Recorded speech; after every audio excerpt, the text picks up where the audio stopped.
He was originally an ordinary person. Never thought he would become Emperor Zhao Go. Bui Li was actually a 21st century university student. When he first time traveled here, he originally planned to indulge in pleasure day and night. But after getting used to it, he discovered that, if he so much as slightly neglects his duties and indulges himself, he would immediately become a target of the Jin army.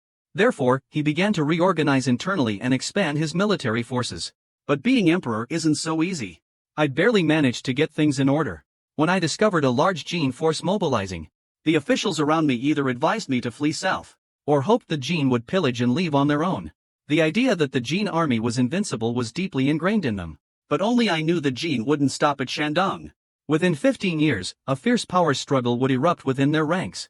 Fourth Prince Wanyan Wuzhu has brought his army this time, intending to use the Song Emperor's head to consolidate his own power. The surrounding officials all cried out in unison for an alliance against the Jin, vowing to never let the Jingkong incident repeat itself. Zhao Go then ordered preparations for a decisive battle against the Jin army. Only by utterly crushing them will they be deterred from further aggression. Hearing the emperor's words, the officials below finally understood that this current emperor was truly different from before. But they still tried to dissuade him, because there were truly no soldiers left to fight. But before Li Gang could finish, Zhao Go interrupted him, saying that when it came to military campaigns, they were both laymen, and they needed to consult a true general, Han Shizhong. But at that very moment, an official rushed into the main hall, shouting repeatedly, Han Shizhong has rebelled. Han Shizhong has rebelled. Everyone was stunned. Li Gang rebuked him for speaking nonsense, because although Han Shizhong was usually somewhat arrogant, he was always loyal to the emperor and patriotic, and it was simply impossible for him to rebel. But the newcomer insisted it was true, saying he had intended to welcome Han Shizhong, but unexpectedly encountered his subordinates on the way. They said nothing, and directly slaughtered everyone in his escort. After hearing the whole story, Zhao Go was stunned, because this was completely different from the history he knew. The ministers reacted and repeatedly urged the emperor to flee, because Han Shizhong's army wasn't far from them. But Zhao Go still refused to believe it, because he thought it might be a mutiny by the subordinates, not Han Shizhong's intention. However, Li Gang said that once mutinous troops rise up, they can't be stopped. Whether Han Shizhong wanted to or not, it was difficult for him to escape the charge of treason. This time, Zhao Go was stunned. Just now, his ambition was surging, but unexpectedly, he fell into a desperate situation. Knowing history clearly but unable to do anything, he pondered for a long time. Finally uttering just one word, "Flee, Your Majesty." Not only did they need to flee daily, but if they were slow, they could lose their lives. He had originally planned to rely on his 21st century knowledge to directly confront Wanyan Wuzhu. Who would have thought Han Shizhong, the paragon of loyalty in history, would rebel? I had no choice but to continue running. But at that moment, it suddenly hit me. Everyone has reason to suspect Han Shizhong's rebellion, because they don't understand history. But I'm the only one who can't doubt him, because I possess the entire history of the Song Dynasty. If I really run away now, Han Shizhong won't stand a chance against millions of Jin soldiers. There's only one outcome. With that thought, I didn't hesitate to turn back. He asked where Han Shizhong's troops were stationed. Upon hearing the answer, he didn't hesitate, turned around, and led his imperial guards straight there. But unexpectedly, he encountered rebelling soldiers along the way. Seeing this, Zhao Go didn't hesitate, immediately drew the sword from his back, and charged straight into the rebel soldiers, showing no mercy. Hearing the commotion, Han Shizhong rushed out. But when he saw clearly who it was, he immediately froze in place. Inside the main hall, Zhao Go was enjoying a bowl of hot noodles. This was his most delicious meal since transmigrating. Not long after, Han Shizhong returned, having quelled the rebellion. Zhao Go immediately asked about the sudden cause of the mutiny. It turned out that the rebellious soldiers had been incited, dissatisfied with their rewards, and thus started the riot. At this moment, the main hall was completely silent, because next up was the issue concerning Han Shizhong's merits and demerits. But just as Zhao Go was about to speak, Hao Wenkui, beside him, spoke first, accusing Han Shizhong of indulging his subordinates and demanding the dismissal of all of Han Shizhong's positions. Hearing this, the hot-tempered Han Shizhong flew into a rage, demanding that Hao Wenkui be arrested. But at this moment, Zhao Go slowly spoke and asked, "Minister Han, do you think I haven't killed enough people like Hao Wenkui?" Han Shizhong immediately changed his attitude, no longer daring to act recklessly. At this moment, Zhao Go continued speaking, first expressing sympathy for Han Shizhong, which briefly pleased him. But immediately after, Zhao Go changed his tone, beginning to reprimand Han Shizhong. First, he dismissed him from his position as Grand Marshal. but then awarded him 17 golden tablets, allowing him to continue commanding the entire army. Just like that, he easily resolved a court crisis. Everyone around him secretly admired the emperor's brilliant tactics.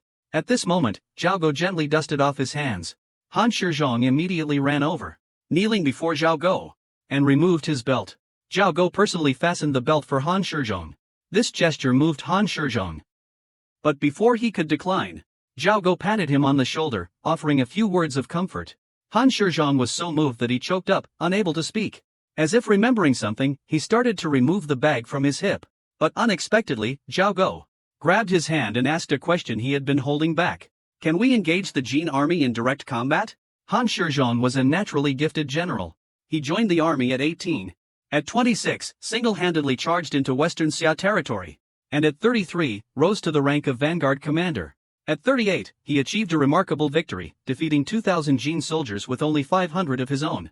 Yet, even such a figure still claimed he didn't dare confront the Jin army directly.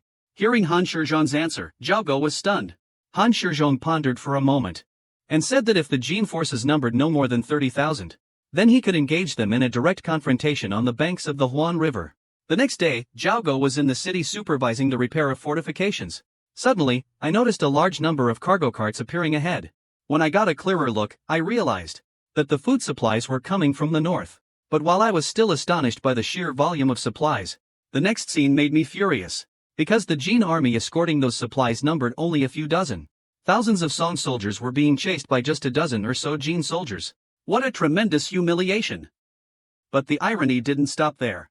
Because the Song soldiers would rather jump into the icy Huan River in the dead of winter than turn back to fight a few dozen Jin soldiers. Zhao Go, standing atop the city wall, couldn't bear it any longer, and immediately ordered his subordinates to drive away the Jin. But he had barely finished gathering the remnants of his troops when he received devastating news.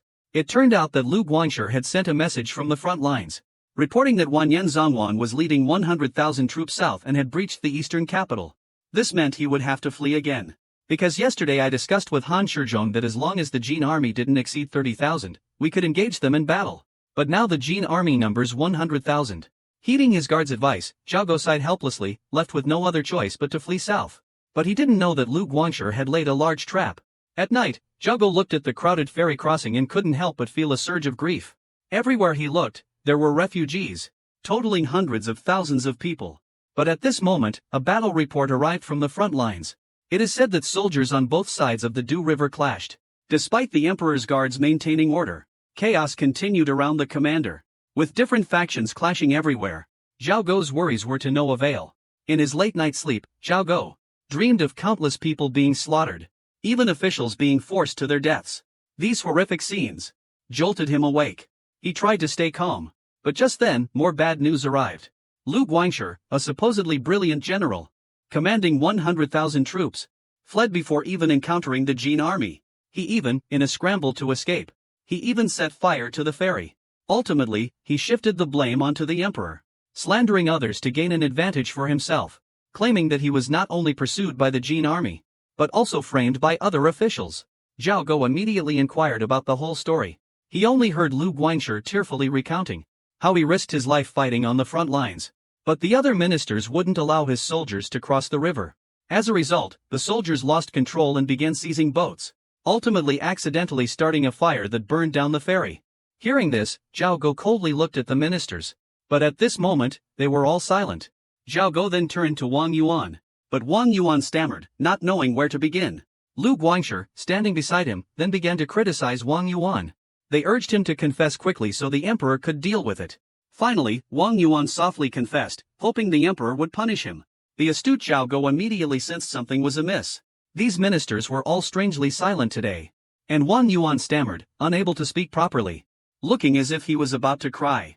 Looking closely at Lu Guangshi, he could defeat Wang Yuan's army, and even win, proving his forces were still strong, not at all defeated remnants. Then there's only one possibility. Just then, a guard delivered a letter. After Zhao Go read it carefully, he couldn't help but shudder. It turned out Han Shizhong had investigated the truth. The emperor took a deep breath and slowly said, "I understand your intentions.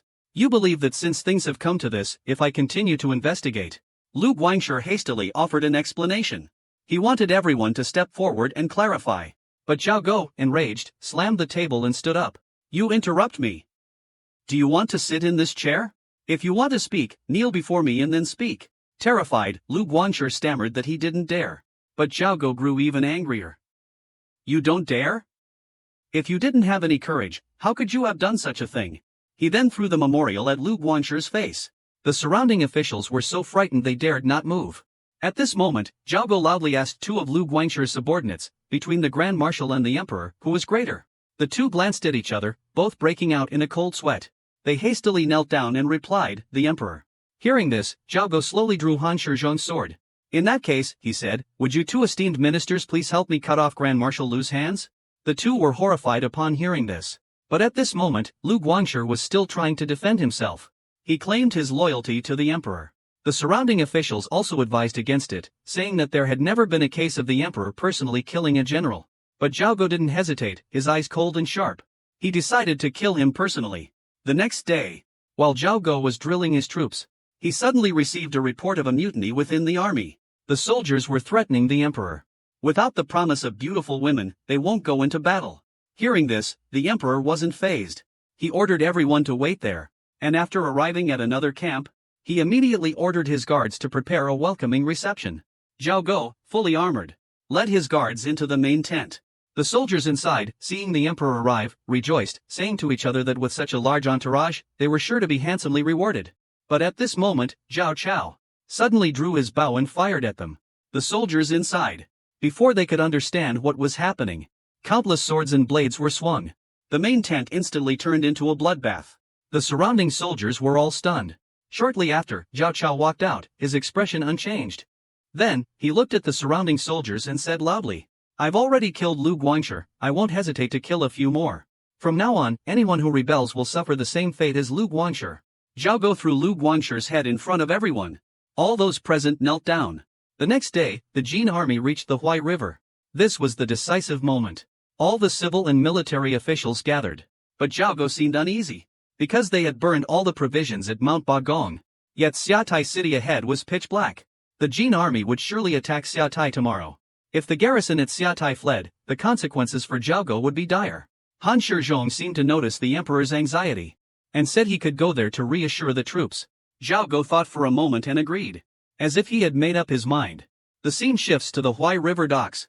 The ministers held the Emperor back, begging him not to risk it. But Zhao Go was determined. Because only by going there himself to offer comfort could he stabilize the morale of the troops. Watching the Emperor board the boat and leave, the ministers were all silent. But even Zhao Go didn't expect that. He will meet Jin Wushu at Hiaai River. So Jin Wushu is also scouting the Song army's situation. The two met, but neither recognized his destined rival. Not long after, Zhao Go arrived at Hiaai City. When Zhao Go pushed open Zhang Jun's door, the scene inside stunned him. The Jin army had surrounded the city, but Zhang Jun was still sound asleep, next to a beautiful woman. The Emperor not only didn't punish him, but also brought him a gift. When Zhang Jun opened it, he immediately broke out in a cold sweat. Inside the box was a human head. At this time, Zhao Go remained calm, walking out while instructing Zhang Jun to defend the city and wait for reinforcements. Zhang Jun was so stunned he sat frozen in place, unable to move for a long time. He couldn't believe the person before him was the same Zhao Go, once so weak and incompetent. The next morning, the Jin army received news of Zhang Jun's surrender.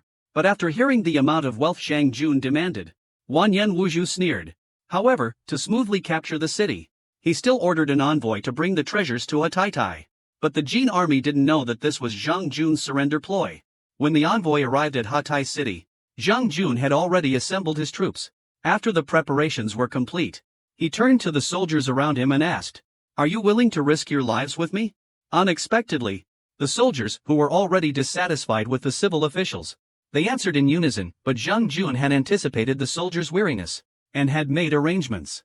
A soldier spoke up, asking, Did His Majesty really brave the snow to come here yesterday? A Jin envoy scoffed, a person of such noble birth? How could the Emperor take such a risk? Another Jin soldier added, The Emperor has long since fled. But Zhang Jun slowly confirmed it. Hearing this, the soldiers were stunned. The Jin envoy quietly asked Zhang Jun why he lied. But the soldiers behind grew agitated, asking, Could it be His Majesty truly intends to resist the Jin? Was Lu Guangshi's execution real? At this moment, the Jin envoy couldn't hold back any longer and blurted out, Impossible. Lu Guangshi is a great general. Something like this has never happened before, but Zhang Jun cut him off, and threw Lu Guangxi's head out for the soldiers to see. All the soldiers crowded around. Everyone, now fully aware, began to shout their support for Zhang Jun. If His Majesty sincerely wishes to resist the Jin, then even if we lose our lives, we must defend Hiaai and never surrender. Only then did the Jin envoy realize something was wrong. Cold sweat. Zhang Jun chuckled coldly.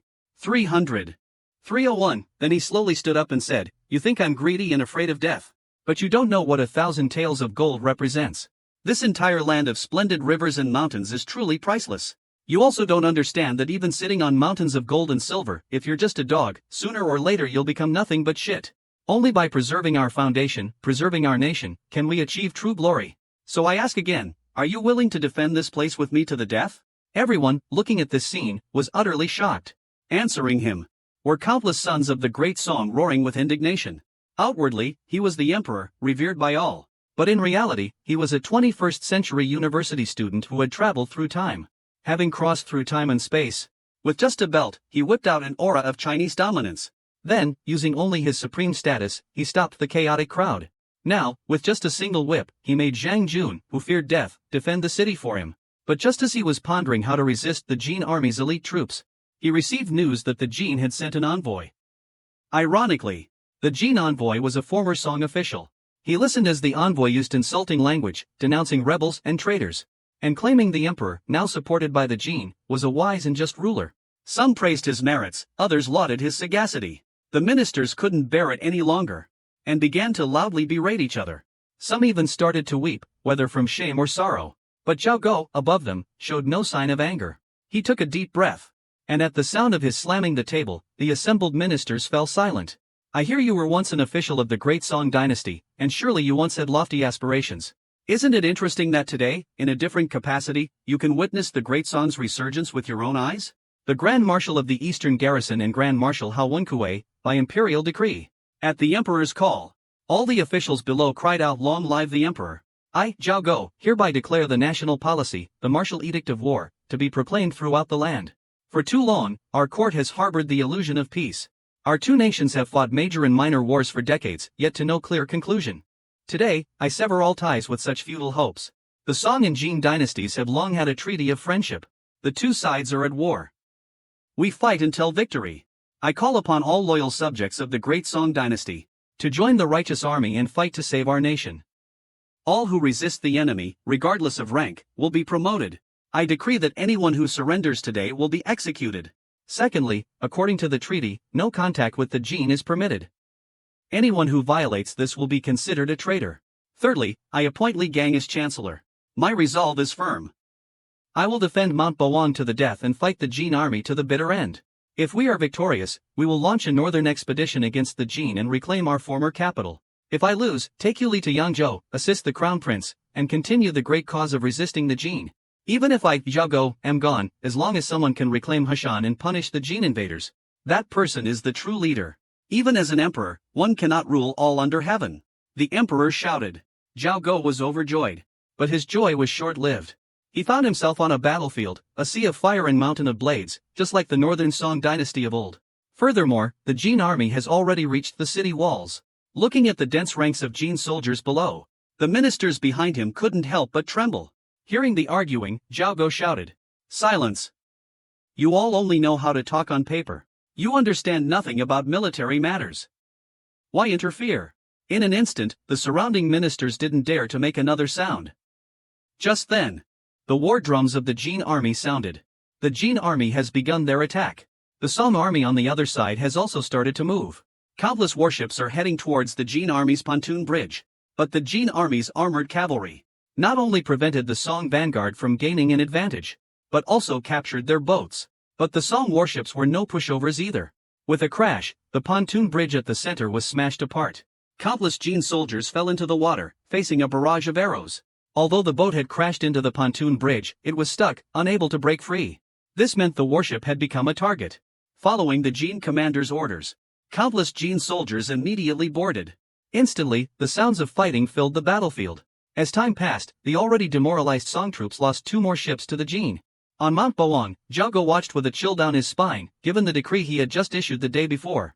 But he also knew that the Song army's weaknesses couldn't be changed overnight. At this moment, the officials behind him began to criticize the emperor. Hearing the criticism, Zhao Go felt powerless. His fists clenched, veins bulging. But the more critical the situation became, the more unsung heroes emerged. A soldier, without hesitation, not only set his own warship on fire, he also carried countless torches, intending to burn the 2 remaining ships. The brothers around him all advised against it, saying there was no need to sacrifice his life for the emperor. But he pushed everyone away and kept yelling at them. Everyone around him called him crazy. But just as he was about to set off, the youngest soldier in the squad stepped forward to support him. He even took the initiative to hold a shield to protect him. Just like that, the 2 of them became heroes in the army, and heroes of the great Song dynasty. With the flaming arrows they fired continuously. No need for more words. The 2 warships occupied by the Jin forces are also ablaze. But as a result, they're being targeted by countless Jin soldiers. More and more Jin troops are pouring in. And the 2 of them are gradually unable to hold on. Let's retreat. Having come this far, we haven't let down our country, we haven't let down the emperor. Hearing this, the other man immediately turned and shouted. But when he looked back, the soldier had been stabbed, riddled with arrows. But he had no time for grief, only silently lighting a torch. In a flash, charging straight ahead. On this vast expanse of water, facing the enemies of the Song dynasty, he would die before retreating. He alone faced the Jin horde. I'm no national hero, much less a renowned warlord like Han Shizhong. Just a nameless, insignificant foot soldier in the Song army. But this foot soldier, when everyone else chose to flee, didn't hesitate to charge towards the Jin army. After successfully setting fire to 2 of their warships, he was surrounded by the Jin. Once again, he fell. 417. But even so, he was still willing to defend every inch of the Song dynasty. I must take my leave. At this moment, reinforcements finally arrived. With a boom, a pristine white warship, hundreds of feet tall, rammed straight into the Jin ships. Wanyan Wuzhu and his men were terrified. Seeing the sudden appearance of the Song forces, Wanyan Wuzhu knew he was outmatched. Immediately ordered the army to retreat. On the walls of Hiaai, Zhang Jun breathed a sigh of relief, but still muttered curses, that damned Han Shizhong. The officials observing the battle on Mount Bavang cheered excitedly. But everyone was curious, wondering where Han Shizhong had gotten this 100-foot-tall warship. Zhao Go, sitting on the throne, slowly stood up. It turned out he had already discussed with Han Shizhong to mobilize the navy to Hiaai, but kept it a secret. And the first thing Zhao Go wanted to do was visit that brave Song warrior. At this moment, within the main camp, all the soldiers were guarding outside Zhang Qi's tent. Although Zhao Go had prepared himself, he was still startled by Zhang Qi's sorry state. Listening to Zhang Qi's every word, Zhao Go repeatedly consoled him. If I succeed in my great undertaking, I will certainly infect you as the Prince of Huaihe. But at this moment, Zhang Qi leaned close to Zhao Go's ear and whispered, Your Majesty, come closer, don't let others hear. Hearing this, Zhao Go lowered his head. I know the Emperor is doing this to win people's hearts, but I'm not risking my life for him. I just want to go home, I want to go home. He sobbed. Hearing this, Zhao Go was stunned. As Emperor, he shouldn't show his emotions. But at this moment, he couldn't suppress his pent-up feelings. At this very moment, like a bursting dam, he is Chin Hui, the traitor cursed for 1,000 years. But perhaps no one would have guessed. He once opposed Zhao Go's ascension to the throne. But in the second year of Jingkong, after the Jin army successfully captured the northern Song capital, countless Song officials were captured and taken north, including Chin Hui. After witnessing the emperor's fate, he began to reveal his treacherous nature, constantly offering strategies to the Jin in exchange for his life. Because he was once the top scholar of the Song imperial examination, he was highly valued by the Jin. In the end, he even became a strategist, joining the Jin army to attack the Song dynasty. Because of Chin Hui's schemes, the Jin army advanced like a hot knife through butter, leaving countless people in misery. Finally, they reached the Huai River, putting Emperor Zhao Go in danger.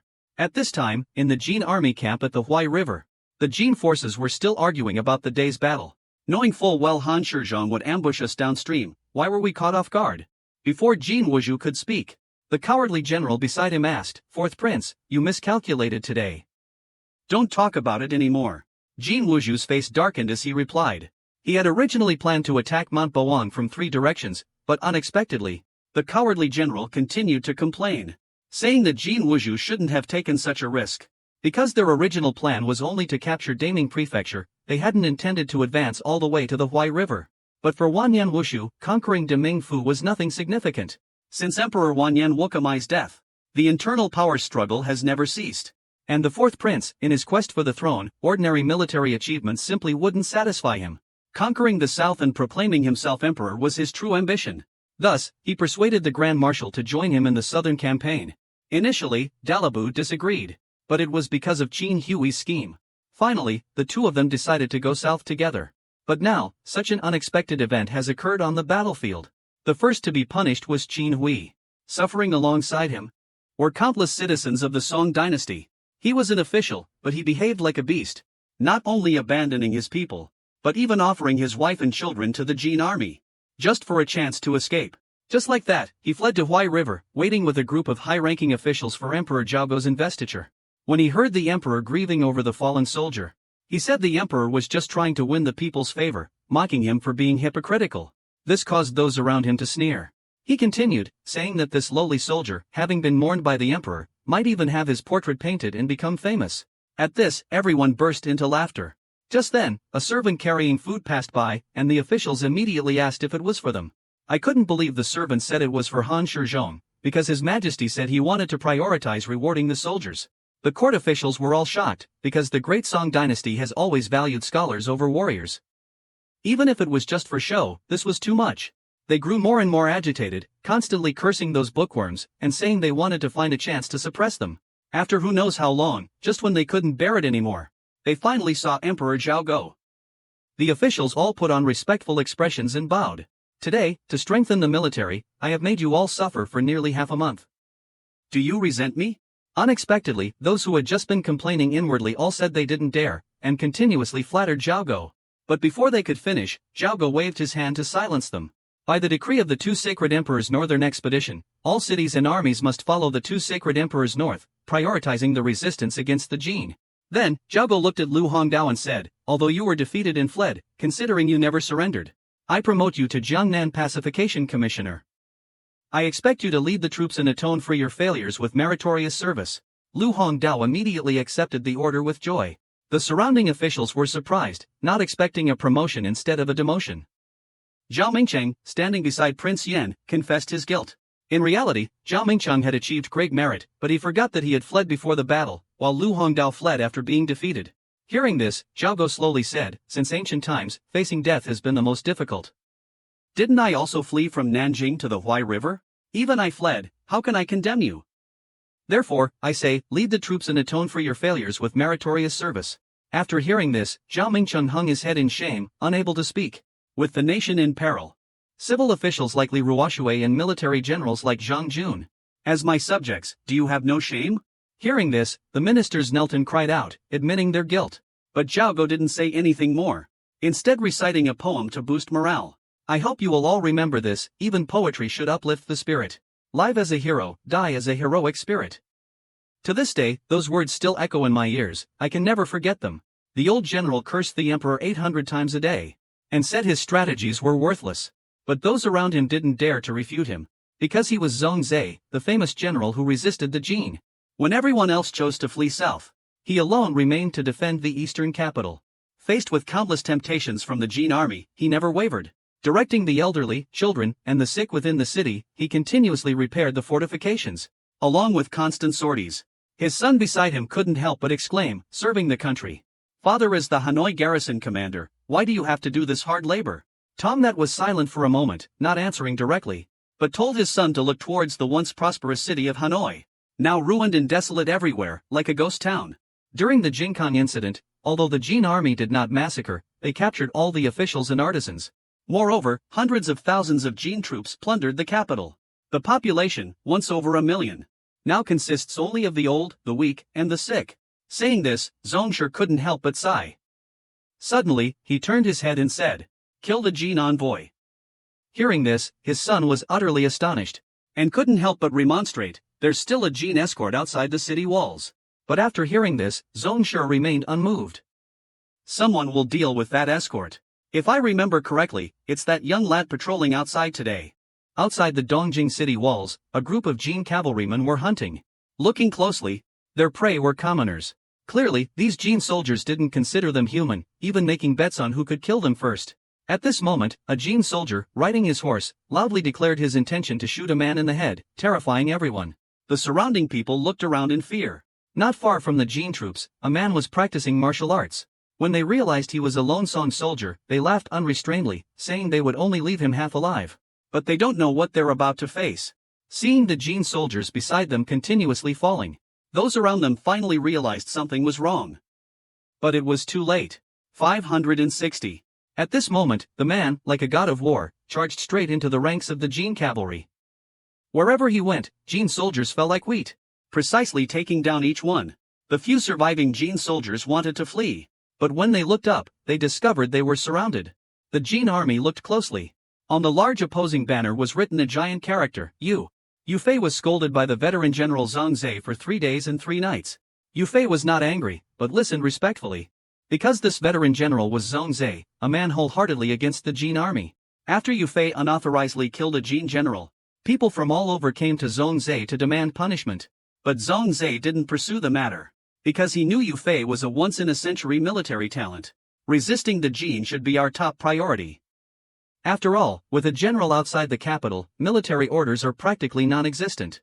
But at this moment, Yufei knelt down, asking Zhang Zhe to punish him. He also said that currently, everything in Dongjing depended on Zhang Zhe, and they should focus on training troops, otherwise, it would be difficult to forge an elite army. Hearing this, Zhang Zhe smiled and said, "Only I understand your character. If it were anyone else, I would have killed you several times by now. But you spoke of military training methods. That is your forte." Hearing this, Yufei quickly stood up and thanked him, and said he only dared to speak so because he knew Zhang Ze's magnanimity. But Zhang Ze paid no mind, and directly presented a document, saying, "I have promoted you to Tongji. Tomorrow, you will lead 700 cavalry to Xiatai County to protect the Qin king." Suddenly, Zhang Shi changed his tone. "This guy is two-faced, just like his older brother. You need to be careful, encountering those two is truly unfortunate." Hearing this, Yufei broke out in a cold sweat. By the time Yufei left the residence, it was already dark. He had to depart the next morning. Zhang Shi gripped Yufei's hand tightly, repeatedly giving him instructions. "I hope he stays well. Some things can't be solved with just empty words. If one day he finds himself in danger, he must know how to protect himself." Looking at Zhang Shi's back under the moonlight, Yufei's heart was filled with lingering emotion. Back at the barracks, he tossed and turned, unable to sleep.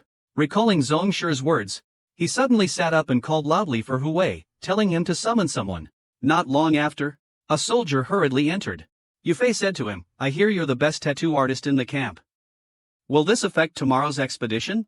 Hearing this, the soldier, with an excited expression, repeatedly assured him his skill was impeccable, that he could tattoo anywhere, and it certainly wouldn't affect tomorrow's journey. He then asked Yufei what characters he wanted tattooed. Yufei slowly removed his shirt, pointed to his back. "Tattoo these 4 characters on me." The soldier had 4 large characters tattooed on his back: "Serve the country with loyalty." He had these 4 words tattooed to remind himself not to betray the Zhong family's upbringing.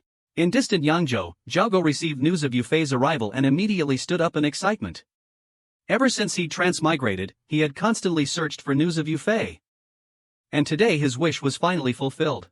Seeing Zhao's excitement, the ministers asked who Yufei was. Zhao then realized that Yufei was currently just an unknown mid-level military officer, so he quickly concealed his excitement.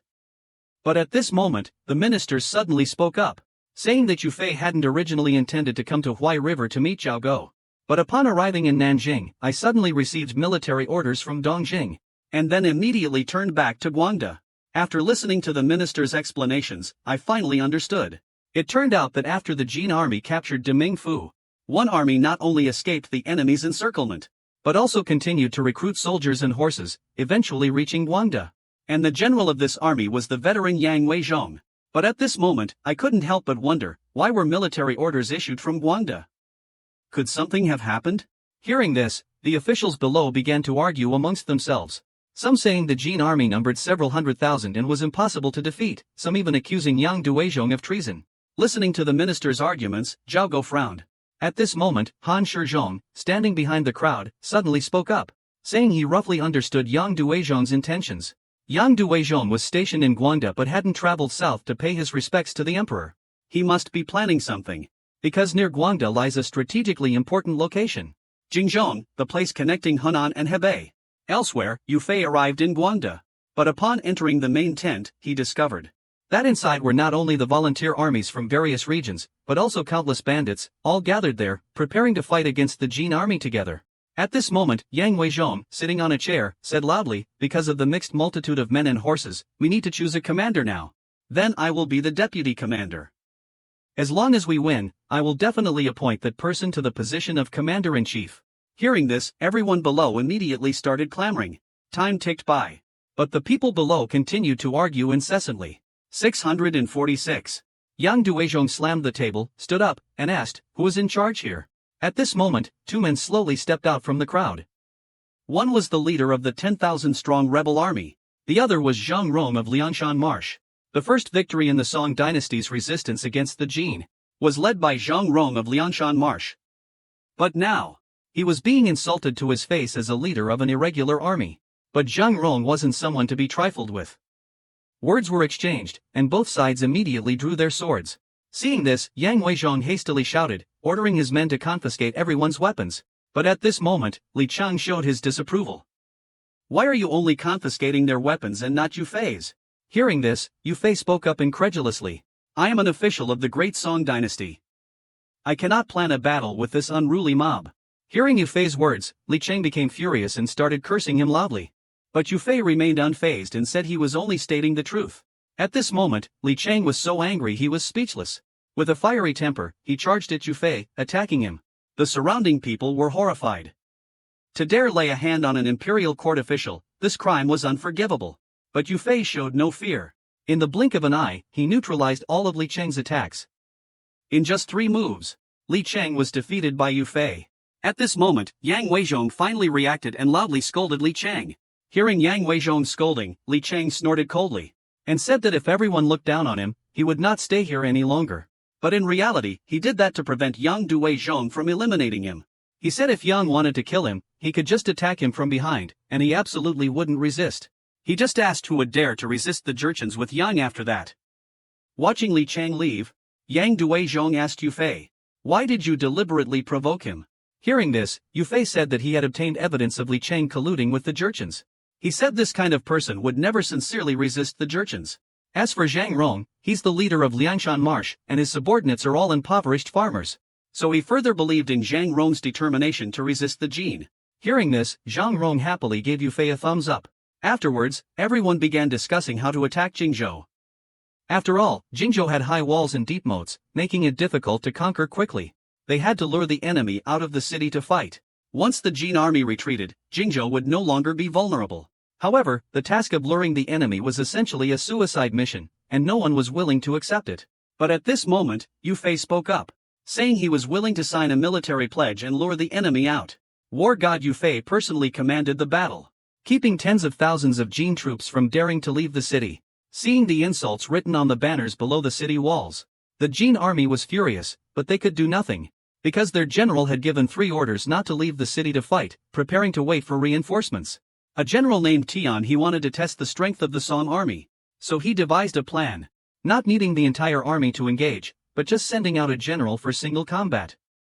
As soon as he finished speaking, a certain general, lying in wait, spurred his horse and charged out. Tian He, on the city wall, was still talking about preparing food and wine to enjoy the battle. But as he turned to get things ready, he saw the terrified expressions of the soldiers behind him. When he turned his head to look outside the city, he discovered that the general who had just gone out had vanished without a trace. He couldn't help but wonder, could that coward have already run back? But the words of the soldiers behind him stunned him. It turned out that just now, as soon as Vice General Kim rode out of the gate and was about to draw his bow, was shot in the left eye by one of Yufei's arrows. Hearing this, Tian He was stunned. He quickly reassured everyone, saying it was just a coincidence, and that for the next challenger, he would personally beat the drum to cheer them on. As the battle drum sounded, another general was shot in the left eye and collapsed to the ground. Then, a third general, clad in armor, boldly challenged Yufei to a spear duel. Yufei slowly raised his long spear. A fatal blow, straight through the heart. Looking at the 3 neatly arranged heads, Xian He finally lost his patience, and hurriedly sent someone to inform the general that he wanted to personally leave the city and annihilate the enemy. But the general ignored him, because he knew the importance of Jingzhou city. As long as they waited for reinforcements, everything would be fine. But while the general was feeling smug, a soldier rushed in, panicked. It was reported that Tian He just sent 30 cavalrymen out of the city to fight, intending to easily annihilate the Song troops. But unexpectedly, the enemy was not only unharmed but also inflicted casualties on more than a dozen Jin cavalrymen. Furthermore, seeing this, the captain personally led troops to charge out. Unexpectedly, Yufei seized the opportunity and killed the captain. Hearing this, the commanding officer finally couldn't remain seated any longer. Yufei, leading only 700 men, has made tens of thousands of Jin troops afraid to leave the city. Faced with Yufei's constant provocations, the enemy boasted loudly, challenging Yufei to a duel. But this was clearly a trap. Those who ventured out of the city were unhorsed by Yufei's spear. Finally, the remaining few were chased like dogs by Yufei. Seeing this, the commanding officer on the city wall flew into a rage. The surrounding generals all pleaded to send troops to eliminate Yufei, claiming that even if there were an ambush in the forest, it could only hide a few hundred men, and their 5,000 cavalrymen could enter without fear. Although the general was somewhat hesitant, he didn't dare to act rashly, because he knew the importance of Jingo City. If Jingo fell, the Jin army's advance deep into Song territory would leave them with no way out. At this moment, the wretched strategist Lu Qi, who was standing beside him, said, "It's springtime now, perfect for setting fires. Just bring enough torches, and we can certainly annihilate the enemy."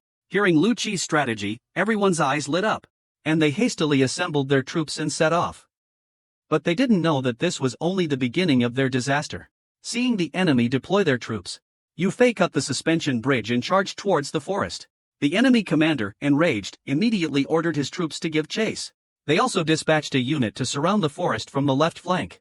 After entering the forest, they indeed discovered Yufei, but seeing that the Song army numbered only a few hundred, they grew even more excited and launched an attack. What they didn't know was that this was all part of Yufei's plan. The Song army didn't engage them directly, but fought a delaying action, luring the Jin forces to the designated location. Looking at the marsh ahead, Yufei asked Zhang Rong why there was such a place.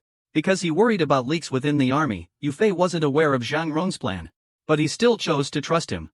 At this moment, the Jin army arrived. Seeing that Yufei had finished deploying his troops, their commander sent Lu Qi to ask what was so special about this place. After carefully observing the surroundings, Lu Qi confidently said, "The area is clear, there's no ambush."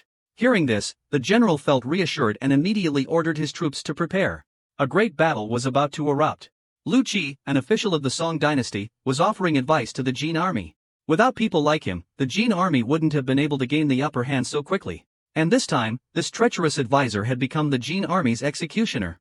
As the battle horn sounded, countless Jin soldiers charged towards the enemy. Watching the Jin soldiers getting closer and closer, the Song soldiers' hands holding their bows began to tremble. Following Yufei's command, the arrows were released. 771. 772. The battle quickly intensified. But facing an enemy that outnumbered him many times over, Yufei didn't panic. After a period of fighting, the Jin army hadn't gained any advantage. This scene stunned Lu Qi, who stood opposite, because he had never seen such an army. After all, the army led by Yufei was just a ragtag group. At this moment, the commanding general saw the clue. Although Yufei's combat ability was extraordinary, the Song army's ability to fight like this was due to Yufei's 1,000 personal guards protecting him. Besides that, most of them were untrained soldiers. If they could just break through Yufei's line of defense, it would all be over. Therefore, he immediately ordered his troops to regroup, preparing to launch the next attack. Hearing the commander's analysis, Lu Qi immediately began to flatter him. At this moment, the commander, feeling rather pleased with himself, decided to have Lu Qi persuade Yufei to surrender. Upon hearing this, Lu Qi agreed without hesitation. He believed no one could refuse the Jin army's offer, so he gleefully told Yufei that, if he surrendered, he would be guaranteed the position of commander. He added that the Liangshan bandits were completely unreliable, and if they truly intended to resist the Jin, they would have arrived long ago. Since they hadn't appeared yet, they must have already been defeated by the Jin army. But Lu Qi didn't know that someone like Yufei wouldn't surrender even without Liangshan's reinforcements. Yufei didn't bother explaining, simply telling them to come and attack. Seeing this, Lu Qi called Yufei a fool, and turned to run towards the Jin army. But just then, countless voices suddenly erupted in song from the surroundings. Next, countless boats appeared, surrounding them. Everyone focused their gaze and saw that the leader was Zhang Rong of Liangshan Marsh. Seeing that Yufei hadn't been swayed, the enemy commander flew into a rage. After Yufei's refusal, he declared that he would have Yufei die a gruesome death. But in the next second, they were stunned, because water had appeared under their feet without them knowing when. And the water level kept rising, soon submerging them. The Jin army panicked and hastily ordered a retreat. But it was too late. Zhang Rong, leading countless warships, charged forward simultaneously. The source of this water dates back to 3 days prior. After discussing the strategy with Zhang Rong, Yufei will lead his troops to Jingzhou to lure the enemy out of the city. Zhang Rong will be in charge of the ambush. To successfully lure the enemy, Zhang Rong had his men alter the flow of Liangshan Marsh. As soon as the Jin army leaves the city, they will immediately blow up the dam and release the water. Against the power of nature, human strength is truly insignificant. The Jin army, already carrying torches, set themselves on fire in the chaos. Facing the flood and fire, any survivors were killed by Yufei. The commander-in-chief couldn't accept the reality before him. Consumed by self-blame. Seeing the commander-in-chief trapped with no way out, Lu Qi turned and fled, cursing the commander-in-chief as he ran. Following the commander-in-chief's order to commit suicide, the battle came to an end. The next day, the Jin army in Jingzhou, offering no resistance, was easily defeated by Yufei. Zhao Go, upon hearing news of the victory, was overjoyed. His ministers continuously flattered him, saying he was divinely blessed and destined for victory. His joy was short-lived, however, as sorrow soon followed. Wanyan Wuzhu, upon receiving news of the defeat, was stunned. For him, leading his troops deep into enemy territory, it was a bolt from the blue. The fall of Jingzhou meant he had no way to retreat. His only option was to quickly capture Xiatai. But just as he ordered his troops to accelerate the construction of siege weaponry, the Xiatai forces destroyed them. What he didn't expect was yet to come. The college student successfully persuaded the ancient officials with logic. He persuaded them to the point of speechless silence. He spurred his horse, personally going to comfort the rebel army. Zhao Go time-traveled and became the emperor, moving from Yangzhou to Nanjing. But the Jin army appeared before him. As he prepared for battle, the rebel army suddenly appeared. However, this ragtag army was even larger than the army within the city. He could only allow the rebel army to camp outside the city. But something happened that night. Zhao Go scrambled out of bed and asked, "What happened?" "Your Majesty, some men from the volunteer army crossed the moat and engaged in combat without authorization." Zhao Go was startled. "What's the situation?" Caught by surprise, "There's some unrest." Zhao Go continued, "How did Hu Yentong react?" Wang Yuan replied, "General Hu Yentong wanted to send reinforcements, but hearing that Zhongzhe is defending the city, he didn't dare to act rashly." Zhao Go thought for a moment, and was about to speak. Hao Wenkui rushed over, shouting as he ran, "Hu Yentong's troops cannot leave the city. The city's defenses must not be altered. Your Majesty, please calm down." Li Gang also believed this was something they couldn't afford to neglect. Zhao Go looked at Li Gang and nodded, "I think so too." Seeing the emperor agree, everyone echoed his sentiment. At this moment, Zhao Go added, "We cannot mobilize Hu Yentong's troops, but we must urge Zhe Chong to cross the moat and defeat those 500 wavering Jin soldiers." Hao Wenkui and the others agreed that this should be done. Everyone nodded. Zhao Go then said, "But what if I bestow him with a title and rank, and even with Lin Xuesher and Yan Zizu as hostages, he still doesn't move?" At this time, Lord Wang sighed and said, "This is the nature of the rebel army. They only see a powerful army and want to claim the credit, that's why they're so reckless." Tong Guan also agreed, "These men are useless. They only care about holding on to their armies, not even their wives and children. How could they be persuaded by Lin Xuesher and Yan Zhizhou?" Having said this, Zhao Go finally revealed his thoughts, "Therefore, only I can force him to deploy his troops by personally leaving the capital." Without waiting for any objections, he immediately told Feng Yi, "Quickly prepare my dragon robe, crown, and golden belt." Feng Yi hesitated, looking at everyone. Seeing no objections, he left. Silence fell over the court, clearly, no one had time to react. But after careful consideration, everyone found it absurd. Tong Guan jumped up and questioned, "Your Majesty, are you joking?" Zhao Go calmly replied, "Am I joking? Isn't the reasoning clear?" General Su immediately became furious. The previous reasoning was indeed sound, but what about Your Majesty's safety? After General Su finished his questioning, Zhao Go turned to Hao Wenqiai and Wang Boyan, who looked troubled. "Is this how you two, the Grand Chancellors, conduct yourselves?" Zhao Go quickly reassured them, "General Su, please calm down. I am not trying to be reckless, but I understand that this trip outside the city poses no danger." Cui Jingheng immediately retorted, "Clearly, even the rebels could be brought into the city, so why should His Majesty venture outside?" Zhao Go calmly explained, "The real reason for not allowing the rebels into the city isn't because Zhichong and his army are untrustworthy, but because the troops outside the city are a mixed lot and haven't been properly reorganized." Zhao Go continued, "I sensed something amiss earlier today. I didn't allow the rebel army into the city because the timing is too sensitive. With the Jin army threatening us from the outside, if there were any collaborators among the rebels who opened the city gates, the consequences would be disastrous. In other words, the danger is to Nanjing, not to me. No one would want to assassinate me, and Zhichong and his army certainly wouldn't do such a thing. Hearing this, Su Jinghong no longer objected. Zhao Go continued, since Shichong is trustworthy, what's wrong with me going to his headquarters for an hour to urge him to deploy his troops and defeat those 500 Jin soldiers? Finally revealing his purpose, Zhao Go said, even if something happens, I can just come back. But once those Jin troops are defeated, Yangzhou will no longer be threatened. And we can take advantage of the time before Wang Yanliang arrives to have Shichong lead his elite troops into the city, and then dispatch other troops to garrison the surrounding cities. Only then will we be truly secure. Do you all agree with my analysis? Everyone was momentarily speechless. Zhao Go didn't wait for them, and just like that, decided to personally go to the headquarters. Having said that, he tossed his dragon robe to someone else, took back his red sash from Fomi, and then calmly put on his hat and everyday clothes, slipped on his leather shoes, and swaggered off. Everyone in the court was still looking at each other in bewilderment. The Song Emperor, faced with 500 Vanguard Jin troops, lost his ability to reproduce. Zhao Go, leading tens of thousands of Song troops, immediately fled. No one even asked how many Jin troops there were. History records that Nitai led 5,500 cavalry to besiege Yangzhou.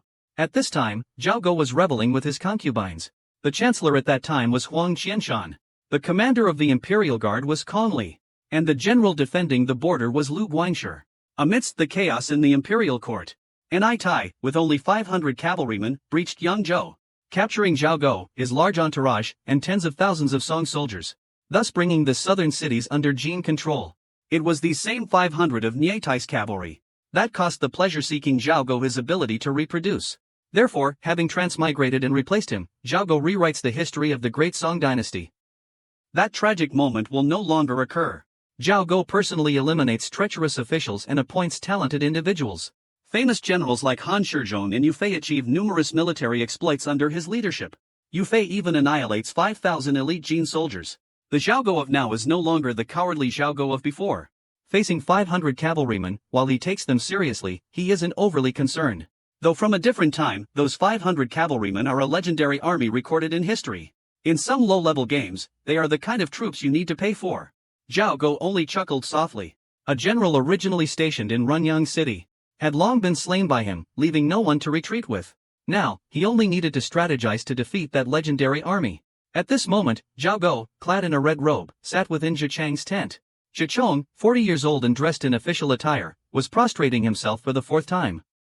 He hadn't expected the emperor to personally arrive at the main camp. Zhao Go saw him kneel but didn't allow him to rise, saying, "You risked leaving the city for the lives of the former rebel soldiers. Because Wanyan Luoma's army is approaching, without 500 cavalry, I fear the cities below will be difficult to hold." Hearing this, Zhichong didn't dare to raise his head, but his heart was deeply moved that the emperor was taking risks for him.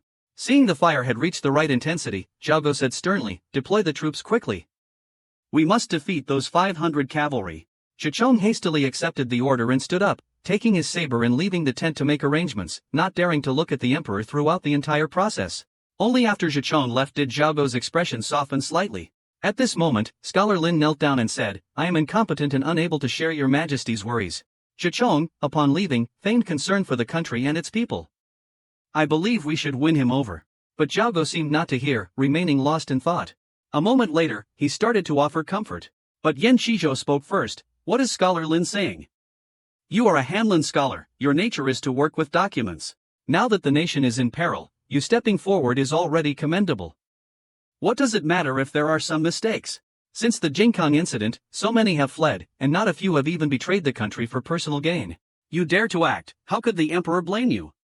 Is it only by worrying and fretting, standing aside and putting on an act, that one can be considered a loyal official?" Everyone could hear the defensiveness in his words. Seeing this, Zhao Go was about to offer a few polite words to smooth things over. Yan Shizhou ignored him and continued, "As the prefect, I was captured, tied up, beaten, and forced to work for the Jurchens, yet I held no resentment and shed no tears. A Hanlin scholar has a bright future, why should he put himself through such hardship?" Hearing this, the Hanlin scholar fell silent and offered his thanks respectfully. Zhao Go remained silent, for he understood Yan Shizhou's meaning. The troops outside the city were led by Yan Shizhou. It was reasonable that they couldn't enter the city, but preventing people from leaving was deliberate. Furthermore, the emperor had already left. So on what grounds was Yan Shizhou making things difficult for them? Zhao Go remained silent for a moment, then spoke. "You are all veteran officials. When the nation faces hardship, we should bear it together. Zhichong has already set out with the troops. Yan Shizhou will escort Minister Lin and Lu Ziyu back here to await news of victory. Everyone hurriedly rose to their feet. Zhao Go, leading the Imperial Guards, had just exited the tent when he stopped. It turned out that Zhichong was lying prostrate on the ground, motionless. Seeing this, Zhao Go frowned and asked, "Shouldn't you be preparing for battle?" Zhichong didn't dare raise his head and replied loudly, "Your Majesty, I am preparing to go." But Chen Yujia led 100 soldiers, carrying 5 or 6 barrels of oil from under the bridge, crossing the shallows, and set them on fire. The oil flowed into the camp, horses trampled men, and the Jin army fled in panic. Zhao Go couldn't help but laugh. "Is that all you can say?" Bai Chen reported. "General Chen, fearing something untoward might happen to your Majesty, blocked the road."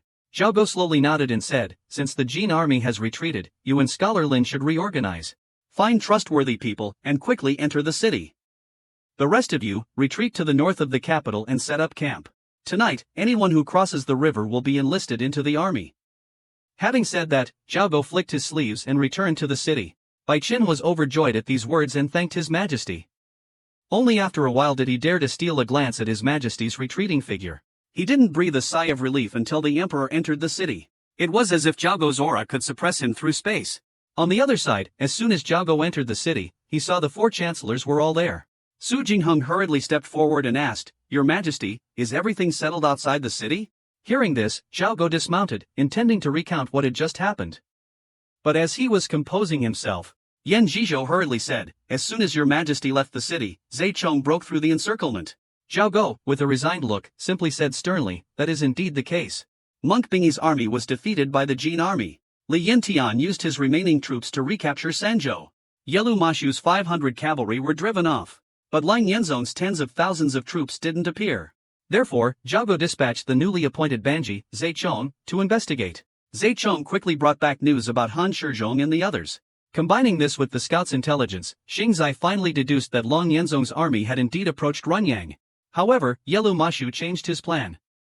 After learning that Runyang City's defenses had been reinforced, he led his main force north. Moreover, Han Shizhong and Wang De even mobilized their main force to return, setting out from eastern Shandong, passing through Yingchang Prefecture. Then capture Yeqing and Ruzhou, and then counterattack. Lang Yenzong likely wants to join forces with his younger brother, Lang Yenbo, and then retreat together to Taiyuan. However, Xingzai was very cautious and didn't act immediately, waiting until he received more news from Han Shizhong. Wang De also personally returned to Runyang, and only then did Xingzai finally accept the fact that Long Yenzong had retreated. After Wang De quickly led the main force of the Imperial Guard north, Zhao Go disregarded his misgivings and directly ordered Xingzai to continue advancing towards Runyang. By mid-March, Xingzai reached the northern outskirts of Tangzhou.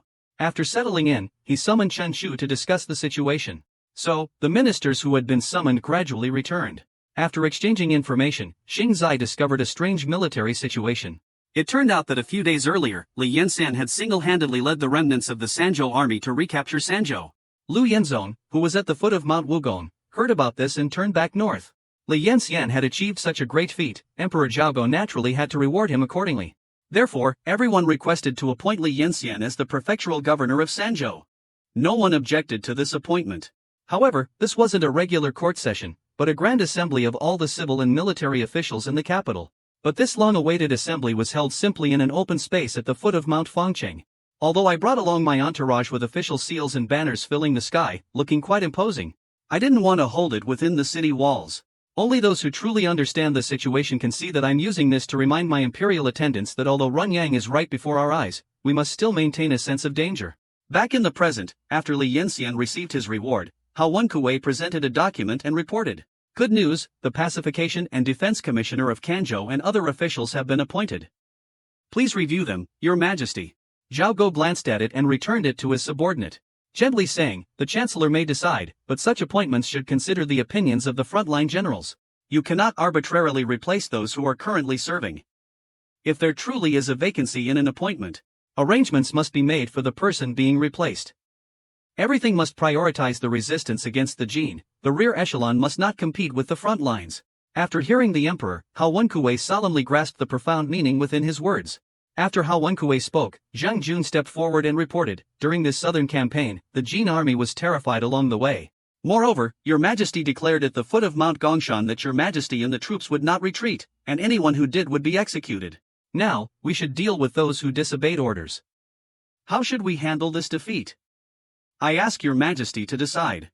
As soon as he finished speaking, the expressions of several officials in the court changed. But Jingo had already considered this matter and sternly said, "I have two things to say. First, the war situation is constantly changing, so we must adapt accordingly. Being on the front lines is forgivable, but retreating is not. Therefore, I pardon those who retreated from Jingdong, but executed the palace guards. Another reason is that the timing wasn't right. Li Yanqian's arrival with his troops was also not the right time." Hearing this, the officials who had previously changed color breathed a sigh of relief. But Jingo continued with a stern face. "Previously, when Chancellor Li was still at court, he said that those who are incompetent must be severely punished to restore order and discipline. I also believe that those in high positions who act recklessly and disregard the people cannot be forgiven. I strongly agree with this viewpoint. Grand Scholar of the Palace, Prefect of Dengzhou, Fan Jituan, what is your crime?" As soon as he finished speaking, a group of officials knelt down and pleaded for Fan Jituan's pardon. Seeing this, Jingo frowned slightly. "I heard that you were all important ministers at court. Why are you acting like this?" Upon hearing this, Fan Jishuan knelt down again and pleaded, "Your Majesty, please, for the sake of our ancestors and family traditions, don't punish me like Lu Guanxi." This action prompted many civil and military officials around him to also kneel and beg for mercy. Fan Jishuan clearly knew that His Majesty dared to kill high-ranking officials, so he was terrified and disregarded his own dignity. Seeing this, Jingo fell silent, lost in thought. He had previously argued fiercely about this matter with the chancellors. But aside from Huin, no one supported him. Jingo also understood that relocating the capital had already unsettled the people. And the situation on the front lines was tense. Executing Fan Jishuan at this time would only incite further discontent among the civil officials. Especially the civil officials in the imperial camp. Due to the critical situation, they united against him. Furthermore, the protection of high-ranking officials is also based on law. Although Jingo didn't care about this, he couldn't stand the united opposition of the civil officials. Unlike dealing with military generals like Lu Guanxi, killing Lu Guanxi was just a matter of him having no merit in not conforming to the system, while killing civil officials had clear laws against it. In the current situation, Jingo still needed civil officials to help him handle affairs. While Jingo was deep in thought, there was a commotion below. They were all guessing whether Jingo would kill Fan Jishuan. After a long while, Jingo still decided to prioritize the bigger picture, sparing Fan Jishuan's life, demoting him to the position of Pacification Commissioner of Juni Army. Hearing this, the officials all breathed a sigh of relief. Having saved their own necks, they cared little for anything else. However, after a terrified Fan Trituan expressed his gratitude, Ban Jie stepped forward and stripped him of his official robes. And everyone finally understood what being sent to the Tunich army meant. After Fan Trituan was taken away, Jingo asked, "Are there any more memorials?" Lu Ji, the transport commissioner of Jingxi, cupped his hands and said, "Now that Fan Trituan has been demoted, what arrangements should be made for Dengzhou? Your Majesty is determined to make Runyang our base. Should Dengzhou be renamed Runyang Prefecture?" Jingo smiled, rising from his meditation cushion, and then walked over to take Lu Ji's hand. Lu Ji was already in his 40s. I still don't understand this emperor's temperament. His face flushed red from excitement at being held by the emperor's hand. Hao Wenkui knew that something good would happen to Lu Ji, either a promotion or something else. But they were also a little envious, because they had followed the imperial army everywhere, but had never been held by Jingo's hand. Moreover, the emperor holding Lu Ji's hand was meaningful. You should know that there's a historical precedent of hand-holding alliances in the Runyang area. It's the story of Emperor Guangwu and his founding ministers. Emperor Guangwu was wise and valiant, and for Jingo, currently in exile, it was naturally an illusion. This event happened when Lu Xiu was being pursued, and had to abandon Litong and flee to Runyang. Therefore, this scene wasn't impromptu, but rather entrusting the entire task of defending Runyang to Lu Ji. Lu Ji, being a man who craved fame, nearly committed suicide during the Jingkang incident to encourage loyalty to the Great Song dynasty. Before this, when the Dengzhou army rebelled, he even said he wanted to die to prove his loyalty to the Great Song, a military commander willing to die for his country. The other officials all understood that the emperor was trying to win people's hearts, but even though they understood, their eyes were still red with envy. Only Han Shizhong, worried about the military situation, didn't understand what was happening. He inwardly thought Lu Ji's weeping was pathetic and undignified. At this moment, Jingo held Lu Ji's hand and said emotionally, "The preservation of Runyang is thanks to your contributions, Minister Lu. I had previously considered establishing the Runyang prefecture, merging Dengzhou and Tangzhou into it, and you were the most suitable person to take on this position." Then, Jingo changed his tone, "But your logistical abilities are truly outstanding. There's a place far more important than Runyang. I hope you will go to Liuxiangyang and oversee the transportation of supplies from Jiangnan to the capital on my behalf." You are skilled in handling finances. I need you to guard this place. How can I let you be a mere prefect? Lu Ji was so moved that tears streamed down his face. He didn't care that General Fan Jishuan was still imprisoned, repeatedly accepting the order, practically swearing his life to the emperor. Seeing Lu Ji agree, Zhao Go casually said, "Let Yan Zizu, the Tangzhou prefect, take charge of Runyang prefecture." This Zhao Go isn't a serious emperor. A serious Zhao Go would use his little head to think about state affairs. A serious Zhao Go would spend all day putting on a show and overreacting to everything. A serious Zhao Go would constantly scheme against his ministers. A serious Zhao Go would frequently run away and abandon his army. But it was this frivolous Zhao Go who saved the Song dynasty from peril, inflicting repeated defeats upon the Jin army. After Zhao Go appointed Lu Ji as transport commissioner, stationing him at Liuxiangyang, Hu Ying, oblivious to the atmosphere, spoke up. "Your Majesty, General Fan Jituan has yet to arrive at Liuxiangyang, and moreover, he controls the military. His intentions are difficult to fathom." Zhao Go was about to speak when Lu Ji interjected. "I have been appointed by His Majesty to Liuxiangyang. That military brute Fan Jituan would certainly not dare to act recklessly." This statement revealed the true nature of this old gentleman. He then looked over at Han Shizhong, who was standing by watching. Having watched the commotion for a while, Han Shizhong hurriedly stepped forward. "Your Majesty, wait for my troops to arrive beneath the walls of Luxianjiang. I will capture Fan Jishuan alive as quickly as possible." Zhao Go was about to say this, but suddenly stopped. Everyone thought His Majesty was moved by the minister's loyalty. But in reality, Zhao Go had a slight headache. This group of people he'd deliberately drawn together hadn't yet taken shape. Compared to those prime ministers, who seemed more trustworthy, Han Shizhong was His Majesty's confidant, it was true. But he was also a traitor recognized by history. Jiang Du Wei Trung appears perfect on the surface. But he's two-faced. He's almost 30 and still just a Hawan-K attendant. Yet he's scheming against the emperor. Ho Don speaks without regard for the atmosphere and holds extreme views. Scholar Lin seems to be rather fond of crying lately. Lu Tuvu is arrogant, looks down on others, and refuses to lose face. Niam Chi Chao likes to speak loudly. Even Lu Ji, whom I thought was seasoned, burst into tears with just a handshake. At this moment, I remembered Zhao Ding. At least he acts and speaks normally. Despite my complaints, these people are my hope for the future. Because I have the reputation of ruling, but I'm not a true emperor. A true emperor would enjoy recording trivial matters. A true emperor would spend all day putting on a show and exaggerating everything. A true emperor would constantly scheme against his ministers. He would frequently run away and abandon his army. More importantly, these people are still somewhat capable. If I were to truly abandon them, Zhao Go, a modern-day college student, could I possibly manage half of China, facing over 200,000 Jin troops on both the eastern and western fronts? So I must endure this for the sake of the country. What else can I do? After a brief pause, Zhao Go solemnly addressed Han Shizhong, "General Han, now that Sanzhou Prefecture has been retaken, I want you to immediately advance north to Shijing and cut off Nianhan's retreat. Second, quickly defeat the Jin troops in the surrounding areas, support the main army and smaller units in retaking Shijing, and rebuild our forces. Third, strive to open a supply route to Sanzhou Prefecture. Once Shijing is stabilized, return to Huaishi to train troops." Han Shizhong was slightly surprised by this adjustment, but he immediately cupped his hands and accepted the order. After receiving the order, he seriously asked, "Between myself and Wei Shang, the Imperial Guard commander who is also stationed at Sisui, whose orders should I follow?" "Yours, of course," Zhao Go replied without hesitation. But then, he added a serious reminder, "You should also respect Wei Shang's contributions in defending Sisui." This was somewhat inconsistent with the established system, but no one around objected. It should be noted that Wei Shang was the son-in-law of a member of the Imperial clan, held a position within the three supreme headquarters, and theoretically, was one of the highest-ranking generals of the Great Song dynasty. The three supreme headquarters and the Privy Council were the two highest military authorities in the Great Song dynasty. One had the authority to deploy troops but not to command them in battle, while the other had the authority to command troops but not to deploy them. However, an obvious fact was that since his ascension, the emperor had used the military force of the Imperial Guard to reorganize the Imperial Army, effectively replacing the function of the three supreme headquarters with the Imperial Army.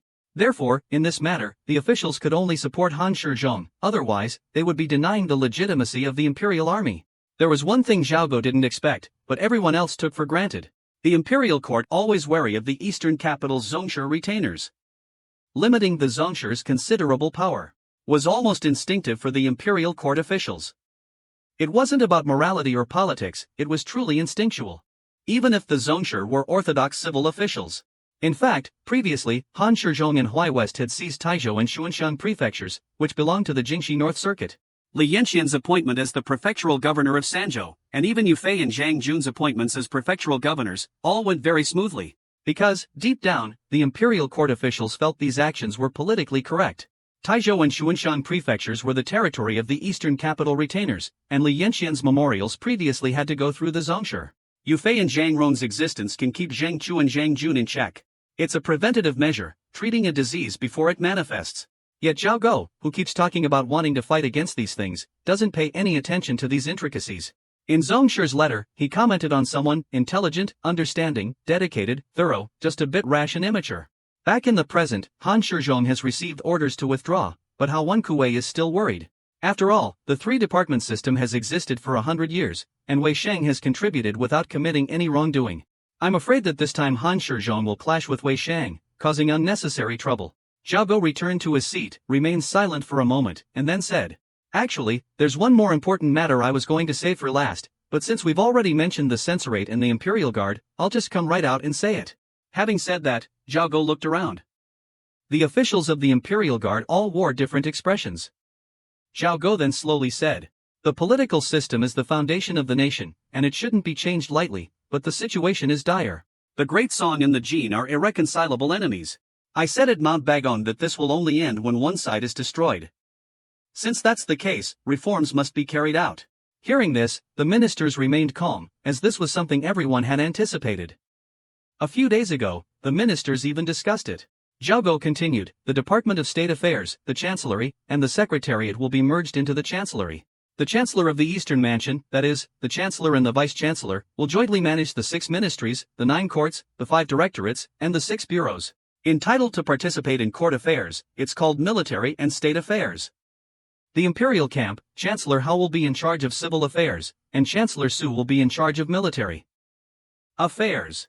After these words, Hao Wenkui and Su Jingheng stepped forward to receive their orders. Zhao Go hastily added, "Chancellor Li will still be the Director of Military and State Affairs, commanding both the Eastern and Western bureaus, and managing all officials." No one paid attention to this statement, of course, because no one thought Li Gang could return. Secondly, the Western Bureau will abolish the positions of participating in political affairs and Privy Councillor. They will all be called Privy Councillor and Deputy Privy Councillor. The Privy Councillor will naturally be the Eastern Capital's garrison commander, Chancellor Wang, Chancellor Yu, and Chancellor Zhang, who is recuperating in Huainan. The Privy Councillor and Deputy Privy Councillor will still participate in court affairs as before. Everyone thought that the Privy Council was just being renamed. Zhao Go paused, then continued, "Third, from today onwards, the Third Army is disbanded and merged into the Imperial Guard. Yang Weizhong and Hao Wenkui will be appointed as deputy commanders of the Imperial Guard. The Imperial Guard will be under the direct command of the Western Bureau of the Privy Council. The Bureau of Military Affairs will be transferred to the Privy Council and will be responsible for managing documents. The deputy commanders of the Imperial Guard, the Bureau of Military Affairs advisors, along with the frontline generals and army commanders, will all discuss military matters with the Privy Councillor as before." Everyone was slightly surprised. This was the true unification of power. The century-long division of military power in the Great Song Dynasty was forced by circumstances to be unified. But if they knew this, why did they do it like that before? Fourth, the Department of Palace Affairs and the Inner Department of Palace Affairs will be merged into the Department of Palace Affairs, headed by Liang Kuei, and will be responsible for palace documents. Temporarily, Zhang Jun will be sent by Empress Dowager Yang, and other positions will remain unchanged. Fifth, the Imperial Guard Honor Guard will establish its own troops. Yang Weizhong will be the commander of the Imperial Guard Honor Guard, and Li Yanxian will be the deputy commander, reporting directly to His Majesty. Naturally, no one objected to the adjustments regarding the imperial attendants and palace officials. Xiao Mingqing's position remains unchanged. Zhao Go's voice slowed as he said this. "These are the matters we discussed previously. The Haoan Library and the Hanlin Academy will remain as they are, directly under the imperial household, like the Eastern and Western bureaus. Actually, there's also the matter of changing the function of the Privy Council, but time is of the essence. And the Imperial Guard has only just been stabilized, so we'll discuss it later." After Zhao Go finished speaking, the chancellors led the others in bowing.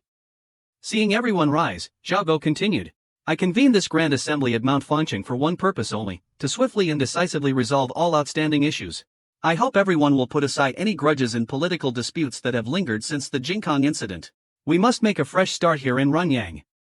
This is why I dealt with Fan Jishuan and appointed the chancellors of the Eastern and Western bureaus here. Wang Kuei was the first to apologize. Your Majesty has worked so hard, it was my oversight. Wang Kuei and Wang Yuan were completely reassured. Zhao Go raised his hand for silence. Let me finish. Regarding the relationship between Song and Jin, I have two things to say. I must make this clear to everyone. Today, just one who caused such chaos among the Jin army. But they currently have over 200,000 troops. The Jin's strength is a fact.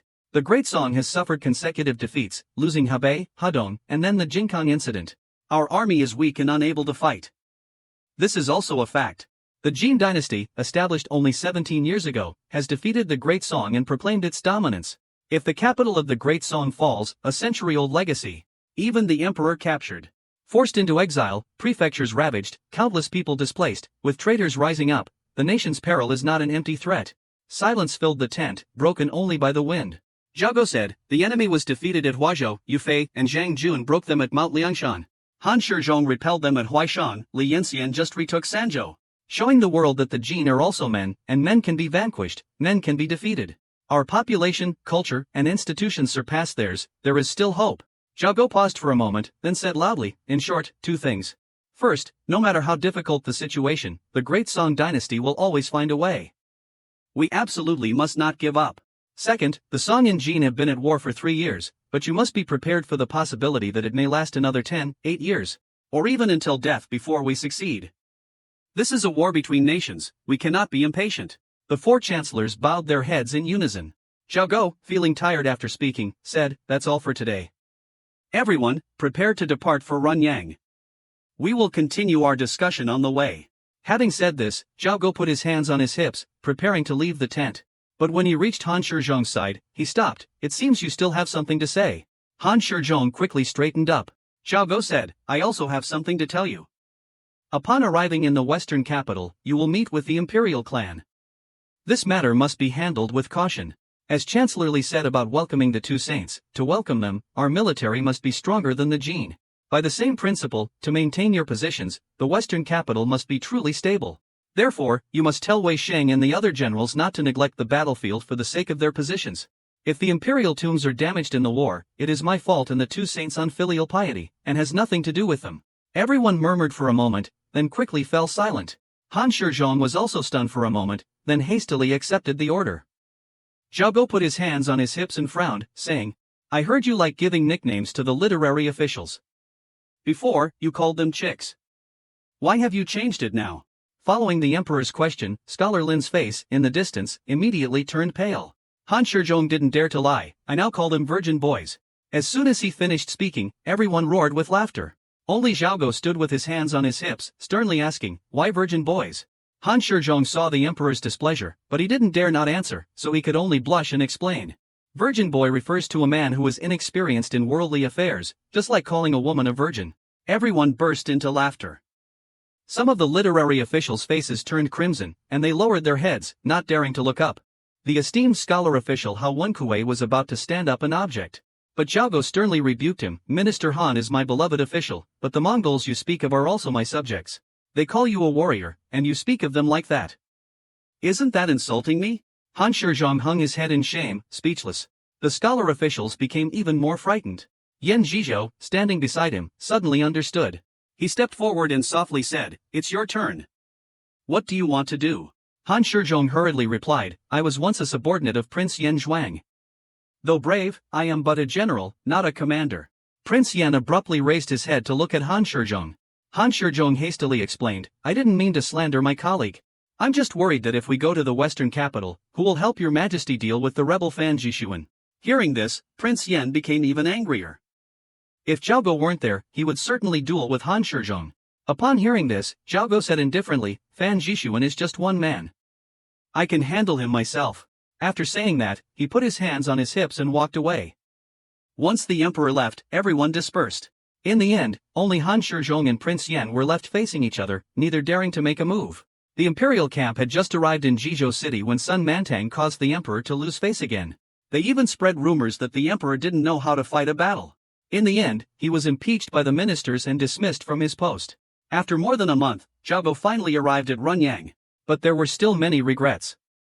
For example, he wasn't able to meet Niu Gao, the person he very much wanted to see. Niu Gao had been recruited by the D brothers in the western capital, and was currently on his way to reinforce the western capital, unaware that he had missed the opportunity to join the Imperial Guard. In addition, the hasty reforms proposed by Jingo were still incomplete in many aspects. There were bound to be many dissatisfied officials, but due to his own limitations, I still don't fully understand the complexities within, so institutional loopholes may appear later. Also, because the reforms require the cooperation of the ministers, Jingo eventually spared Fan Jishuan, the man he desperately wanted to kill. Jingo doesn't believe this man can survive the journey to Sun E. These regrets are just regrets, things still have to continue. After Jingo finished dividing the troops outside the city, the Imperial Guard entered Runyang City, and everyone rejoiced. Many people knelt down as soon as they arrived, kowtowing before even entering the temporary palace, demanding that His Majesty reward Lu Ji, otherwise they would be worried and uneasy. This request was naturally granted, and the Transport Commissioner was promoted to Jingxi and Huainan Pacification Commissioner. Lu Ji is practically the Chancellor, and in reality, he's still the Chief Administrator of Jingxi South Circuit, in charge of coordinating supplies at Liuxiangyang. But Jingo hasn't pressured him too much. After all, Lu Ji has done a lot. Last year, after deciding to make Runyang the base, supplies from the region were all transferred there. The Imperial Treasury remained virtually untouched amidst the chaos. And its financial and material resources go without saying. Lu Ji utilized the Imperial Treasury's resources, along with a large number of artisans, to expand Runyang, build a temporary palace, and then construct storehouses for supplies. Currently, food and supplies are piled up like mountains. In addition, he also built government offices on both sides of the temporary palace, and even constructed housing for officials south of the city, by the Yen River, earning him the gratitude of everyone in the imperial retinue. The imperial retinue has been wandering for a year, lacking supplies for most of that time. Previously, Jingo even scraped the gold off Buddha statues. When leaving Mount Bagong, he also made sure to have people loot the temple's assets, taking even the monks' robes and scriptures. Now, no one can stop us. Back then, the officials in Runyang thought His Majesty was following the example of the two sages and wanted to launch a movement to suppress Buddhism. In reality, it was just because some people were too poor. After everyone in the Imperial Guard settled down in Runyang, many officials started to get arrogant again. If Jingo hadn't fought the battle at Huaishang, if Li Yanxian hadn't achieved his miracle at Sanzhou, then in this fortified city, facing Longyan Zone, what would have become of them? I'm afraid it would have been just like Dongjing. That night, the Imperial Guard held a celebratory feast. The next day was spent consoling the families of the officials. Normal work only resumed on the second day of the third month. However, many high-ranking officials were somewhat dissatisfied. They went to the temporary palace, but upon learning the emperor wasn't there, they became angry. Liang Kuei explained helplessly, His Majesty went to the barracks early this morning to personally distribute rewards to the Imperial Guard. 1245. Yang Weizhong and Su Jingheng became furious.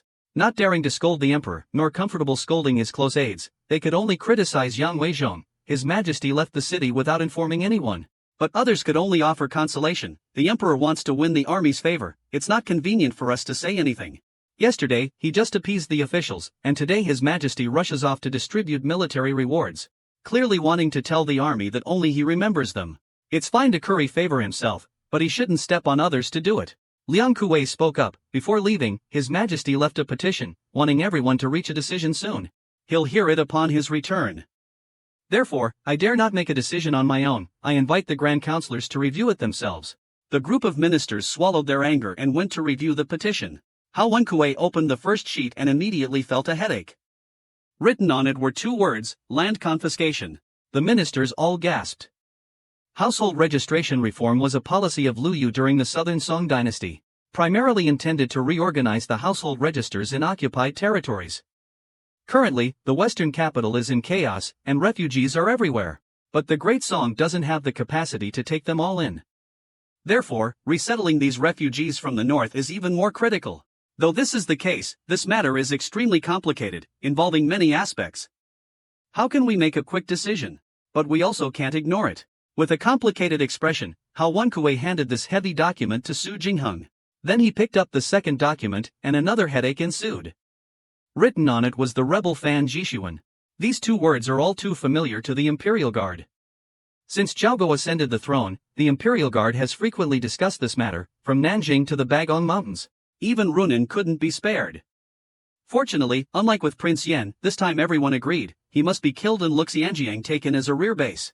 Otherwise, not to mention communication with the southeast, if the Jin army attacks Runan, the emperor will have no way out.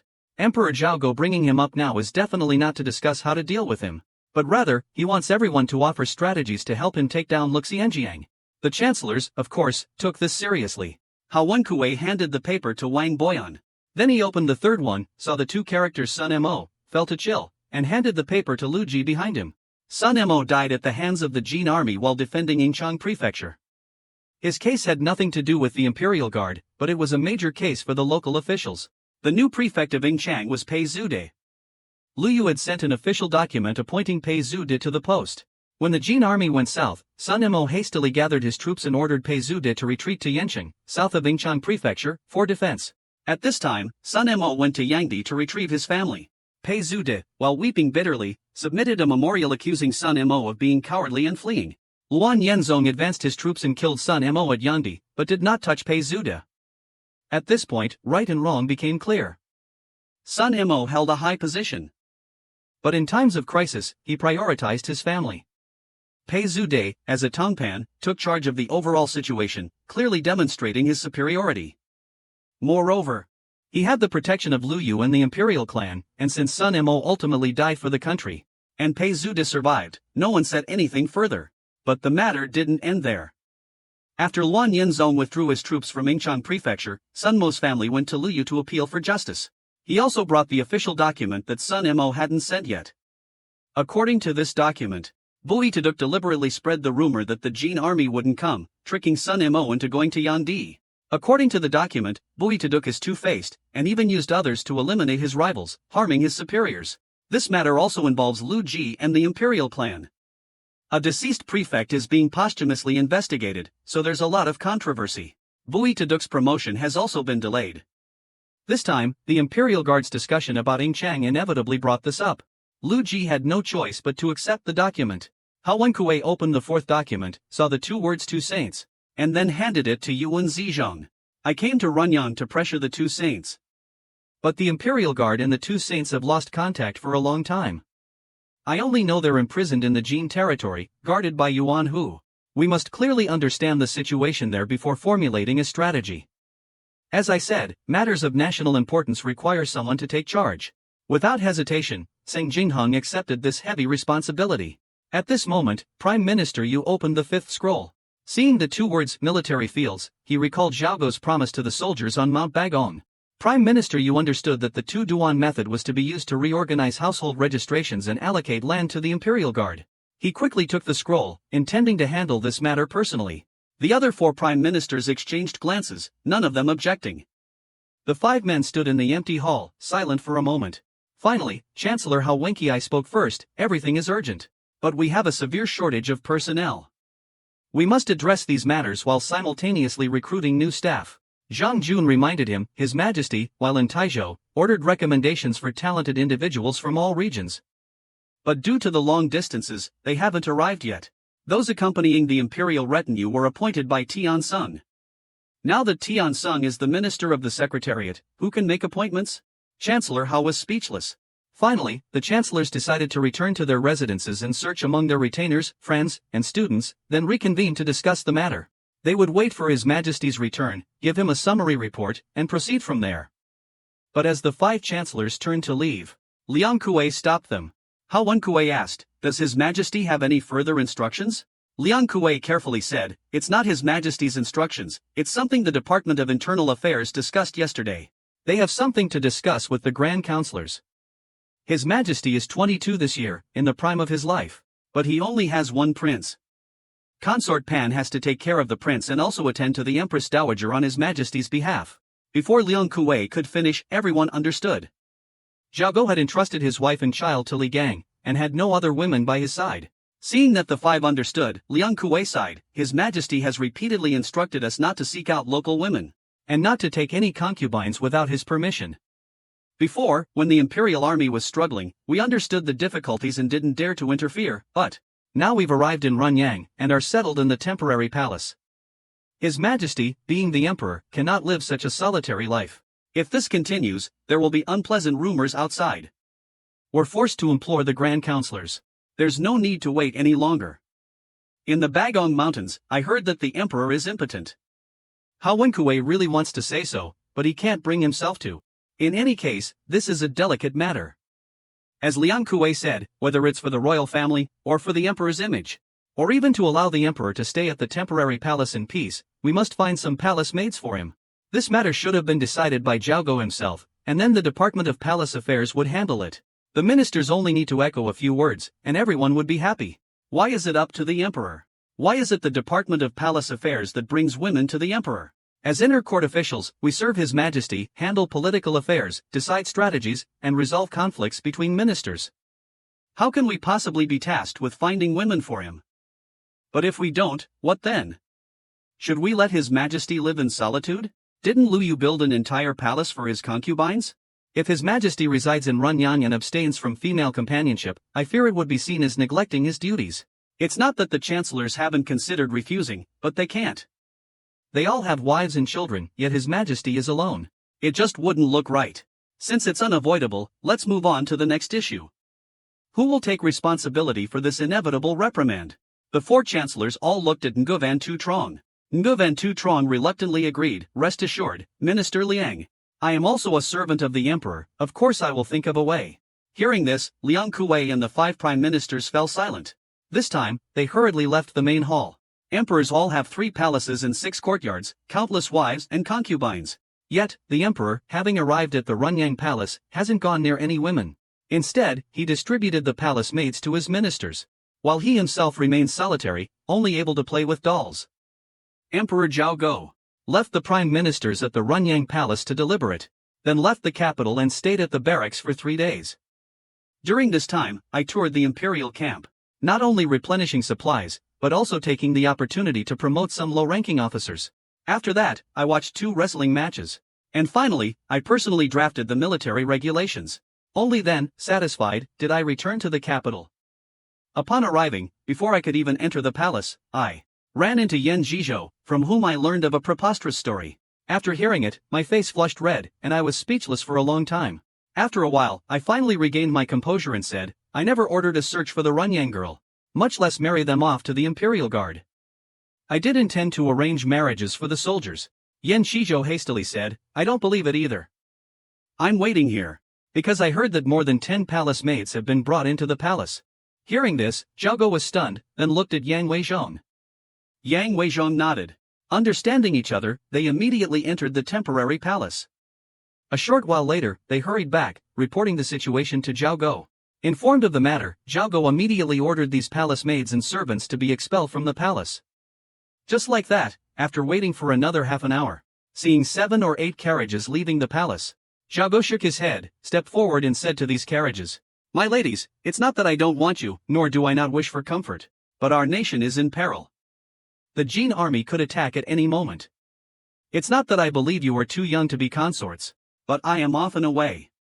If I'm not in the palace, your lives here might be less comfortable than in an ordinary wealthy household. Why waste your youth? Therefore, today I will grant you a choice. Those who wish to return home may do so. For those who don't, I will arrange suitable marriages." There was no sound from the carriages, not even from the imperial guards behind, as this was not a matter for their involvement. Seeing this, Jingo stepped forward. "Distribute these carriages to Han Shizhong and the ministers who didn't bring their families." Even Yang Weizhong was given one. Having dealt with this matter, Jingo breathed a sigh of relief, and then led everyone from outside the palace back inside. Upon entering the temporary palace, Jingo didn't pursue Liang Kuei, but instead changed his clothes and hastily summoned the ministers to discuss state affairs. The ministers, aware of the incident outside the palace, exchanged glances but refrained from speaking. Jingo acted as if nothing had happened. "Good Chancellor, you are the head, please report on the general situation." Hiaai City hurriedly stepped forward and reported, "Regarding the 2 Duan incident, the chancellors have already formed preliminary opinions. But the secretariat is short-staffed, as are the local governments, so for now, we can only implement it in a few stable areas. Nationwide implementation, I'm afraid, will have to wait until after we've recruited more personnel." Jingo had anticipated this, so he said, "On my way here, I've thought it through. The most important thing in resisting the Jin is our ability to fight. And to fight, besides the troops on the front lines, we must also consider how the rear can supply provisions. To ensure adequate provisions, we must do two things: one is to cultivate, the other is to stabilize. The Tunshan system is both cultivation and stabilization, and it's a long-term strategy. We'll do what we can, there's no need to rush. Unexpectedly, Jiaogo hit the nail on the head with cultivate and stabilize. The emperor's lack of haste reassured Hiaai. Today, Hiaai even used the word wise to praise him. Flattered by their praise, Jiaogo couldn't help but feel smug, adding, "There are two more things I want to address. Firstly, in the areas where prefects have been appointed, and grain is being stockpiled, strict management is crucial. It's good that they're stockpiling grain and taking in refugees, but they must be strictly supervised. We can't allow them to overstep their bounds. We may not have direct control right now, but if Han Shizhong or Zhang Jun commit any offenses, don't hesitate to report them to me. I will deal with them." Some believe Jiaogo's decision to handle matters personally was correct, while others thought he placed too much trust in Han and Zhang. However, apart from Hiaai echoing his sentiments, no one spoke up. Jiaogo looked at the civil officials, hesitated for a moment, then gritted his teeth and said, "Secondly, there's the issue of corruption. Corruption is a chronic illness in the local administrations. Officials who don't profit will be tempted by profit, and yet they are the ones managing the administration. During these extraordinary times, shouldn't we make some changes?" Every time Jiaogo wanted to say something, he hesitated. Jiaogo finally spoke, "I think we can take advantage of this Duan incident to promote those with merit to Tongpan, even to Jifu." But everyone's silence was terrifying. The moment he spoke, Jiaogo regretted it. Most Song Dynasty officials are conservative. It's not about supporting the new policies or the old policies, the war party or the peace party. It's a tradition formed between the emperor and officials. Since the founding of the Song Dynasty, created by the entire political system. Even though the new policies faction held power many times, and the emperor acted in the name of the new policies, but everyone still felt it wasn't right, let alone something this outrageous. This is openly using close servants to replace officials' livelihoods. Even Wei Shang, the imperial son-in-law, didn't dare speak up. This kind of official isn't unprecedented.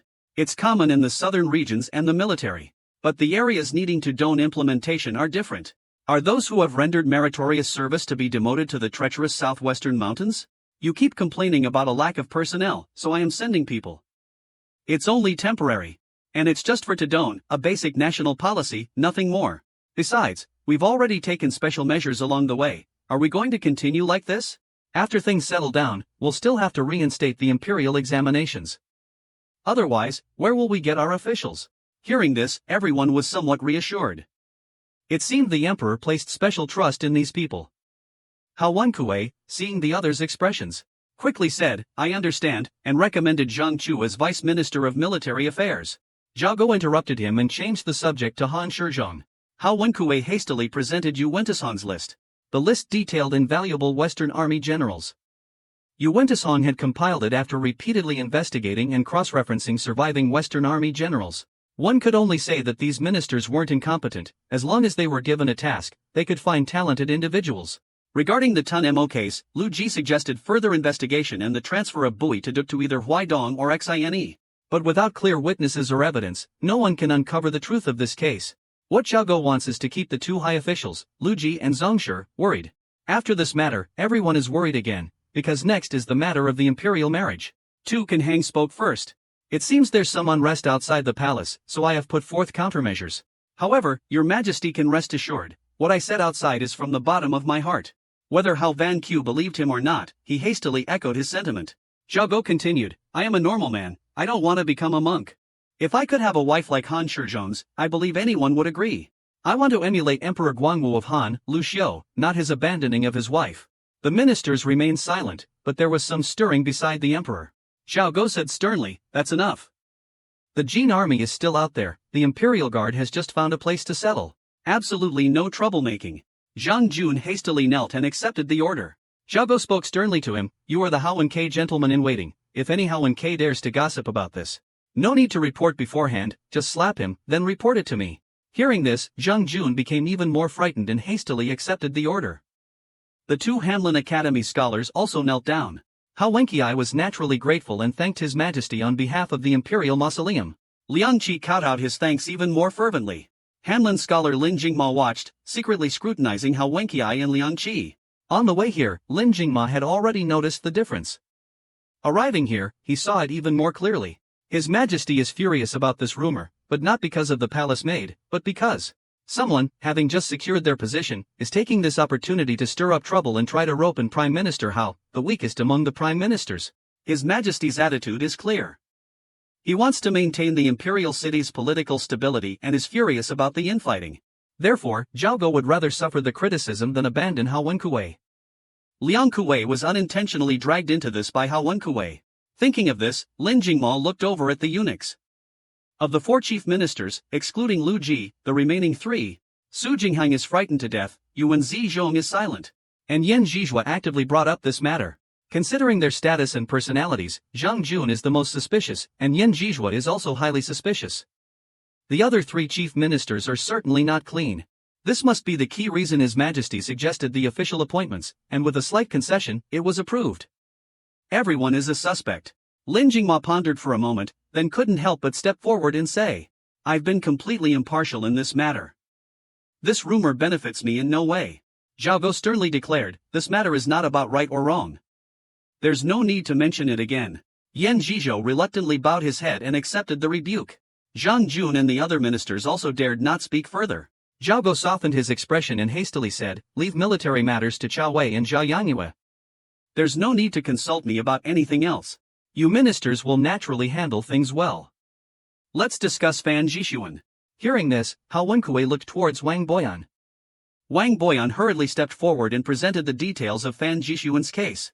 Zhao Go opened the memorial, examined it for a long while, and then slowly said, Minister Wang, you've worked hard. It's strange that Fan Jishuan has no military authority, yet commands 30,000 troops in Shangzhou. Wang Boyan then explained, Fan Jishuan set out from the Imperial Guard with 4,000 troops, went to Shangzhou, and fought with Li Xiuzhong and his brothers. At that time, he invoked the emperor's name, so the prefectures and counties in the Jingxi South Circuit naturally had to cooperate. Therefore, after killing Li Xiuzhong, he had about 10,000 troops, which became his base of power. Cui Jinghong slowly said, at that time, the Fan Jishuan situation could still be resolved peacefully. Due to limitations in troop numbers and logistics, he wasn't too much of a threat. But after Zhao Go killed Lu Guangshi and Ding Jia, Fan Jishuan had no way out and began to prepare. Lu Yenzong fled in a hurry, only bringing back the Taiyuan garrison commander, Wan Hu. Many Shangzhou soldiers, having nowhere else to go, were recruited by Fan Jishuan, which is how he amassed 30,000 troops. Zhao Go frowned slightly, then we must defeat him quickly. We can't waste any time. But this memorial says, Fan Jishuan is using the imperial decree to justify his actions. Could it be that he still wants to surrender? Wang Boyan looked at Su Jinghong. How is that possible? The Jin army has massacred the common people and plundered relentlessly. Even at the final summons in Fangcheng, he didn't show up. He's clearly unforgivable. But Fan Jishuan is determined to rebel, while the soldiers under his command may not necessarily want to follow him. After all, they are the emperor's troops. Before, when Fan Jishuan hadn't rebelled, they could still live in peace. Now that the emperor has brought the Grand Army to Runyang, how can they not be worried about their future? 1463. Wang Boyan clasped his hands and continued, actually, it's not just Fan Jishuan's subordinates, but even he himself is hesitant. He doesn't dare to truly rebel. Just look at how he didn't dare to block the supply route through Liushangyang. Wang Boyan said sternly, therefore, I have 2 suggestions. First, I ask your majesty to issue an edict declaring Fan Jishuan a rebel. At the same time, pardon those under his command and allow them to bring their troops to Runyang to report. Second, send someone to Shangzhou to spread rumors that Fan Jishuan intends to kill his subordinates, to incite the troops. Zhao Go frowned upon hearing this. This is a divisive scheme. Will it be effective? Prime Minister Wang has always spoken of righteousness. Why today? Wang Boyan hurriedly said, this is a military strategy. As Vice Minister of War, I must do this. But such an insidious scheme shouldn't be something to be proud of. Didn't you say before that you wanted to persuade him to surrender yourself? Is it fitting for the emperor to resort to such underhanded tactics? Wang Boyan could only explain, it's only right for his majesty to punish the rebels. He didn't know if Zhao Go understood his meaning. No one had any qualms about dealing with someone like Fan Jishuan. If it were against the Jurchens, even though there were only 500 of them last time, these people wouldn't let him personally handle it. Zhao Go didn't say much, simply accepting this strategy, which coincided with Lu Ziyu's opinion. Then he sternly ordered, this is the most important matter. Proceed according to this plan. If any member of the Hiaai dares to object, dismiss them immediately. In addition, Runyang must prepare the logistics well and quickly contact Ma Shen in Luxianjiang. If anything happens in Luxianjiang, I will personally go there. Upon hearing this, everyone prepared to accept the order. Lin Jingma spoke up first. Your Majesty, I request to go to Xiangzhou and carry out this plan for you. Seeing Lin Jingma's intelligence and quick wit, Zhao Go agreed. Having said that, without waiting for a reply, he stood up and went to the harem to play with his dolls. The ministers could only sigh. Finding a wife for the emperor ended up benefiting those who already had wives and children. No wonder His Majesty was angry. Hiaai, the palace attendant, turned into a rebel. 1488. He was a meritorious official who assisted the Qin king. Alongside the imperial clan in defeating the enemy, he was the only one skilled in martial arts. Facing the enemy, he showed no fear, whether in victory or defeat. But it was feudal superstition that led him astray. In the third month, Fan Jishuan, the man who caused chaos in Xiangzhou, was sleeping soundly when he was awakened by a clap of thunder. Waking up, he was extremely frightened. Looking at the wind and rain outside, he seemed lost in thought. He didn't understand why he had done those things. During the tumultuous Jingkong years, he was the first to come and assist the Qin king. At that time, he was considered a hero. Back then, the Qin king had also repelled the Jin army. Although it cost him 3 battles at Taiyuan to force the Jin's retreat, it resulted in the complete collapse of the Taiyuan front. The Jin army attacked relentlessly, causing the deaths of many renowned generals. It was also at this time that many completely lost hope in the Great Song dynasty. Fan Jishuan, however, was different. In this critical moment, he was appointed Capital Defense Commissioner, a position that made him, a man still possessing strength, ecstatic, becoming the sole military commander by the new emperor's side. With such a bright future, how could he waver? In fact, when the Jin army besieged the city a second time, he took the initiative to attack, showing no fear in engaging them in battle. He had defeated the Jin army countless times. If he had died then, his name would have been etched in history. But when the Jin army took advantage of the frozen Dwaha River in winter to attack the Song army, Fan Jishuan led his 1,000 most elite troops across the frozen river to attack the Jin.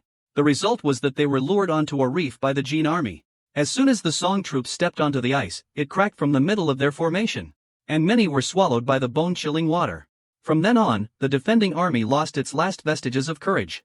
Fan Jishuan also believed that the Great Song had lost the mandate of heaven, and he harbored strange thoughts about the future of the Great Song. He didn't believe the Song dynasty was divinely ordained, which led him to commit acts he now regrets. The rumors about the emperor finding him a woman in Runzhou are false. But Fan Jishuan was convinced that Zhao Go wanted him dead. After Emperor Qinzong was captured by the Jurchens, he was ordered by them to escort the retired emperor and the court officials out of the city, and to suppress any commoners who blocked their path.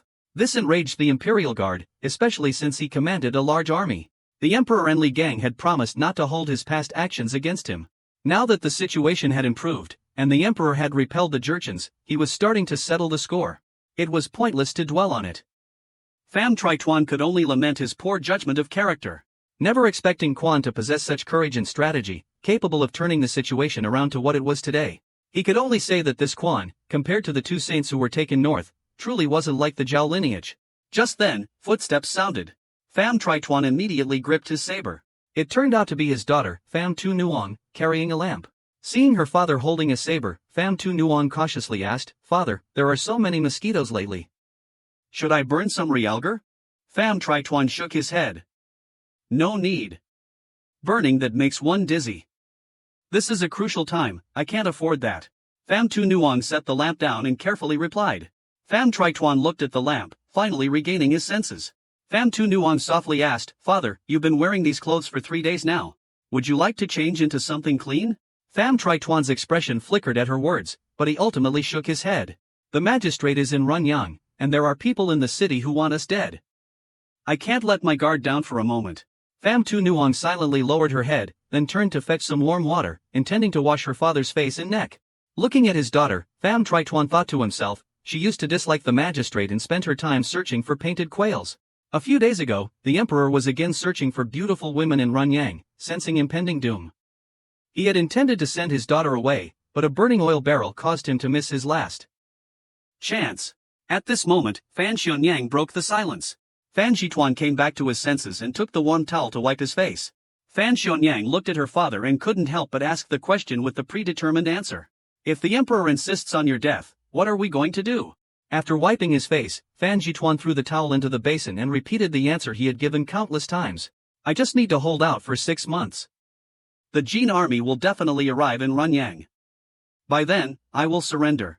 Hearing this, Fan Xianyang's expression was hesitant. Seeing this, Pham Trituan picked up a towel and said, My little girl, you're crying again. You're advising me to surrender. Have you forgotten how you died last time? Hearing this, Pham Tu Nuang recalled the previous scene, her face paled, and she quickly shook her head. Empress Zhang was right. She didn't tell me to advise you to go to Runzhou and confess, but she said the emperor is lecherous, and a few days ago you were going to offer your daughter to him. I wanted to say, I'm willing to share this burden with you, father. Only then did Pham Trituan soften, but he still shook his head. With that, this loyal minister of the great Song dynasty took his saber and went out.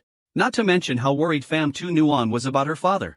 Pham Trituan arrived at the front courtyard and saw the soldiers waiting. He went to the platform and loudly asked, when? A soldier knelt and said, General, since Tan Quang and Tai Quang No were captured, the troops are in disarray. Today, a squad leader led his entire squad to desert. We only managed to capture 7 or 8 of them. Hearing this, Pham Trituan angrily scolded, useless. Han Lap is useless, letting an entire squad escape. It seems he also wants to rebel. And you are also useless, only capturing 7 or 8 men. Do you also intend to rebel? The soldiers had no choice but to kneel and admit their guilt. Pham Trituan raved and cursed for a while, but didn't know what else to do. He was filled with fear, worry, and anger, his emotions intensifying. Suddenly, Pham Trituan ordered, summon the generals to the main hall, as usual, let them come see me. The soldiers, overjoyed, hurried off.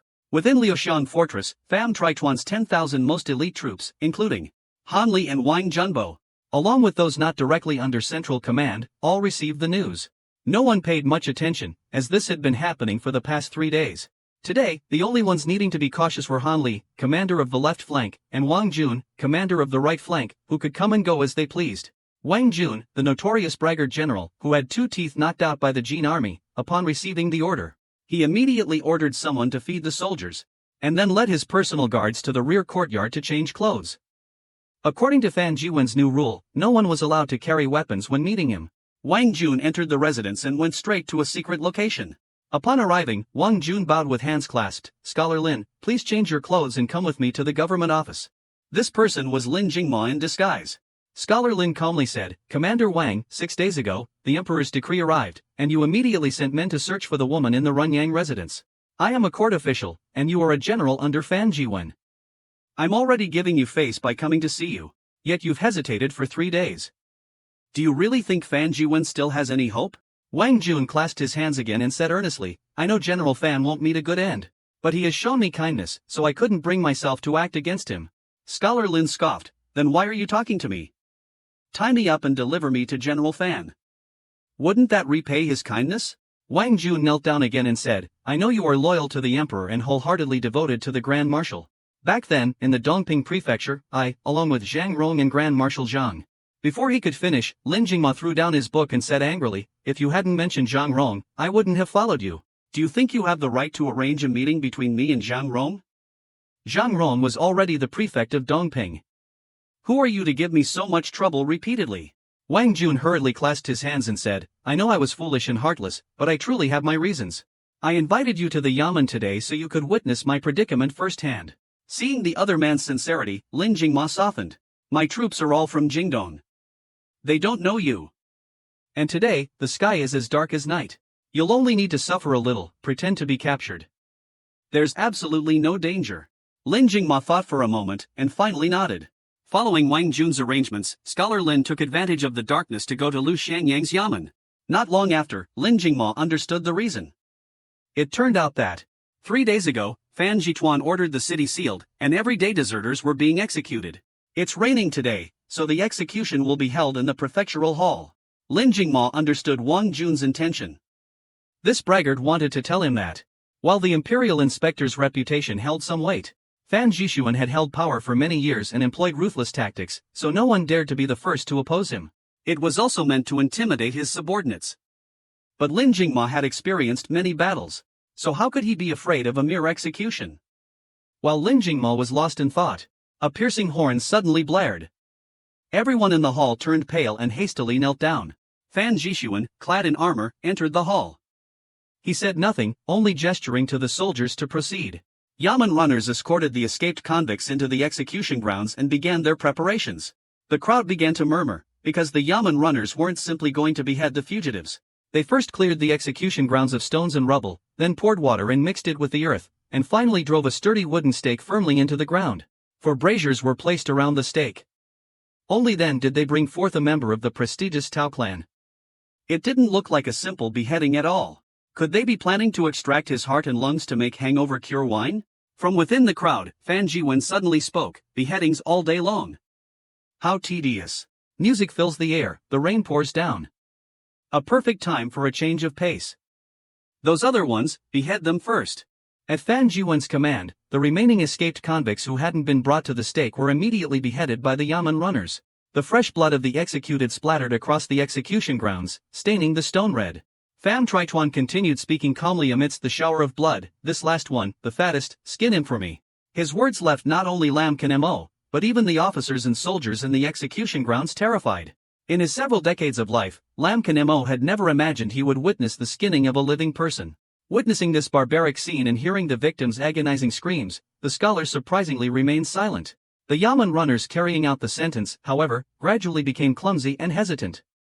They were used to executions, but they had never done anything like this before. Skinning a living person required skill and experience. Countless onlookers were pale with terror, their blood running cold. The Yamen runners fumbled for a long time, finally managing to make a cut on the mass of flesh before them. The pitiful screams abruptly stopped, and the atmosphere in the execution grounds became even more eerie.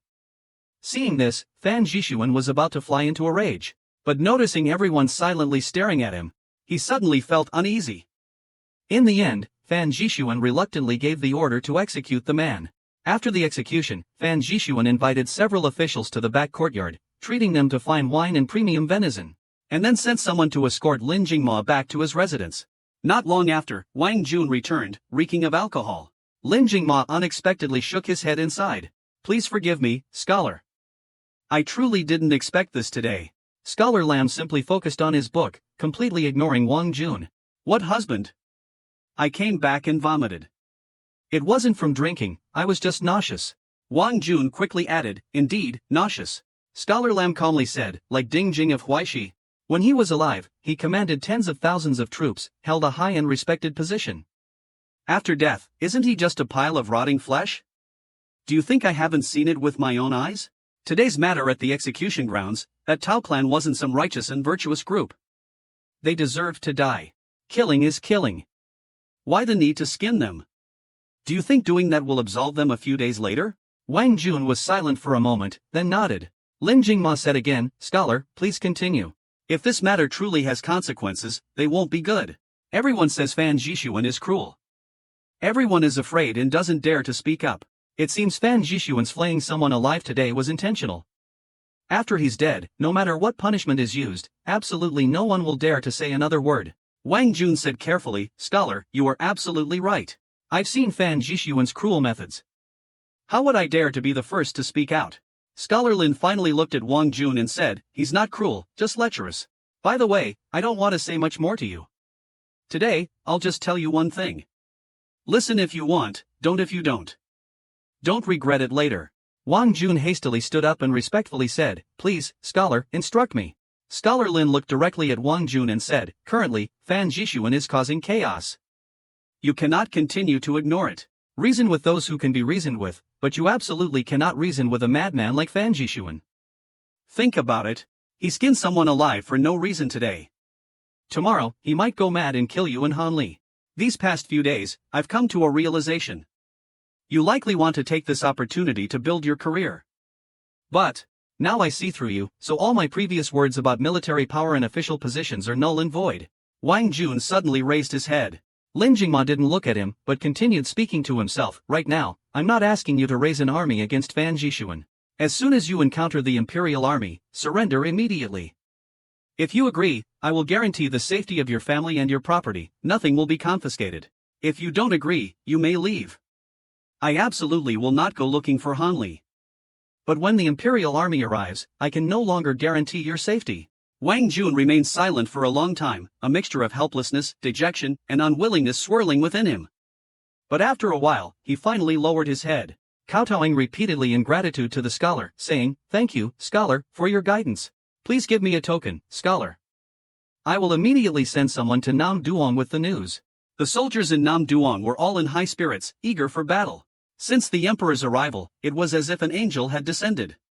In just a few short months, he had forged the emperor's army into a formidable fighting force. Otherwise, why would the soldiers be willing to lay down their lives for His Majesty?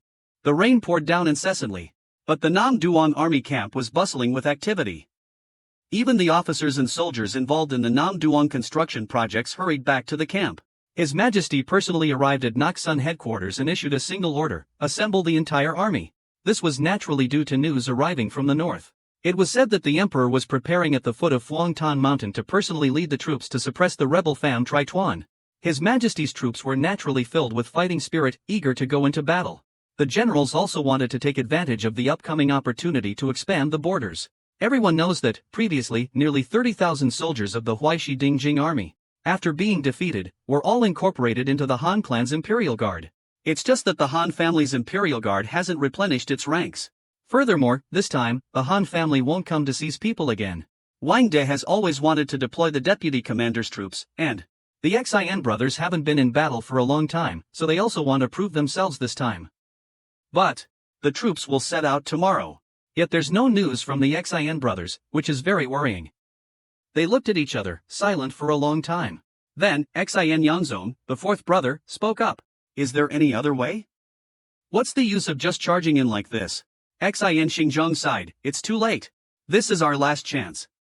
Currently, everyone in the court is avoiding us. Who would be willing to help? Even if it's just a word from the emperor, why should he give us face?" Seeing his brother's discouragement, Xin Xingzhong couldn't help but feel gloomy. But he racked his brains and still couldn't think of a good plan. It's no wonder Xin Xingzhong is so pessimistic. It must be known that the Xin brothers have been prominent figures in recent years. In the early years, Xin Xingzhong made many contributions in the war against the Southern Sher and Han clans. He should have been given a more important position. For years, he hasn't participated in battles, focusing solely on training troops. This time, based on his record, making him commander of the Imperial Guard, it's truly impossible to assign him a lower position. Currently, Xin Xingzhong's relationship with the emperor is unclear. Before the situation becomes clear, he's already the commander of 5,000 troops. Furthermore, Xin Xingzhong is a figure who has caught the emperor's attention. As soon as Zhao Go ascended the throne, he was appointed general of the Golden Wu left guard by the emperor. But after arriving at Zhejiang's Plum Blossom City, he followed his older brother to the southeast. At that time, the emperor was making preparations in Yangzhou. Later, due to the tense personnel situation in Huai River West, Li Gang reassigned the three brothers. Although in the three prefectures, the emperor had specifically named Xin Xingzhong, with his title of regional commander, he still followed Zhao Zicheng to the eastern capital.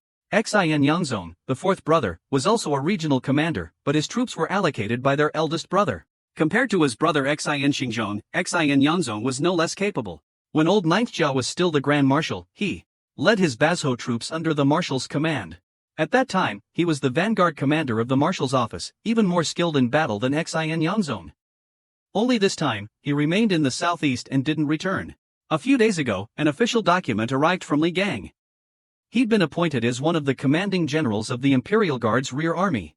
Generally speaking, the Xin brothers were both commanders, their positions during this special period even higher than Lin Zhouji's prefectural governor role, because Lin Zhouji was just a prefectural governor appointed in the last few decades.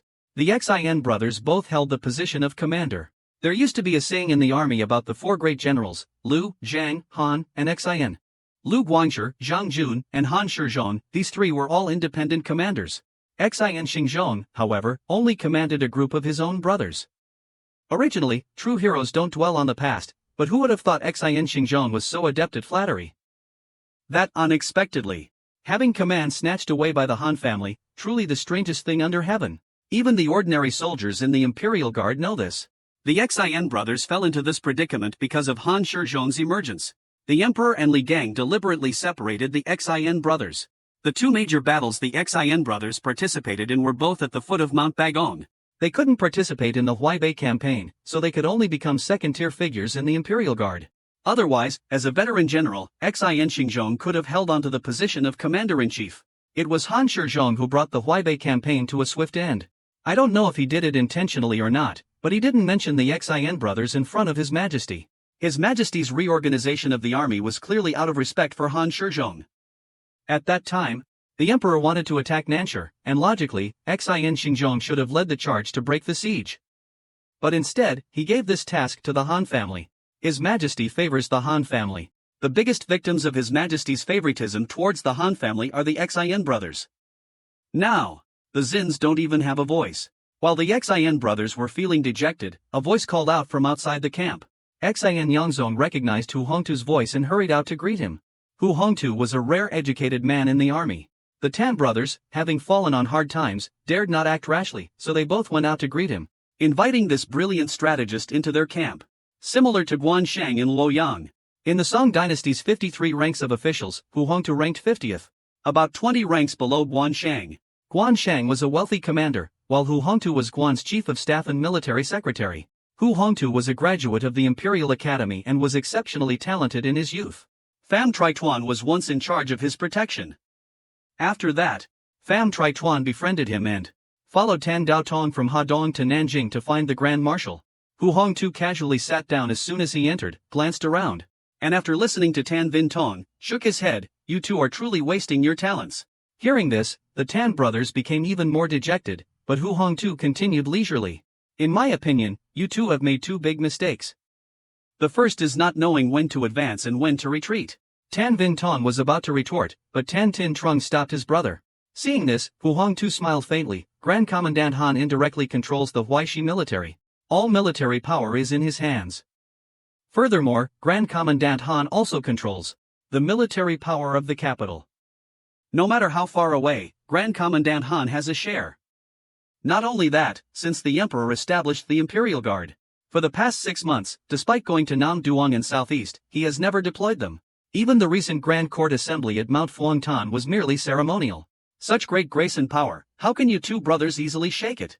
With the grudge between the Grand Commander and Grand Commandant Han, even if you were there, how could you two get a foothold? Xin Xingzhong almost blurted out, "So what should we do?" Hu Hongtu smiled and said directly, "There is only one way, which is to take the initiative to withdraw. One person retreats, then others can advance."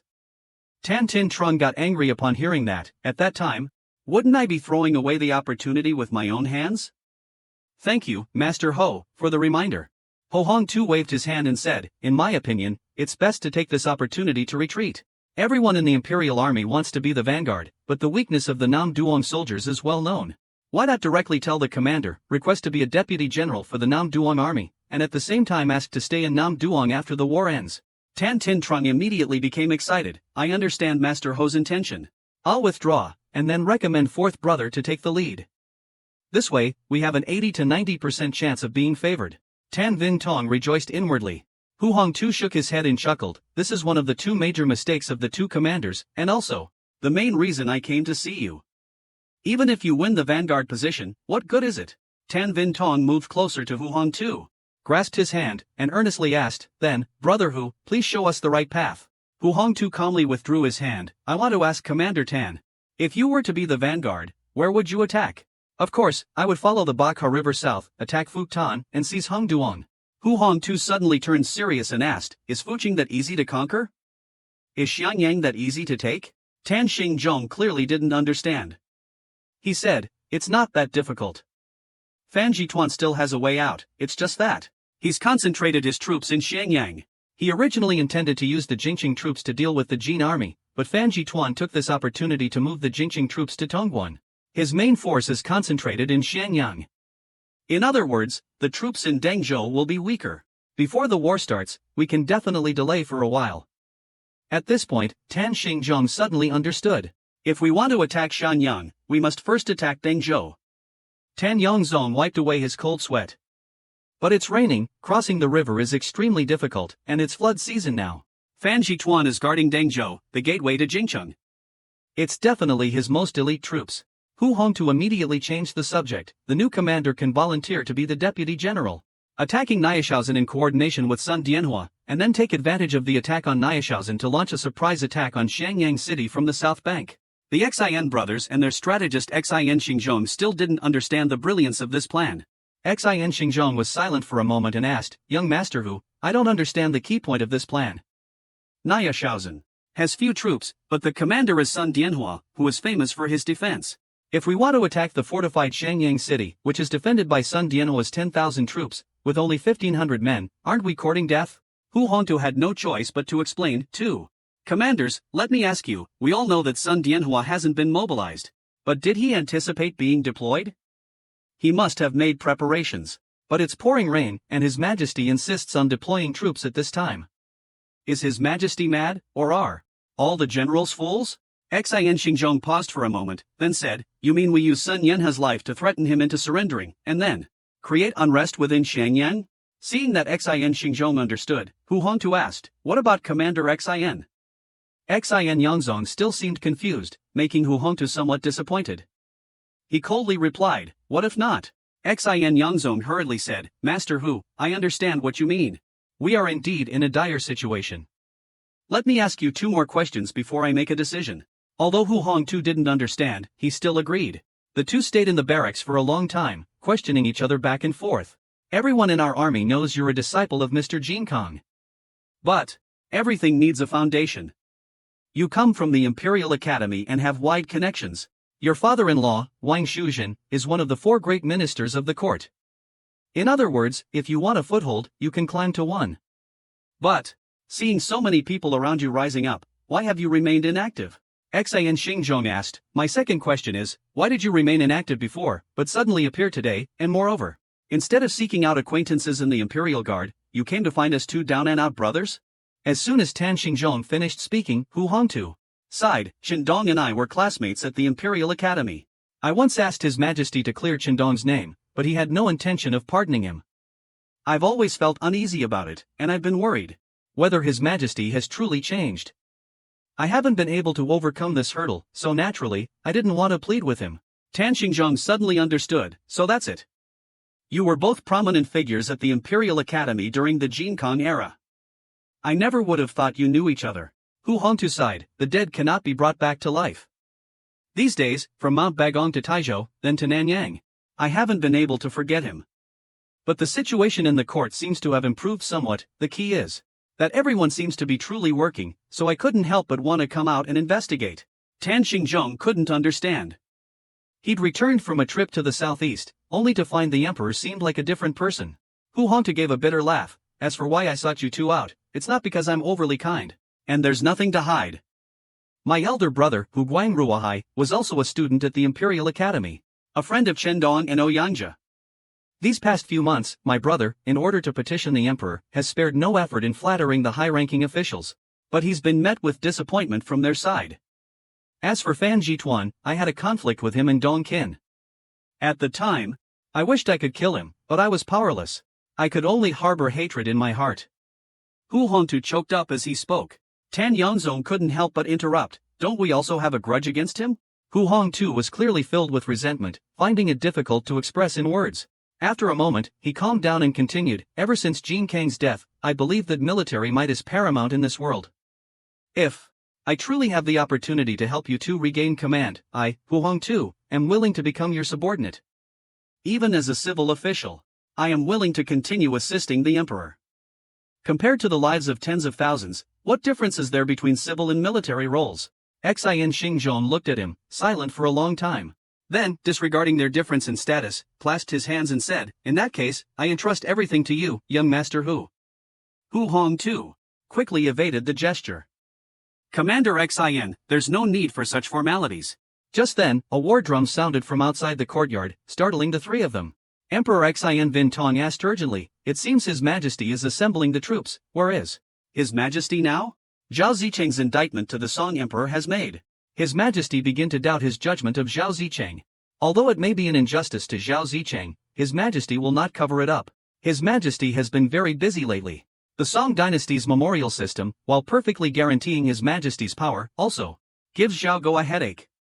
Sometimes it's tax collection, sometimes it's military pay at the front lines, sometimes it's the plan for military construction in Nam Duong, and then it's personnel arrangements. After finishing my work, I turn around and there are some unexpected matters. All of these matters, military affairs, personnel matters, none of them can be neglected. All sorts of memorials keep pouring in, no wonder Zhao Go has a headache. Even if I don't understand, I have to pretend I do. So after scholar Lin Jingmao brought Wang Jun back, Zhao Go finally felt at ease. He set aside his official duties and went to the barracks, where he rarely got a good night's sleep. Early the next morning, Zhao Go went to the main camp. Although it was the main camp, there wasn't any imposing atmosphere. I don't know if it was because there were few people or because these veteran generals were too relaxed, but in any case, in front of Zhao Go, the generals weren't restrained at all. Zhao Go looked at Wang Di and asked, "General Wang, do you also want to volunteer for the Vanguard?" Wang Di replied with a smile, "Hasn't General Zhang already volunteered?" Zhao Go looked at him and said with a laugh, "General Zhang volunteered for the Vanguard, and you also volunteer for the Vanguard. The Commander-in-Chief is the Grand Marshal, why don't you go and be the Grand Marshal? Or do you lack command ability, and are too insecure to try?" Wang De hesitated for a moment, but still refused to give in. Isn't the Emperor personally leading the troops?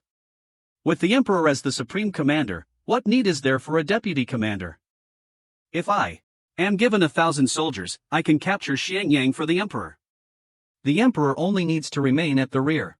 Wang De's meaning was, you just stay at the rear, and leave everything to me. Wang Da. Zhao Go's face darkened as soon as the words left his mouth. Let me see the memorials requesting war. We'll talk after I've read these. Wang De had wanted to use his position as deputy commander to request the Vanguard position, but he was refused and felt extremely anxious. However, after reading the war memorials, Zhao Go became somewhat amused by their bombastic style. The generals' memorials were all the same: sail down the Bai River south, attack Guangzhou and Xiangyang, and then request the Vanguard position. He wondered if the secretariat was short-staffed recently, as all the generals seemed to have hired the same writer for their memorials. Zhao Go already had a general plan, but after reading the memorials, he changed his mind slightly. Holding the memorials, he asked, "Why are there no memorials from the two new commanders?" Immediately someone called out, "Bring forth the war memorials of the two new commanders."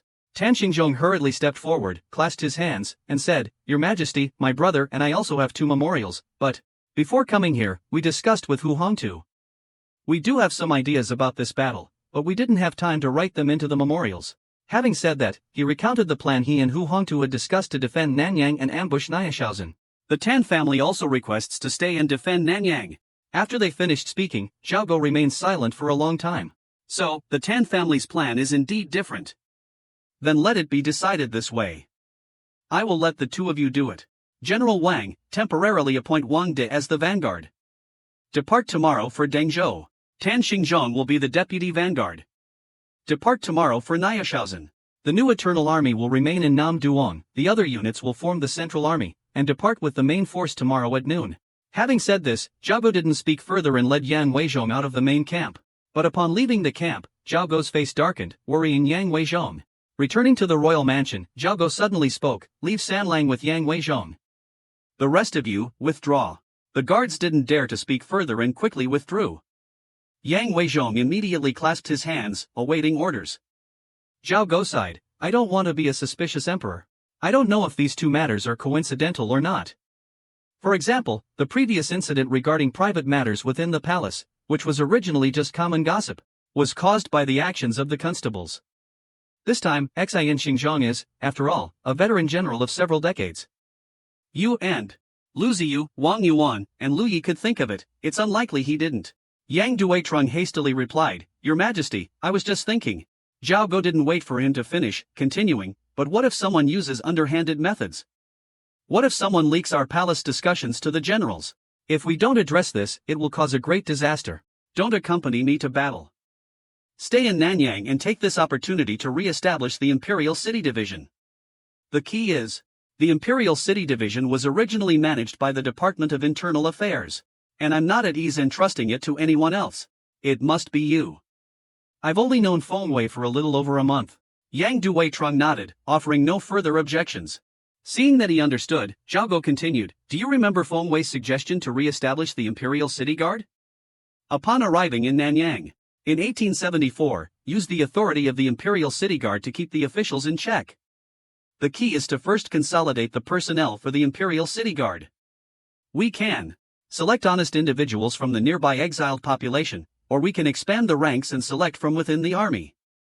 After you return, I want a detailed report on these two matters." Yang Duizhong could only reply loudly, "Yes, Your Majesty." Zhao Go nodded in satisfaction and then left. Actually, for Zhao Go, this was just a suspicion. He knew the likelihood of this happening wasn't high. After all, Fan Zhituan's military arrangements were still in place, and careful consideration would eventually lead to the same conclusion. However, the previous concubine selection incident had disgusted him. Although Zhao Go had said the matter was over, he still harbored resentment. Therefore, he used military affairs as a pretext to establish a special agency. Just like how I was criticized by Huin, I still can't help but compare, and can only say that some people's level is just that. The rain hasn't stopped today.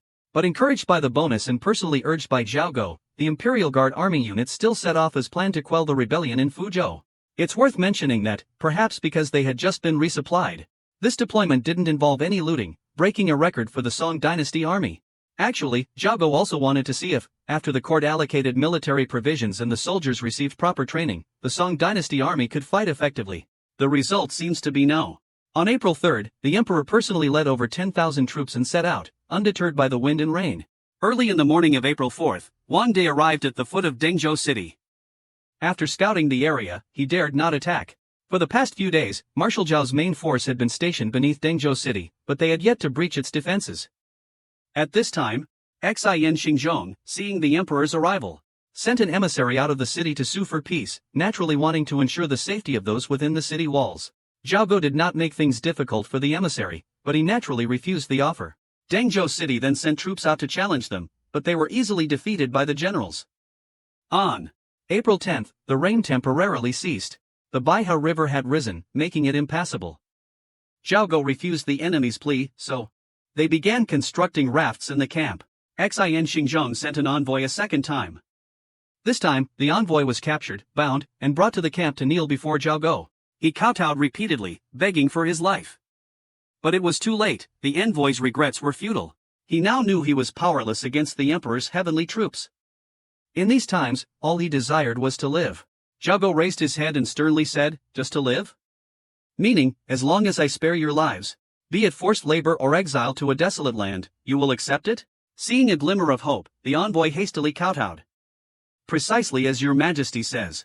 Zhao Go set down the memorial and raised an eyebrow slightly. "Is it because the great Song dynasty didn't reinforce you? Or was it the Jin army that forced you to rebel? It's too late for regrets now. You reap what you sow when you collude with the Jin." Hearing this, the envoy kowtowed again and pleaded, "Your majesty, please understand. The general defending you prefecture is the former Taizhou patrol inspector. If your majesty grants us our lives, we are willing to bind him and deliver him to the foot of the city walls as a demonstration." It must be said that while the rebels in the city were abandoned by everyone, the Song army was also exhausted from top to bottom. The various units vying to surrender in the past few days were also frightened out of their wits. With the envoy kneeling like this, and some of the generals in the tent wavering, unable to restrain himself, Wang Yuan looked towards Zhao Go and spoke out of turn. Zhao Go, however, remained cold and said, "No." Hearing this, the envoy raised his head indignantly. "Your majesty, what sort of situation is this? Everyone believes the nation is about to perish." Zhao Go coldly replied, "Perish? Leaving aside the past, just speaking of the present, why is it that Fan Zhang only needs to restrain his commander-in-chief, while here we are not even allowed to speak? Fan Zhang is no different." Hearing this, the messenger stood up in anger. "Your majesty, both sides face death. Does it really matter so much whether there are treacherous plots or not? If that's the case, we are far more innocent than Fan Zhang.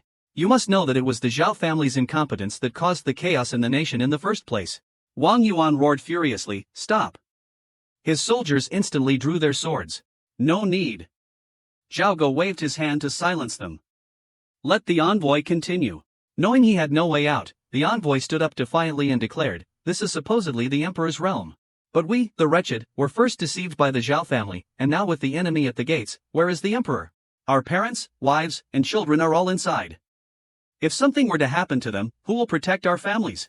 Zhao Go, having clearly considered this, calmly replied, "You raise a valid point. You are not wrong. None of what you say is wrong. But if we truly fight, there will be countless casualties. After the battle, I will take responsibility. I can even take responsibility for all of you. Furthermore, I know some of you are truly innocent, but I will not negotiate with rebels.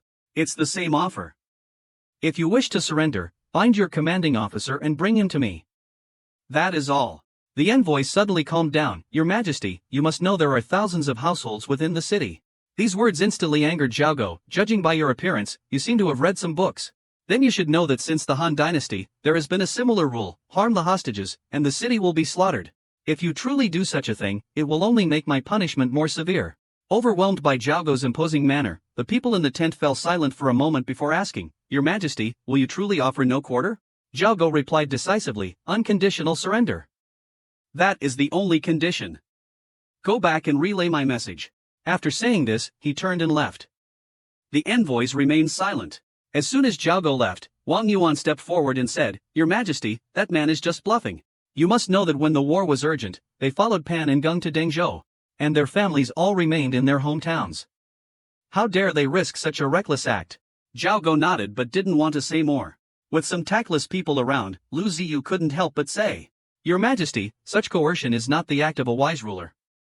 Do you really want to bury alive more than 10,000 people in the city?" Zhao Go coldly replied, "When did I say I wanted to bury alive 10,000 people? Even if I were to punish them, I would at most behead the ringleaders and sentence the other guilty parties to a few years of hard labor. They're conscripting soldiers, why kill them without cause? They're likely selecting the strong and healthy for the army, and letting the younger ones buy their way out." Lu Ziyu breathed a sigh of relief. "I thought it was something like that. If so, why not hint at it? If they're scared, I'm afraid they'll surrender immediately."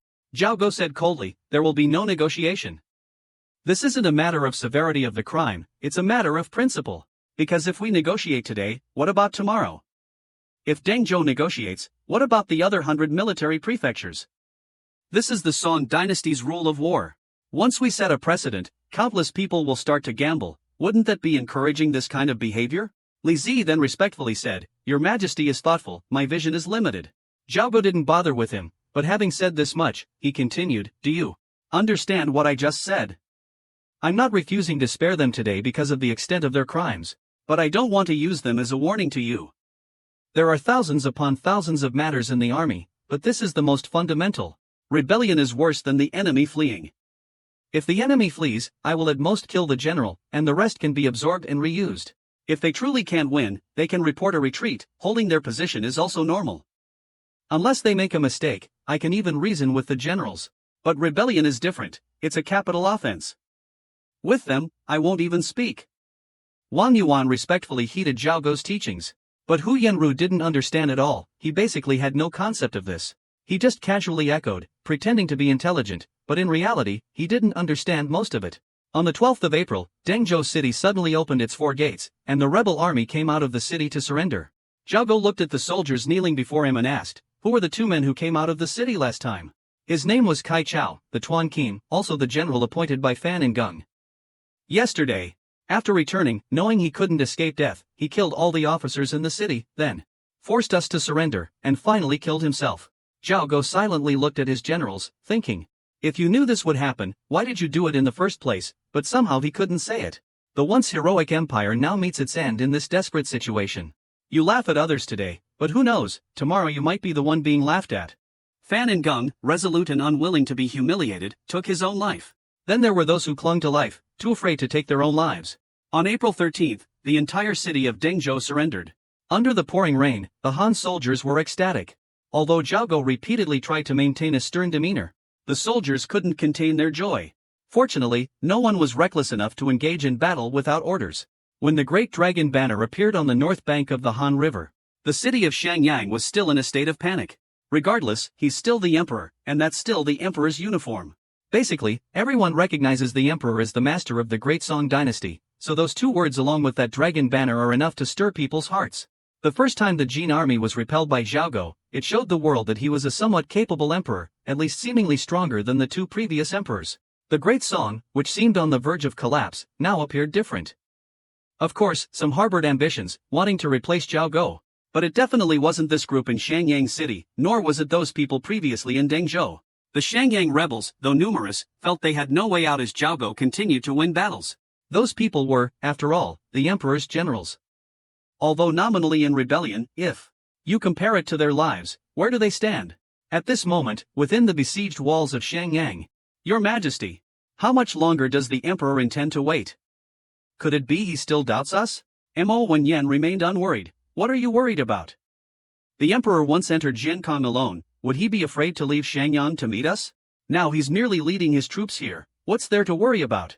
Fan Ngang is also someone the emperor must be wary of. Surely, the emperor has other arrangements, and those arrangements aren't these Han troops before us. Wang Jun hastily agreed, I think so too. But ever since the emperor's dragon banner appeared on the north bank of the Han River, Fan Ngang has been restless, drunk every day. And everyone within the city has been in a state of panic. I'm afraid we're not the only discerning ones. After a moment of silence, Mo Wenyan said, I haven't heard of any other armies arriving in Xiangyang. But Xiangyang is too close to Nanyang. It wouldn't be surprising if someone took advantage of the chaos. Wang Jun inquired, should we send someone to Nanyang to investigate the situation? Mo Wenyan didn't pursue the matter further. Investigate? Do you think I can't protect your life? Wang Jun hastily replied, of course not. But if I were to hold military power in the city, I would also want to distinguish myself before the emperor. Mo Wenyan found this man's motives even more unfathomable and chose to ignore him. Wang Jun regretted his earlier hesitation even more. Ever since the emperor's dragon banner appeared on the north bank of the Han River, the situation in Xiangyang had become increasingly chaotic. 2 days ago, after witnessing His Majesty deal with the traitor, Wang Jun was nearly broken, losing all ability to act, hiding in his residence all day, his thoughts increasingly chaotic.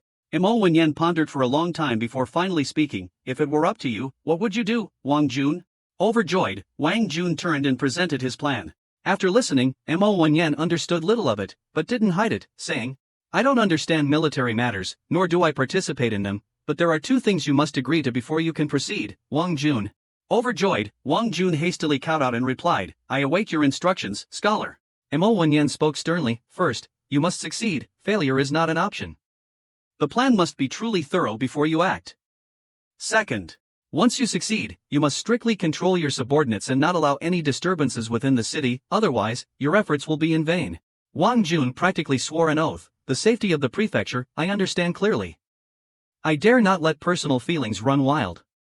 If I disappoint the scholar, I will accept the death penalty. Mo Wenyan left without finishing his words. Having received approval, Wang Jun couldn't wait any longer and immediately began to act. That evening, he took the initiative to go to Fan Jituan's residence in Xiangyang, requesting a meeting with Fan Jituan. As the general holding military power within the city, and having been promoted by Fan Jituan himself, there was naturally no reason for him to refuse, so Wang Jun was quickly ushered into the back hall. But strangely, Wang Jun didn't see Fan Jituan in a drunken state, nor did he see any scene of debauchery, only Fan Trituan, his eyes bloodshot. A moment later, his calm voice rang out, if you're not at your post defending the city, what are you doing here? Wang Jun, following the original plan, spoke directly, this humble servant has come concerning the city's defense. Tell me, this city is about to fall. Continuing like this will certainly lead to disaster. Fan Trituan spoke calmly, as if waiting for something. It seems you know something and have come to tell me. Wang Jun replied, this humble servant's wealth and position are all thanks to the Grand Commandant. Even if others didn't come, I still had to. This time, it's not just about the city's defense. The troops the Grand Commandant dispatched to the ferry crossing are also a bit unstable. They're said to be reliable troops, but their presence at the ferry crossing has 3 disadvantages. First, they're not allowed into the city, naturally breeding resentment. Second, they are a group of officials, each with their own agendas. If even one betrays, all of Zhongfeng will be in danger. Furthermore, the soldiers see Your Excellency arrive with such pomp, yet do nothing. I fear that as soon as Your Excellency gives an order, they will immediately rebel. Grand Preceptor. After hearing this, Fan Jishuan laughed loudly, you're quite right. What do you think we should do to deal with the current situation? I have a plan, if only the Grand Preceptor would agree. Wang Jun said as he stealthily placed his hand on the hilt of his sword. Fan Jishuan, seemingly oblivious to his actions, continued, the Quan family doesn't want to fight, and I don't want to fight either. So how can we fight? So, it's better to give Xiangyang and the majority of the troops to them. As for us, your loyal followers, we'll protect the Grand Preceptor's family and flee to the Central Plains. After hearing this, Fan Jishuan removed his hand from the hilt of his sword and sighed, I've thought about that too. It won't do. We'll lose the city, lose the troops, and have nothing left. We won't even have a way to survive in Jinling. Besides the middle general, there's also Li Shao, who has a grudge against us. And the middle general is a man with ambitions of becoming king and establishing his own hegemony. They have 5,000 or 6,000 troops over there, and we only have a few hundred who ran here. The lieutenant general will either kill us to eliminate future threats or hand us over to Li Shao to gain favor. Wang Jun also sighed, the Grand Preceptor is right, but if so, we can only live day by day. Grand Preceptor, the personal guards are outside the city, and there aren't many troops inside. Why not recall them and station them at the front gate? Even if we don't use them, they can stabilize the city. Fan Zhishuan still shook his head. The reasoning is sound, but it will arouse the Emperor's suspicion, and I fear our future will be even more precarious. Wang Jun is willing to fight and risk his life to protect the Grand Preceptor and stop the Emperor. Fan Zhishuan paused for a moment, then touched the hilt of his saber. Wang Jun immediately knelt down and said, "It's normal for the Grand Preceptor to be uneasy right now, but I am completely loyal to you. I'm willing to take my entire family and go, just to ensure the Grand Commandant's safety. I'll endure anything." Pham Trituan sighed. "It's not that I don't trust you, it's just that at this point, I don't know what the right course of action is. Go back for now, let me think about it." Wang Jun didn't dare say more, kowtowed, and left. He then hurried back to his residence, and upon arriving at the rear courtyard, he saw 51 people entering the residence, the same group of Yamen runners from that day. Seeing Wang Jun, everyone knelt down in unison. Wang Jun nodded and asked, "How did it go?" "The Grand Commandant has ordered Han Luke to lead troops out of the city to replace His Majesty's soldiers." Hearing this, Wang Jun was still uneasy. All these years, he had risked his life infiltrating Pham Trituan's inner circle, defeated again by such a simple divisive scheme. Wang Jun curiously asked, "Didn't you say yesterday that the Grand Commandant was completely demoralized? Could he be deliberately deceiving us? Or does he want to use this opportunity to join us?" He hurriedly shook his head. "You're overthinking it." The young miss persuaded the Grand Commandant and helped him regain his composure. Wang Jun beamed and nodded repeatedly. "In any case, this is a great contribution. Don't worry, brothers, you'll all be rewarded after we succeed. Everyone will get their share. We'll act once Han Li leaves the city." Hearing these words, everyone was elated. Dawn broke, a light rain falling. Left Army Commander Han Li led 3,000 troops out of the city, following Fan Zhituan's orders to relieve the Imperial Guards. But as soon as they left the city, the drawbridge was raised. Ambushed. Commander Han Li of the left flank stared at Wang Jun in disbelief. Wang Jun stood calmly. "I know this was your plan today. I'm indebted to the Grand Marshal and should have stayed in the city, prepared for this. But if I had, the Grand Marshal would have led everyone in the city to their deaths. Obey my orders. You will still go and meet the army. After that, I will go to His Majesty and beg for forgiveness. That way, His Majesty won't punish you." This was the loyalty Han Li had cultivated. The surrounding officers, though hesitant, still remembered him. If His Majesty's wrath descends, the commander could escape punishment. But what about Han Li? Han Li sighed, "I don't know what you're planning. Take my family to Xiangyang and beg the young mistress for mercy. As for me, from now on, I'll be a recluse, never to appear again." With that, Han Li turned his horse and fled. The generals looked at each other, then followed Han Li's final order and headed towards Han River. Chaos erupted within the city. Panicked, Fan Zhishuan realized he had fallen for Wang Jun's empty fort strategy. He urgently called for his personal guards, but no one answered. At that moment, he fully understood he was at his wit's end. Knowing escape was impossible, he suddenly remembered something and ran to the back courtyard with a knife. 16-year-old Fan Xionyang saw her father rush in frantically and asked, "Father, has the city fallen? Your mother just ran off with the maids and the officials." Fan Zhishuan looked at his daughter, his face contorted in a grimace. Gnashing his teeth, he swung his knife at her, but in his rage, he missed. Pham Tu Nuong fled in terror, but with nowhere to go, she could only hide in the courtyard and cry, "Father, why do you want to kill me? What have I done wrong? You are my daughter, that is your fault. That Wang Jun will surely take you. If not taken by him, you will be humiliated by him, like a dog of the Mandarin. How can I let him have his way?" Pham Tu Nuong retreated as she spoke, but Pham Trituan caught up and stabbed her in the stomach. Pham Trituan looked at his daughter in pain, no longer with the ferocity he had before. But Pham Tu Nuong still clung to her father and cried, "Father, my daughter, it hurts, doesn't it? Do you want to live?" Pham Tu Nuong nodded repeatedly. Pham Trituan said ferociously, "Then stay in this courtyard." Having said that, he slit his daughter's throat and tore her body apart. With disheveled hair, Pham Trituan charged into the backyard like a wild beast, slashing at anyone he encountered. But in just a moment, he heard the sounds of encirclement. Not wanting his wife and children to be humiliated, he had killed his entire family, but at this point, clinging to life and fearing death, he couldn't bring himself to commit suicide. Unsure of what to do. In his panic, he thought of how after leaving Dianjing, Zhang Dang at the Great Wall was the only one who didn't want to go west, and had contacted more than 100 people, preparing to head towards Shenzhou. To avoid trouble, Pham Tri Tuan pretended to be complicit with these men. Then, before they killed Kang Du, he killed them. Afterward, he fabricated a story saying these men, lacking propriety, had killed Kang Du on their own. And that was just a year ago. He always considered himself a man who knew the mandate of heaven, one who followed the mandate of heaven, yet now he has fallen to such a tragic end. Bound in chains, stuffed into a basket, Pham Tri Tuan was thrown into a deep pit, buried under rocks and earth. The feeling of helplessness against fate, the resentment towards life gradually subsided. The imperial troops arrived, ending his life on the 18th of April. On the 18th of April, Hong Duong fell into great chaos. Han Li ordered his troops to leave the city and surrender. Wang Jun captured Fan Jishuan on the spot. And Mo Wenyan led the troops into the city, seizing control of the government.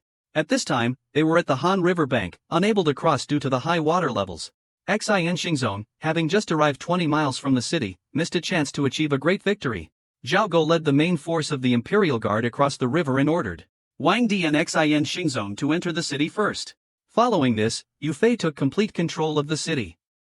Within just 16 days, Fan Jishuan's rebellion was quelled. Zhao Go went directly to Chuanzhou. In a large pit within the city, he found Lin Jingma. Seeing that the area around the pit was full of corpses, including several young women, Zhao Go couldn't help but question Lin Jingma. Lin Jingma handed him the letter that the monk had delivered earlier that morning. On his way there, he had learned about the events within the city. Everything was caused by Fan Jishuan. Scholar Lin, regaining his composure, cupped his hands and said, "I never imagined Fan Jishuan could be so cruel, first skinning people alive, then slaughtering entire families." Zhao Go didn't say anything, but his attention was drawn to the body of a young woman. She was about 16 or 17 years old, dressed like a young lady from a respectable family. She had 3 or 4 large wounds on her body. Her clothes stained red, while half of her body was pale from excessive blood loss. Furthermore, she was wearing a light yellow dress, which made her appear even more pitiful. Lin Jingmao said sorrowfully, "This is Fan Jituan's daughter." Looking at the body, Zhao Go thought to himself, "One wrong move and I'll kill the whole family. It truly was my doing." "I heard that Fan Jishuan isn't dead?" Lin Jingma replied with a complicated expression, "He's still alive." The emperor looked at the large pit in front of him, pondering slightly. "I understand. In times of hardship, people are capable of anything. Killing one's wife and children. These are things men of history have done. I see that you generals don't seem surprised. You must have witnessed this 2 years ago. Han Shizhong, it seems you have something to say." Han Shizhong clasped his hands and said, "Your Majesty, I wish to confess my crime. I should have dealt with Fan Jizhou yesterday to avoid putting your Majesty in a difficult position. But Wang Jun insisted on sparing him. I hesitated, so I couldn't give the order." Zhao Go looked puzzled. "Why do you think dealing with Fan Jizhou would put me in a difficult position?" Han Shizhong replied in a low voice, "After the Jingkang incident, Fan Jizhou's daughter. Your Majesty also greatly despises enemies. But I believe your Majesty's pardoning of the common people was right. I should bear the consequences myself. I am truly powerless." Zhao Go sighed, "You're overthinking it. This time, you have atoned for your sins with meritorious service. As for Fan Jizhou, he committed such heinous crimes. He didn't force anyone. Who told them? I know Lu Yu, Qindong, and Ouyang Che have arrived at the temple. What reputation do I have left?" Lin Jingma remained silent. Zhao Go then lowered his head and asked, "Is there truly nothing more to say?" Lin Jingma was silent for a moment, then said, "The books say, in times of chaos, use drastic measures." Zhao Go nodded repeatedly. "In times of chaos, use drastic measures. Since Jingma has said so, I will show no mercy. Have someone bring Fan Jishuan here, and then order everyone in the city to assemble here." Hearing this, Lin Jingma excused himself to make the arrangements. Zhao Go remained where he stood. Lu Ziyu, Fomi, and Wang Yuan, knowing something major was about to happen, wanted to speak, but remained silent. A moment later, everyone lined up beside the pit. Zhao Go ordered someone to carry the unconscious Fan Jishuan over. Zhao Go didn't say anything, but directly ordered his execution. Lin Jingma then spoke up, "May I ask your Majesty what punishment will be used?" "The most severe crime uses armored soldiers to stab him to death, a lesser crime uses a sword." Zhao Go shook his head, "Too cruel. I am the emperor, how can I use these punishments? Prime Minister Li once asked me to promise not to kill him. Since that's the case, I must keep my promise, otherwise, I won't be able to face Prime Minister Li." Lin Jingma remained silent. Fan Jishuan, lying on the ground, regained consciousness. The surrounding generals murmured amongst themselves. Ignoring them, Zhao Zhao continued, put him in a coffin, nail it shut, and then carry him down to the pit and bury him with his wife and children. Having said that, Lin Jingma immediately turned to look at Liang Kuei. Liang Kuei, despite having kowtowed, was a general of the Imperial Guard, and could say nothing more. He could only turn and give the order. Not only Liang Kuei, the soldiers carried Pham Tri Tuan, threw him into the coffin, and hammered in the nails. After they finished, they realized Pham Tri Tuan was wailing miserably, but they couldn't do anything about it and continued hammering in the nails. Pham Tri Tuan was nailed to the bottom of the pit, without a sound. The surrounding soldiers were horrified. And even Tan Hung Tak hastily shaved his head and threw it into the pit. Truca watched Pham Tri Tuan being buried alive without saying anything and turned to enter the city. But before leaving, Truca stopped in front of a general and gently asked, "What is your name?" Wang Jun hastily knelt down, "Your Majesty." Zhao Go looked at him, smiling, "Lu Xiangyang wasn't breached, thanks to your efforts. What reward do you desire?" Wang Jun naturally wanted to continue as commander, even to be stationed at Lu Xiangyang, because he had bought houses and farmland there. He almost said it, but when he looked up and saw Zhao Go's stern expression, coupled with Fan Jishuan's gruesome death, he was startled and suppressed the thought. Then stammered, "Your servant is guilty." That scoundrel Fan Jishuan repeatedly harbored treacherous intentions. Although he was loyal to the emperor, he was bribed by him, so, although Fan Jiwen is a scoundrel, you were promoted by him after all. This time, although you rendered meritorious service, your sincerity is lacking. You needn't ask for a reward, you're lucky I'm not executing you. After hearing him, Zhao Go smiled and said, "Merit is merit, contributions must be rewarded." Wang Jun could only kowtow, not daring to speak. Seeing this, Zhao Go said gently, "I heard from Scholar Lin that you are a man of exceptional talent. A man of virtue. I also wanted to meet you. But I've just settled in Liuxianyang and don't want to leave, so I've arranged for you to stay in Liuxianyang. What do you think?" Wang Jun immediately replied, "I will obey all arrangements." Zhao Go turned his head to look at Lin Jingma and said, "Recently, I have requested all prefectures and counties to recommend talents and make special appointments. I think Shangzhou is the most suitable place for Wang Jun. Today, I want to appoint him as the Tongpan of Shangzhou, but I'm afraid he lacks experience and won't do a good job. What do you think?" Lin Jingma understood his meaning and said, "Congratulations, Tongpan Wang. From now on, you are also a civil official." Then Lin Jingma cupped his hands and said to Zhao Go, "Your Majesty needn't worry that he won't be willing. There is precedent for military officials transitioning to civil service. Scholar Ho's recommendation of Monk Phi for a civil position is a well-known anecdote. I aspire to follow the example of Grand Scholar Ho and contribute to the nation." Wang Jun finally understood their intentions. He wanted to object, but he was in a vulnerable position. Moreover, with Fan Jituan's example fresh in his mind, how could he dare to voice his opposition? However, in this era where civil officials are valued over military ones, Scholar Lin's offer to transfer him to civil service, though somewhat limiting his military power, couldn't be considered anything less than a great favor. Even the calculating Wang Jun was flustered. While Wang Jun was still bewildered, Lin Jingma helped him up. "Tongpan Wang, now that you are a civil official, you must maintain the demeanor of a civil official. You cannot kneel here before His Majesty. Quickly, clasp your hands and thank His Majesty." Wang Jun, helped up by Lin Jingma, clasped his hands and thanked His Majesty. Zhao Go smiled and turned to go inside. The military officials didn't dare to step forward and congratulate Wang Jun, but in their hearts, they didn't know whether to be envious or jealous. And so, nothing major happened that day, except that Li Yanxian married Fan Jituan's daughter, 200 palace maids were selected for Yang Weizhong, and Prince Yande, on behalf of the generals, accepted 10,000 troops from Weishang. Everything went well, and everyone was happy. That evening, Zhao Go summoned Lu Ji to the Liuxianyang prefecture office. While reviewing memorials sent from Ranyang, Zhao Go suddenly asked Liang Qi, "What are you thinking about?" Liang Qi hastily kowtowed, "Your Majesty, I was just lost in thought." Zhao Go put the memorial away and said, "Do you remember when we, Yang Weizhong, and you met at the Mingdao Palace?" Liang Qi naturally remembered clearly. "That was when Your Majesty effortlessly executed that traitor. He's come up with such a ruthless plan now, and there wasn't even a peep last night," Liang Kuei thought to himself. "Your Majesty, I wouldn't dare," he replied. Zhao Go chuckled. "Then what were you thinking?" Liang Kuei flustered, didn't know how to respond and could only look to Scholar Lin for help. Ignoring him, Zhao Go said slowly, "Actually, ever since Mingdao Palace, I've occasionally wondered if what I've done is right. But today's matter isn't one of those times. Fan Jishuan deserved to die." Saying this, Zhao Go looked at Lin Jingma and Su Jingheng, write to Li Gang in Yangzhou, detailing what Fan Jishuan has done, and ask him what he thought before. In times of chaos, he only knew that civil officials cannot be separated from military commanders, but he didn't consider the consequences of military commanders being inseparable from civil officials. Lin Jingma didn't hesitate, he accepted the order and withdrew to carry it out. Only then did Zhao Go retire to rest. Of course, Fan Zhishuan's gruesome death made it difficult for him to sleep peacefully. Zhao Go dispatched Xiao Zhangfu to assist Zhang Jun in Liuxiangyang. Wait until Han Shizhong arrives at Guanhua Army. There will be an official document from Lu Qi, ordering him to report for duty. The emperor has just ordered the entire army to return to Runzhou. On their way back, the troops are in high spirits.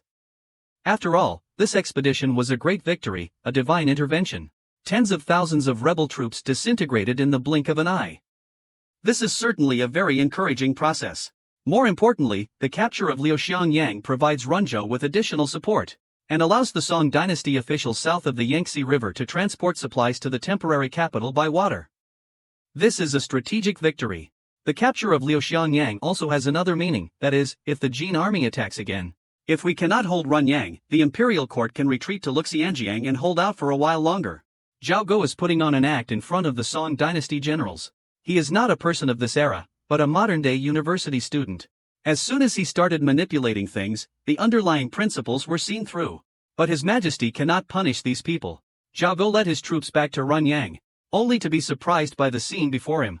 Compared to a month ago, Runyang is much more bustling. Seeing the officials who came to welcome him, Zhao Go thought to himself, I don't recall the Secretariat having so many officials. Could they have been mobilized from other places? Hao Wenkue hastily said, Your Majesty, I wouldn't dare. These are talented individuals recommended by the various circuits, who came to Runyang after hearing of Your Majesty's victorious return. I thought that since Your Majesty had returned victorious, you should meet them. Zhao Go knew this was something his brother had arranged before the expedition, so he didn't question it. But before Zhao Go could say anything, they led a palace maid bearing wine forward, who knelt before Zhao Go. Zhao Go glanced at the palace maid, then looked at Yang Weizhong. Yang Weizhong hastily bowed his head and said, Your Majesty, this is fine wine bestowed by the Empress Dowager. Zhao Go pondered for a moment, then looked at Hao Wenkue. Noticing the emperor's gaze, Hao Wenkue cupped his hands in greeting. Zhao Go then lifted his wine cup and noticed a plum blossom floating inside. He didn't want to drink much today, so he just inhaled the aroma lightly and took a small sip. He poured the wine onto the ground and declared in a loud voice, By the grace of the Empress Dowager, may those who perished beneath the walls of Quanzhou rest in peace. Seeing this, everyone quickly knelt down. He poured another cup of wine onto the ground, some of which splashed onto Zhao Go's back. He took the opportunity to surreptitiously bring some to his lips. Zhao Go set down his cup just as everyone was rising. However, after the banquet, many rituals still awaited him. After completing these tedious rituals, Zhao Go, exhausted, intended to return to the palace to rest. But Hao Wenkue made a request that was difficult to refuse. Your Majesty has toiled in battle and deserves to rest. Among the talents recommended this time, there's a man of great learning named Wang Xian, over 60 years of age. Why doesn't Your Majesty meet him? Wouldn't this demonstrate Your Majesty's appreciation for talent? Zhao Go had no choice but to summon Wang Xian. A moment later, a white-haired old man approached. The old man had a composed demeanor, and Zhao Go hastily stepped forward to help him up, asking, May I ask, sir, your surname and given name? And in what area do you excel? Your Majesty, my name is Wang Xian. I've lived in seclusion for many years and am skilled in alchemy. Zhao Go was taken aback. He thought the old man was feigning modesty and speaking empty words. Sir, do you have any strategies to deal with the Jin army? I would like to hear them regardless. Hearing this, Wang Xian became a little flustered. Seeing the emperor's confusion, a minister explained, I've heard that Master Wang has a method for refining cinnabar that can resist metal. I believe that if this method could be widely implemented, it could strengthen the nation. Zhao Go almost cursed aloud, but his ministers reacted. Hao Wenkui's expression changed, Yu Wentasong covered his face and turned away. And Su Sanheng was furious but dared not speak. Wang Boyan remained calm. After all, this was the Eastern Palace's joke. The emperor had just returned, and the Privy Council had neither merit nor fault, they simply enjoyed the spectacle. The other ministers in Jiangjun also received the news, and stared at Liang Kuei and Huing. They clearly wanted these two to assess the situation, implying any discussion should wait until they returned to their residences. In other words, all the wise ones understood. But while everyone remained silent on the matter, under Xiao Mingqing's urging and protection, Wang Xian began his performance.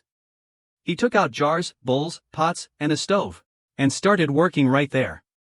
Zhao Go, seeing this, was practically murderous. But he knew that with modern scientific knowledge, this old man might not necessarily be guilty. Zhao Go wanted to disrupt this alchemy farce, yet he worried about the cinnabar's toxicity. Moreover, this was something Hao Wenkui had instructed. All the officials were curious to see what he was going to do.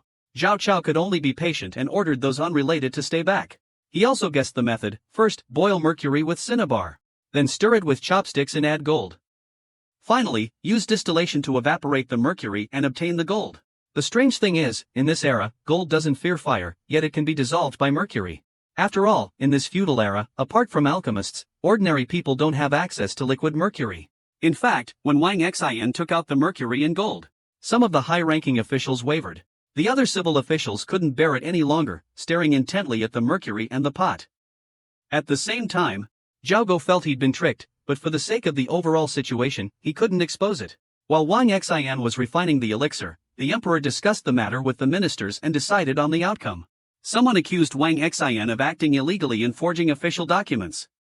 He was confined to the inner court for investigation. Zhao Go replaced the words elixir refinement with mercury, then looked at Wang Xian. Wang Xian understood, but the other officials didn't. The military officials stared intently at the mercury and the cauldron. The civil officials couldn't stand it any longer. The generals kept their eyes fixed on the mercury and the cauldron. 2297. 2298. 2299. 2300. Wang Xian didn't dare to hide it and explained to the emperor, "It's mercury." Hearing this, Zhao Go became furious. "Throw all these toys, gold, and mercury into the river for me. Mr. Wang, you don't need to use these falsehoods to deceive the world." Everyone around was still confused, only Su Jingheng dared to step forward and say, "Your Majesty, please calm down." Master Wang's words, though somewhat exaggerated, are for the retired emperor's sake. Zhao Go snorted coldly and turned his head, saying, "Gold, for whom is it intended? Is it to be distributed as military provisions or as rewards? I don't know if this gold is real or fake. But if I accept this today, who in the world will trust the gold I bestow?" Wang Xian was speechless. Without waiting for a response, Zhao Go ordered, "Confine Wang Xian and return him to his former residence." Wang Boyan, knowing that the emperor intended to spare Wang Xian's life, hastily said, "Yang Weizhong, what are you doing? As a palace attendant, did you not hear His Majesty's words?" Panicked, Yang Weizhong started to step forward to retrieve the items. But Zhao Go added, "Smash all those jars. You brought Imperial Physician Wan here, you take this Mr. Wang back." Yang Weizhong hurriedly took the hammer from Pan Jia and smashed the items in front of the emperor and the officials. Wang Xian could only watch helplessly. Seeing the farce come to an end, the officials, like Li Yanqian, breathed a sigh of relief. Zhao Go tried to reassure everyone, saying that he would hold a banquet in a few days. After Zhao Go made the arrangements, he busied himself again. First, he sent someone to invite Hao Wenkui. Then he rewarded the fine wine sent by Dongnan to the ministers and generals of the Imperial Guard. After these matters were settled, Liang Kuei came to report. Only then did Zhao Go learn that Runyang had been quite bustling lately.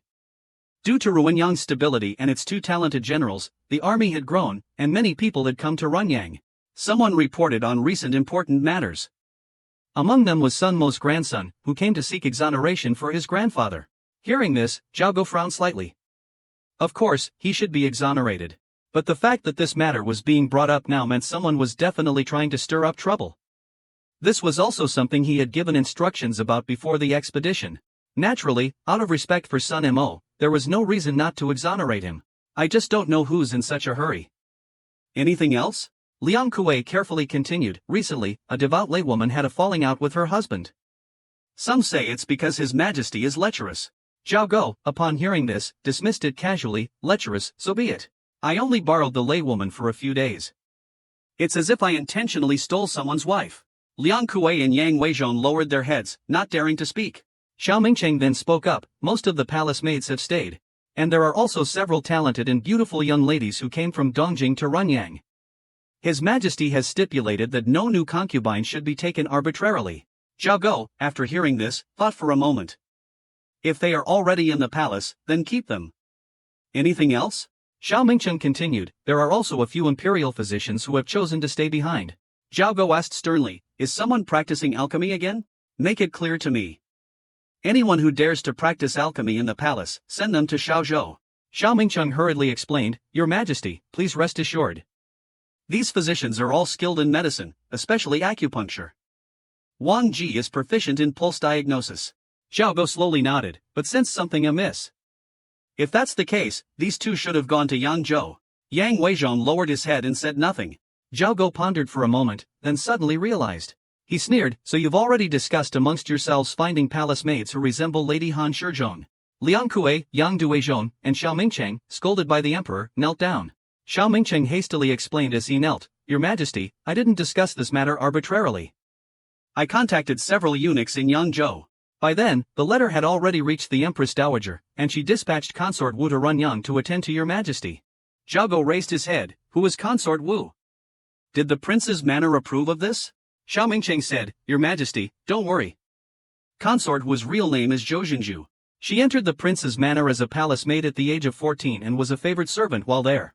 Zhao Go thought for a moment, finding himself unable to refuse, nor understanding why he should. With that thought, Zhao Go said to Xiao Mingcheng, In that case, there's no need to say more. With that, he stood up and walked to the inner palace. Consort Wu hurriedly followed. Seeing this, everyone smiled, saying nothing. Li Yanxian's talent is no less than Yufei's, yet he is humble and respected by all. He ceded half the empire to the Jin, then single-handedly led the troops to recapture Sanzhou, earning him the court's praise. After retaking Sanzhou, he continued his pursuit and recovered Jizhou. His merits continued to grow. He was the famous anti-Jin general, the national hero, Li Yanxian. The next day, Zhao Go woke up late, but he didn't care that the ministers could arrive at any moment, and still went to the imperial camp for training. Consort Wu was still asleep, but the emperor summoned her to handle matters of the harem. At this time, only Yang Weizhong and the discussing officials were by Zhao Go's side. Zhao Go, having already discussed one matter, suddenly brought up another. Lu Yan and the other officials looked puzzled. Knowing the emperor wanted Lu Yan to hear, Yang Duizhong spoke frankly. Your Majesty, the military situation is clear, but whether it was leaked, I'm unsure. Here's the situation. Having heard the report, Zhao Go concluded, So, there's a problem with Hu Hongtu. Yang Duizhong, I leave this matter to you. If Su Ruohai and Hu Hongtu leaked the military information, then their entire families are traitors. But if Hu Hongtu acted alone, then the blame rests solely with Grand Marshal Wang. Yang Duizhong could only nod in agreement. He recommended an alchemist, yet hid his son-in-law. Yang Duizhong could only nod in agreement. Seeing Yang Duizhong like this, Zhao Go couldn't help but shake his head. Actually, Zhao Go also knew that Wang Xian just wanted to show off. But his son-in-law, Hu Hongtu, is a capable person. He studied at the Privy Council, traveled 10,000 miles, and even went to war. He's clearly a skilled advisor. Yet, such a person was hidden by Grand Preceptor Wang. If an alchemist is useful, then Wang Xian is just a fool, not a treacherous official. He's too focused on alchemy. Zhao Go intended to teach Wang Xian a lesson. But after hearing this explanation, Zhao Go no longer cared about the leaked military information. Noticing Yang Weizhong's hesitation, he asked, Yang Weizhong, you seem to be hesitating. Since when did women become so important? Zhao Go seemed a little surprised. Seeing Liang Kuei looking at him, Yang Weizhong lowered his head and explained, I only managed to find out some information from people who have business dealings with the inner palace. They said it was casually mentioned by some junior eunuchs in the palace. As for the eunuchs, I didn't dare to inquire further. It was probably those gossipy junior eunuchs. Zhao Go shook his head repeatedly. In any case, Xiao Mingcheng is the most suspicious. That time, he seemed to be with us, avoiding this incident. And this time, the Department of Internal Affairs has already discussed it. If it weren't for him, how could this have happened? The matter of welcoming Consort Wu was also his own decision. Yang Yizhong remained silent. Seeing this, Zhao Go continued, Liang Kuei has served me for so long, he knows my character. He must have sensed someone interfering, mustn't he? I refuse to become their puppet. Tell him everything you've investigated, along with what I've just said. Whether he's doing this intentionally or not, if he dares to overstep his boundaries again, especially by involving the court, invite him to Wu Guocheng to serve the retired emperor. Yang Yizhong finally agreed. Having dealt with these two matters, Zhao Go changed his clothes and went to his study in the front hall. At this time, only the 4 grand counselors remained in the court. Things are different now. Following the return of the refugees, the officials have gathered, the secretariat is gradually being filled, and the court is now fully assembled. Zhao Go arrived at the palace, convened a meeting, and addressed the matters he had entrusted to the chancellors before the expedition. Hao Wenkui boldly stated that these matters were all very difficult. Zhao Go coldly replied, "It's all right, speak slowly. I hear Li Yanxian is still sulking? This matter is your responsibility." Yu Wentishong stammered, "Your Majesty, Li Yanxian has again declined the appointment and refuses to be the prefectural administrator." Zhao Go asked with a laugh, "Why?" Hao Wenkui clasped his hands and replied, "I have inquired about Li Yanxian's intentions. His heart is with your Majesty and the order of the court. He didn't want to compete with Yu Fei and Zhang Jun for the previous promotion." Zhao Go didn't know what to say. Yu Fei was now being looked down upon by Li Yanxian. Li Yanxian didn't want to be the prefectural governor, clearly considering the position an insult. Another point was that Li Yanxian, who had never met Zhao Go, still didn't believe Zhao Go would give him any real power. Li Yanxian's anger seemed like a display of loyalty, not deliberate provocation. So how should this be handled? Zhao Go thought for a long time, then ordered, "Good Chancellor, tell him if he wants a position, he can be the prefect of Sanzhou." Hao Wenkui finally breathed a sigh of relief. "Your Majesty is wise." Having dealt with Li Yanxian's matter, Zhao Go then asked, "What about the military equipment?" Wang Boyan replied, embarrassed, "Your Majesty, I and the Privy Council have discussed this many times, and personally inspected and searched for talented individuals, but it's still proving difficult. It's truly a difficult selection, talent is hard to find." Zhao Go listened patiently to Wang Boyan's report. The Ordnance Bureau needs to be built immediately. The Baiha River runs near Runyang, providing ample resources and convenience. However, until Runyang is secure, construction there is impossible. From the capitals, if the Jin attack, having it outside the city walls would be extremely dangerous. Furthermore, if the Ordnance Bureau is built, Runyang will become overcrowded, leaving no space to store the ordnance. Hearing this, Zhao Go fell silent, seemingly lost in thought. Wang Boyan continued, "As for the artisans, that's simpler. Previously, they were simply unwilling to stay in Runyang." Hearing this, Zhao Go couldn't help but laugh. What Wang Boyan described wasn't a major issue. After all, the army's weapons were paramount and had to be preserved at all costs. With this in mind, never mind Wei Shang's absurd words. Even if the armory was destroyed by the Jin army in just a few months, wouldn't they simply build another? The more armories, the better. Thinking this, Zhao Go didn't bother continuing the conversation with Wang Boyan, but directly asked him where he thought the armory should be located. Wang Boyan cupped his hands and said, "Your Majesty, I believe it should be established in Liuxiangyang. The artisans would feel more secure there." Hearing this, Zhao Go became angry again. "Such a matter, and you waste my time with this? So you're waiting for me to conquer Liuxiangyang? Of course, placing it in Liuxiangyang is a good thing. The transportation is convenient, and it's safe. However, this shows a lack of confidence in everyone's future." Zhao Go couldn't bring himself to scold them. "You're all so useless." Zhao Go hesitated for a moment, then agreed to the Liuxiangyang plan, and ordered Wang Boyan to be in charge. Su Jingheng had high hopes for the Ordnance Bureau, so the two discussed it for a while. Zhao Go also had some ideas. He thought, if the Ordnance Bureau were established, as someone who had transmigrated, although he couldn't create an atomic bomb, having read many novels, the idea of a production line was very feasible. Manufacturing firearms and ammunition, laying wooden tracks, digging tunnels, building trains, aren't these obvious things? As for the benefits to the nation, the benefits to the people, Zhao Go glossed over it. "I felt like I was being fooled," even Wang Boyan agreed readily. But having just quelled the rebellion yesterday, Zhao Go doubted the abilities of the Song officials. After going on for a while without reaching a conclusion, Zhao Go stopped and changed the subject. "What is Han Shizhong's situation?" Yu Wenong hastened to reply, "After the recapture of Tanzhou, Han Shizhong went to the western capital to confront Langyanzong. Reinforcements from your Majesty and Yanzhou have gotten through. I have a general understanding of Han Shizhong's situation." Yu Fei, after pacifying the rebellion in Fangcheng, continued westward, sweeping all the way to Guangzhou, before withdrawing his troops eastward. Zhao Go, if Li Yanxian hadn't retaken Tanzhou in time, Lang Yanzong wouldn't have retreated westward. Militarily, Li Nantian is no less capable than Tongnat. Nor is he inferior to an army of 100,000. With the combined forces of Han, Truong, Lai, and Nak, no wonder he's furious. Appointing him as the prefect of Sam Chao is truly an insult. Nguven Tu Trong continued. After Lan Nantong withdrew from Han the Trung's area, it became chaotic again, just like before. Especially the remnants of the Western Army, they are all in the mountains of Quan Te, including high-ranking generals like Vong Duk and Te No Vong. And generals like Kuk Don, Tan Hung Tak, Tru Triet, there are 7 or 8 of them. But they are scattered everywhere. Speaking of this, Yuan Shuzhong grew serious and said, "The Imperial camp still has no way to deal with Han Shizhong, unless we wait until the intersections are secured, otherwise, there's nothing we can do." If they are secured, we must immediately dispatch a high-ranking official to appease the western capital. Zhao Go knew this was difficult and could only offer Yuan Shuzhong some comfort before changing the subject. Next was Su Jinghong, who was in charge of the partisan issue. This matter implicates too many people, and it's not convenient to deal with it at the moment. Just as Chancellor Su was about to advise Zhao Go brushed the matter aside and only discussed the matter of land allocation with Su Jingheng. Then they discussed the matter of succession.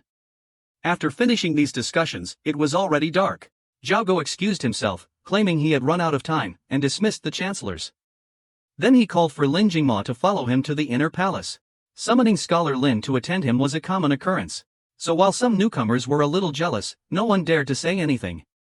Moreover, this Scholar Lin had just made a great contribution. As the prime ministers were visiting each other's homes to offer congratulations, Han Shizhong was about to leave when Scholar Lin called him back. Seeing this, the prime ministers were all apprehensive. It turned out that Lin Jingma held 4 pieces of paper in his hand. At the same time, the other ministers hurriedly left. Zhao Go's method of coercing everyone into working was truly frightening. But no matter what, the 4 of them had to return. The good prime ministers had to grit their teeth and accept those pieces of paper. Lin Jingma then smiled and said, "The emperor said that these small matters don't require the prime minister's attention, you only need to delegate them to others." This meant he wanted to confirm the legitimacy of these papers. Hao Wenkui understood and took the first piece of paper. On it was written the gunpowder formula. Lin Jingma explained, His Majesty wants to build another gunpowder workshop in Runyang, independent of the Armaments Bureau, directly under His Majesty's control, located in the vicinity of Runyang. The materials. Hao Wenkui nodded, finding the matter so simple he wanted to handle it himself. But remembering that His Majesty had assigned the task, he had no choice but to turn and ask Wang Banyan, Prime Minister Wang, who do you think should be put in charge? Wang Banyan thought for a moment, then said, this matter is related to the military. How about assigning it to Yang Weizhong? Hearing this, Yang Weizhong's face paled, but he stepped forward to accept the order. Hao Wenkui then handed him the document. Afterward, he opened the second document and saw the name Hu Hongtu written. Who is Hu Hongtu? Lin Jingma hastily said, His Majesty said this person recently offered a strategy. It seems he's in the army under the 2 new commanders. In a few days, I'll find this person and we'll discuss it together. Hao Wenkui didn't consider this matter important, so he gave it to Feng Yi. The first 2 matters were too simple, so Chancellor Hao opened the third slip. The third slip was Wang Xin. The emperor wanted Wang Xin to pay for this farce. Chancellor Hao didn't want to take it, even though Wang Xin had already guessed his impending misfortune. Seeing that Chancellor Su had scolded the eunuchs yesterday, Hao Wenkui looked at Su Jingheng. Chancellor Su remained silent. Huang had already accused Wang Xin once, now it was his turn. Zhang Jun directly nominated Hu Don. Hao Wenkui was a little doubtful. But since Su Jingheng had spoken, he didn't say anything more and gave the paper to Hu Don, who had just left the hall. The matter was considered settled. The first 3 matters boosted Chancellor Hao's confidence. He picked up the 4th sheet, opened it, and saw it said City Defense. Lin Jingma then spoke, His Majesty said that the expansion of Runyang is urgent, and there aren't enough craftsmen in the city. Hao Wenkui sighed. He understood. These papers were His Majesty's way of acknowledging the Imperial Guard's contributions. Therefore, he didn't hesitate and said, I'll go find Yan Jizhua. Lin Jingma simply nodded without saying anything and withdrew. Just like that, Zhao Go had shifted all responsibility. That night, Zhao Go was sleeping, when he was awakened and informed that Li Yanxian, after retaking Shan Prefecture, had continued his pursuit. And as a result, almost all of Ji Prefecture had been brought under his control. With Ji Prefecture secured, the Taihang mountain route was now open. Zhao Go was still elated by his gains there. 2504. However, just as Zhao Go returned to his residence, excited to the point of near sleeplessness, urgent military news arrived. Han Shizhong was defeated at Shijing. This time, Zhao Go truly couldn't sleep. Before this, he had been complacent, his new troops winning every battle, running rampant. Now he learned that Han Shizhong had dispatched 20,000 troops. Could it be that the Jin army had such a formidable figure among them? In the last week of April, news of Han Shizhong's crushing defeat at Shijing spread throughout Nanyang. Detailed news of the battle in the western capital reached Jiangsu province within days. After reading the battle report, Zhao Go realized the gravity of the situation. It turned out that after capturing Ji Prefecture, Han Shizhong had opened communication lines with the Wei King's army. Zhao Go didn't know the specifics of their actions. Only that Wanyan Gushan was the main culprit behind the western capital's fall, and the true mastermind behind the Two Saints Northern expedition. He decisively ordered a full retreat to Hiaai. Just as Wanyan Gushan was preparing to withdraw his troops, Han Shizhong allied with Grand Preceptor Zhe and Li Yanxian. They launched a joint attack against Wanyan Gushan's forces. However, the three armies set out simultaneously, but unexpectedly, Wanyan Gushan was already prepared. As a result, the Song army encountered the Jin army midway. The two sides clashed, and a fierce battle was inevitable. Han Shizhong even encountered Wai Lu Dusher's elite cavalry. Finally, Dai Xiozha led a detachment to the rescue.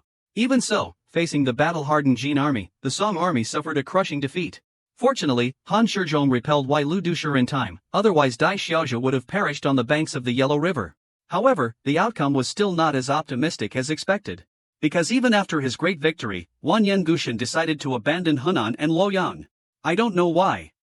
According to Han Shizhong's memorial to the throne, Yalu Yudu, this Jin general, clearly showed mercy during the battle, and there might be a chance to persuade him to defect in the future. As for Yang Jing, the traitor, he fought to the death, only to be abandoned by the Jin army in Hunan, isolated and without reinforcements. He can only stand on the banks of the Yellow River, looking north. Regarding this matter, Han Shizhong has made a military pledge to kill Yang Jing within half a month, or he will take responsibility himself. In response, Zhao Go issued an edict comforting Han Shizhong, while also ordering him to eliminate Yang Jing and quickly return to rest. He also ordered him to hand over Yang Jing's troops to Dai Xiozha and Li Yanxian. In short, things have calmed down for now. Besides, everyone's grown used to losing battles this year. Zhao Go couldn't very well punish them for losing after he'd already given out rewards. The threat of Han Shizhong's defeat at the western capital has passed, but only Zhao Go lies awake at night. Nanyang appears calm on the surface, but underneath, turmoil brews. There are many matters, all sorts of overlapping issues, but their importance varies from person to person. For Zhao Go, military affairs are paramount. In his eyes, everything in the rear serves the front lines against the Jin. This will become his most important value in life, and it's a matter of life and death for him and his family. Therefore, he's so excited about Li Yanxian's great victory that he stays up all night writing imperial edicts, rewarding the Yongqing army. Then he wrote another decree to comfort Han Shizhong. Finally, after confirming the situation had stabilized, he breathed a sigh of relief. In Zhao Go's eyes, other matters paled in comparison to the military situation on the front lines. But for the people of Nanyang, the most important thing was the repair of the city walls, because this directly related to their own safety. This was the true matter of life and death for them. At the same time, within Zhang Jun's residence, the atmosphere was extremely gloomy. Due to the increasingly unstable political situation, Zhang Jun realized his position in the court was becoming precarious. Facing Lu Ziyu, who had just returned from Xiangyang, Zhang Jun could only drown his sorrows in alcohol. From the outside looking in, Zhang Jun was the emperor's most trusted confidant, his position seemingly unshakable. But in this position, he was truly caught between a rock and a hard place. Lu Ziyu didn't want to pay attention to his predicament. Zhang Jun, roughly understanding the other person's feelings, explained, "You've just returned after making a great contribution, so the emperor will surely reward you handsomely." "But I'm so idle, don't you find that strange?" Lu Ziyu seemed to understand something. "You mean, everyone else has a task?" Zhang Jun laughed loudly, then began to list them off. The 4 grand counselors, of course, needless to say, the emperor assigns them tasks every day. Once they've completed a task, they mark it with a check and hang it in the hall. Unfinished tasks are marked with a cross and also hung in the hall. Every day, the emperor goes to the hall, slams his hand on the table, and asks how many crossed marks there are for each project today, frowning and scowling. Everyone watches to see which project dares not to exert all its effort, with an anxious and fearful look. Speaking of Wang Yanba, Zhang Jun shook his head. "I've also heard in Shangyang that the 3 assistant counselors are very busy. I heard that Assistant Counselor Lu receives numerous memorials every day, almost taking over the work of Grand Counselor Lan. Minister Xiang is in charge of balancing things. Any memorials related to Nanyang, Lord Lan assigns to him. So, Minister Xiang has a mountain of memorials. Minister Xiang is also responsible for Northwest military affairs, but the situation hasn't fully stabilized.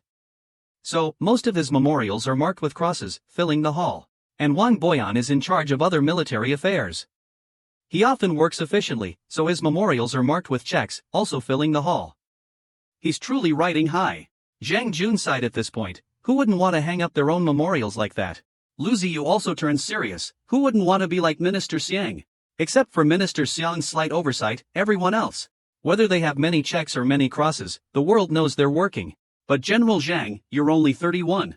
Zhang Tuan shook his head. If it were only like that, I would naturally be greedy. But if I'm the only one idle, and furthermore, His Majesty's intentions are clear, I'm stuck in this position and can't move. That's the truth. Lu Ziyu finally couldn't help but ask, what exactly do you mean? Zhang Tuan, helpless, could only lower his voice and say, because of the chaotic situation, His Majesty wants to stabilize the court. And Hawan Kuei Zhong is essentially His Majesty's representative, holding down the fort in the court. In this situation, unless he commits a grave error, any other achievements are just for show. But isn't this kind of approach useless? Lu Ziyu frowned, clearly not having considered this aspect. Zhang Tuan continued to sigh. Furthermore, Prime Minister Su and Wang are both in Huainan attending to the gravely ill Zhangde. Prime Minister Zhang and I have always been at odds. Currently, if the Emperor issues an edict, these two Prime Ministers directly ignore it and hand it over to Huing. And the other two Prime Ministers also pretend not to notice. Lu Ziyu then showed some concern. Are you saying you're being isolated? You are a loyal minister, and Huing is a subordinate, why not suppress him? Zhang Jun replied, that's the other dilemma. Both Huing and I were recommended by the Emperor before entering the capital. Moreover, Huing has discussed official matters with Han Shizhong and me. If I suppress him, what will the Emperor think? Do you think that with the Emperor's intelligence, he wouldn't see through it? Lu Ziyu thought for a moment, also feeling helpless. Because this matter has become a vicious cycle. The two prime ministers have understood the Emperor's intentions and deliberately use Huing as an intermediary. But I don't let others see it. Everyone is vying for this position. Zhang Jun clapped his hands. Ziyu, have you forgotten?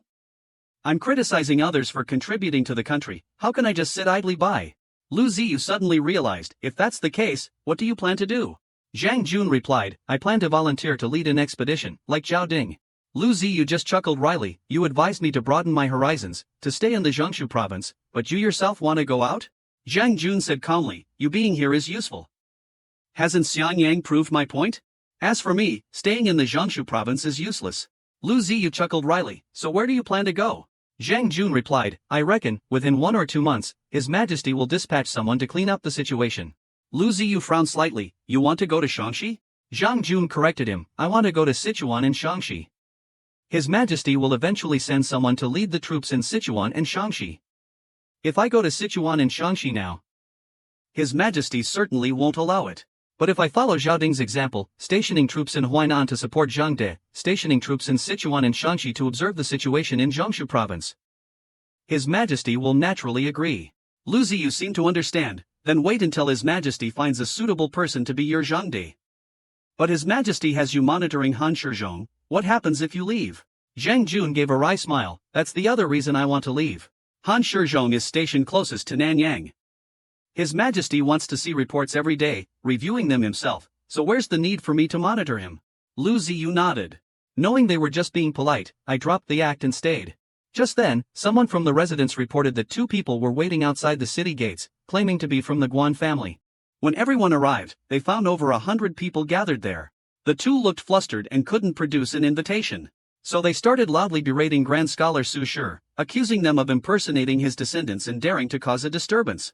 They claimed that because of their limited education, they were afraid of being ridiculed, so they brought these people along to put on a show. Fortunately, Zhang Jun realized the Guan family was up to something. Tomorrow was the grand sacrificial ceremony, and the city gates would be closed, so how could it be possible? Why were they entertaining Su's descendants today? However, Zhang Jun could only fume in silence. It's called an outing, essentially an outdoor feast, but today there's truly only wine, no food. 2610, only the Emperor's words were heard, today, I invite you all to fend for yourselves. We shall follow the example of Grand Scholar Su Shi. Those who cannot find ingredients will not be allowed to partake in the feast. Everyone looked at each other, surprised that they had to cook for themselves. But the Emperor had spoken, even invoking Grand Scholar Su Shi, so they could only reluctantly go and gather wild vegetables. Naturally, fishing was the most popular activity, so the noble families, sleeves rolled up, went to the riverbank to fish. The scene was bustling, fish frolicked in the water, the sunlight shimmered, truly a beautiful picture. But, returning to the main point, the Emperor's true purpose was to supervise the physicians, personally witnessing Lord Zhao alight from his carriage. Then, several servants shouted loudly, attracting quite a few. 2616. Making those aristocratic families' jaws drop. Over there, the servants were busy making a fire and preparing the fish, laughter echoing from the ground. The aroma filled the air. Master Zhao wasn't the least bit restrained, sitting cross-legged with a large bowl, drinking wine. He had been frustrated all day and was now famished, so he didn't care, plopping down on the ground to enjoy the delicious food. As for his earlier statement about not being allowed into the feast without ingredients, everyone took it as a joke. Just like that, everyone quickly ate and drank their fill. Zhao Go also put down his bowl, slightly raising his head. I perked my ears up early to listen. Everyone consciously quieted down. It was Song Zhongshu who spoke up today. This time, he wasn't advising against going to Bianjing, but rather advising that we should take advantage of the capital's vulnerability to seize the frontline city of a major prefecture, while simultaneously recommending several people as prefects, with the intention of annexation. Hearing this, everyone pondered, exchanging glances with each other. Hearing this, Su Jingheng suddenly stood up and said, "Your Majesty, I recommend Chin Hui, the prefect of Dian. If he can come to manage Nanyang, I'm willing to submit a memorial recommending him." His forceful words surprised everyone. In Pengcheng, Your Majesty had already transferred Chin Hui to serve as Minister of War. Su Jingheng's expression turned serious for a moment before he sat back down. Speaking of Chin Hui, last year he was only the magistrate of Anlu. Near the new year, he led troops north, intending to rescue Prince Qin. As a result, I went to Taizhou and discovered the two saints had already been taken north, so I had no choice but to return. Returning to Anlu, I found the area in chaos, with various factions fighting amongst themselves, all believing the Song dynasty had fallen. Thus, the Dayan prefect fled. In this situation, the remaining Song officials jointly supported Chen Hui, a minor official, to lead the affairs of the entire prefecture. Under those circumstances, this was a display of absolute loyalty, so the court appointed him as the Dayan prefect. Following this, Chen Hui began to display his talent. He led a group of local militia with no combat experience, and successively defeated Li Xiaoyi, who had over 10,000 troops, captured him alive, repelled Yang Jin's forces, pacified the local factions, and by the time His Majesty arrived in Taizhou, the Dan prefect had 20,000 troops and the entire prefecture was stable. Such a person, the imperial court naturally took notice of, employing him to build fortifications and establish gunpowder stores, and he was further praised by various influential figures. Emperor Zhaogo repeatedly wanted to summon him, but it was difficult to find the opportunity. Truly, a rare talent is hard to come by. Back in the present, Zhaogo was interrupted by Su Jingheng and almost forgot what he wanted to say. After thinking for a long time, he remembered and was about to continue, but he recalled Song Zhongshu's earlier words about ancestral unification. Had the great Song dynasty ever truly been unified? Hearing this, everyone was stunned. He stood up and, along with his subordinates, sternly said, "Your Majesty, the three words great unification cannot be spoken lightly. With everyone united, our great Song's unification is not just empty words." Zhaogo shook his head and said, "I asked Lin Shui earlier, and this was intentional, no mistake. We have the 16 prefectures of Yin and Yun, Liaodong, Liaoxi, and Western Xia all submitting to us. We also control the western regions. Speaking of great unification, do we really need to go back to ancient times?" After he asked, everyone fell silent. He wasn't stumped by Zhao Guanzhou's question, on the contrary. He realized what Zhao Guanzhou wanted to say, but he didn't dare, nor did he want to, continue the conversation. However, Su Jingheng suddenly stepped forward and said through gritted teeth, "Without the maritime dream and trade, how could there have been so many victories during the Jingkong incident? The emperor's capture was caused by the 6 treacherous ministers." Zhaogo waited for him to finish before replying with a smile, "Let's just say it was caused by the 6 treacherous ministers. But the Jingkong incident, or to be more precise, Washigang, appointed those 6 treacherous ministers. And at the banquet, there was singing and dancing. Yen Yun is nothing but wasteland, what's wrong with that?" Ultimately, the reason for Jingkong's failure was the Jin army's breakthrough and the capture of the 2 saints. Su Jingheng was about to continue, but the other person interrupted him, given the Jin army's greed and the court's weakness at the time. Do you think they wouldn't have attacked later, that the dream of a maritime empire would be abandoned? Aren't these words unbecoming of Minister Su? Su Jingheng remained silent for a long time, speechless. But although Zhao Guanjie sat down, he didn't. He remained standing. Zhao Go naturally understood his meaning. Zhao Go was no longer the naive person he was a year ago. Considering the current court situation, Su Jingheng's personality and way of doing things made him the least likely person to speak up, but his special identity predetermined this complexity. Su Jingheng, first and foremost, is a war hawk. Another member of the emperor's previous dovish versus hawkish struggle, he supported Li Gang. Most importantly, during the army's defeat, he didn't waver. But although a hawk, he leaned towards conservatism. hoping the court would move the capital to Yangzhou, not Nanyang. At the same time, he was a pragmatist. After Li Gang was dismissed, he remained silent. He was also one of the few who could advise the emperor, never yielding. Truly a useful person. Finally, both Su Jinghang and Li Gang were disciples of the Luo Learning School, and Luoyang is the base of the Northwest New Party. The Luo Learning School itself rose to prominence by criticizing Wang Engshi. So, why would someone from the Luo Learning School, like Su Jinghong, be so agitated? Furthermore, today, His Majesty might use this to set the two factions against each other. Key figures of the conservative faction are meant to express their stance. Thus, in the case of offending the conservative faction, he naturally has to take a firm stance, so that His Majesty and the ministers would be wary. Because since the Dingkong incident, the two factions have been like fire and water. Even Minister Su couldn't control that much. In fact, Su Jinghong's expression of his stance was successful, as no minister dared to refute him. Seeing Su Jinghong's stubborn refusal to budge, Zhao Go chuckled and said, "I only mentioned great unification casually. Why take it so seriously and bring up so much? Who are you trying to fool?" As soon as he said this, countless people cursed inwardly, "You're fooling yourself." If His Majesty only mentioned it casually, why would he seek Su Jinghong's opinion? He wanted to test the waters, and after being refuted, he claimed it was just a casual remark. While the Great Song Dynasty still stood, the scholarly debate raged on. The Luo learning faction, regardless of the consequences, reignited the internal conflict. Unwilling to give up until they achieve their goals, they are truly stubborn. And yet, they seized the opportunity to implore the emperor to continue dispatching Chen Gui to Nanyang. When the Northern Expedition faction held power, Zhao Go still had friends who wished to mediate the scholarly dispute. The result was, their initial probes were blocked by Minister Su.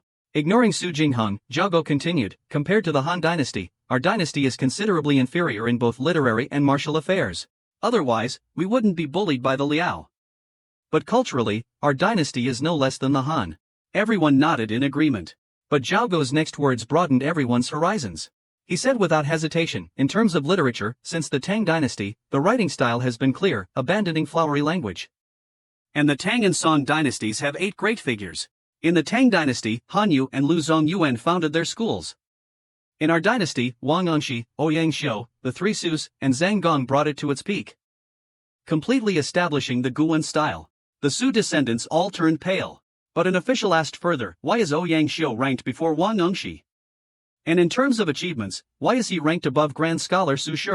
Zhao Go replied, in terms of literary achievement, Grand Scholar Su Shi and Ouyang Xiu are the top figures, comparable to the two founders, Han and Lu. As soon as he said this, everyone began to murmur and discuss, but the majority agreed with his conclusion. Zhao Go continued, "This is just about literature. What does Grand Scholar Su Shi understand? Just literature? Everyone says he." He stopped abruptly, and everyone fell silent. But overall, they agreed with the emperor's summary. 2,700. Tang poetry, song lyrics, Tang rituals, the Su family of the Song dynasty, all are ordinary immortals. Besides these, there's poetry, painting, calligraphy, and secret strategies. Many have achieved fame under the sage ruler, but those who have made real contributions, are there many? I don't ask Grand Scholar Su to make pronouncements. Scholar Su, after these past years, has been able to shoulder no small burden, and everyone naturally dares to observe. After exclaiming for a while, he waved his hand to signal everyone. Ngu and Suzhong walked over from the side. Then, he said proudly to the person next to him, "Come and look, this is the authentic work of the Grand Scholar Su, previously kept in the mansion." Following this, Su Jinghong hurriedly pushed forward to look, but the 4 generals only got a partial view. Everyone else wished they could shove the 4 aside to get a better look themselves. Ignoring their behavior, he suddenly, in a show of goodwill, held Feng Yi back for a moment. Afterwards, the group left the small hall, led by the Minister of Works, who also served as Haowen Kuei Zhongcheng. Zhao Go, with his arms crossed, smiled and asked, "How is the painting?" Approaching, the man clasped his hands and replied, "The painting is nearly finished, only the details remain." Having said that, he carefully collected the painting, changed into casual clothes, rolled it up, and put it away. While he worried constantly about being depicted with an unflattering appearance, Zhao Go didn't care who was painted poorly. He felt his own posture was rather refined and prominent, and only then did he feel at ease to seriously appreciate the work. However, Zhao Go couldn't discern what was good or bad, especially regarding the blank, beautiful space. Hesitating for a moment, he chatted with the others about personal matters. Zhao Go then suddenly picked up a brush from the table and wrote directly onto the blank space beside the painting. It was. The river flows eastward, darkly dragging the mountains. The knife moon is small, the water falls, the rocks emerge. How many days and months have passed, yet the rivers and mountains cannot be restored? Those around him fell silent. And what was important was, after finishing writing, he asked, Sudan of the Su family, where is the imperial seal? The imperial guards hurried forward to report its location. Zhao Go pressed his finger down. Give the Jingo coin to Jiang Fu. Jiang Fu will give you this painting, glue, oil, and pigments. Then, he began to write, sitting with Jiang Fu. Reminiscing about Sudan. Everyone reacted, but still didn't understand why the emperor was doing this. Huan Wenkui whispered from the side, it seems there's a hidden meaning. This painting also includes the emperor's 8 great essays. Could it be that the grand uncle can't critique it? Sudan burst into tears and knelt down, kowtowing to Zhao Go. Zhao Go changed his tone and said, I won't find fault with you today. Quickly issue the decree, urgently restore the party membership of the original party members. Hearing this, Hao Wenkui also asked, where is the blessed land? He kowtowed repeatedly, and although no one addressed Chuanma, he spoke up. He stepped forward, supporting Chuanma. I know, Hao Wenkui is also on the Yuan party list. However, Zhao Go shook his head, saying, the prime ministers of this dynasty are all Yuan party members, so why do you insist on pressuring them? Seeing Hao Wenkui lost in thought, he didn't want to say more. Su Jingheng hesitated, then heard Zhao Go say, Your Majesty, it's the so-called, if the people are not righteous, their words are not smooth. Zhao Go laughed, this is what I fear the most. General Su, must you distinguish right from wrong? In your opinion, the Yuan party members set a precedent, so should those who aren't Yuan party members be driven out? Li Gang immediately. Speak, my trusted advisors and the tongshur were all promoted by Li Huikan. Should I dismiss them all? Su Jinghong's face darkened. He said, I absolutely have no such intention. As long as your majesty can investigate the injustice against the Yuandang officials, distinguish right from wrong, and restore their honor, the past can be forgotten. The other two thought Su Jinghong's actions were excessive. Truly a bit unbearable. You two generals, can't you be less reckless? The country relies on you too. Can't you compromise a little? Hao Wenkui and Su Jinghong remained silent. Someone suddenly spoke up, explaining, Your Majesty, they are not fighting for power, but for justice. During the Jingkang incident, when the country was in extreme peril, they remained loyal. 2743. Now, if restoring the Yuandang causes such disputes, naturally, some concessions should be made. Taking this opportunity, I implore your majesty to establish the Luo school as the primary school of thought and the Daxin school as the secondary, thus completing the grand scheme. The two generals have already made concessions to your majesty. During the Jingkang incident, the two generals joined forces and, for the sake of knowledge, gave no quarter to the Yuan loyalists. Today, they can tolerate your majesty promoting members of the opposing faction. Isn't that a concession? Hearing this, both Hao Wenkui and Su Jinghong fell silent, while Zhao Go smiled and said, Is that so? Su Jinghong spoke before Hao Wenkui, Your Majesty, I have no intention of disrupting the nation. I only wish to distinguish right from wrong so that national affairs can be stabilized. Regarding the court pressuring your majesty, I am willing to resign from my post to prove my innocence. Zhao Go suddenly said, Zhang Jun is about to die. These are his dying words. The court was dismissed early. Do you think I expended so much effort for nothing? Wasn't it to have you maintain the stability of the court? Lu Ziyu, look at Zhang Jun, and Zhang Jun already regretted his impulsive action. This is Zhang Jun's life or death. Suddenly, Su Jinghong raised his head. Zhao Go said, If you want to distinguish right from wrong, I will distinguish it for you today. He then placed Wang Enshi above Ouyang Xiu, proving that he is the greatest man of our dynasty. Hao Wenkui raised his head. Zhao Go continued, I'm not talking about academic titles, but about deeds. The grand scholar establishes words, while Prime Minister Wang establishes merit. If establishing words doesn't, what good is pragmatism? As for the Taijing rebels, they outwardly implemented new policies, but in reality, they harmed the common people. But what does this have to do with factionalism? It's simply a lack of clear distinction of the root cause, which hinders the ability to discern right from wrong. Therefore, I firmly refuse to comply. Hao Wenkui started arguing again. Sung Jing Hong wore a puzzled expression. At this moment, A voice suddenly reminded, "Your Majesty, you were enthroned by the former Empress Dowager." Hearing these words, many people breathed a sigh of relief, simultaneously thinking to themselves, "Finally, someone said it." You have to know. If not for these words, Zhao Gou's confidants would have already stepped forward to defend him. How could the situation have deteriorated to this point? Zhao Gou. So, you're not angry to hear this? Finally, someone has said it. I know what you're all thinking. Clearly, Hiaai City has already warned you, but you're still stubborn. You think that because I was enthroned by the Grand Empress Dowager, I'll eventually come around. And if I don't wholeheartedly support her, I'm unfilial and unworthy to rule, is that it? Cao Cao's actions should serve as a warning. After hearing this, they kowtowed even lower. "We would never dare think that." Zhao Gou chuckled coldly, "You would never dare?" Hiaai City in general not only disrespected me today, but they even dared to submit a memorial. Hiaai City quickly pleaded. The memorial was written in a moment of rashness. "I beg your Majesty for forgiveness." Zhao Gou, he said coldly, "submit a memorial to the Empress Dowager in Yanzhou, asking her if the respected faction should be abolished." Their faces changed dramatically. The regents all kowtowed. Even Hiaai City could only follow Su Jinghong's lead and knelt down. But Zhao Gou continued, "Why promote Wang Ngxi? Why couldn't the old faction be brought back? Wasn't it to resist the Jin? In your opinion, does respecting Sima Guang and Su Shi mean respecting Sima Guang's return of land to Western Xia, or does it mean respecting Su Shi's essay that didn't address the issue of slavery?" Su Canhang's face was pale, but he still tried to explain. 2786, Grand Scholar Su wasn't talking about Wei Qing, but about the current situation. Zhao Gou chuckled and said, "Politics. I believe that with Grand Scholar Su's compassion, if he could witness the Jingkong tragedy, he might even go to the border.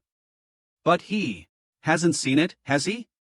If I were to honor the Su family, then when those in the inner palace, who see Wei Qing as their mother, wouldn't they think I'm praising their benevolence on the surface, while actually treating them like mothers? Su Canhang, how many times do you want me to say this?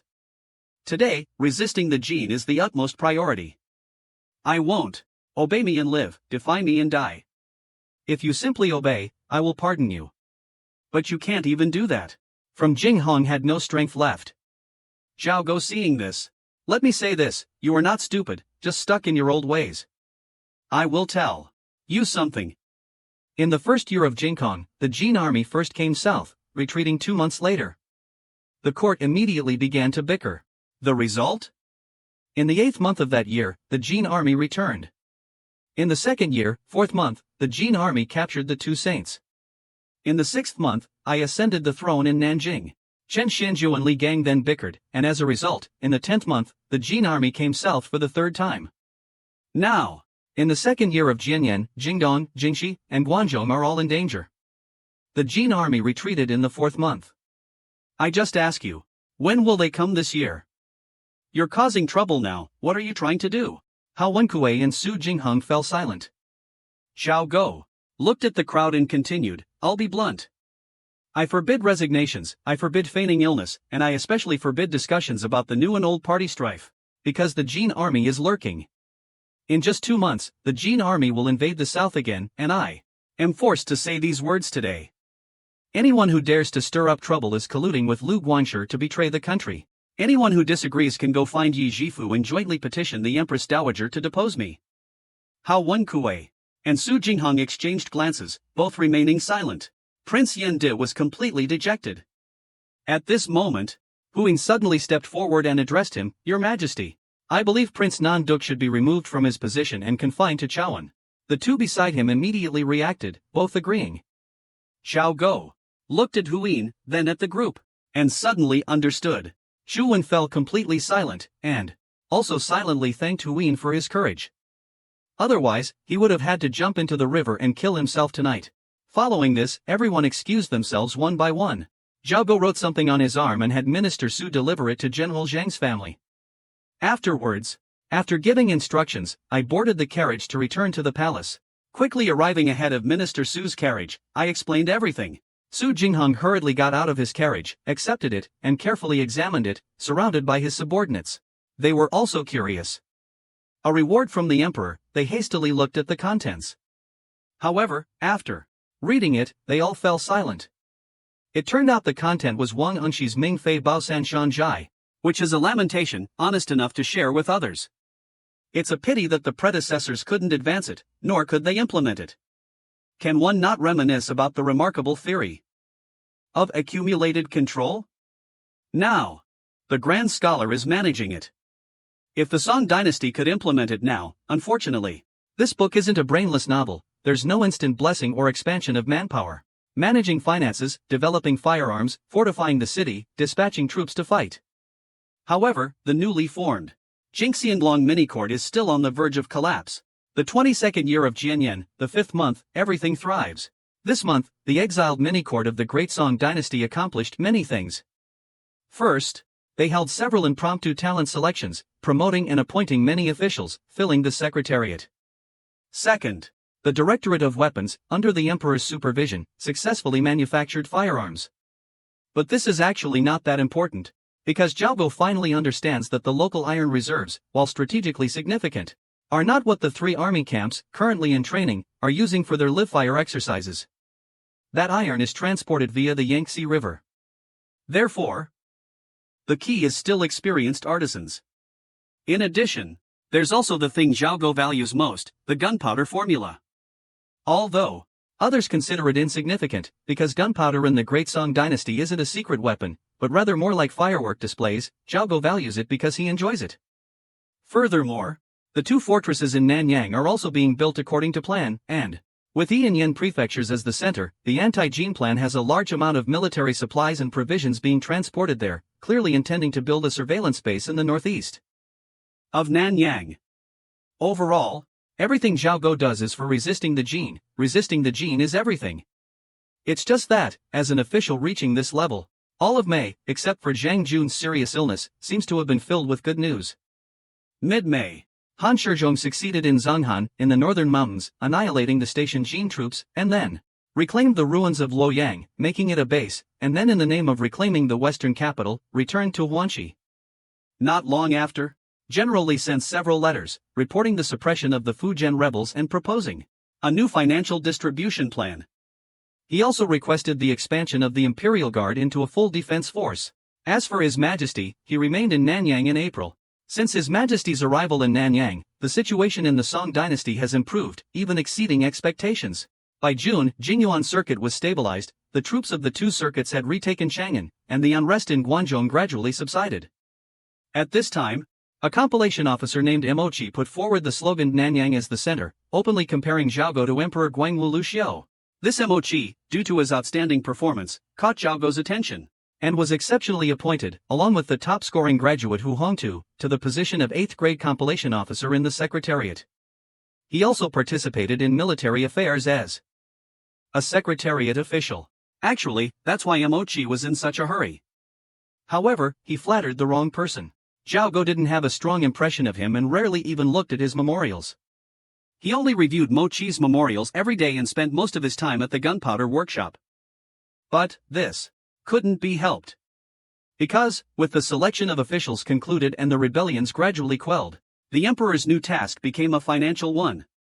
At this time, Jingo discovered that the Great Song dynasty had developed far beyond his imagination, and he understood nothing about economics and finance.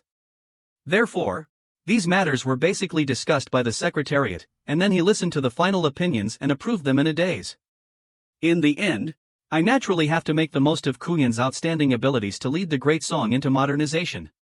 At the gunpowder workshop, Jingo looked at Chen Gui's arsenal and asked, Minister Chen, can we manufacture firearms this year? Tran Kui calmly replied, I've already done it. I used a bamboo tube as the barrel, wrapped it with iron wire, and then put gunpowder in the back.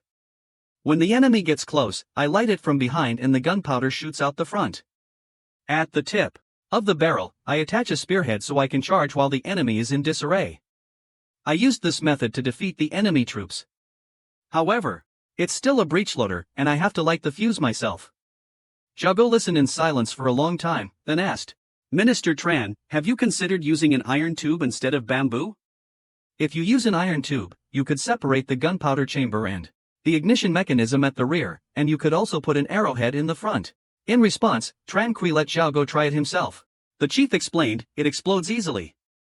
The reason I used iron wire is because if you use a bamboo tube, it will explode when ignited.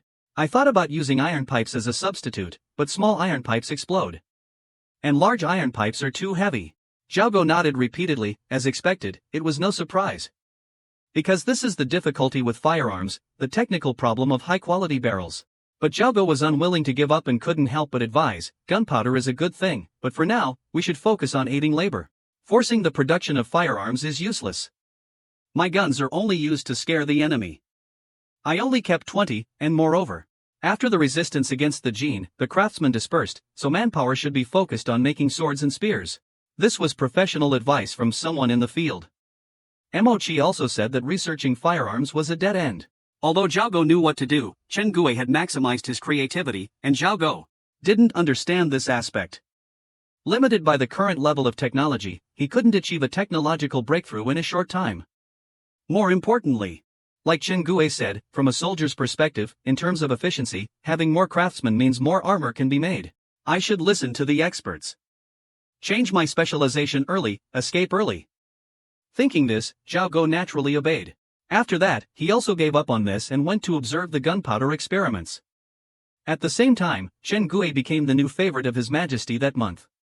Compared to gun barrel research, optimizing the gunpowder formula is definitely a simple task.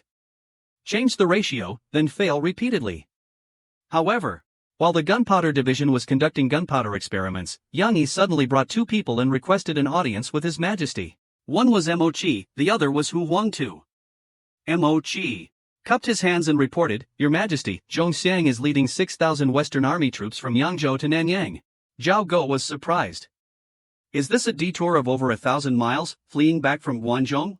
Mochi hurriedly replied, Your Majesty, I've discussed this with Minister Wen and came to ask Your Majesty how to handle it. Zhao Go thought for a moment and realized there was no way to handle it. Because, according to the timeline, when this man retreated from Guangzhou, he hadn't yet received his brother's order not to retreat. Furthermore, even more absurdly, this man's entire journey from Guangzhou, through Hanzhong, to Nanyang, was behind His Majesty. So, no matter how you look at it, he can't be considered a deserter. Zhao Go pondered for a moment and could only assign him to the Imperial Guard. Then, he ordered, Zhong Xiang is to garrison Detangwen Pass. He is not permitted to leave Guangzhou without authorization, and even less so to come to the Imperial camp without permission. Zhao Go then asked, anything else? Hu Huangtu cupped his hands and reported, Your Majesty, the Hedong Jinglushi, Wang Xia, has also fled to Hanzhong. In fact, Zhong Xiang was instigated by him to do this. As for Wang Xia, he hasn't come to Nanyang, but he sent a letter to the Privy Council, requesting Your Majesty to summon him. Infuriated, he said, why didn't he request an audience with me personally? Zhao Go established Hu Huangtu, who dared not speak. Zhao Go also knew what mattered most. He dismissed him from his post as Jingblu Shur of Hedong and then appointed him as the prefect of Fengxiang, returning to govern Guangzhou. Hu Huangtu lowered his head, preparing to leave. At this moment, Mochi reported another matter, Your Majesty, Zhong Gang, having just assumed the post of Privy Councillor, immediately instigated Hu Yin. This man has considerable influence and harbors treacherous intentions. Zhao Go looked at the two of them. Mochi, what do you think the new Chancellor's actions signify? Does he think I don't know who the loyal ministers are? Mochi carefully replied, I believe the new Chancellor is anticipating Your Majesty's temperament. So they want to use this opportunity to pin the blame on General Zhong. Zhao Go then asked, so, you think we should launch an expedition against General Zhong now? Mochi hesitated for a moment and said, I believe that although General Zhong is rebellious, Your Majesty is currently busy dealing with the Jin army, focusing on Nanyang. We shouldn't waste our military strength. Moreover, General Zhong cannot afford to ignore the Anfu. Zhao Go nodded and looked at Hu Huangtu, Minister Hu, what do you think? Hu Huangtu hesitated for a moment and said, I received favors from the new general, so I spoke on his behalf. But launching an expedition against General Zhong was also my suggestion. Your Majesty, please judge wisely. Zhao Go. Without a word, he continued, so, Minister Hu, you believe we should launch a punitive expedition against General Zhong? Hu Huangtu raised his head and said firmly, General Zhong occupies Dongting, pressures the various routes, colludes with the Jin army, harasses the two routes, and Dongting is the Golden Lake. The two routes are prosperous, once occupied, the consequences will be dire. Zhao Go nodded and looked at Mochi. Mochi, do as you suggested. Chen Hui and Hu Huangtu were both astonished, while Mochi hastily cupped his hands in thanks. With that, the two Privy Council scholars departed. Zhao Go returned to watching the Great Wall. However, halfway through, General Zhang arrived seeking an audience. Your Majesty, since Jingkong, the north, the Central Plains, the southeast, everything was plundered by the Jin army, only the Department of Finance remained untouched. Moreover, the transportation of food supplies is also smooth. Zhao Go suddenly spoke, you've been in Nanyang, what have you learned? Do you want to be a prefectural governor? Zhang Jun hesitated for a moment, then nodded, Your Majesty, I am deeply indebted to Your Majesty, and I wish to share your burden. Zhao Go asked again, really? Are you sincere? I know you've been wrong these days. But you should know what I'm worried about. Zhang Jun hastily replied, I absolutely will not interfere in military affairs. Your Majesty can feel free to make arrangements for the Department of Finance. Zhao Go smiled. He was clearly hesitant. Moreover, with Zhao Go's poor understanding of history, he was obviously unaware of this general's glorious achievements in history. However, due to his prejudice, he was somewhat worried about a civil official becoming a general. But having him supervise the financial reforms in the Department of Finance wouldn't be a problem. In any case, Zhang Jun correctly guessed Zhao Go's thoughts. Currently, the 8 regions need someone to manage them. Managing the army is important, but the eastern capital is even more crucial. Not managing the army, but the southern Yangtze region cannot be left unattended. Not managing the army, but does anyone else know how to manage it? Therefore, someone should be dispatched. Zhao Go said, if military matters are set aside, Zhang Jun is clearly the suitable candidate. But this still has the biggest issue. The governor holds all the power, which inevitably leads to excessive authority. Furthermore, the governor's terrain is naturally isolated unless the situation is extremely critical. The emperor would not normally entrust it to someone. However, Zhao Jiao doesn't seem to have considered this point. You want to be the governor of the 4 routes? Then, tell me, who will manage the remaining 5 routes? Zhao Go pondered, now that you're leaving, who will manage the censorate? Zhang Jun hesitated slightly, then said, I believe the newly appointed Minister of Works, Li Hao, is the most suitable candidate, but Hui might seem to be a better fit. Zhao Go immediately agreed, alright then, go. Depart quickly. Overseeing the 8 prefectures for me is a meritorious deed. Zhang Jun bowed his head in gratitude. Mochi and his followers were inevitably disappointed by Zhao Go's favor towards Zhang Jun. Zhao Go turned his head and said, before you go, do something for me. Zhang Jun hastily and respectfully replied, Your Majesty, please command me. Go find General Wang and discreetly inform him that Mochi will be going to appease General Zhang. Zhang Jun wore a puzzled expression. General Zhang is the lucky star of Jinhu and cannot be offended. Quickly echoing, Shen also agreed. Although Grand Tutor Hu didn't approve of Mochi, he also said that Zhong Xiang is no ordinary man, and Your Majesty should trust him. Zhao Go, seeing this, sneered, do you think I don't know that Zhong Xiang is a lucky star, or that I don't know Mochi is just flattering Zhang Jun? 2940. He unconsciously looked towards Chen Hui. Zhao Go didn't wait for Chen Hui to speak. Currently, the various parts of the realm are temporarily peaceful, with only 2 places where rebels are most apparent. One is Dongting Lake, under Zhongxiang, and the other is the area from southern Guang and northern Guang to Wuling in the Guangyuan region. Needless to say, there's a long tradition of rebellion there. Once they rise up, they will certainly join forces with the southeastern forces. But General, with Dongting Lake as a barrier, it will be difficult for our army to advance. But what if I gather my troops, conquer half, and the Jin army returns? Chen Hui was speechless for a moment. Zhao Go continued, why was there chaos before? Wasn't it because of the Jin invasion and the loss of territory? That's why the army was in disarray, and rebels rose up. And now, why does it seem temporarily peaceful? Although I am holding back the Jin army at Huaishan, the main reason is still the Jin army's retreat. Chen Hui and the others all nodded. And Zhao Go, another bitter laugh. If the Jin army returns, not to mention Zhongshan and Guanyuan, even the southeast will be in chaos. Even Guanxi will fall into disarray. This is the reason I dare not attack Zhongshan. It's the reason Zhang Jun came to the 8 prefectures. It's also the reason I pressed Chen Hui in Nanyang, hastily making arrangements. Many of these arrangements aren't long-term plans, but I still persist in resisting the Jin, because I believe the Jin army will return soon. Everyone remain silent. Finally, Chen Hui spoke, "Your Majesty, when do you think the Jin army will return?" With a calm expression, "Who knows? You'd have to ask their emperor. In any case, it will be sooner than we think. If the Jin army returns, what will happen? Xiao Go. Chin Hui will guide the Jin army. Chin Hui will only be able to live in the Jin dynasty from now on. And I will defeat the Jin army." The rest of you said nothing. Overnight, at the Jin army camp,完颜Liang, the emperor of the Jin dynasty, was holding a meeting with his ministers.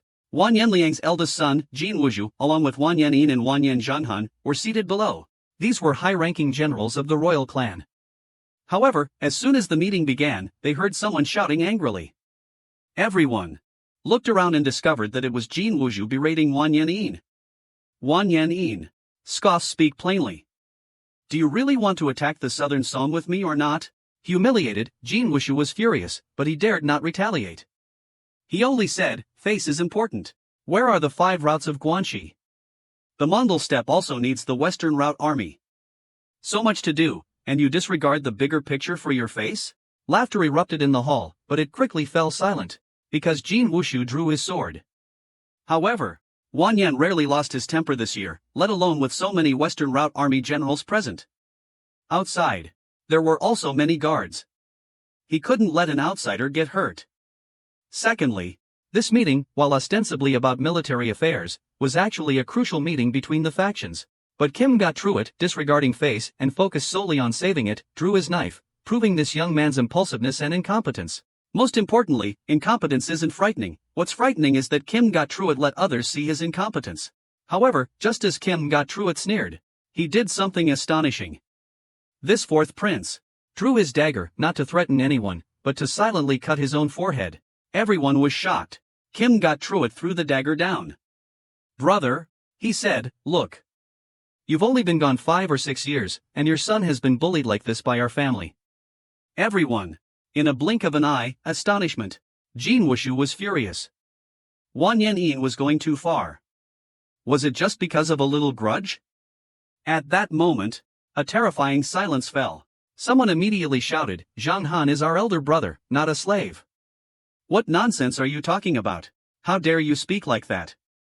I asked the emperor to send you back to Liaodong, never to return." Ignoring the blood on his forehead, Jin Wuzhu immediately turned and apologized to Zhang Han. "Brother Zhang Han, I didn't know my place. I spoke recklessly and offended you. Please punish me."完颜Zhang Han was furious, but he only smiled and said, "We are brothers. You are still young. It's alright if you scolded me a couple of times in a moment of anger. But you shouldn't. He called me a slave and even dragged my father into it. My father is the paternal younger cousin of Emperor Taizu. If my father is a slave of Emperor Taizu, does that mean your elder brother is also a slave of the Jin Emperor?"完颜Yin said nothing. Then,完颜Zhanghao said, "Drag him down and give him 20 strokes." The guards beside him immediately dragged Kim got through it out and gave him 20 strokes. The sound of the beating was loud and heavy, frightening everyone. Everyone was surprised that Kim got through it would say such a thing. His words shattered the peace of the Jin court. Zhang Han was certainly not a slave. His father,完颜Sagai, was the paternal younger cousin of Emperor Taizu,完颜Aguda, and the Prince Regent. In fact,完颜Sagai was the head of the second largest Jurchen tribe. After inheriting his father's power and control of the Western Route Army, one of the 3 main forces of the Jin Kingdom, Zhang Han also played the role of an immortal in a play, and later, relying on his great contributions and prestige from conquering the Liao and Song dynasties, became the head of the military and president of the Jin Kingdom's premier engineering academy. Zhang Han certainly could have been indignant, could have remained passive, but Jin Wuzhu's oppression was pure torture. Even though Zhang Han presided over the emperor's credibility investigation, and Jin Wuzhu was punished with 20 strokes, there was no mention of it affecting Zhang Han. However, following Jin Wuzhu's words, everyone keenly sensed a problem. Regardless of the internal power struggles within the Jin Kingdom, and regardless of how many power vacuums the system left, the fact is that the core of power had no room for anyone else. One could only try to gain access through the 3 major factions. The first faction was完颜Wu Qimai, the second emperor of the Jin Kingdom, the rightful and legitimate ruler. The second faction is Zhang Han's, whose power base is also unshakable. The third faction is the Akuta faction. Their power comes from their bloodline, as they are the descendants of完颜Akuta.完颜Wuben's comment, "He can be the Grand Marshal. Wanyan Gali Duoji strictly controls the military power. Thanks to this, Wanyan Ngutu can silence everyone, preventing them from interfering in the matters between his brothers and Zhang Han. Therefore, after the banquet, Wanyan Ngutu stood up, not looking like someone who had been punished, but rather like an absolute victor. He looked around triumphantly, and within the great hall, countless civil and military officials remained silent, not daring to utter a word. After Wanyan Ngutu respectfully took his seat again, both sides resumed discussing this year's military plan. But it was only a dialogue between Zhang Han and the three Wanyan brothers. The others basically didn't dare to interrupt. Even Wanyan Salan, the representative of the third faction, the dignified left marshal, remained silent with a darkened face throughout the meeting. However, surprisingly, Ngutu took the initiative to suggest expanding the conference, turning it into a core meeting, and simultaneously confronting Zhang Han, forming an attack against him. Under the brothers' combined assault, Zhang Han suffered repeated setbacks, but he never wavered. Finally, Zhang Han, like Ngutu, lost his temper. No matter what you say, the Western Route Army has its own arrangements. With Zhang Han's departure, the meeting naturally dissolved. With the 5 great noble clans withdrawing, a round of analysis naturally followed. However, regardless of how the two major factions argued, the vast majority of neutral parties shared a common view. No one could say the fourth prince was being unreasonable. But Zhang Han clearly lost ground in the debate because he couldn't justify his stance on the Western Xia issue. He used Western Xia as a reason to refuse support for the Eastern Route Army, yet he also refused to launch a war to annihilate Western Xia. Coupled with the rumors of Zhang Han colluding with Western Xia, some speculated that Western Xia had bribed him, or that Zhang Han was keeping Western Xia around to cultivate his own private army, thereby maintaining his political privileges in Hebei and Shanxi. It's worth noting that the first science and technology examination was organized by Zhang Han in his capacity as supreme commander, and all those who passed were appointed by him. However, as the conflict between the two factions revealed itself this time, when Wanyan Salan returned to his residence, he was truly troubled. He went directly to the small courtyard to find his advisor. Wanyan Salan sat in the small courtyard, explained the situation, and asked his advisor, Junior Scholar Chang, "What do you think I should do about Zhang Han?"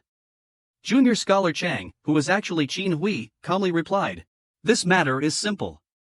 But coming from the mouth of his student, it sounded a bit different. Wanyan Salan furrowed his brow and asked, "What do you mean?" Chin Hui calmly replied, "The conflict between the two factions simply cannot be easily reconciled. It's better to think of a way to help one side persuade the other. We should create an opportunity for the commander. However, to ensure the commander benefits, it might be a bit excessive. For a student like me, this is a bit beyond my capabilities." After talking for a while, Salan finally understood him. "You said it yourself, the conflict between the two sides is too fierce, it's simply not something we can interfere with. So you want my ancestor, who's already an adult, to appear now and resolve this for me? Isn't that overstepping my authority?" Chin Hui carefully replied. Then, Wanyan Salan hurriedly asked how to do it. Chin Hui thought for a moment, then slowly said, "Deputy Commander, you are actually only the vice-left supervisor of the Capital Commander's office. And although everyone calls Zhang Han Commander-in-Chief, he's only the Vice Commander-in-Chief of the Eastern Commander's office, right?" Salan nodded. "So, doesn't the Capital Commander's office have a Capital Commander, Emperor Nu Kim Gatruit, and 2 supervisors, the Deputy Commander and Chin Hui? Doesn't that mean, haven't you ever thought about becoming the Grand Marshal, Vice Marshal?" Tablan was silent for a long time. 30-50, then shook his head. "Of course everyone wants to be the Grand Marshal. But the left and right Vice Marshals are Zhang Han and Shirguli Duoe, how could I compete with them?" Chin Hui, with a hint of smugness, said calmly, "Naturally, you can't compete with them, but what if the Commander-in-Chief resigns?" Tablan was taken aback by the absurdity. The Commander-in-Chief is the king. How could he resign? If he resigns, what will happen to the Marshal's command? Chin Hui blurted out, "Naturally, Grand Marshal Zhang Han would be promoted to Commander-in-Chief. The third prince would be transferred to become the Western Route Army Marshal, and you, Vice Marshal, would seize the opportunity to be promoted to Eastern Route Army Marshal. Precisely because the king is leaving the Commander-in-Chief's office, you, Vice Marshal, are needed to take over his command." A flash of insight struck Talon, as if he had grasped something, but the picture wasn't clear yet. He couldn't help but ask suspiciously, why did the Emperor voluntarily give up the position of Grand Marshal, allowing him to control the military? Chin Hui calmly explained, 2 reasons. First, the Emperor cannot actually command the army. The so-called control of the military is merely a title. It's better to let you, the Vice Marshal, hold the real military power. Second, these Grand Marshals must give the Emperor what he wants. Talon hurriedly asked, "Stop beating around the bush. What does the emperor want most? Chin Hui smiled and replied, naturally, it's to decide who will be the third emperor of the Great Jin. Talon seemed to suddenly understand. It's important to know that the issue of succession has been a mess since the founding of the nation. When Aguda died, his younger brother Wanyan Wukamai succeeded him. But now, the current emperor has no successor, and his younger brother Xia Liao is also there. At the same time, Aguda, relying on the prestige he established as the founding emperor, left his sons a vast political inheritance. As the head of the Aguda faction, Aguda's descendants have always tried to compete for the throne with his younger brother. However, Wanyan Wukamai didn't want his younger brother to succeed him, nor did he want his sons to. He ignored all of this because he wanted his grandson, Wanyan Yutalu, to succeed him.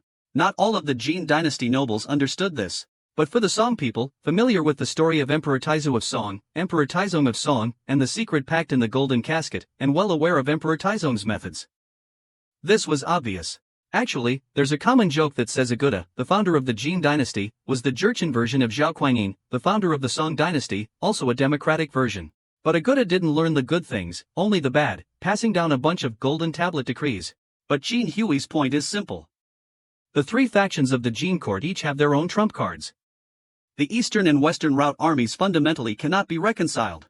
Because they weren't organized into Eastern and Western routes based on factions, but rather, being the Eastern and Western route armies, each side formed two interest groups during the war. So, at this time, Salan, as the representative of the third faction, could completely take advantage of the infighting between the two sides and seek benefits for himself. Chin Hui continued, I wouldn't dare say for certain that Marshal Zhang Han's confidants aren't in Yanjing. Zhengwuli Wu Yuan is currently ill. It just so happens we can use Grand Marshal Du Yuan to replace Marshal Zhang Han and give up the position of Zhengwuli Xieliao. Salan was both excited and worried. Will the emperor and Zhang Han agree? Wuban, Nali Duo, and Wuzhu will definitely cause trouble. Wuban, because he's competing with Xieliao, will agree. But Nali Doa has nothing to gain and risks losing control of the Eastern Route Army. He will certainly object. As for Kim Ga-truit, even with no band support, he wouldn't dare to force the issue. At this moment, Chin Hui spoke. The fourth prince won't cause trouble. Just tell him that if you become Marshal of the Eastern Route Army, you will fully support his attack on Nanyang from the east. Upon hearing this, Salan was overjoyed.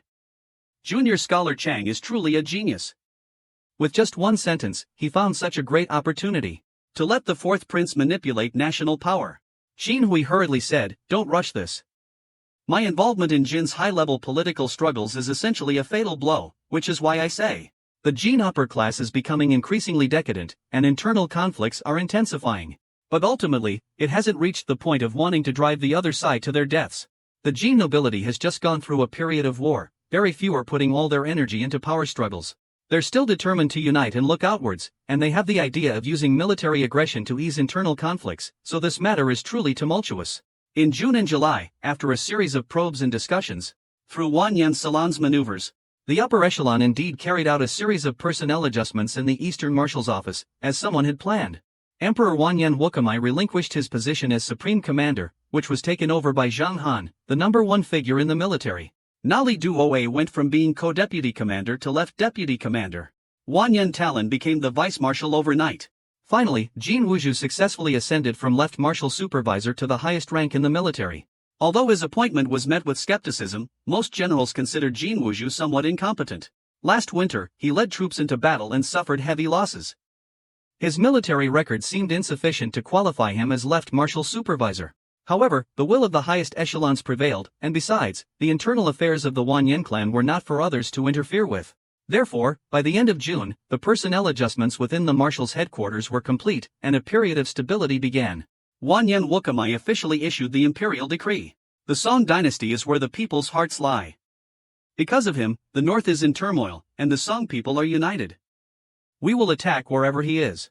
Secondly, this time, in dealing with the Song, I should utilize some religious sects, and further support figures like Zhang Bangchang, using them to control the central plains. Thirdly, Shanxi and Longyu, although small in area, are strategically important and cannot be neglected. In any case, the Jin Emperor has officially issued a decree to attack the Song dynasty, and it's an edict he wrote himself. Upon receiving the imperial edict, Wanyan Lushur immediately reached an agreement with the two sides in the stalemate, mobilized the entire army, divided the targets, and advanced towards Nanjing together. First, sweep through the north. The unification of military power is a matter of course. Zhang Han, the commander-in-chief, emphasized the responsibility of the Western Route Army. The main force must be responsible for attacking Shaanxi. They cannot just send a portion of troops from Xijing, Luoyang, and Huazhou. Wanyan Wuzhu was very pleased to hear this. Not only did the Western Route Army agree to send part of their troops to support, even if the Western Route Army doesn't send troops, 100,000 Jin troops are enough to defeat the meager Song forces in the Central Plains. The Song dynasty always believed that people from Jiangnan couldn't be generals. Even those from the Grand Secretariat in the southeast held the same view. This led to the south of the Yangtze River having essentially no decent army. Autumn brought colder weather, and the Jin forces had already retreated for several months. Chang'an gradually stabilized. Even MOCC surrendered and was promoted. 3120, yes, if I had accepted the Secretariat's attention and their promised benefits. Nearby pirates, hearing this, also believed it to be true. In any case, MOCC's surrender is beneficial to the greater cause. Kujia, wanting to control a region in Nanyang, aims to use it as a springboard for further expansion. To this day, I haven't been able to reclaim it. I can only rely on Chu Duan and Wang Tai, these two generals. After the war, they quickly took control of the situation in Guangzhou. Wang Tai controls Fengshan Prefecture, one of the three regions of Guangzhou, while Chu Duan controls Jinzhou Prefecture and Jingzhou Prefecture. But these two men have completely different personalities. Wang Tai was the one who previously went to Hanzhong to persuade Zhao Go to come to Chengdu. Afterwards, Zhao Go had already sentenced him to death in his heart, sending him to Fengshan in the hope that he wouldn't act rashly and would behave cautiously. As for Kukdong, his father, Truongxi, died in battle earlier. He himself was taken into the palace at the age of 3. In other words, he was part of the Western Army, belonging to the Jiaoman sect. Therefore, during the recapture of Chang'an, he assassinated other generals of his time, spreading the rumor that he was a deserter. The Secretariat turned a blind eye. This time, he took advantage of the two armies fighting in Chang'an, launched a surprise attack, and swallowed them both whole. The Secretariat also turned a blind eye. Not only that, but the Secretariat also hesitated, proposing to appoint him as the Jingzhou prefect. This is equivalent to the treatment given to Li Yanxian after he recaptured Tame Chao. However, after Chang'an was recaptured, many things became clear. The Secretariat realized Li Yanxian hadn't deserted at all, but after recapturing Fengshan, he was preparing to recapture Chang'an. Kukdong's achievement was to use his title as a supervising officer to borrow troops and attack Chang'an. This matter is quite puzzling. Furthermore, the Secretariat learned that of the two armies fighting in Chang'an, one was appointed by Li Yanxian, and moreover, Li Yanxian had reported his success in retaking Chang'an. But at that time, due to the chaotic situation, the court didn't pay much attention to Kukdong's actions. However, the Secretariat has now learned that after Kukdong defeated the two armies, he spared the rebel leader but killed the leader of the army appointed by Li Yanxian. These two incidents came to light, causing public outcry. Even Zhao Go, who usually favored military generals, became furious. Zhao Go naturally knew that the Western Army was aggressive, and the more skilled the general, the more aggressive they were.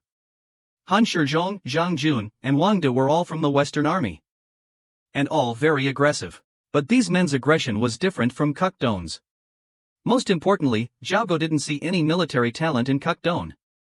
His victory against the Jin army. It was all due to him exploiting the treacherous terrain, personally leading his troops.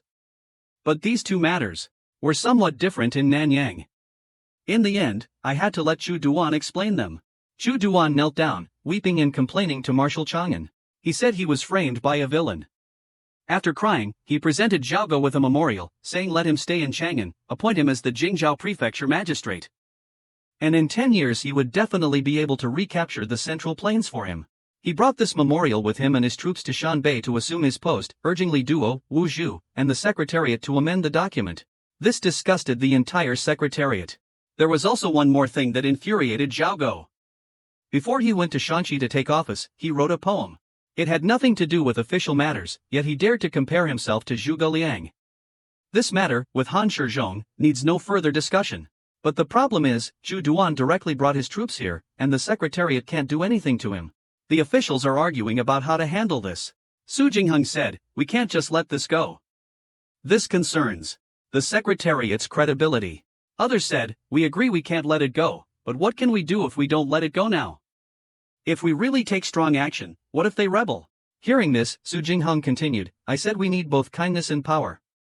If we can't properly demonstrate the Secretariat's authority and force him to withdraw his troops, then what? Someone retorted, how are we going to suppress the Western Army? Are we going to have the Emperor personally go to the camp to subdue these men? Zhao Go angrily said, "Actually, that's not impossible." Su Jingheng raged, "Once is luck. Can we always be this lucky? Moreover, Han Shizhong is like this, outwardly obedient, but inherently arrogant and valiant. How many officials can the emperor truly trust?" These words are truly inappropriate. Zhao Go regretted his outburst and quickly nodded. He knew Han Shizhong was trustworthy, which is why he acted as he did. If it were someone else, someone he'd never heard of, how would he dare? After dominating the room, Su Jingheng fell silent, because he too couldn't resolve the difficult situation before them. This predicament stemmed from Chin Hui's arrival in Nanyang. The officials of Yangzhou could represent the pro-war and pro-peace factions for a reason. According to the chaotic data, south of the Yangtze River, aside from a small number of troops stationed in Suzhou and Hangzhou, other areas basically only had local militias. According to the official records, they totaled about 1.23 million men. Furthermore, according to the common view at that time, the southeast lacked a tradition of regular armies. At that time, someone claims that people from Jiangnan can't be good generals, or are like the Osaka division, merely reserves in the Japanese army. I don't know why, but in any case, it's very embarrassing. It's even become something of a trend. For example, Li Gan and Huin, these southeastern ministers, enjoy disparaging themselves, saying that only the northwestern troops are a strong army. This kind of talk makes the tens of thousands of station troops who fled to Yangzhou look like they surrendered and sued for peace. Using the ragtag southeastern army, can they defeat the Hebei army? Going to Nanyang is precisely for the remnants of the Western Army and the warhorse trade in Qinghai and Tibet.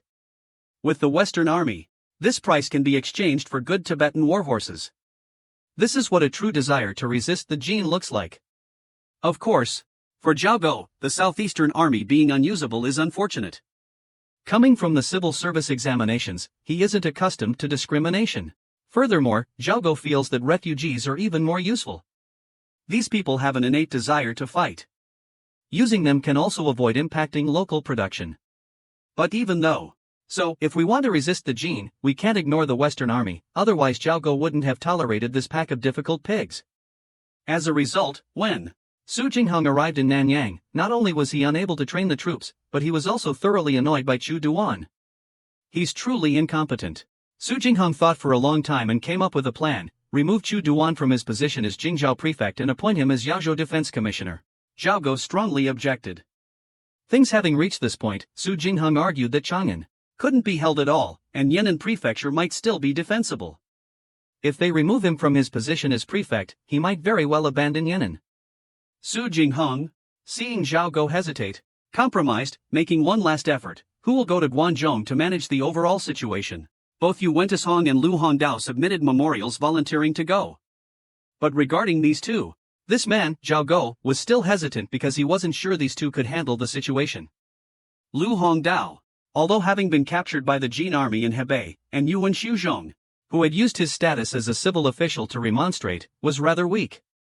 But these two weren't suitable, so who should he send?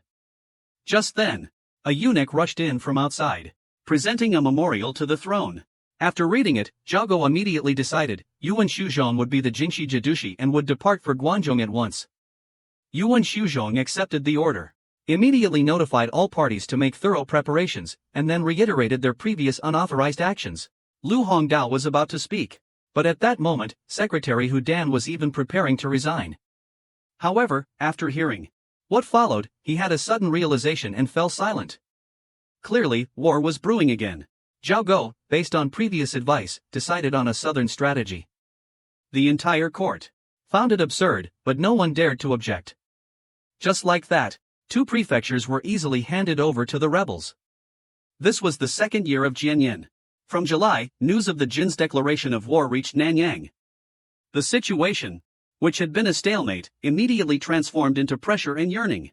Unlike the officials who remained calm, Zhao Go had long anticipated today's situation. In fact, since the Jin kingdom started the war 4 years ago, for the first 3 years, they would retreat whenever the weather got hot, and when the weather turned cold. They were difficult to stop. Each time, they divided their forces into 2 routes, east and west, each with 100,000 troops, of which about 50,000 to 60,000 were elite, and the other units comprised 40,000 to 50,000. Furthermore, every time, they were particularly fond of surprise attack tactics. If it was like this for the past 3 years, would they not come in the 4th year? Actually, all the diplomatic talk is deceitful. For a nation built by nomadic people, unless they are beaten painfully, beaten into fear, they will plunder whenever they can, that's the truth. But stemming from completely different attitudes towards war, Zhao Go and the officials lost their former understanding. In reality, regarding governance, the officials understood. It's just that when facing this difficult problem, they still found it hard to accept. Over the past few days, within Nanyang City, a pessimistic atmosphere began to spread, and desertions have even begun. It seems the earlier excitement was merely a facade. Regarding this, Zhao Go naturally felt disappointed, but not entirely hopeless. After all, compared to a year ago, these people at least wouldn't dare utter a word. He had, after all, done a lot. Even if the situation worsened, it couldn't be worse than last year. If they were still besieged by the Jin army like before, then he, a transmigrator, would truly deserve to die. Furthermore, Weifang is defended by 5 or 6 Songja military districts, 3,215, Pang clan, including that, truly the strongest formation the Great Song Dynasty currently possesses. Layer upon layer of solid defense, making it difficult for the Jin army to gain any ground. By the time they reach Nanyang, their momentum will be spent. Even if Nanyang cannot be held, we can retreat to Shenyang and rely on the Song Dynasty's strategic passes. Why wouldn't that work? Ultimately, we do what we can, and leave the rest to fate. I understand. We may have differing viewpoints, but I've expressed my intentions openly and honestly. Lu Qi, the newly appointed Phoney Langzhong, said coldly, General Zhong needs provisions, but why should the court provide them? Zhao Go continued to toy with the coin in his hand, saying nothing. All eyes were on Leng Qi, solemn and serious. Because Leng Qi was Li Gang's highest-ranking representative in Nanyang, in front of everyone. He continued, I believe it shouldn't be granted. Hao Wenkui quickly interjected, why not? Leng Qi completely ignored him, replying, I believe. I apologize, but the central government isn't short on food. If General Zhong still wishes to rely on the imperial court, I will remonstrate. Besides, it's not just this small amount of food, let it be bait. If it can appease General Zhong and prevent him from taking advantage of the situation to rebel, it will be worth it. Having said this, Leng Qi looked at his other colleagues and said, even if General Zhong rebels later, even if today's food is considered aiding the enemy, as long as making him not react now, wait for the Jin troops to retreat and then settle accounts with him. There is an old saying, only disaster is a tool for peace. The effect is very clear. Hao Van Q remained silent for a moment, looking hesitant. Clearly convinced by Lan Kui, but wary of Lai Kuang, he did not dare to agree easily. Other people were also persuaded by Lan Kui. Even Zhao Go, who was fiddling with a coin, seemed deeply thoughtful. Regarding the central document General, this, a force with religious undertones at Dongting Lake, Zhao Go's attitude has always been complex and changing. Initially, seeing General Cheng, he was impressed, because this person is recorded in history books, and is described in great detail. In the books, General Cheng represents a peasant uprising, a type where the oppressed peasants rebel, along with Zhao Tong's unfavorable resistance against the Jin. Even the slogan of these people, Deng's feet, became a sensitive point, censored. But Zhao Go, in this era, after coming into contact with some information, changed his previous view. Because General Zhong did indeed use the sect to help the people, but at the same time, this person also engaged in unacceptable behavior. Later in Jingkong, General Zhong more openly hinted to the common people that he was Prince Zhao Gosheng of Chu, a time traveler and a descendant of the Zhao clan. Faced with such a figure, he was certainly conflicted. As is usual for a time traveler, he naturally sympathized with the suffering masses, especially since in his previous life, he came from a poor rural background. But as someone who wanted to seize the world, faced with a group of people certain to rebel, he couldn't help but feel threatened. At this moment, a new assistant censor spoke up. There is precedent for Li Gang coming from an official family. Previously, both the Dongjing and Zhongjing armies are rebels, but the Zhanliu transformed them into Song Dynasty soldiers. And in the southeast, Li Gang also turned a disorderly mob into a regular army. The security of the nation is paramount. General Zhong can also subdue these bandits. Li Gang can subdue a mob, why can't he subdue these bandits? Leng Qi suddenly interrupted Li Gang, and everyone's thoughts immediately shifted. Because everyone knows Leng Qi's importance. Firstly, Lang Chi always respects his status and rarely expresses his views publicly. So when he suddenly spoke, it made everyone mistakenly believe it was the Li family's opinion. This made Li Gang reconsider and begin to retort. Before the Jingkong incident, everyone believed the Jin army couldn't shake the overall situation, so at that time, General Zhang also sent his son to follow Prince Qin. But after Jingkong, seeing the Song dynasty weaken, this man immediately gathered a disorderly mob and proclaimed himself the Prince of Chu. Then, after the rebellion in Nanyang was suppressed, and the central government gradually regained some strength, this man immediately accepted the government's offer of amnesty. Now the Jin army is marching south again, and he's here asking for provisions. He's clearly a treacherous fellow, testing the court. If the court provides him with supplies, I fear he will think the court is weak, and then when the Jin army arrives, he will take the opportunity to rebel. Hao Wenkui spoke up. It's difficult to judge a person's true intentions. Who can say for sure? If you dare to vouch for him, I will agree. Ling Qi suddenly said. At this moment, Zhao Go, who was playing with a coin in his hand, suddenly spoke. It's just some provisions. Outside the city, right? It won't affect the overall situation. It's as if General Zhong could overthrow the heavens. Even if he rebels, could he possibly use his navy to break through Ma Shichang and capture Shenyang? Everyone held their breath, waiting for Li's decision. Zhao Go glanced at the coin in Jian Yan's hand and said indifferently, external enemies aren't attacking, yet internal traitors collude. How harmonious. Go again. Everyone was astonished, but didn't know the basis for Zhao Go's decision. Though they felt it was absurd, they had no other option but to comply. Watching Mo Qi quickly step forward, Lang Qi pointed at Zhao Go. Then, after retrieving the coin, continued, tomorrow, I will not listen to any more of your arguments. The troops will continue their march. The general should station the troops at Mount Dayan. Tonight, I will review the deployment of the entire army. The governor of Nanyang will manage the overall situation. Minister Su will lead half of the officials to Shenyang. If Nanyang is attacked, Minister Su will make the decisions together with the governor of Shenyang. Having finished speaking, Zhao Go went towards the inner palace. At this moment, suddenly, Hu Dong spoke up. The Li family censorate will not go to Shenyang. They will split into two groups, half will remain in the capital, and the other half will travel to various locations to conduct inspections. The officials in the court all changed color, especially Zhao Go. He turned to look but said nothing, continuing to roll up his sleeves and walk away. Hu Dong continued. They will not move. I request an imperial edict. The Li family censorate not going to Shenyang was clearly aimed at General Zhong, but it also made others worry. The censorate are the emperor's eyes and ears, advancing and retreating with him. Fortunately, the emperor only chuckled, sparing everyone from having to explain themselves. However, Hu Dong's words made everyone feel that the emperor intended to restrain Zhao Go.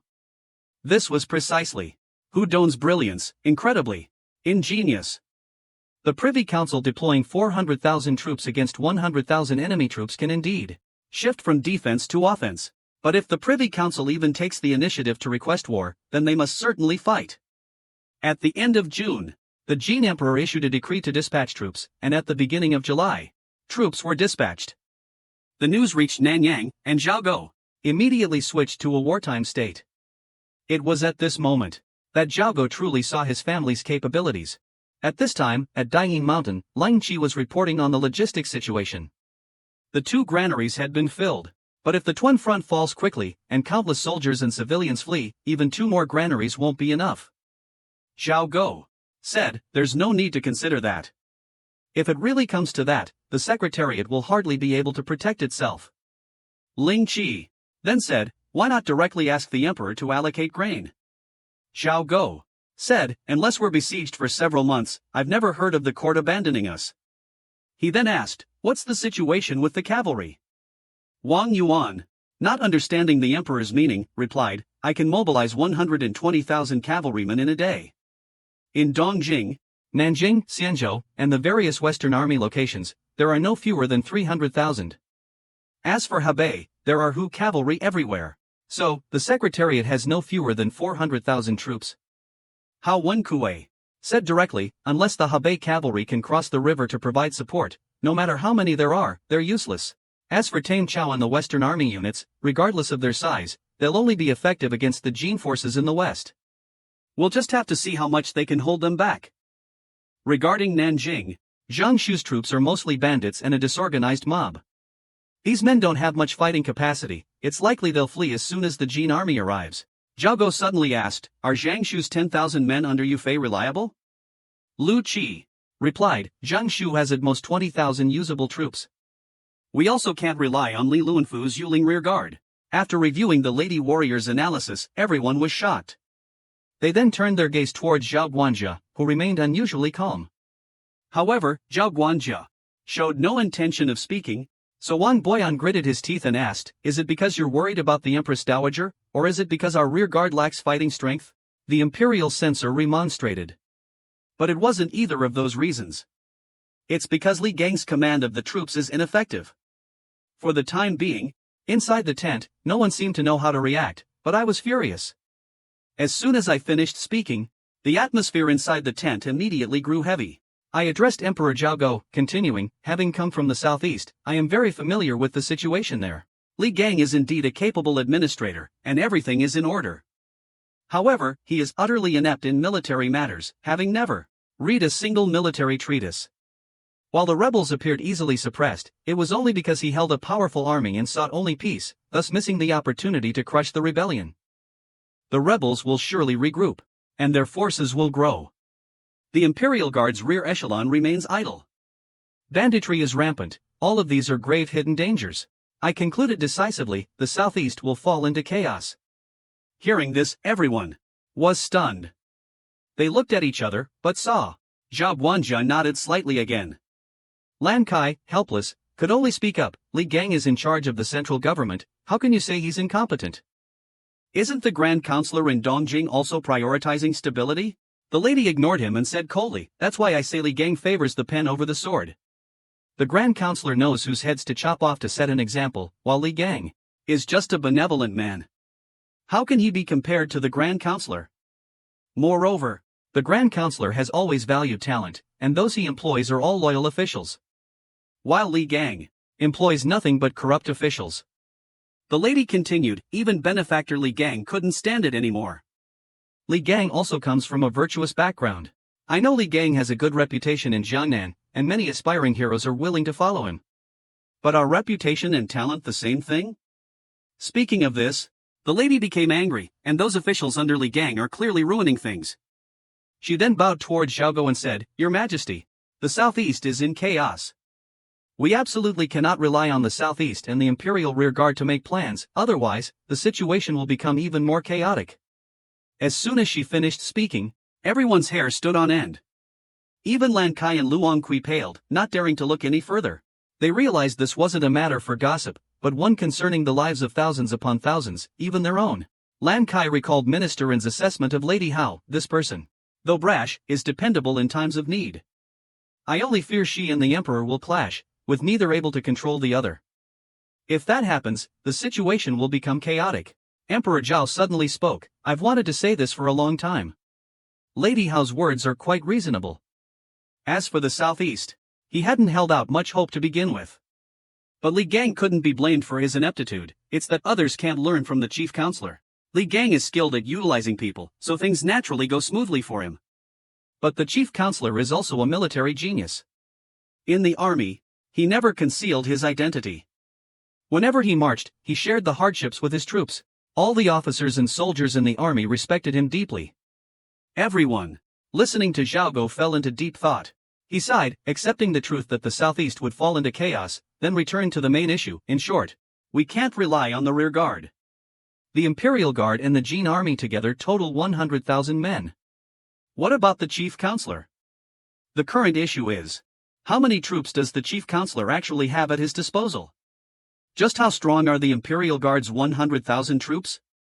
This is what everyone is worried about. Zhao Go said, the chief counselor has 100,000 elite soldiers, so the capital can still be held. However, launching an offensive from the city will be difficult.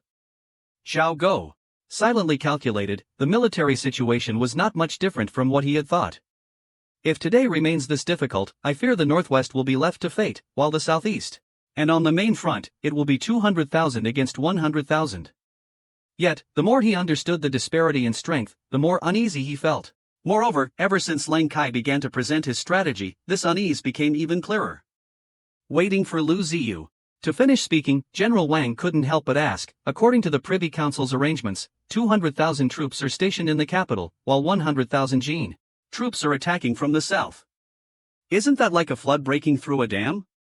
If we can stop them, we stop them; if we can't, we just let them be? Lu Ziyu replied, currently, that's all we can do. With 100,000 Jin troops pressing in, we can only defend the city and divide their forces. We'll wait until the Jin army weakens before deploying our troops to respond. Isn't this just sending troops to escort the Jin army out? The court did the same thing before. The female general was also dissatisfied with their strategy. After all, 200,000 troops couldn't possibly remain completely inactive. Lu Ziyu, looking up, he said, the Lady General doesn't understand military affairs, so she shouldn't interfere in military matters. After saying that, he turned to the Lady General and said sternly, the enemy is not yet weakened. We shouldn't proactively seek battle, otherwise, we will surely be defeated. The Lady General was refute, only feeling resentful. The female general's face turned purple with anger, and she was about to explode. Zhao Go suddenly spoke, Ziyu's words are very reasonable. Just now, we were talking about Shijing and Luoyang are occupied by the Jin army. Should we let the Dai and Xiaojia gather their troops back to Zhezhou? Ziyu, what do you think? Zhao Guanjia spoke up to defend Ziyu. The Dai and Xiaojia sent a document to the Privy Council a few days ago, saying they've recruited quite a few Jin deserters in Hedong. Moreover, they've contacted the Dai and Xiaojia and are willing to surrender to them. Zhao Guanjia believes Zhezhou's forces are weak and isolated, and intends to let them absorb these forces. But at this time, Your Majesty needs to be decisive. Xiao Go finished speaking and asked Lady how to withdraw, allowing Lu Ziyu to continue his report. Lu Ziyu immediately continued, actually, I am still worried about one thing, which is that the Jin army has come here with great ambitions, and they see our forces scattered everywhere, with the Imperial Guard as the main force. Isn't this creating an opportunity for them? 200,000 troops are stationed everywhere. Although with the intention of defense, it creates opportunities for the generals. Should we send supervising officers to various locations? Xiao Go looked at Lang Kai, who was restlessly fidgeting, and said, no need. This battle is meant to be fought on a large scale. There's no need to do these things, it will only add to the complications. Just calmly wait for the enemy's situation to change. Everyone remained silent after hearing this, then simultaneously cupped their hands and acknowledged his command. Emperor Zhao then ordered everyone to withdraw. News of unpredictable Jin troop movements reached the capital, causing the Privy Council constant worry. Emperor Zhao Go left the two chancellors in charge of Nanyang and Xiyang, and personally went to the military camp for inspection, feigning restlessness. Upon arriving at the camp, he declared the Jin army's imminent arrival, but throughout July, there was no sign of them. By August, even Henan had completed its troop deployments, and troops had been dispatched even to the most dangerous locations in Nanyang. Yet, there was still Jin's main force hasn't appeared. In the imperial court, both Xing Junchen and Zhao Go believed that the Jin army wouldn't come. Xing Junchen's declaration of war was probably just a diversionary tactic.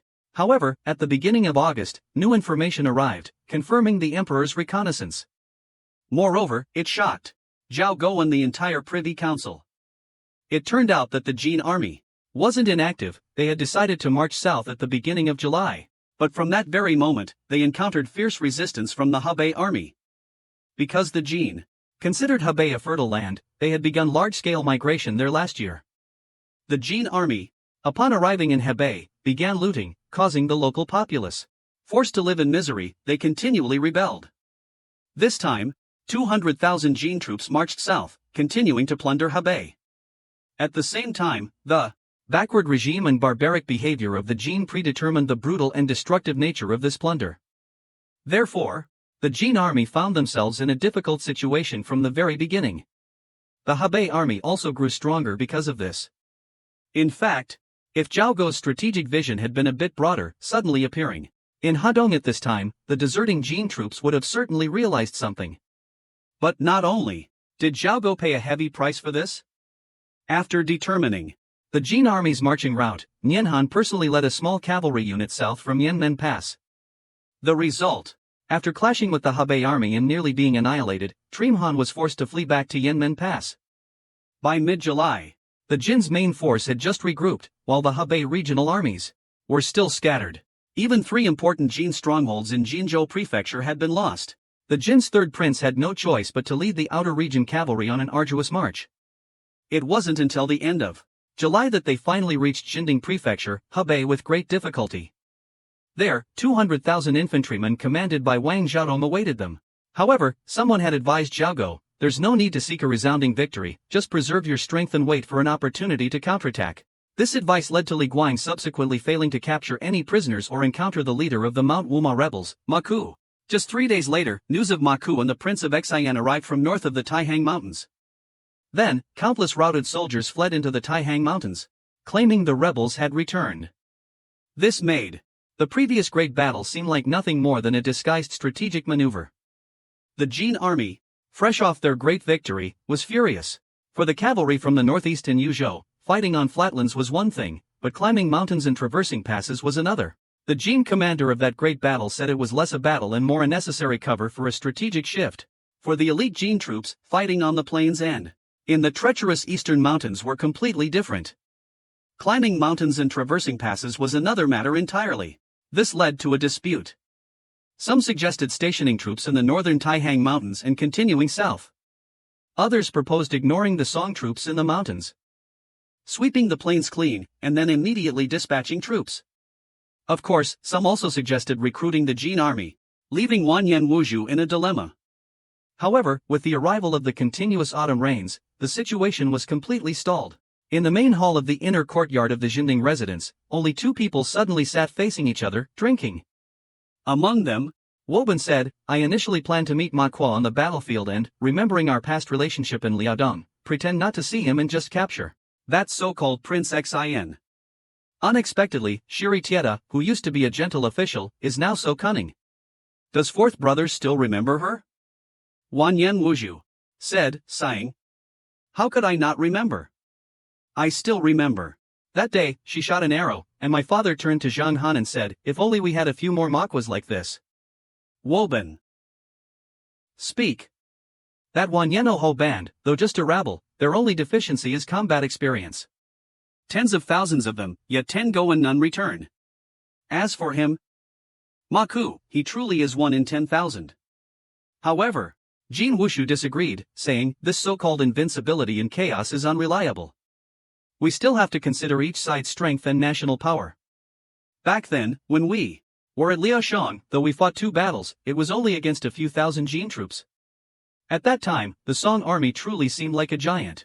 But after destroying Liao, we also had 300,000 troops. Looking at the Song's million-strong army then, I felt they were nothing special. Jin Wushu looked at Waban, thought for a moment, and said, are you saying that, currently, the Song army station in Bianjing numbers at most 200,000, so we don't need to delay in Hebei, and heading south is the correct course of action? Waban said seriously, third brother understands my intentions. Jin Wushu looked serious, said, that's how it should be.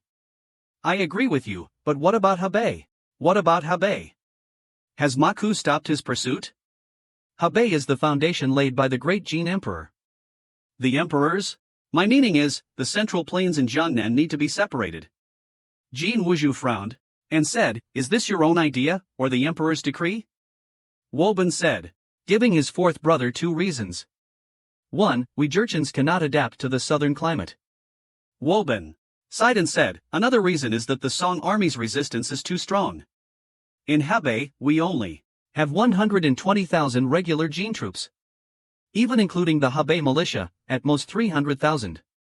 This force can barely suppress Hebei.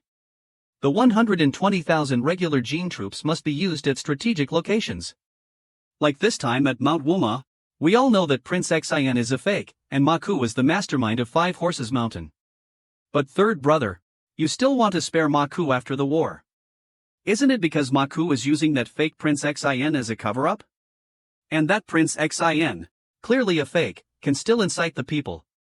Wu Ben. After a long silence, he finally decided, I know you, fourth brother, are driven by personal feelings, but you're right, killing Emperor Song is the only way to peace, Jin Wushu said with a choked voice, his eyes reddening, "You all say I'm driven by personal feelings to act this way, but I still have to say that Emperor Song is not an ordinary man. The likes of Ma Kuei, in Wuchao City, when those two were in power, could only be imprisoned in this Xinding prefecture. It turned out like. Now, with a new emperor, moved to Jicheng, gave the two from Woma Mountain a title, then Ma Kuei pushed us to this point, isn't it clear enough?" Jin Wushu sighed.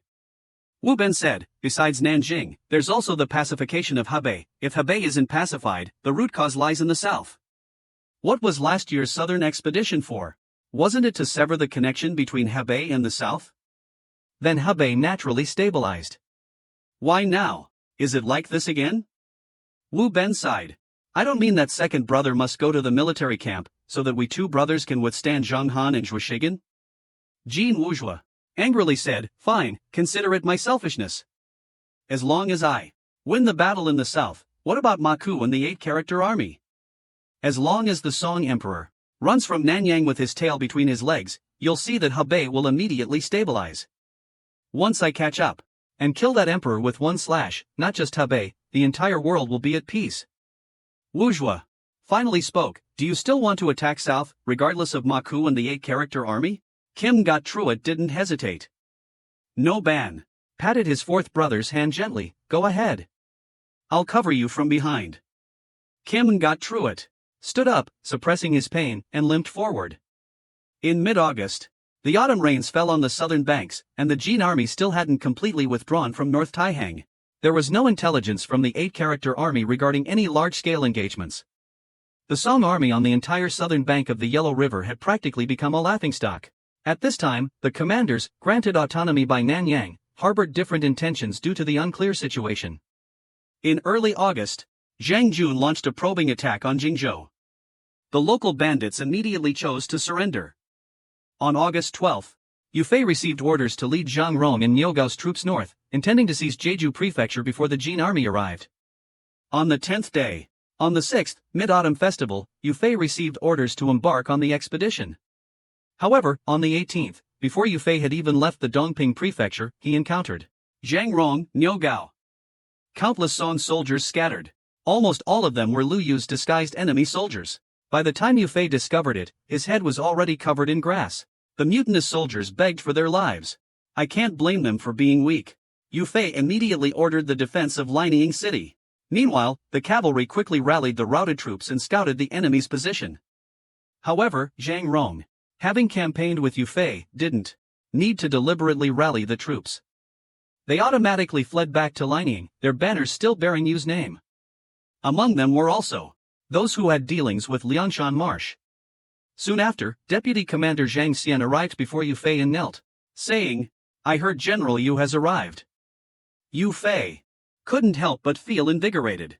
Li Kuei, a native of Jingzhou, was a former subordinate of Lu Yu. Calm, careful, and meticulous, Li Kuei surely knows something.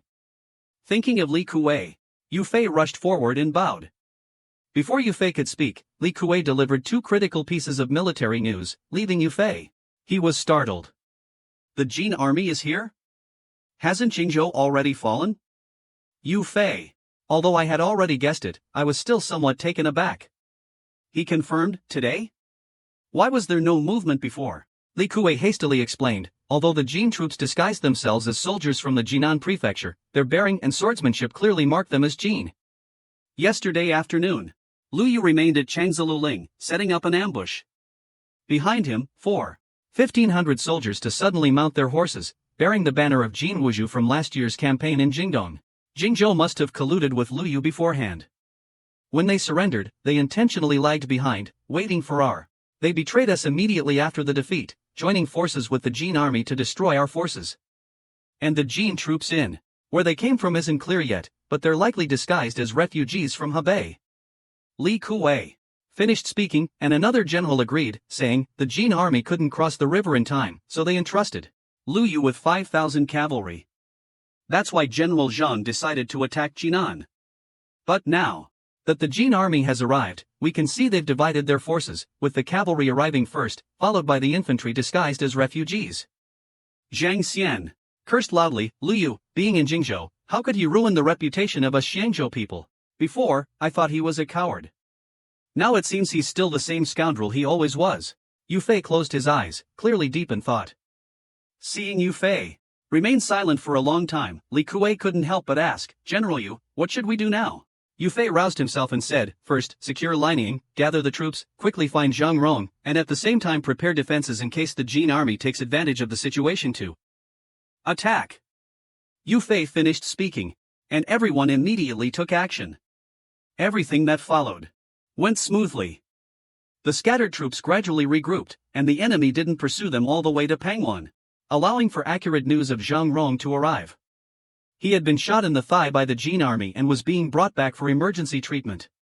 Yufei didn't dare delay, so he left Tang Hui and Wang Gui behind, while he himself led Zhang Xian and Li Kuei to the rescue. He met up with Zhang Rong and Zhang Xian. Zhang Rong didn't want to enter the city, lying on a stretcher, listless and dejected. Seeing Yufei and Li Kuei, he felt even more ashamed. Yufei was at a loss. Stepping forward to console him, and Wei said, today's ambush was due to Liu acting as an inside man. Brother Zhang, don't take it to heart.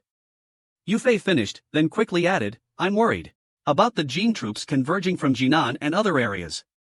Dongping Prefecture will be in danger. Brother Zhang, if you don't stay to manage the overall situation, what will we do here? Zhang Rong shook his head, saying, there's no need to worry about Dongping Prefecture. Today I also blocked Lu Yu's path, that traitor. I'll follow orders and not allow them to cause disturbances around here. But as for the overall situation, I'm powerless. Yufei intended to offer further advice, but Zhang Rong spoke first. You are a man of ambition and ability. You know Lu Yu is just a bandit, not comparable to you. That day, when I took office, I accepted the Zhao family's orders, truly considering myself a renowned anti-Jin general. This battle has made me see myself clearly. Now, our troops have suffered countless casualties. How can I have the face to go to Lining and manage the overall situation? Yufei understood that the other party didn't want to stay in Lining, but his words were sincere, so he stepped forward to persuade him. Sure enough, Zhang Rong asked Li Kuei to speak, clarifying his thoughts. Li Kuei said, if you still consider me your elder brother, listen to my order and follow General Yu to Lining to manage the overall situation. Let me take the people of Dongping Prefecture to Liangshan Marsh. Relying on Liangshan Marsh, I can also protect them. As for other matters, just follow General Yu's arrangements. Li Kuei came precisely for these two sentences. After he finished speaking, Cam Zigong's face hardened. Seeing him like this, Zhang Rongjing knew that he had completely lost their support and became even more disheartened. The two then parted ways. Li Kuei and the other two returned together, but on the way, Yufei remained stoic, saying nothing. It made your followers somewhat embarrassed? After entering the city, Zhang Xian found an opportunity to ask him privately, brother, having heard the military reports, are you unhappy because Kong Yanzhou talked nonsense, disgracing Shangzhou? Or perhaps he felt Zhang Yong's defeat was too devastating, and the situation in Dongping is too difficult to salvage?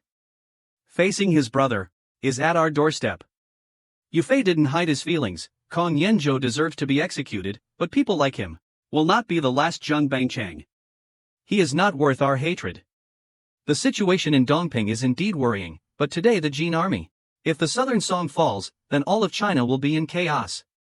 The very survival of our nation is at stake. How can we only worry about Dongping? Mr. Zhang is wholeheartedly devoted to our country. Is it because you still remember what happened to our eldest sister-in-law? Yufei paused after saying this. Zhang Xian wished he could slap himself twice. Actually, after Yufei took office, he sent someone to find his brother's families. Last month, after bringing his family from Shangzhou, he discovered that his wife had left long ago. Only his mother-in-law, children, and his wife's family had fled. In other words, Yufei had been abandoned by his wife, and it had been a year already. She might have been. This kind of thing, for a man, could be a lifelong resentment. However, Yufei was inadvertently reminded of this by Zhang Xian, but he just smiled and said, I naturally resent her heartlessness, but at that time, everyone was worried about their own lives. I tricked her into staying in that inferno, how can I blame her? It's just that she shouldn't have abandoned my mother and my two children. Now, my mother-in-law has been buried in Jizhou, and the past is past. If there's any news of her in the future, just send her some money. Zhang Xian quickly changed the subject. Big brother is absolutely right. Yu Fei said. I let out a sigh of relief, then frowned slightly, explaining the reason for my unease. I'm worried that once the Jin army marches south, it will be a full-scale assault with 200,000 troops. Then, at least one main force will attack Nanyang directly. The Jin army's vanguard. Isn't that frightening in itself, but I'm afraid there might be others elsewhere. If that happens, the entire front line will collapse, and then Shangzhou, with our 10,000 plus men, having to both defend the city and engage in combat, I fear we'll be hard-pressed. I always thought that with our limited strength, just managing 10,000 men would be enough. Now, the Imperial Court has appointed me, a young man, as the prefect, commanding over 10,000 troops, with full authority, yet I still feel inadequate and can't help but worry. Hearing this, Zhang Xian understood Yu Fei's concerns. In these turbulent times, it wasn't just the older generation who worried about the overall situation, but even young people like them felt it. Yu Fei continued, there's another thing that's been on my mind. 5,000 Jin troops, disguised as refugees fleeing south from Hebei. Where did they get the refugee clothes? Did they buy them? Zhang Xian voiced his thoughts upon hearing this. Afterwards, they both went to rest. But in the middle of the night, Yu Fei was awakened by the urgent hoofbeats of scouts. The scout reporting, Sir, flickering fire can be seen north of the city, clearly indicating a large army marching at night. The enemy is nearby. Yu Fei immediately got up and ordered the entire army to prepare for battle at any moment, and forbade lighting fires within the city to prevent exposure. However, just a moment later, another report arrived that made everyone's faces change. It was Wu Zutai marching at night, and the Jin army was rapidly moving south along the Zhe River, with no intention of attacking the populace. Their target was to advance directly towards Guangxin army in Shenzhou. It seems their aim, using cavalry to ambush and annihilate the Guangxin army. However, this still wasn't enough to make Yu Fei flinch.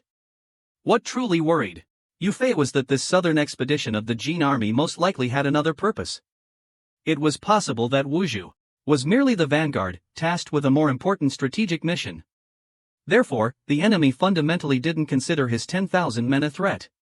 This time, the enemy was hurrying to rendezvous with other Jin army detachments, intending to directly attack Nanjing, perhaps even Dongjing. Thinking of this, Yu Fei didn't dare delay. Early the next morning, he mobilized his entire army. He dispatched Zhang Xian to lead the light cavalry south to deliver a message, and simultaneously sent troops to the surrounding villages, ordering them to evacuate the villagers to Mount Liang. He himself led Tang Hui and Li Hui, along with less than 2,000 troops, to station themselves at Pinyin and wait. Now he could only hope for the reconnaissance report from Kong Yenzhou. However, early that morning, I just dispatched men to escort the civilians. Kong Yenzhou and Su Qing have appeared 20 miles from the city. This time, even the usually calm Tang Hui was astonished. They arrived so quickly. It must be because Li Kuei's scouts were captured by the Jin army. They took the opportunity to march here at night. Li Kuei panicked slightly. General Yu, our forces are insufficient. Should we recall the troops we just dispersed? Su Qing only needs to hold us back until Kong Yenzhou's army arrives, and then we won't be able to escape. On the city wall, Yu Fei narrowed his eyes and calmly said, if that's the case, why would he march at night? After all, this man is an envoy from our Shangzhou. You two will follow me out of the city to welcome him. Tang Hui and Li Kuei nodded in response. At this time, Yu Fei's army was in a dilemma. Moreover, with the fall of Nanjing and their retreat route cut off, Yu Fei was even more worried about his benefactor, Zheng Chu. In mid-August, with the situation critical, he decided to march by night. However, the situation wasn't entirely hopeless, as long as Yu Fei abandoned the gathering of the Pinyin populace and concentrated his forces. Turning back to fight, not even Su Qing, let alone the combined forces of Kong Yenzhou and Lu Ling, could break through. But Yu Fei was worried about the situation in Shenzhou and paid no attention to Kong Yenzhou and Lu Ling. Moreover, compared to the lives of the people, Su Qing's safety was not worth the trade. At noon that day, the two sides met west of Pinyin City. Yu Fei led only 1,500 troops arrayed on the field. As soon as the two sides met, Tang Hui suggested, the enemy isn't tired yet. We should take advantage of this opportunity to attack them by surprise. It will be harder to deal with them when they're exhausted. Yufei nodded and spurred his horse forward, shouting, "I am Yufei, the general guarding Pinyin City. Who are you? Come and speak." There was a commotion among the enemy ranks. A moment later, an officer rode out from the lines. Tang Hui could only silently raise his spear. The other general said, "That day, I led several thousand brothers from Hebei. General, you had a great victory against the Jin army and wanted me to go to Jizhou. But I thought being a regional commander was better than being a soldier under someone else's command, so I accepted Kong Yanzhou's invitation to Xiangzhou. I never expected this day would come." Kong Yanzhou listened to Lu Yu's fabricated story, saying that the Jin army wanted to make Lu Yu emperor and Lu Lang crown prince. And Lu Yu not only agreed, but also appointed him grand marshal and promised me the position of deputy marshal. But my brothers and I never wanted to follow the Jin army. Now we're at a dead end. Where can we go? What can we do? Having said this, he charged forward to attack again. Yufei only narrowed his eyes, watching his opponent, carefully observing every move. Suddenly, he thrust his spear straight at the other man's throat. From Chang, he immediately rolled off his horse to dodge. After getting up, he broke out in a cold sweat. It turned out Yufei had seen through his martial arts with just one thrust of his spear. And this move came from Su Qing himself. Not only that, after Su Qing fell from his horse, several cavalrymen charged forward. Seeing this, Su Qing panicked and tried to mount his horse, but discovered his warhorse had bolted in fright. He thought to himself, "Who have I offended? But if I don't handle this properly now, I'm afraid my life will be in danger." At this moment, Yufei pointed his spear at the approaching cavalryman and asked, "Are you the soldiers in red?" Hearing the question, Su Qing suddenly realized, it is them. Yufei, seeing this, held his long spear horizontally, ignoring the cavalryman about to charge at him, and instead calmly drawing his bow, he shot forward. Immediately, Su Qing saw a Jin deputy general fall from his horse. The other cavalrymen, all clad in golden armor, dared not advance. Yufei turned and said to Su Qing, "Go find a horse." Su Qing immediately spurred his horse, circled around the stunned cavalryman, and returned a moment later. Their forces joined, and the Jin army scattered. The two armies joined forces, routing the Jin. At this point, Su Qing's admiration for Yufei grew even stronger. His surrender also became a matter of course. Although Kong Yanzhou did send troops in pursuit, the pursuing forces were easily defeated by Yufei and Su Qing's troops. Afterwards, Yufei gathered the people of Dongping Prefecture and then quickly headed south. After 2 days of marching, I reached Yunzhou and met Zhang Rong, who was waiting, but I received bad news. Although we defeated the Jin army, only a little over 1,000 men remained, the rest had fled. Therefore, the entire army predicted the Jin army's rout. And indeed, Yufei entrusted the people of Dongping Prefecture to Zhang Rong, and then reorganized his troops, quickly heading south. But half a day later, I received another piece of bad news. Although they defeated the Jin army, after crossing the river they didn't attack Jizhou, but continued south. In other words, Yufei's greatest fear has materialized, shocking him to the core. With cunning and strategic brilliance, the enemy aims to launch a surprise attack, immediately attempting to overthrow Zhang Chu and Nanjing, Zhang Jishan. According to Yufei, the rapid march into Jizhou has brought almost exclusively bad news. One piece after another, like the survivors who escaped from Dingtao and reported that on the day the Jin army breached Dingtao, there were no fewer than 10,000 soldiers. He personally witnessed 2 contingents, estimated at 6,000 cavalry, converging beneath the city walls. Among them, only one who approached from the northeast, following the Qi River. While another contingent from the northwest flew the banner of Wan Huulubu Qi, though it's unknown whether they came from Binzhou or Hezhou. Aren't they tired? Tired? This question, too. Yufei, a veteran of long campaigns against the Jin army, is laughable. He rose through the ranks specifically to counter the Jurchens. After 4 or 5 years, Fifth Brother knew that he, too, was mortal and would die. Moreover, from the day he took office as commander-in-chief, he always thought that in just 2 or 3 years, he could train troops capable of confronting the Jin army head-on. However, back in the face of reality, Yufei understood in his heart that his army, having been established for less than half a year, couldn't necessarily engage in direct combat with the Jurchens. As for Zhang Jun's Nanjing, while it boasted tens of thousands of men, in reality, there were only 1 or 2,000 mixed troops. Among them, 5,000 were Xiangfu bandits, 6,000 were his confidants, and only 2,000 were former imperial guards. It was true that Zhongzhe had just taken command of the troops today, estimated at about 6,000 men, and perhaps they could wait for his reinforcements. But based on his life's experience, fighting against the Jin army, Nanjing might have already fallen by now, and his benefactor, Zheng Suo, is most likely in grave danger. Thinking of this, Yu Fei bypassed Qizhou and quickly headed southwest. But as soon as he reached the border of Tanzhou and Qizhou, he encountered countless defeated soldiers and refugees. At the same time, he received the terrible news of Zheng Suo's misfortune. It was rumored that Zheng Xian, the Vanguard general, had been killed in action, and Zheng Suo had committed suicide in Nanjing.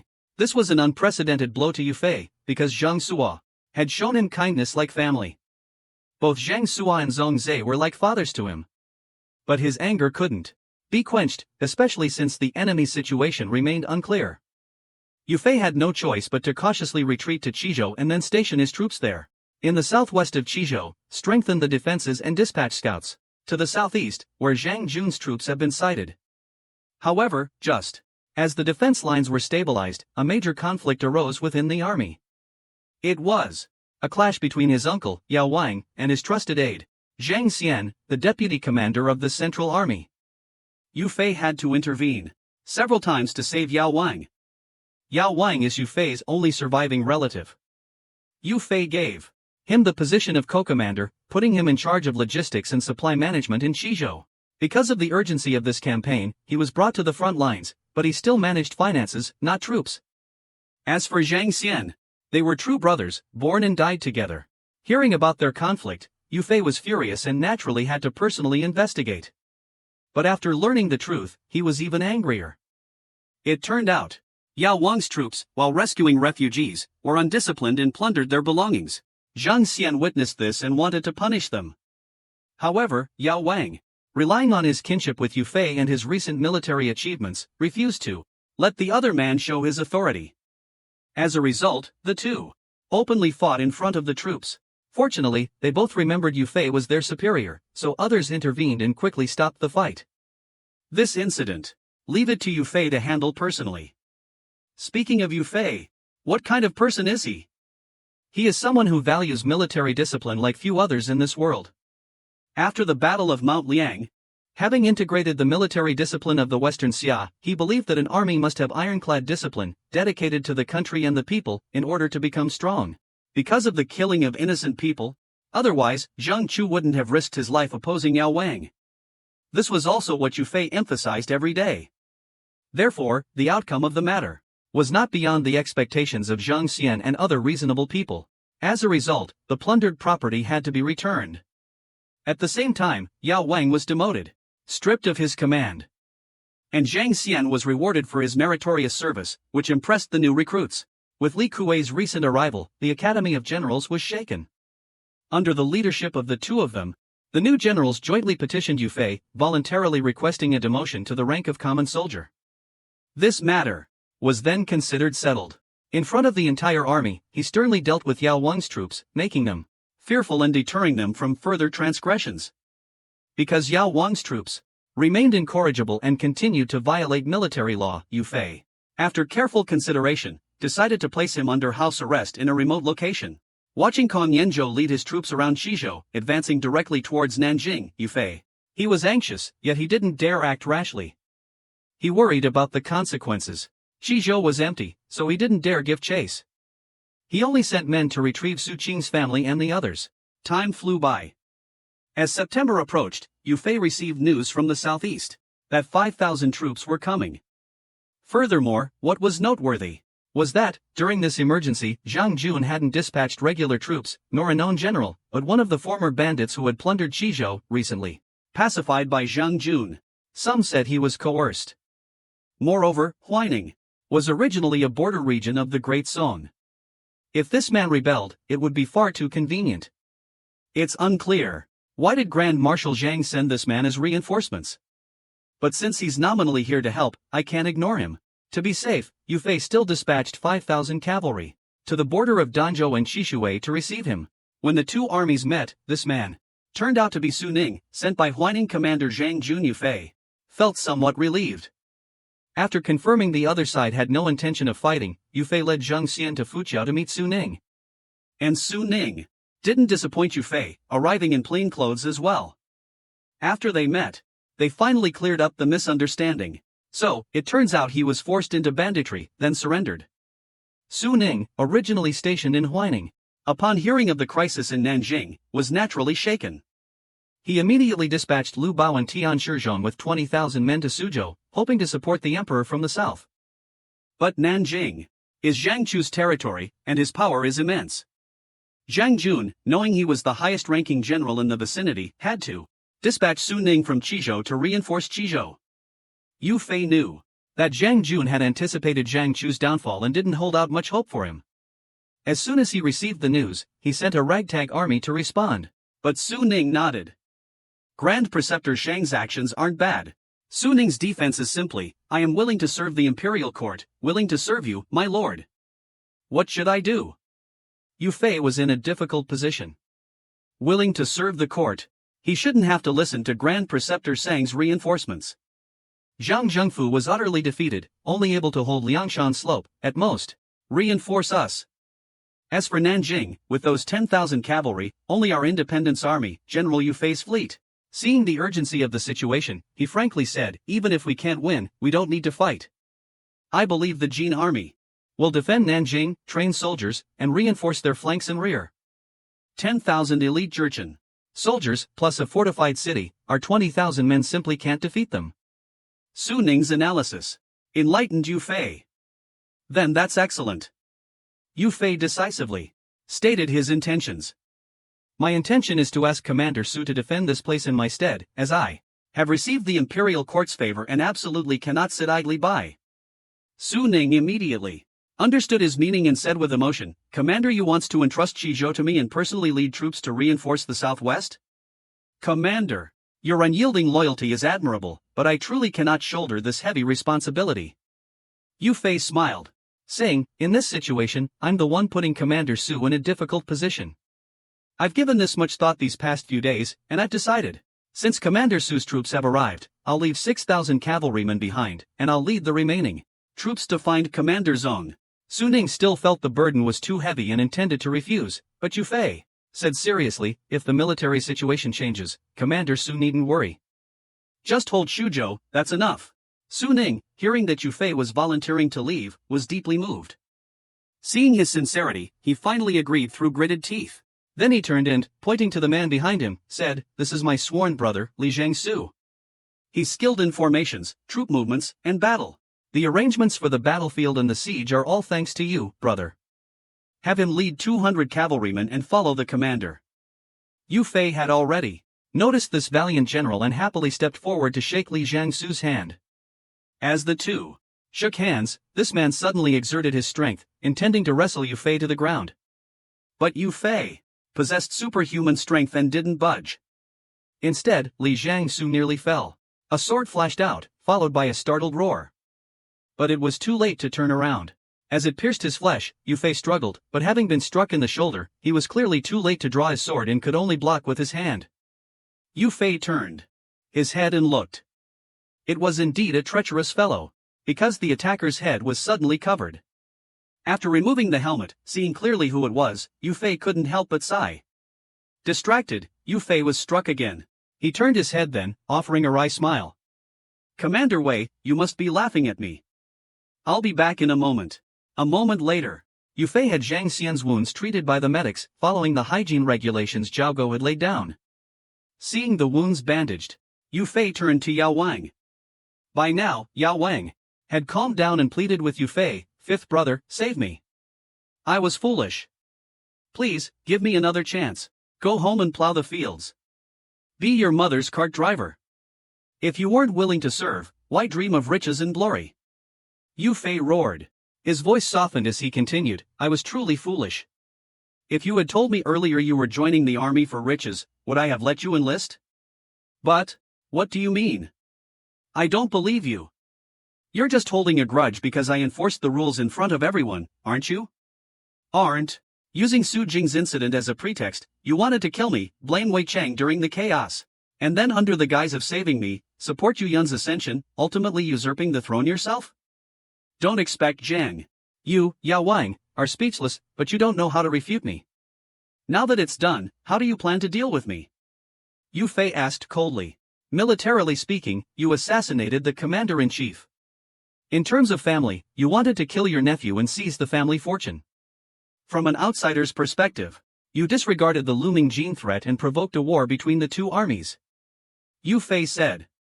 Hearing the severity of the situation, Yao Wang hastily explained, I just wanted to vent my anger, I had no other intentions.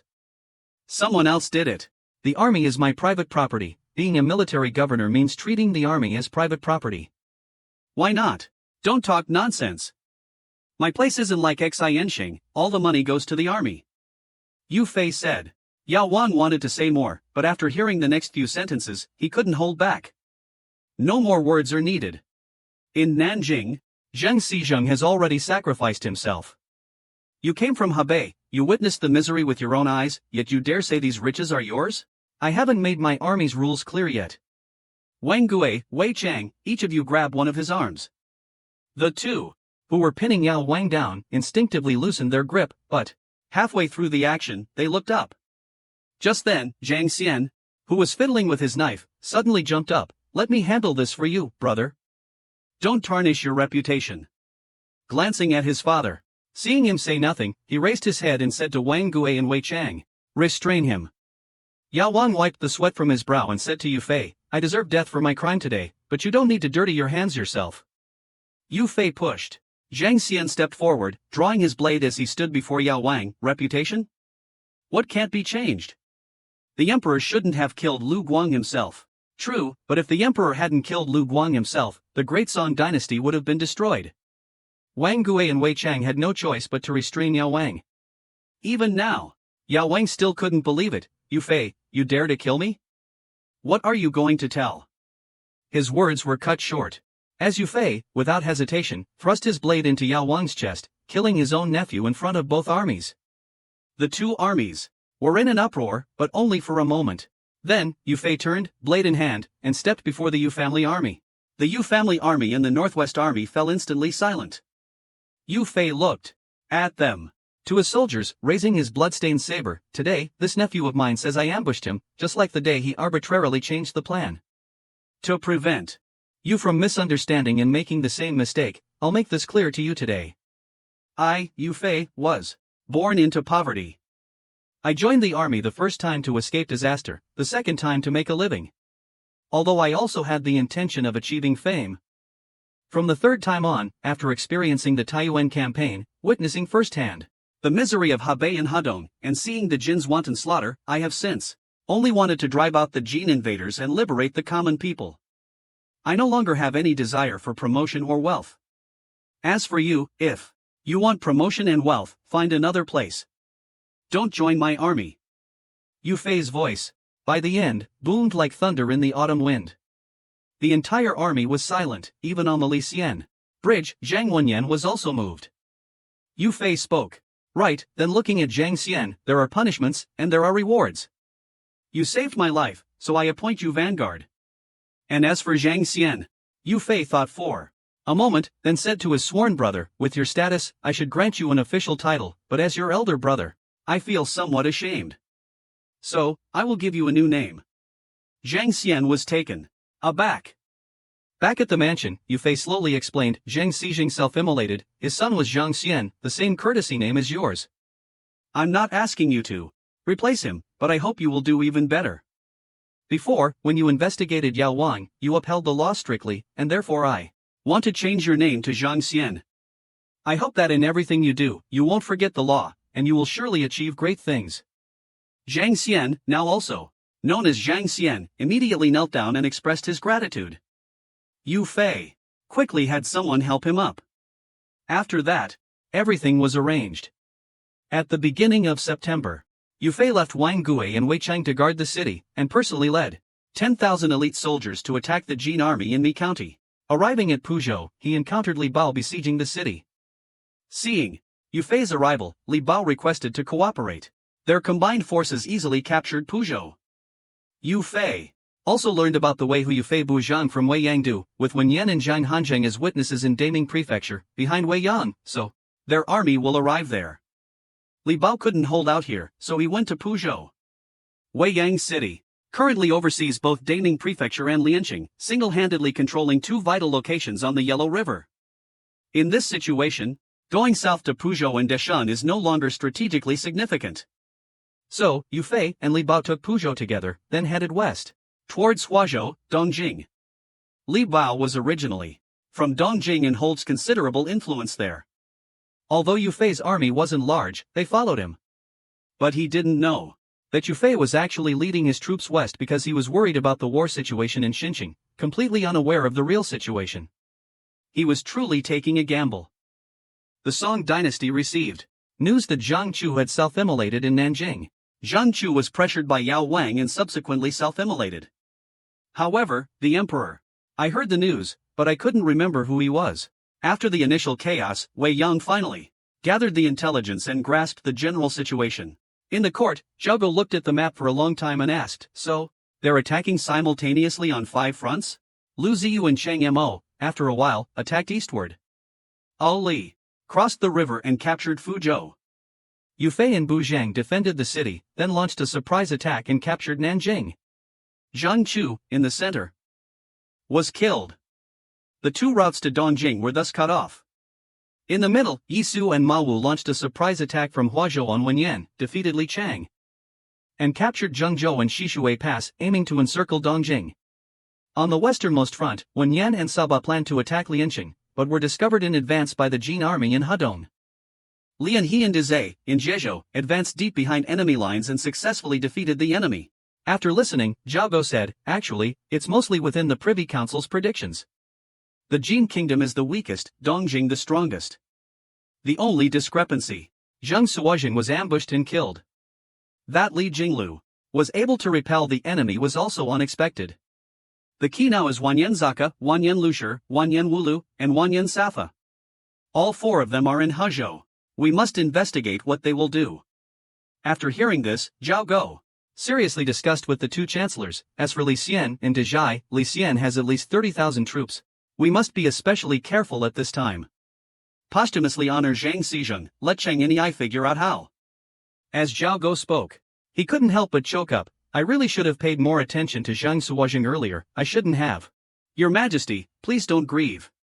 Zhang Suo defended the city, it was his own choice. Yao Wang should be pardoned. This is a heroic act.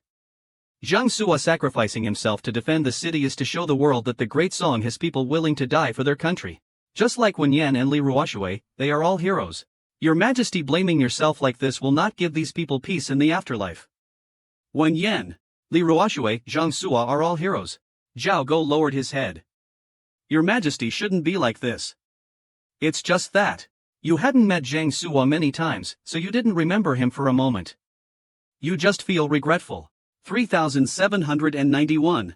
In early September, the first bad news arrived. Wanyan Wushu, the Jin's ever-victorious general, led 50,000 elite troops across the Yellow River, landing at the river mouth, advancing upstream, and striking directly at Yan'an. Timing-wise, it coincided with the other 5-pronged attacks. According to the Yan'an garrison commander, as soon as the Jin army arrived, the Song troops immediately withdrew from Yan'an. It's likely that Yan'an has already fallen. Regarding this, Zhao Go didn't place any blame. After all, the disparity in military strength was too great, avoiding direct confrontation and preserving strength was a reasonable choice. Furthermore, regarding Yan'an, Nanjing's expectation was simply to hold it for as long as possible, there were no further demands. But, compared to Zhang Chu, a minister who fought to the death, the news of Yan'an's death in battle having just arrived, Yufei proactively abandoning Yan'an inevitably invites comparison. Wanyan Lushir was subsequently exposed, but due to Li Xian's successful counterattack, Wanyan Lushir led his northwestern troops across the river, and Shanxi and Hedong immediately fell. It wasn't until this point that the Song army learned Wanyan Wu Libu had arrived in Taiyuan. He successfully reinforced the defeated Wanyan Sali, also putting Li Xian in a passive position. The war situation became extremely tense. The Western Route Army's composition has been largely determined. Wanyan Lao leads the main force of 50,000 troops across the Yellow River, then they will divide their forces. Wan Yening will likely lead 20,000 to reinforce Taiyuan and Wan Yen Gusha. Yelu Yudu is holding Hezhong Prefecture, ensuring the Jin army's control over Shanxi and Hedong. Wan Yen Saba, Wan Yen Ba, Liasu, and Yelu Mawu are each leading between 5,000 and 10,000 troops participating in the attack. So far, although the details are not entirely clear, the Western Route Army's strategy is undoubtedly revealed. The so-called right wing, right center, and right vanguard, this further proves that the Jingo Circuit Army is still the unit in the Jin army that best understands strategy and tactics. By the 9th day of the 9th month, the Double Ninth Festival, with the continuous arrival of envoys from Dongjing, the complete deployment of the Jingo Circuit Army has also been thoroughly exposed. Wanyan Zhang, Dan Wanyan Wu Li Du, Wanyan Tala, and also Wanyan Mu's clan, are all in Daming Prefecture. And Wanyan Tala and Wanyan Mu's clan, after the subsequent arrival of reinforcements, will split their forces to cross the river and head south, one towards Huzhou, one towards Zhengzhou, simultaneously bypassing Huazhou, the place of fiercest resistance, to launch a fierce attack on Dongjing. The attack isn't going smoothly. The generals were all silent. Strategist Wanyan Dali said, Yelu Mawu's 20,000 troops, even if they arrive today. The Western Route Army is reinforcing the Eastern Route Army, which means there are 120,000 Jin main troops around the eastern capital. Censor Lu Haoling said, so what if it increases to 120,000? Chen Kuwei angrily replied, compared to our estimate, the Jin army has 20,000 more troops, and with the loss of Zhang Sua, we are 20,000 short. One by one, it turns into 180,000 against 120,000. It was 2-1 before, now it's 3-2. Quite dangerous. Hu Hongxiu carefully said, Wanyan Nianhan and Wanyan Walijuo will not join forces. Based on the Jin's habits, I believe they will stop at Daming Prefecture and resolutely defend it, leaving 30,000 troops there. Chen Kuei, sitting on his platform, said, are these the words of a Privy Council advisor? The Jin army wants to station a large force in Daming Prefecture to control the Yellow River. Do you think they won't deploy defenses in Huazhou? Seeing this person unwilling to help, Lu Ziyu explained, Counselor, whose meaning is, given the current situation, considering the bigger picture, we simply have no troops to deploy. Chen Kuei scoffed, are we supposed to just watch the Dongjing capital fall into enemy hands? Seeing the difficult situation, number one lady said in a low voice, I know you still regret the failure of supporting Prince Qin years ago. But those of us who personally experienced the Jinkang incident feel that the current situation is much better than Jinkang. Therefore, at least we don't need to panic and be foolishly tied up by our subordinates and sent to the capital. Chen Kuei said, you're right. The others remained silent. Number one lady continued. During the Jinkang incident, the nation was in decline, and everyone from the emperor to the common people suffered all kinds of calamities. At that time, everything seemed reasonable, but looking back now, it all seems utterly absurd. She looked at Chen Kuei, said, have you ever thought that someone like him also participated in that back then? Once caught up in it, anyone's capable of doing absurd things. But look at him today. In court, he's quiet and reserved. Everyone seemed lost in thought. Number one continued, furthermore, concerning the dispute between the new party and the old party. They say Nanyang has 3 projects, while Shenyang only has 2.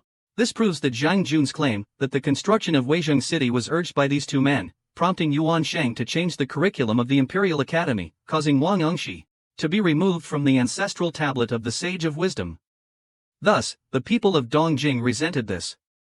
This is the Privy Council's dedication. Everyone was silent. Xia Jinhua spoke, at that time, I was at the Imperial Academy and I clearly remember the saying, they don't care about Taiyuan, yet they care about the Imperial Academy, they don't care about Bao Zhang, yet they care about Wang Engshi, they don't care about Sima Guang, yet they care about Sima Qian. Number one said, then there's the Guijing incident, and the capture of Emperor Huizong. Tianxin was surrounded. His request to Jin Mo for reinforcements was refused, and they even wanted to arrest his brothers. Even Emperor Huizong, who launched over a dozen campaigns in Hebei, wanted to execute his generals. His authority was insufficient, so he could only use ghosts and gods to frighten the common people, to comfort them. But after comforting them, he did these things, trapping himself, and in the end, treated these things as his lifeline. Number one said, these 2 incidents are enough. She suddenly turned her head and called out, Minister Chen. Chen Kuei was startled, and hurriedly bowed his head, replying, your subordinate. Number one coldly said, tell me, what good is your anger today? You keep talking about Jingkong, but at this moment, how are you any different from those troublemakers who ruined the great undertaking during the Jingkong incident? Chen Hui, unwilling to accept it, I was about to explain. But number one lady laughed and said, you don't need to say much. Didn't you feel capable and want to do something? But did His Majesty let you do anything? Truthfully, everything has already been arranged. You said you would maintain the achievements, but Nanyang is the place His Majesty values now. His Majesty and the court.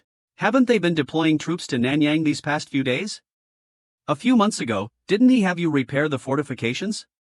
As for attacking the Jin Kingdom, that's a major undertaking.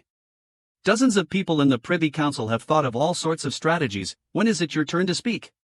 Chen Hui blushed with shame and said, your subordinate. Number one lady continued to sneer and said, you don't need to say anything more. If I were the prince, I would definitely expel you from the court. But His Majesty believes that the future of Nanyang City still relies on you, so he's tolerating you for now. I'll see how dedicated you are to maintaining these achievements.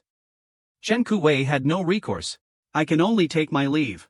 Ija was thoroughly scolded and returned to the ministry to continue the discussion.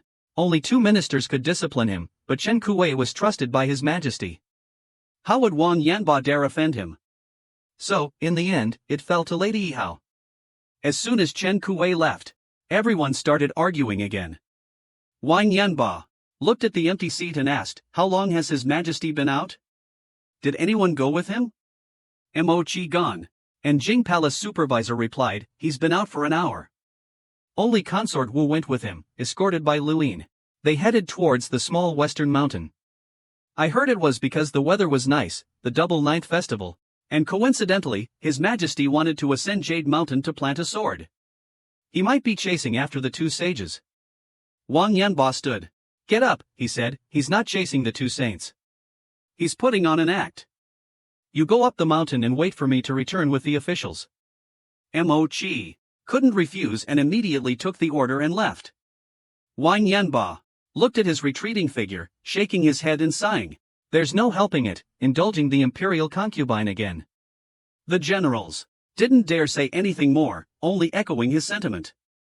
From the Yang family, the eldest sister said, what a crisp autumn air.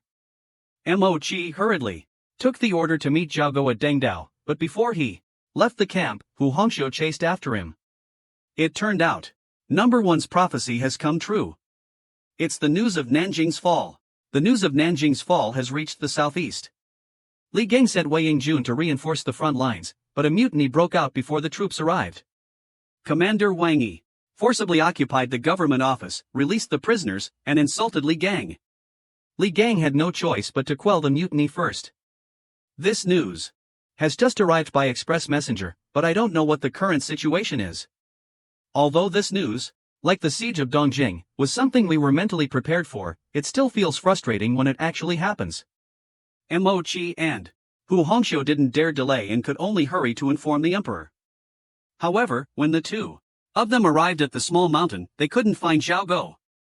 The emperor was at the mountaintop, his favorite concubine Rong Zhuangxiang on his left, his ministers raising their glasses in celebration on his right, with no regard for decorum. Seeing this, Hu Hongxiu started to step forward to intervene, but Mo Chi pulled him back. Zhao Go, seeing the 2, was slightly surprised and smiled, saying, Counselor Mo and Counselor Hu are here. Is there a general who wishes to express his feelings, or is there some military matter? Mo Chi hurriedly replied, His Highness has gone up the mountain to enjoy the scenery, and I have come to attend him. Hu, the assistant commissioner, said, I have come to report on the situation in the southeast. The Imperial Rearguard Commander Wang Yi has disobeyed orders, rebelled, seized the government office, and released countless prisoners. Zhao Go listened for a moment, nodded, and said, This matter has already happened. Let's not concern ourselves with it for now. The 2 didn't dare to say more. Since they were there, they drank a cup of wine with Zhao Go. Then Zhao Go said, We are discussing the fall of Chongyang. You are both. He's a Thai scholar, excellent in literature and calligraphy. Tell me, what are your 2 opinions?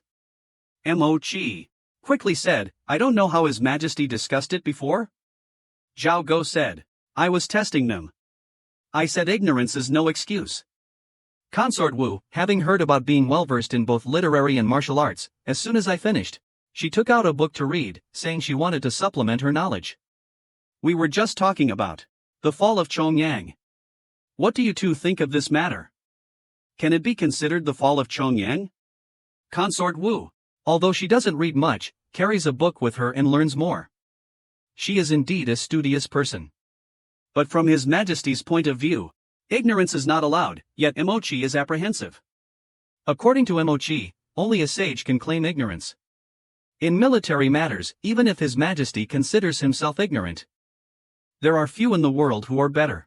It's just that the impression left by the Supreme Emperor Tai is too deep. This new emperor is clearly not satisfied with the Supreme Emperor and doesn't want to show too many similarities, deliberately concealing them. It's a pity. Wan Nongxi and Sima Guang were husband and wife? And they were randomly paired up by the emperor? Back to the matter at hand. Although Mochi is a scholar, while lost in thought, he rather smugly said, "Your Majesty, I am foolish. If we want to talk about defeat, we must find the cause from the Tang Dynasty. There was the beauty trap. And Lushan was seduced by Yang Guifei, which led to the Lushan rebellion. Can this be considered a fall of Chongyang?" Hearing this, everyone laughed. After Emperor Zhaogo finished laughing, he nodded and said, "Not bad. Just this one sentence, not to mention the fall of Chongyang, even in any book, it deserves to be at the top." Mochi also laughed and said, "Your Majesty is right. Some say I surpass Wen Tianxiang and Li Shangyin, but 20 years ago, on the battlefield, regarding defeat, there was only Yu Fei." Emperor Zhaogo said, "Everyone has their own strengths." Continuing on about our dynasty, Emperor Xingzong only thought of the lines of poetry, "Luoyang City is broken, yet the autumn clouds and water remain, and the west wind decays, people are thinner than yellow flowers." Everyone laughed again. After Emperor Zhaogo finished laughing, he nodded and said, "Not bad. Just this one sentence, not to mention the fall of Chongyang, even among the finest writings, it's enough to be at the top." Mochi. He continued, "The official is right. Some say I am Wen Tianxiang, Li Shangyin reborn, but 20 years ago, on the battlefield, regarding this defeat, only Yu Fei." Zhaogo said, "How can we disregard Li Qingzhao just because she is a woman? In the future, she will be on par with those men. I just don't know where the tides of the world will turn, whether there will be another lighting a lamp to see swords." These words left Mochi and Hu Hongqiu perplexed. Neither of them felt that a few poems could put her on the same level as Ouyang Xiu, Huang Tingjian, and Su Shi, even with the emperor's endorsement. Secondly, they didn't understand what the emperor said afterwards. Something about lighting a lamp and seeing one's home must be an allusion to something. At this moment, Zhao Go addressed Peng Bai, saying he came for the double ninth festival poetry competition. Everyone has their strengths, but these two poems I will keep for now. They are at least inappropriate during this time of war between our two nations. Mochi, Ciu. Hu Huangtu thought to himself, "Isn't this nonsense? This is tacit understanding." He broke out in a cold sweat. "Eng is an outdated poem from the Guiyuan period. It will naturally be subject to some discussion, and to say these words in front of the emperor is simply courting death. No wonder this little scholar Lin hasn't been promoted. It seems it's not that he doesn't understand flattery, but that he lacks cunning." At this moment, Zhao Go had already thought it through. "We just chose a poem that wasn't constrained by the theme, but it must be relevant to the current situation. You two gentlemen, don't hesitate to give it some thought." Mochi naturally didn't dare to delay. He carefully lit the incense, while jokingly mentioning Li Bai's 5 cities brothers story, and then recited, "Climbing Mount Baling on the 9th day and gazing at the Dongting Water Bureau. Today, His Majesty climbed the mountain to admire Jade Mountain, and the dark clouds continuously gathered. Just like Han Yu's chicken swarm official, which can break the backs of the common people." Everyone remained silent for a long time, neither praising nor criticizing. This double ninth festival poem was rarely combative, yet also encouraging, but this poem, most of them clearly speak of battle, they don't quite match the scene of dark clouds under the mountain. Zhao Go finished speaking and asked everyone, "What do you think?" At this moment, Hu Huangtu found an opportunity to speak up. "I just saw a piece that might be suitable." Zhao Go casually took it and looked it over, and couldn't help but laugh. "This is the piece. Minister Pei Feng ascends the heights on double ninth day." "Is Minister Pei Feng Pei Changkan?" Lin Jing Luji, was born in Ko-Jingchang in late autumn. The so-called Double Ninth Festival Chrysanthemum Yellow, Ascending the Heights, gathering of literary stars, generally speaking. It describes majestic killing intent, striking down enemies, yellow flags and falling leaves, dark clouds covering the battlefield. Lin Jingmo's face suddenly changed, and Mo-chi. His face also paled as he looked towards Xiao Go, but Xiao Go paid no attention, continuing to read. Frontier reports no trouble, night without union without ruler. Below, Lu Ming and Wu Siren were both a bit puzzled, because Frontier reports no trouble. This line was too obviously satirical. The border reports say there's no trouble, so what does that make you, Your Majesty? Following Xiao Go's analysis for a while, they realized that Hu Kanjun was advising against war. At this time, Hu Huangtu was already flustered. After all, he came from an official background. How could he dare to directly advise against war?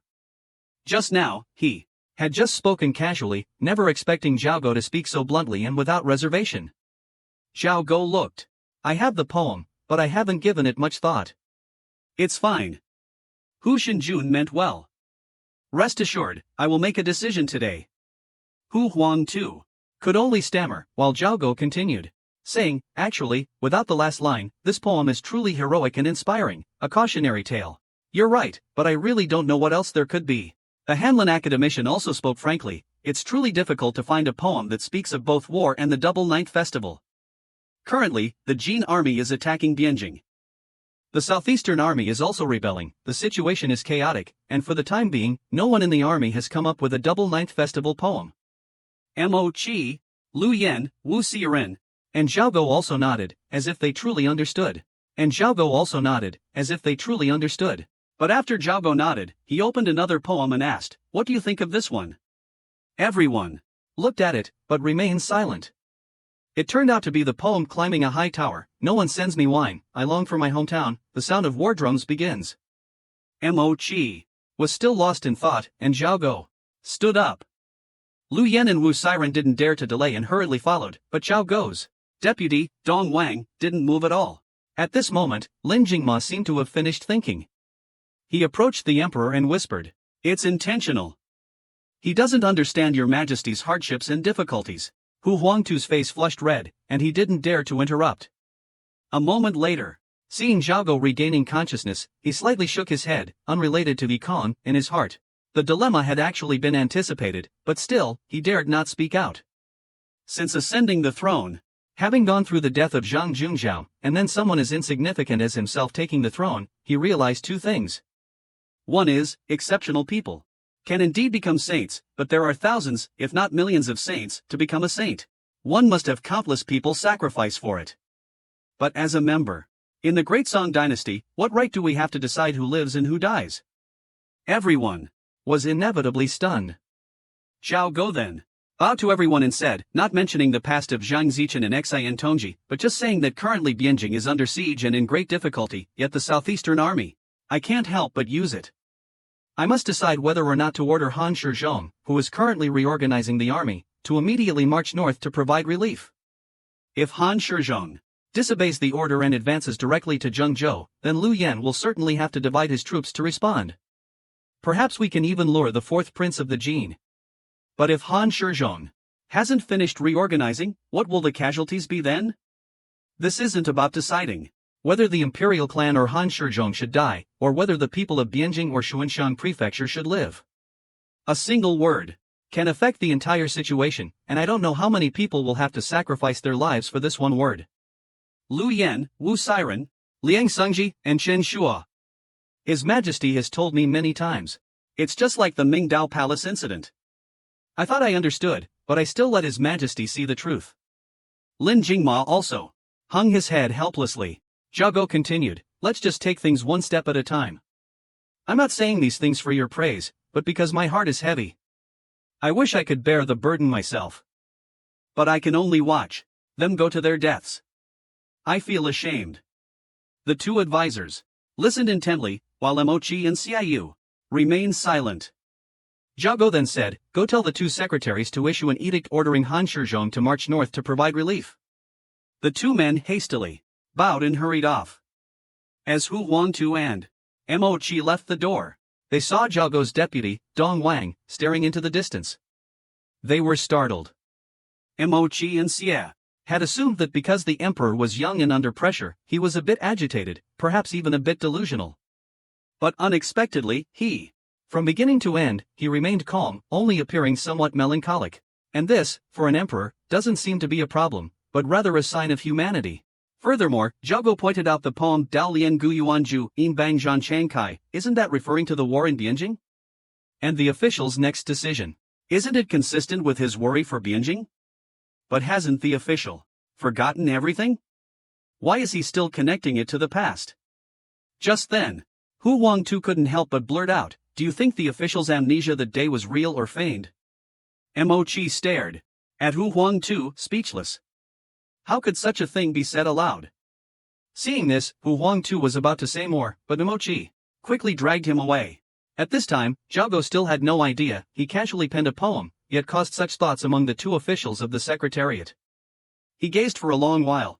The situation stabilized, finally deciding to move down the mountain. Lost 17 battles, besieged 7 times, breached 3 times, among which the war dead. 12 generals, with countless losses. However, there was something even more terrifying. It was part of the frontline fortress of the Great Song that began to refuse helping the Song army. In September, the Second Jianyan, following the main force of the Jin army into battle, the Song-Jin War entered a new phase, which is also the most difficult period of the Great Song. The Great Song began losing vast territories and suffering heavy casualties throughout September. Zhao could only remain in Nanyang, while news from the front lines poured in like snow. Zhengzhou fell. 11 cities surrendered, a complete surrender. Among them, 3 cities were massacred. Kaifeng Prefecture surrendered 6 cities, 15 cities were massacred twice. Sisui Pass fell, Nanfu surrendered 13 cities, 17 cities were massacred once, twice breached. Yian Prefecture was in chaos, the Jin army advanced south to Huazhou. Weicheng was burned to the ground. Zhang Jun, Han Shizhong, and Li Yanxian were decisively defeated at Lu Yiying and massacred. And this was only the confirmed news in Nanyang. Over 100 battles were lost, 7 massacres, 3 breaches.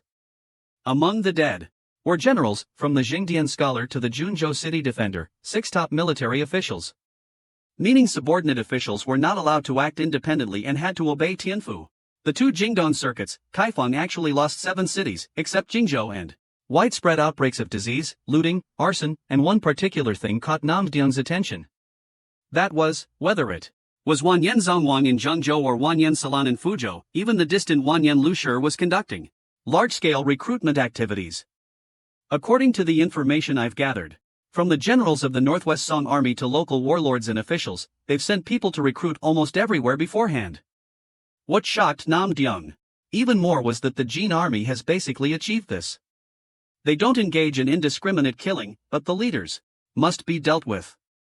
Surrendering troops will be retained, officials will be valued, and in any case where the city gates are actively opened, as long as the leader is captured, they will be spared.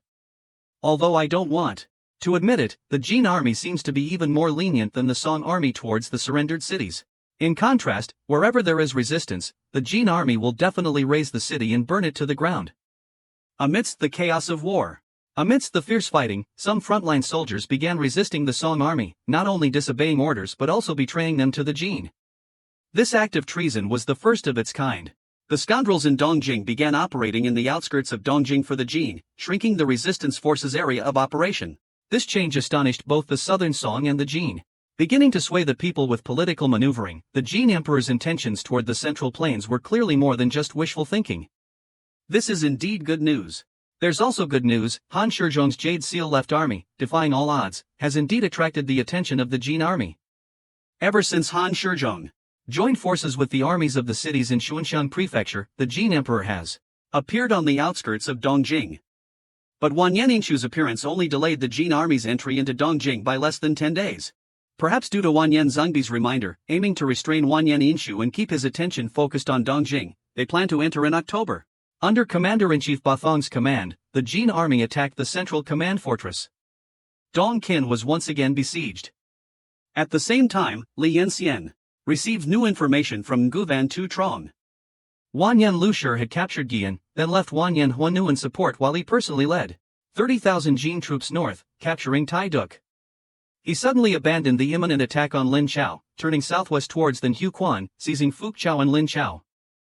Unlike the flooding strategy used around Fuc Chao and Lin Chao, this time in Fuc Chao, they used the snake plan. Caught off guard, the final news from Van Hien was that the Song Dynasty's century-old snake plan was finally put into action because in Fuc Chao, the snake plan's master, Xa Kaka, reappeared, seemingly for Wanyan Lu Shi. Consequently, the Jinning army of the Northwest Old Guard was captured by the Jinning army. Strategist Tu Huigan was captured alive in front of everyone, then taken away and the Song army no longer obeyed Jingshi Wangshu's command, so Nguvan Tu Trong sent someone to Tame back to salvage the already dire situation. Zhao Khan decreed that Han Shizhong proactively advance north to relieve Dongqin. Han Shizhong.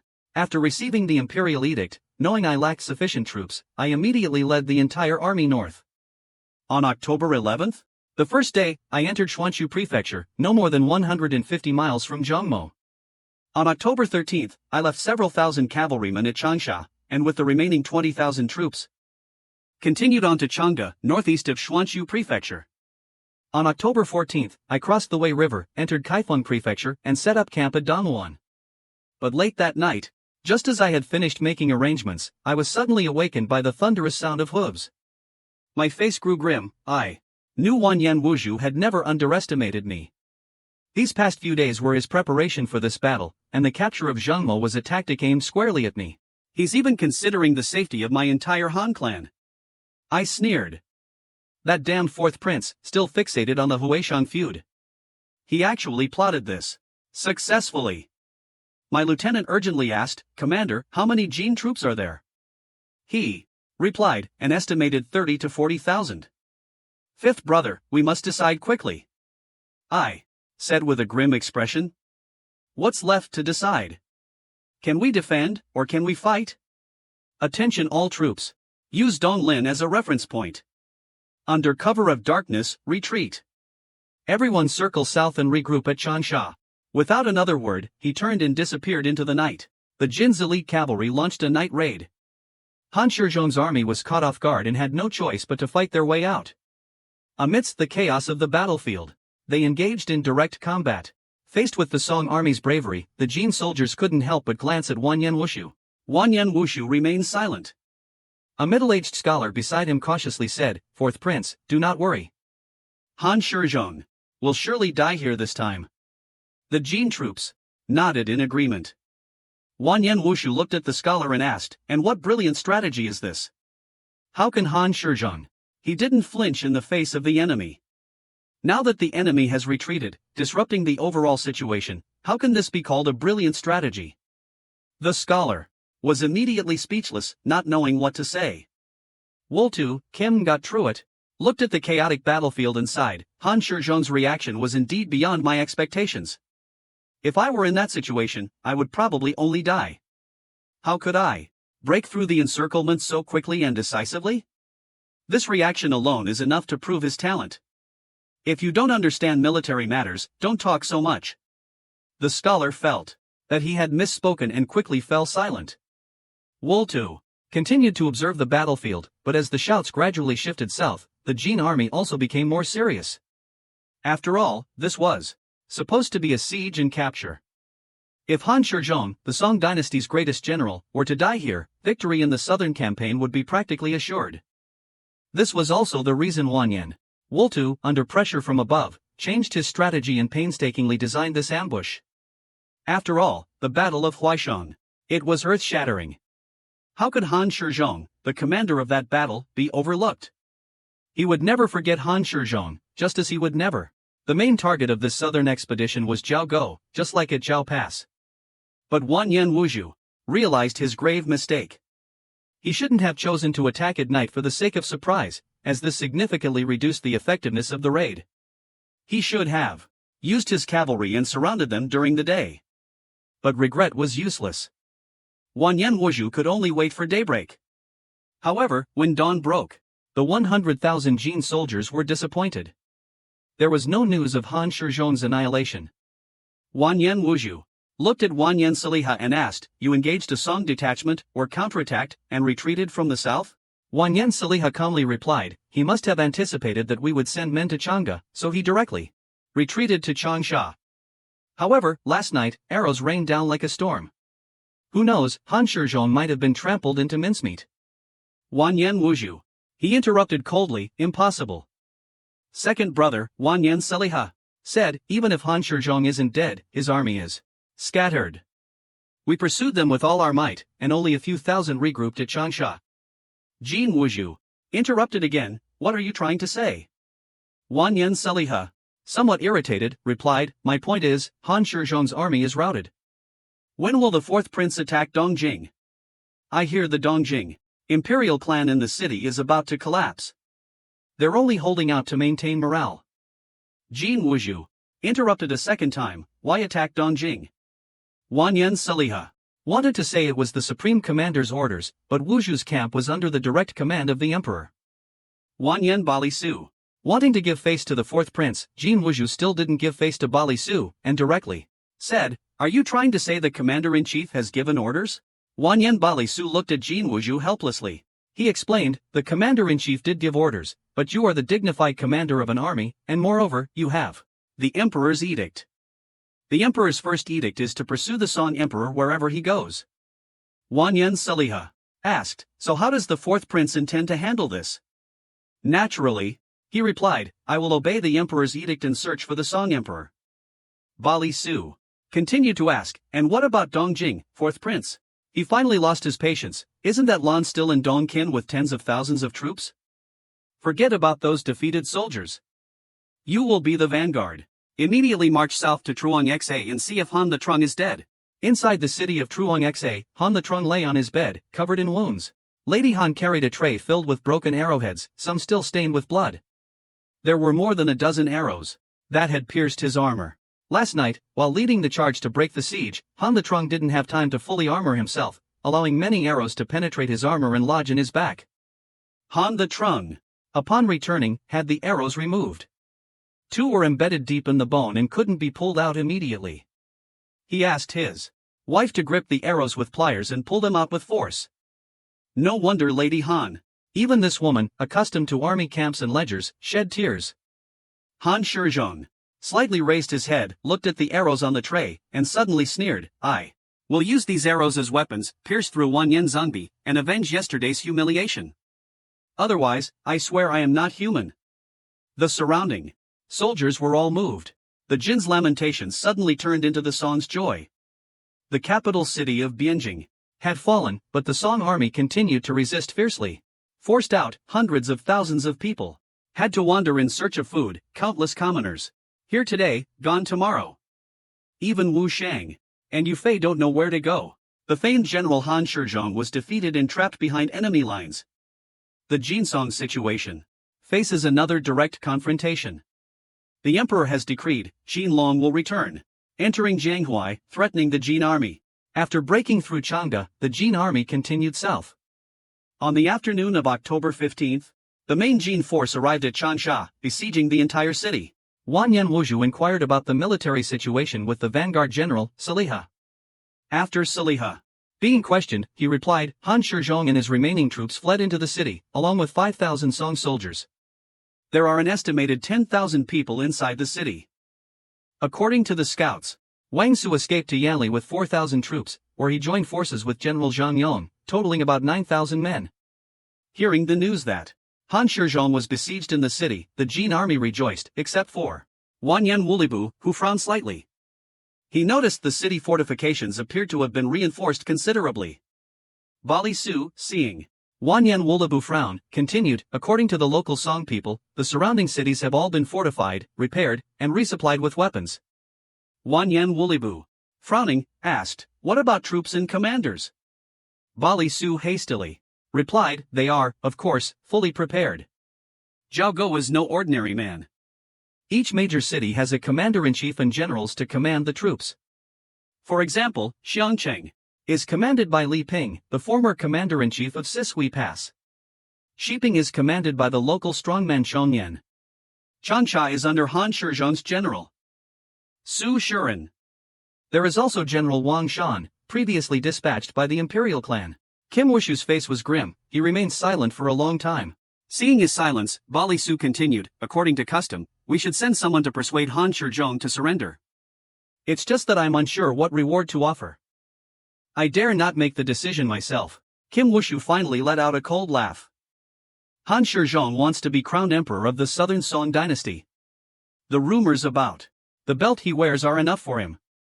Getting him to surrender would be harder than ascending to heaven. He laughed loudly, but this Jin general, on this expedition, was bound by the rules to offer terms of surrender.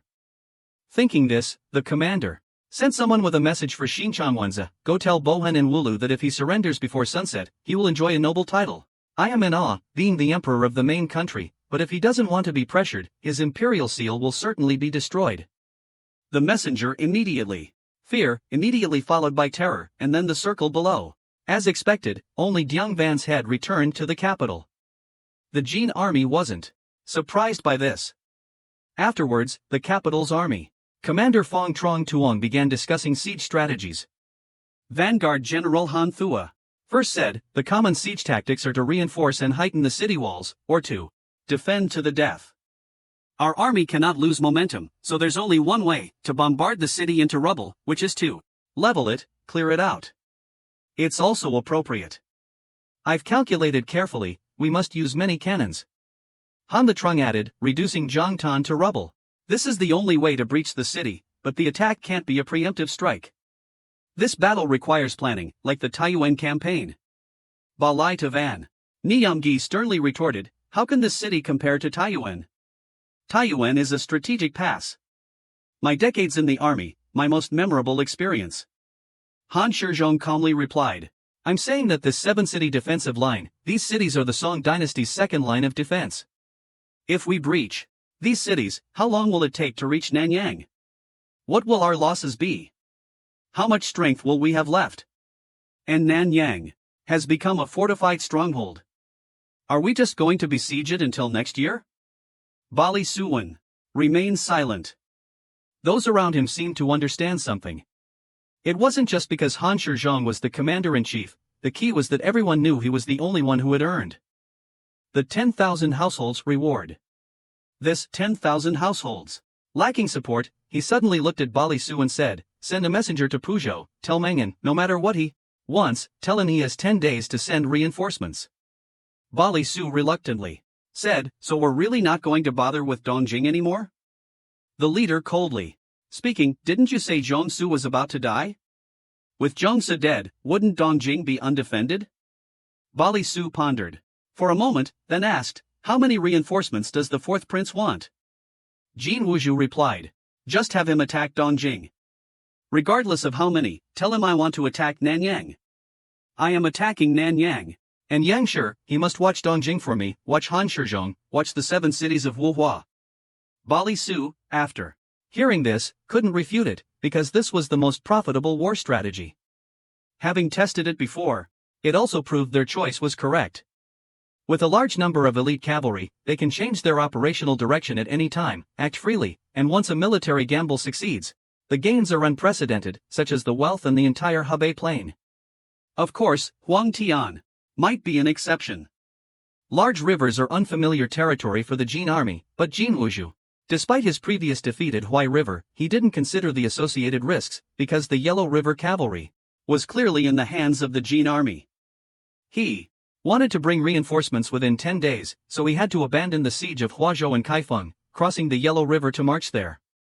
At the end of October, Wan Yandao, a man of political prestige, shifted the battlefield. He stayed in Dongjing, in the east, leaving his small contingent, and requested Daming Prefecture to dispatch 10,000 households to replace him and continue besieging Huazhou. He then led 40,000 troops across the Yellow River to Zhengzhou, while striving to take over the cities captured by Wanyan Zhutu. At this point, the Jing army's central plain strategy shifted from a direct offensive to a flanking attack. In Dongjing, there were only 40,000 Tiger Jing troops in total. Of these, the 20,000 Nanjing households only had the support of the Jingrui cavalry, and the main force was the recently surrendered troops of Kong Yenzhou. Meanwhile, only 10,000 troops remained from the Daming Prefecture reinforcements, and the Jingxi army at this time. It has reached 80,000 again. This number caused the Song army to lose its military initiative, especially the eastern and western armies. Widespread loss of contact has begun to occur. Han Shizhong's main force was defeated, the commander-in-chief was captured, and the Jin army had some dissatisfaction with Wanyan Wushu's strategy, but it only stopped at words. In reality, everyone acted quickly. Among them, Wanyan Zhanghan, as the political head of the Jingo, naturally wanted to see the Zhaosong dynasty destroyed to complete his great undertaking. Wanyan Xin, having just taken office as vice-marshal, naturally would not refuse the request of his political ally. Wanyan Dali, as a general of the imperial clan in charge of military law, naturally desired to break through Nanyang and gain merit with the Song Emperor. Even in this southern expedition, which one who doesn't want to go to Nanyang to gain merit? In early November, after joining forces with Wanyan Tabadao and Wanyan Wushu, the Jin army once again sent letters urging surrender to all the fortified cities. Lu, the governor of the eastern capital, Zhang Yu without hesitation slaughtered those resisting in the city, then surrendered. This opened a gap in the second line of defense and left Changsha, already under artillery fire, an isolated city. Han Shizhong lost contact with both the north and Nanyang. Fortunately, the other cities did not waver. Xiangqing, Qingyan, Shuzhou, Anji, Pingan, Chongqing, Woyang, and Libo all executed the messengers urging surrender. Regarding this, Wanyan Wuzhu took no further action, but carefully selected 40,000 households, appointing Zhang Han as the Vanguard to advance directly southwest, passing Fangcheng, the gateway to Nanyang, along the way. But Wanyan Wuzhu did not attack, instead leaving 5,000 troops stationed in the city under the command of Hulantong, while the main army continued towards Nanyang. Finally, in November, as snow fell, Wanyan Wuzhu saw the walls of Zhaosong. Wanyan Wuzhu sent some wine and Han Shizhong's banner into the city, along with a letter recounting their parting in Taiyuan, their meeting and separation. 8 months passed, filled with longing, and finally, sparing no effort, he chased him all the way here, only wishing to see Zhao Guanjia again. This letter appeared to be written by Wanyan Wuzhu himself, but in reality, it quickly a reply has been received. The letter contained only 3 words, rear guard, 3 miles. Along with it was the familiar Zhao Guanjia wine, General Zhao's personal wine. And 3 miles is even simpler, it's the distance from the city gate to the Nanyang Palace. Kim got through it, after reading the letter, immediately ordered the army to make camp and demanded that tomorrow they begin constructing catapults. He also called for the Han people within the city to revolt, dig tunnels, and for his army to launch continuous, rotating attacks on the city, without rest, until the city falls or his entire army is destroyed. Anyone who disobeys this order will be executed. Below him, the 3 unit commanders and dozens of brave warriors listened to the order. Although no one objected to Kim Gotruit's change in strategy, his attitude, "I'm cautious with everyone, all because of the defeat at Huaishang." But in Nanyang, His Majesty is even more displeased. As the supreme commander of the weaker side, every day he has to receive countless pieces of bad military news. Unlike initial predictions, the Nanjing line, along with Dongjing, couldn't play their expected roles. Then there's Han Shizhong's previous defeat. All of this was beyond Nanyang's expectations. In the end, even whether to continue defending Nanyang has become a question. In fact, Zhao Go himself has wavered. While Zhao Go could still keep his thoughts to himself, others were not so steadfast. Ever since Lu Hongdao personally reported Han Shizhong's crushing defeat, widespread panic has begun in Nanyang. Many have suggested abandoning the city and fleeing. Not to mention Du Qian's battalion killing several hundred deserters, even the generals. Things began to change. They demanded Zhao Go retreat to Xiangyang. Although retreating to Xiangyang was one of the backup plans, the front lines were already in such a critical state. If Zhao Go proactively retreated to Xiangyang, I'm afraid he would lose Dongjing. Lu Shouji had just fallen, and several isolated cities on the front lines would immediately collapse. More importantly, after Yu Fei's disappearance, if Zhao Go abandoned Han Shizhong, what could he do in the future? Therefore, Zhao Go, with an extremely resolute attitude, stayed in Nanyang. The entire situation was nearly out of control. You're saying he became the emperor because he wrote another book, and at this time, I must mention him, the only person Emperor Zhao Go trusted. Xiangyang ultimately didn't succeed, but Zhao Go also didn't punish them further for it. The situation had reached this point. Disagreements and disputes shouldn't cause internal strife within the Song dynasty. However, with Wanyan Wuzhu's army arriving in Nanyang, everything was settled, all arrangements were made. Neither Zhao Go nor Wanyan Wuzhu could avoid it any longer. They were determined to settle their feud in Nanyang. After such hardship, if the Song army couldn't withstand it, if their defenses were breached and they were forced to retreat, the Jin army would. Another close call. The second year of Jianyan. November 11th, no festival, only the roar of cannons. This is the second day. The Jin army has besieged Nanyang. Both sides quickly engaged in combat, but it seemed perfunctory. After all, the Jin army has many siege weapons. The so-called fighting is mainly forcing civilians to charge to their deaths, using this method to intimidate the city and create an atmosphere of terror. And the Song army immediately fell into a disadvantage. 5 years of siege had also tempered the city into steel, fundamentally without any fluctuations in human nature, just relentless attacks, stopping at nothing. But for 3 consecutive days, Jinwuzhu and Zhaogo haven't gone to the front lines. The former was busy manufacturing heavy weapons, the latter was busy stabilizing the people in the city. Only on the 4th day, when the Jin army camp was finished, did Zhaogo appear on the city wall. The 15th, a clear day. On the watchtower on the north side of Nanyang City, Lu Ziyu explained the situation to Zhaogo and 2 generals.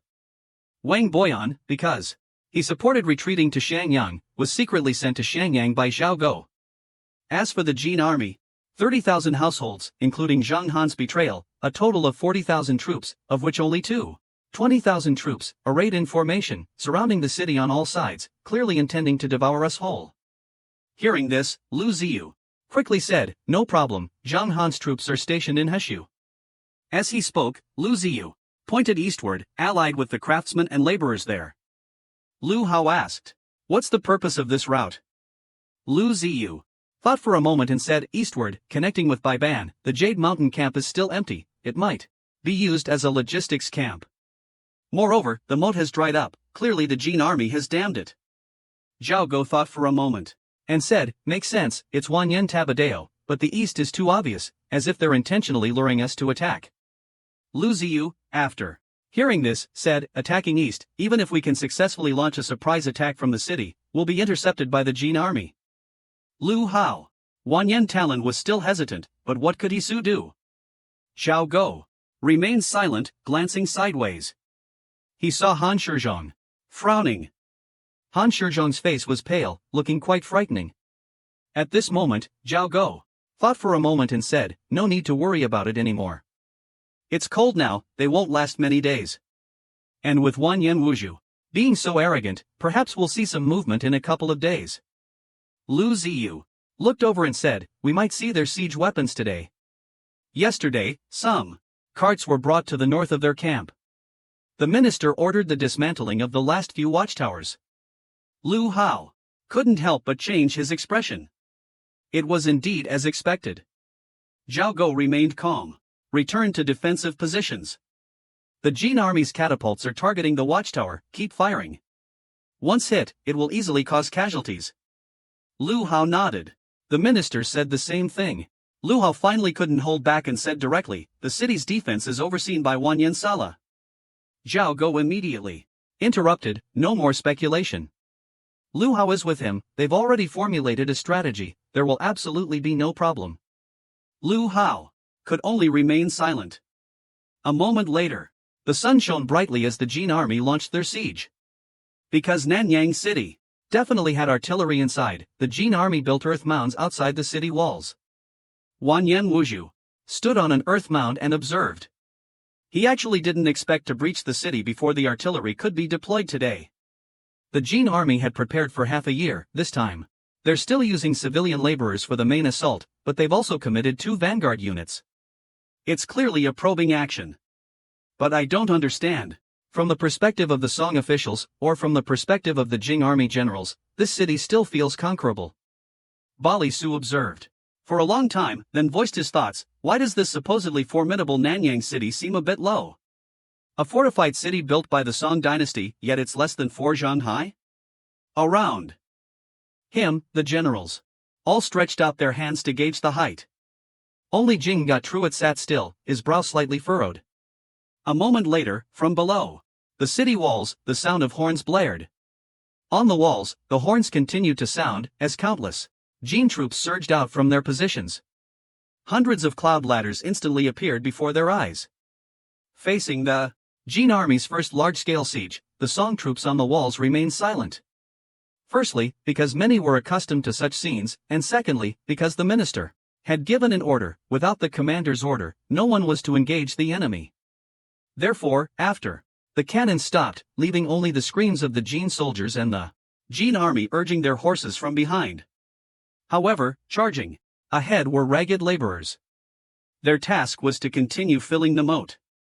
Surprisingly, when they reached the front, no cannons fired. This delighted the laborers, who dumped the earth and rocks into the moat and returned. Zhao Go even saw the joyful expressions on the laborers' faces after their success. Then, he naturally frowned and made arrangements. At this moment, there was no other way. Previously, in the Jin army camps, they were just like them, forced. Everyone hearing this was speechless. Zhao Go. He asked another question. In the barracks, do you get enough to eat? Yan Xiaozhong hesitated for a moment, then shook his head. I wouldn't say we get enough, but there's food. The Jin army's discipline is strict. They rarely loot, but in unfortunate circumstances, there might not be any food. Zhao Go, puzzled, asked, is it because of the unpredictable nature of war? Yan Xiaozhong said with a serious expression, in those cases, death is inevitable. But even surviving isn't much better. The Jin army will force civilians to carry earth. They give you a basket and a stick. After filling the basket with earth, you bring the empty basket and the stick back. The Jin army then makes you scrape the stick until it's smooth. Only a smooth stick counts. If it's not smooth, you have to keep carrying earth.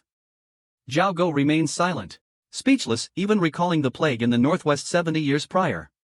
Yan Xiaozhong, with a gloomy expression, he continued to explain, not everyone gets to eat their fill. Those who do are all cunning. Their sticks are all half-burned. And the Jin army only cares about the quantity, not the other things. So, these laborers filling the earth think they're clever, but when they turn back, they're forced to go again. Even if they're lucky enough to survive today, they're already exhausted, returning empty-handed, and then robbed by those cunning people. The next day, having no strength left, they die even faster. Zhao Go, after hearing this, remained silent, only leaning over to observe the battle. The officials, after hearing the explanation, also fell silent. Just then, a report suddenly came from the front. The enemy troops have approached within 100 paces of the earthen platform. Clearly, this is the real reason why those laborers survived. Behind them were countless laborers carrying wicker ladders. These men were carefully selected by Zhang Han, each holding wooden planks or similar items. Many of them also carried knives. This is proof of the landfilling. Otherwise, why would the Jin army need to use sticks as signals? And on the earthen platform, the commanding general continuously gave orders, the enemy is approaching within 100 paces of the platform. Corresponding with the city wall, the artillery on the wall was also ready for battle. Next, when the Jin army entered the attack range of the city wall, the artillery on the wall, under the command of the flags on the earthen platform, began to concentrate fire on certain locations. Zhang Han's troops carrying siege ladders mostly had only a single wooden plank, only a few leaders had leather armor. Therefore, each time they charged, many siege ladders were thrown down. The laborers, who had just finished filling the land, quickly ran away. Seeing this, Ma Nan, in charge of the north flank, spurred his horse forward, using his saber and whip to force the men onward. Zhang Han's main force followed close behind. Moments later, a section of the siege ladders reached the moat, preparing to cross. If this moat were deep enough, according to the defensive design of most fortresses, the moat and the wall would only have a low retaining wall. Once they crossed this low wall, they could advance into a 50-pace wide flat area before the main wall, and there they would deploy siege weapons. Facing the fully equipped Jin army, the artillery on the walls was on high alert. And on the earthen platforms, under the command of the gate guard generals, the artillery began concentrated fire on the better equipped areas, attempting to eliminate them. Zhang Han suffered another heavy loss.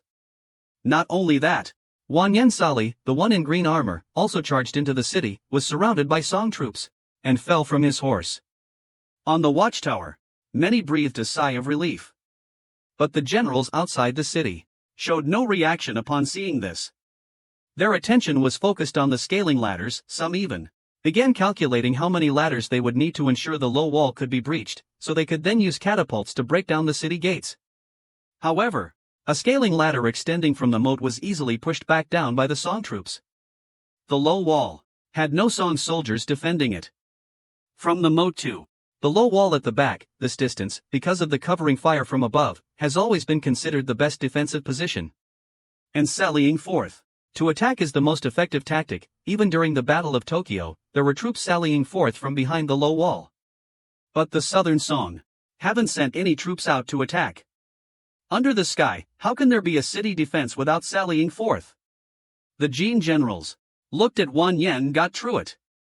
Wan Yen got through it was also a little stunned, although a little surprised. He immediately looked at Wan Yen Sali, understood, and immediately ordered the two Mengan behind him to charge.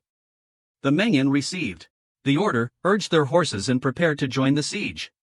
As the Mengan left, several scaling ladders went over the low wall. But on the city wall, the Song army remained unusually calm. Commander Han Shizhong immediately questioned, "What's so unusual about our Song's low walls?" The other generals also noticed the anomaly. It wasn't just the low walls. From the very beginning, something felt off. With such thorough preparations, they must have cannons, yet we haven't seen any artillery since the first day. Han Shizhong narrowed his eyes and said, "Indeed, even if they wanted to conserve ammunition and not reveal their artillery positions too early, why haven't the cannons on the walls been used?" "No cannons, what trickery is this? If our troops breach the low walls, there's bound to be an ambush." Wan Yen Sala then asked, "Why wouldn't it be the Song troops inside the city? There are also rumors, in the east and west, of people firing cannons at our troops, only to be stopped by their own commanders. Are these Song tactics, or are they even tactics at all?" Wan Yen Zongbi. I was about to speak, but I immediately dismissed Bali Su's speculation. That's the former Zhaoguanjia. Indulgent, this Nanyang, this Zhaoguanjia isn't that kind of person. Wan Yen Daplai and the others continued to wait for the situation on the front lines. But the strange situation reappeared.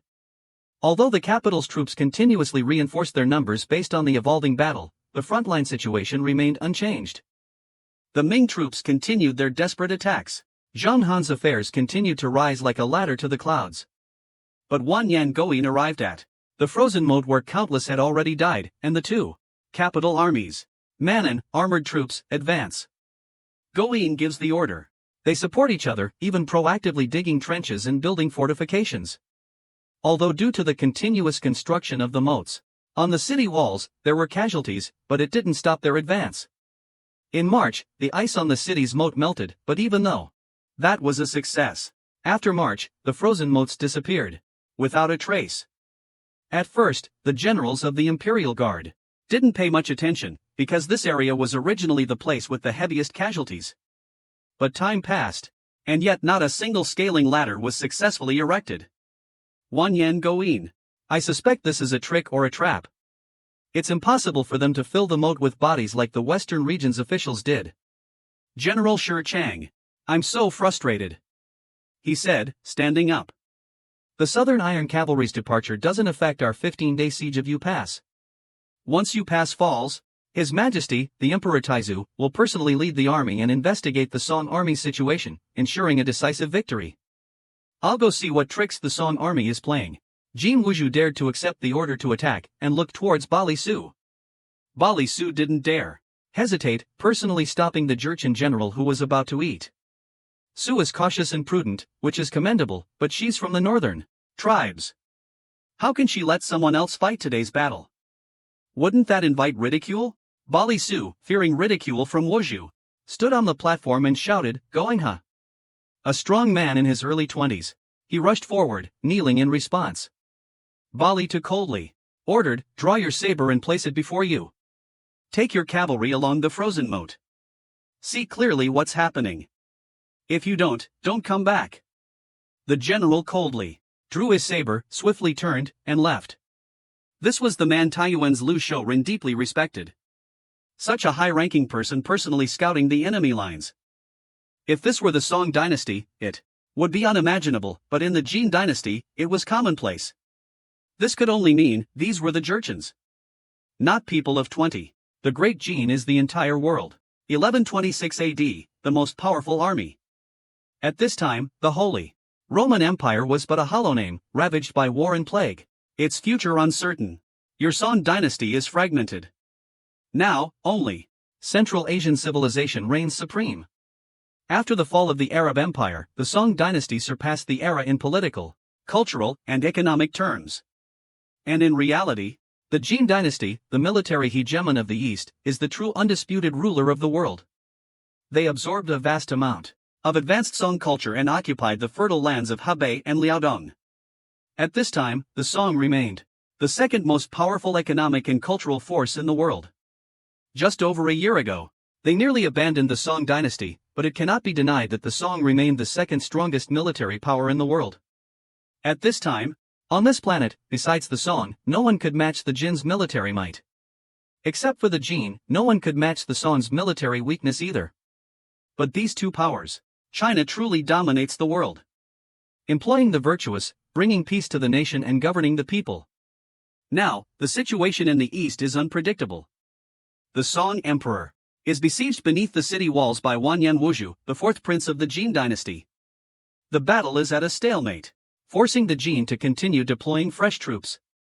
The arrival of these new troops immediately caught the Song army's attention, because this army is the elite force of the Central Army, completely different from the two previous Meng'an forces.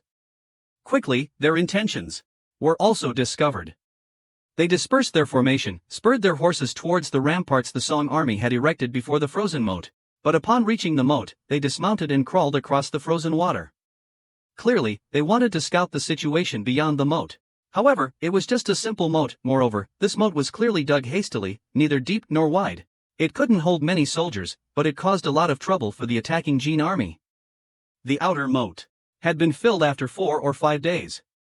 They'd worked so hard to fill it, only to climb over and fall into another icy ditch. Wanyan Goin climbed over and fell to the bottom of the ditch. At that moment, he didn't think twice, immediately turning and crawling back. As long as he wasn't hit, with his double-layered armor, he could cope. However, when he climbed up to the foot of the wall, Wanyan Goin discovered this wall seemed higher. It was easy to climb over from the outside, but inside, even stepping on corpses, he still couldn't reach. Was this place haunted? Seeing hundreds of Jin soldiers surrounded, Wanyan Goin felt somewhat relieved. Although the principle of higher inside and lower outside was basic knowledge in fortification, this moat wasn't an ordinary one. It was something the people in Shangjing loved, but the difference in height between the inside and outside wasn't their idea. The Imperial Censor gestures generously whoever it was, they'll be rewarded. It was a small matter, nothing to speak of, but it did show a bit of ingenuity. It's a pity this attack couldn't inflict heavy casualties on the enemy. Lu Hongdao. The censor-in-chief continued, it was the person beside you, the one with a bit of ingenuity. Everyone instinctively looked towards Lu Hongdao, but saw him looking left and right, shaking his head. Then looking to the right, over there, is Zhao Guanjia weaving a net. This isn't sorcery, just a simple trap based on a principle. Wanyan Goin naturally wanted to try and climb back up. He started piling up corpses, using them as footholds. If the distance between the inner frozen moat and the base of the wall is very narrow, piling up corpses would be very difficult. After several attempts, defeated, Wanyan Goin's armor was riddled with holes. At this moment, he noticed someone else's escape route. A general was piling corpses at the foot of the city wall. He seemed to have a rope ladder, clearly intending to use the corpses as a base for the ladder, then climb the wall and escape back to the Jin forces. Seeing this, Wanyan Goin decided to cooperate with him. A Jurchen nobleman and a Han youth carried corpses together at the foot of the Song city wall, hoping to escape back to the Jin army. Nothing in this world could be more absurd, yet more reasonable than this. This is the helplessness of the individual in total war. The two silently cooperated smoothly. They quickly set up the rope ladder. But just as the ladder was erected, the soldiers on the wall noticed the commotion. At the commander's shout, their chances of escape diminished considerably. Wanyan Goin, without hesitation, he kicked his comrade into the moat, then climbed the ladder, intending to escape before the Song army arrived. The other man hastily climbed after him. But as they both climbed, the already unstable ladder shook violently, out of control. Wanyan Goin was furious, and at the same time reached for his waist, intending to kill the Han man behind him. But before he could draw his blade, he was stabbed. It turned out the other man had sensed Wanyan Goin's intentions, quickly dodged, and simultaneously used his knife to thrust upwards, piercing through the gap in his armor. A fatal blow. The Han man immediately jumped off the rope ladder, disappearing into the pile of corpses on the ice. The searing pain made it difficult for him to move. At this moment, an arrow pierced through his calf, causing Wanyan Lusher to lose his grip on the cloud ladder and fall onto the pile of corpses below. The Han soldier, seeing this, stabbed him again in the throat. Then, under the watchful eyes of the Song soldiers on the wall, he climbed the cloud ladder, crossing the deadly moat. Wanyan Lusher, stabbed twice, died just like that. In history, he lived to be 74 years old, lived through the Jurchen Civil War and the Jin Song Wars, eventually becoming the Marshal of the Jin Dynasty. Died in the Jin's most prosperous capital city. But now, at the age of 23, he died by a moat on a wall, by his own blade, by the resistance of a Han. Nothing could be more absurd.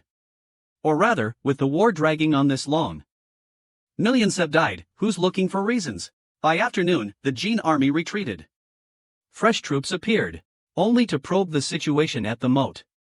No one asked why Wanyan Goin hadn't returned, much less knew he had become an obstacle in the frozen moat. As for Bali Su, how she explains things to Wanyan Wudai is her business, not his. The Jin generals, after clarifying the reasons for their failure to take the city, only cared about two things from today's battle. First, the casualties were rather heavy. Second, the defense of the south gate was indeed somewhat clever, suggesting the city's defender was resourceful. These two things. It ultimately comes down to one question: before we have enough cannons in position, should we maintain this level of siege intensity? The answer is no. Wanyan Goin's main concern is that the Song defenders inside the city can't climb out. But using the lives of Jurchen soldiers to probe their defenses isn't worth it. Therefore, Kim Dat was forced to sacrifice many soldiers and supplies between the Jin kingdom and Nanyang, and was promised a reward of 10,000 new recruits. The fourth prince also promised that if they captured Nanyang and established a southern kingdom, he would make Nanyang the capital and it wouldn't be impossible for him to be crowned king.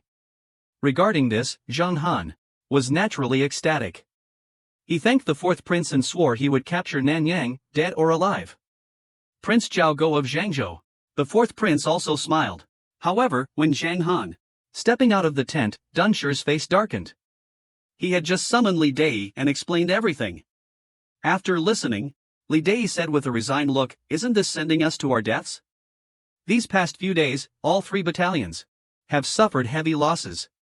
If this continues, when will we ever breach Yangmo Wall?" Zhang Han responded with a grim expression. "We have to wait until they finish building their camp." Li Dai chuckled. Coldly, "The Jurchens know the wall is strong, they'll definitely build countless catapults. Without 200 or 300 catapults, they won't dare to attack. By then, I'm afraid we'll all be dead." Zhang Han also gave a cold laugh but didn't reply. Suddenly remembering something, Li Dai asked seriously, "You haven't been won over by that brat Zhao Go, have you?" Zhang Han hastily. He shook his head repeatedly. "Such fortune? I was forced to come here." Li Dai then breathed a sigh of relief and explained, "I'm not in control of my own fate right now. I'm also uneasy." Zhang Han shook his head again. "I called you here to find a way to negotiate with the Jurchens and save our lives. This battle doesn't require any merit. Just surviving it is enough." Li Dai nodded repeatedly and cupped his hands in reply, "Yes, sir." Seeing Li Dai leave to make arrangements, Zhang Han also exited the tent, preparing to rally the troops. Clearly, after this siege, this special force was wavering, and Zhang Han's plan to expand the army had encountered obstacles. "I'm giving you the chance to be soldiers, and you're not happy?" The middle-aged man who was chosen after the siege, this special force was wavering, and Zhang Han's plan to expand the army had encountered obstacles. "I'm giving you a chance to be soldiers, and you're not happy?" The middle-aged man who was chosen as a soldier. "Anxious," he explained, "Your Excellency honors us, and we are naturally grateful, but we are not soldiers. We don't know how to wield blades, we don't know how to kill. Going up the wall would only waste Your Excellency's opportunity." Zhang Han listened, thought for a moment, and then asked, "What is your name? Where are you from? What are your thoughts?" That man was a spy sent by Wan Yining. He actually wanted to return to being a commoner. Today, after carrying the scaling ladders up the wall, only 80 men survived. Relying on a single plank of wood. They basically couldn't survive. If they were commoners, the general would have spared quite a few lives. Zhang Han listened, and nodded. What you say is true. The imperial troops will naturally target the rocks first. And those who've been turned from farmers into soldiers truly don't know how to kill. Even if they carry the scaling ladders up the wall, they'll only be cut down by the imperial troops. Everyone saw. Sound of Hope, hastily kneeling and kowtowing. At this moment, Zhang Han sighed. I'm out of options. If you were soldiers from the start, it would have been fine. Even if not, as soldiers, you wouldn't need to go up on the city walls. But you are. Farmers, merchants. What use are farmers and merchants? Then, Zhang Han continued, I have a method that can quickly turn you into soldiers, ready for battle, and you might even earn merits. Seize the two ringleaders. The two men below looked at each other as soldiers immediately surrounded them, weapons pointed at them. Everyone around them immediately stepped back. Zhang Han stared at the two men. State your names and hometowns. You can die any way you like, but you may state your last wish. The middle-aged man said, Ma Fei, from Zhengzhou. The young man also said, Chu Bing, a soldier from Zhou. Zhang Han suddenly ordered, you two will fight to the death. The winner will live. In this world, the weak will be eliminated. Everyone around them was astonished. Zhang Han then suddenly blew a whistle. The two surrounded men instinctively looked at each other. The moment their eyes met, the soldier from Zhou immediately grabbed the knife on the ground. The middle-aged merchant, Ma Fei, with his burly physique, turned and ran. Seeing Ma Fei fleeing, Chu Bing lunged with all his might, knocking Ma Fei to the ground, then pinned him down, and stabbed the knife into Ma Fei's chest. Ma Fei convulsed a few times and then lay still. Chu Bing, his hand trembling, pulled out the knife. Ma Fei's chest was stained with fresh blood. Seeing this, Zhang Han clapped his hands and said with a laugh, your movements are clumsy, but you're quick to strike. Today, consider yourself a murderer. You couldn't have possibly reached the government troops today. You must have killed your own man. Chu Bing looked down in terror, not daring to say a word. Zhang Han continued. In Bianjing, Lord Wang and I didn't get along. His soldiers often provoke me. But he had a saying. He said something very good. Great chaos in the world is the time to establish merit and achieve great things. Today, you have. If you can take a head, I will make an exception and give you better treatment. Later, you too will be someone of high standing in these chaotic times. Chu Bing was still trembling. Were trembling, but were dragged away by the guards. Chu Bing was dragged away. Zhang Han looked down from above. These two groups of people. None escaped. Let them slaughter each other, the victors will become soldiers. Zhang Han finished speaking and he returned to his tent, as if nothing had happened. And behind him, the common people were nearly hopeless. Nanjing. A surrendered Han spy devised a clever plan, digging tunnels. The Song army was completely unaware. 10 days later, Emperor Zhao was concerned about whether his footbath was hot enough. Strange phenomena were occurring among the Song troops at Yangmo Wall, but inside the Nanyang Palace, there was a peculiar atmosphere. After the battle, Yang Weizhong reported some strange matters, from the army's food consumption and hot water usage to the amount of military supplies gnawed by rats, all related to numbers Emperor Zhao favored. After hearing Yang Weizhong's report, Emperor Zhao nodded and said, I just remembered something. Go investigate it. Yang Weizhong hurriedly bowed his head. Your Majesty, please command me. Emperor Zhao ordered, go and see if there's enough hot water. If not, immediately take my golden token to the imperial kills and mobilize the workers. Yang Weizhong obeyed and immediately left. As soon as Yang Weizhong left, Hudong stepped forward and said, Your Majesty cares for the soldiers, why not go up to the city wall to inspect?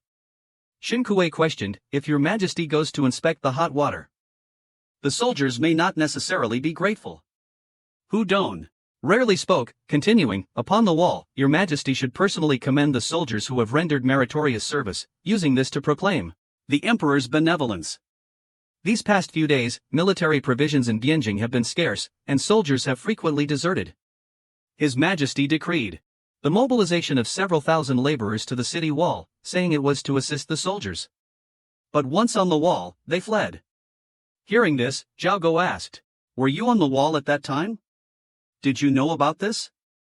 Hu Hong stepped forward to reply, "Your Majesty, this indeed happened, but the number of nobles in the palace is limited, and military provisions are insufficient, so they can only be prioritized for soldiers with meritorious service." That day, soldiers fought amongst themselves over the provisions, and some even deserted. Your Majesty not going up to the wall also sets an example. Whether there is enough hot water, whether there is enough on the wall, are truly different matters. Hu Don. Seeing everyone's silence, I felt uneasy. After all, this matter was far beyond their understanding of war, and there was also the lesson of Jingo. Just then, Huing suddenly said, "In that case, why not invite His Majesty to personally lead the troops to kill the enemy? This way, he won't neglect showing concern for the soldiers and can also grasp the logistics after the war." Jingo put down the memorial and pondered for a moment, but the others, 4,476, turned to look at Chin Hui, implying they wanted him to speak.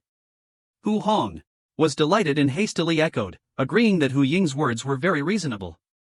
Hearing this, Jingo finally slammed the table. "They're not even as good as those people at Mount Bagong back then. This Nanyang city is not as good as those people." Jingo sent people to select the survivors. Declining morals. On the 6th day, Jingo personally went to battle. As the emperor, he personally supervised the battle. Although it was said that he had hundreds of thousands of soldiers protecting him. Strong city walls, and moreover, quite a few. My officials followed, making a big fuss, but still, it startled the soldiers. But Jingo didn't get the timing right. His plan didn't work. That day, the Jin army used an unexpected siege method. Everyone just saw the Jin army working hard, but they didn't understand what they were doing. Jingo, however, quickly realized, but he didn't know what words to use to describe it. A long time later, Jingo finally spoke. "The Jin army is digging tunnels, heading towards the city walls." Wan De and the others suddenly understood. What a cunning plan! Huing suddenly said, "If they dig a tunnel, they'll dig one to the base of the wall, supported with wood, and then send men up onto the wall. It would be better. They dug a large tunnel, connecting the camps to facilitate troop movements. But how do we destroy this tunnel?" Jingo has thought of no less than 3 ways, but he didn't say them, only sending someone to summon Chin Hui. Meanwhile, on the city walls, everyone was worried, while inside the Jin camp, there was a different atmosphere. Wan Yan Wulu hadn't expected such a surprise from Zhang Han. With good tools, it seemed that everything was no longer a problem. So, after hearing Li Dai's report, Wan Yan Wulu officially ordered that, in addition to the 3 tunnels Zhang Han was digging in the north, the remaining Jin main force also began digging tunnels. In total, 7 tunnels simultaneously advancing towards the city gates or undermining the southern wall of Nanyang. On the wall, Chin Hui rushed over, his expression grave.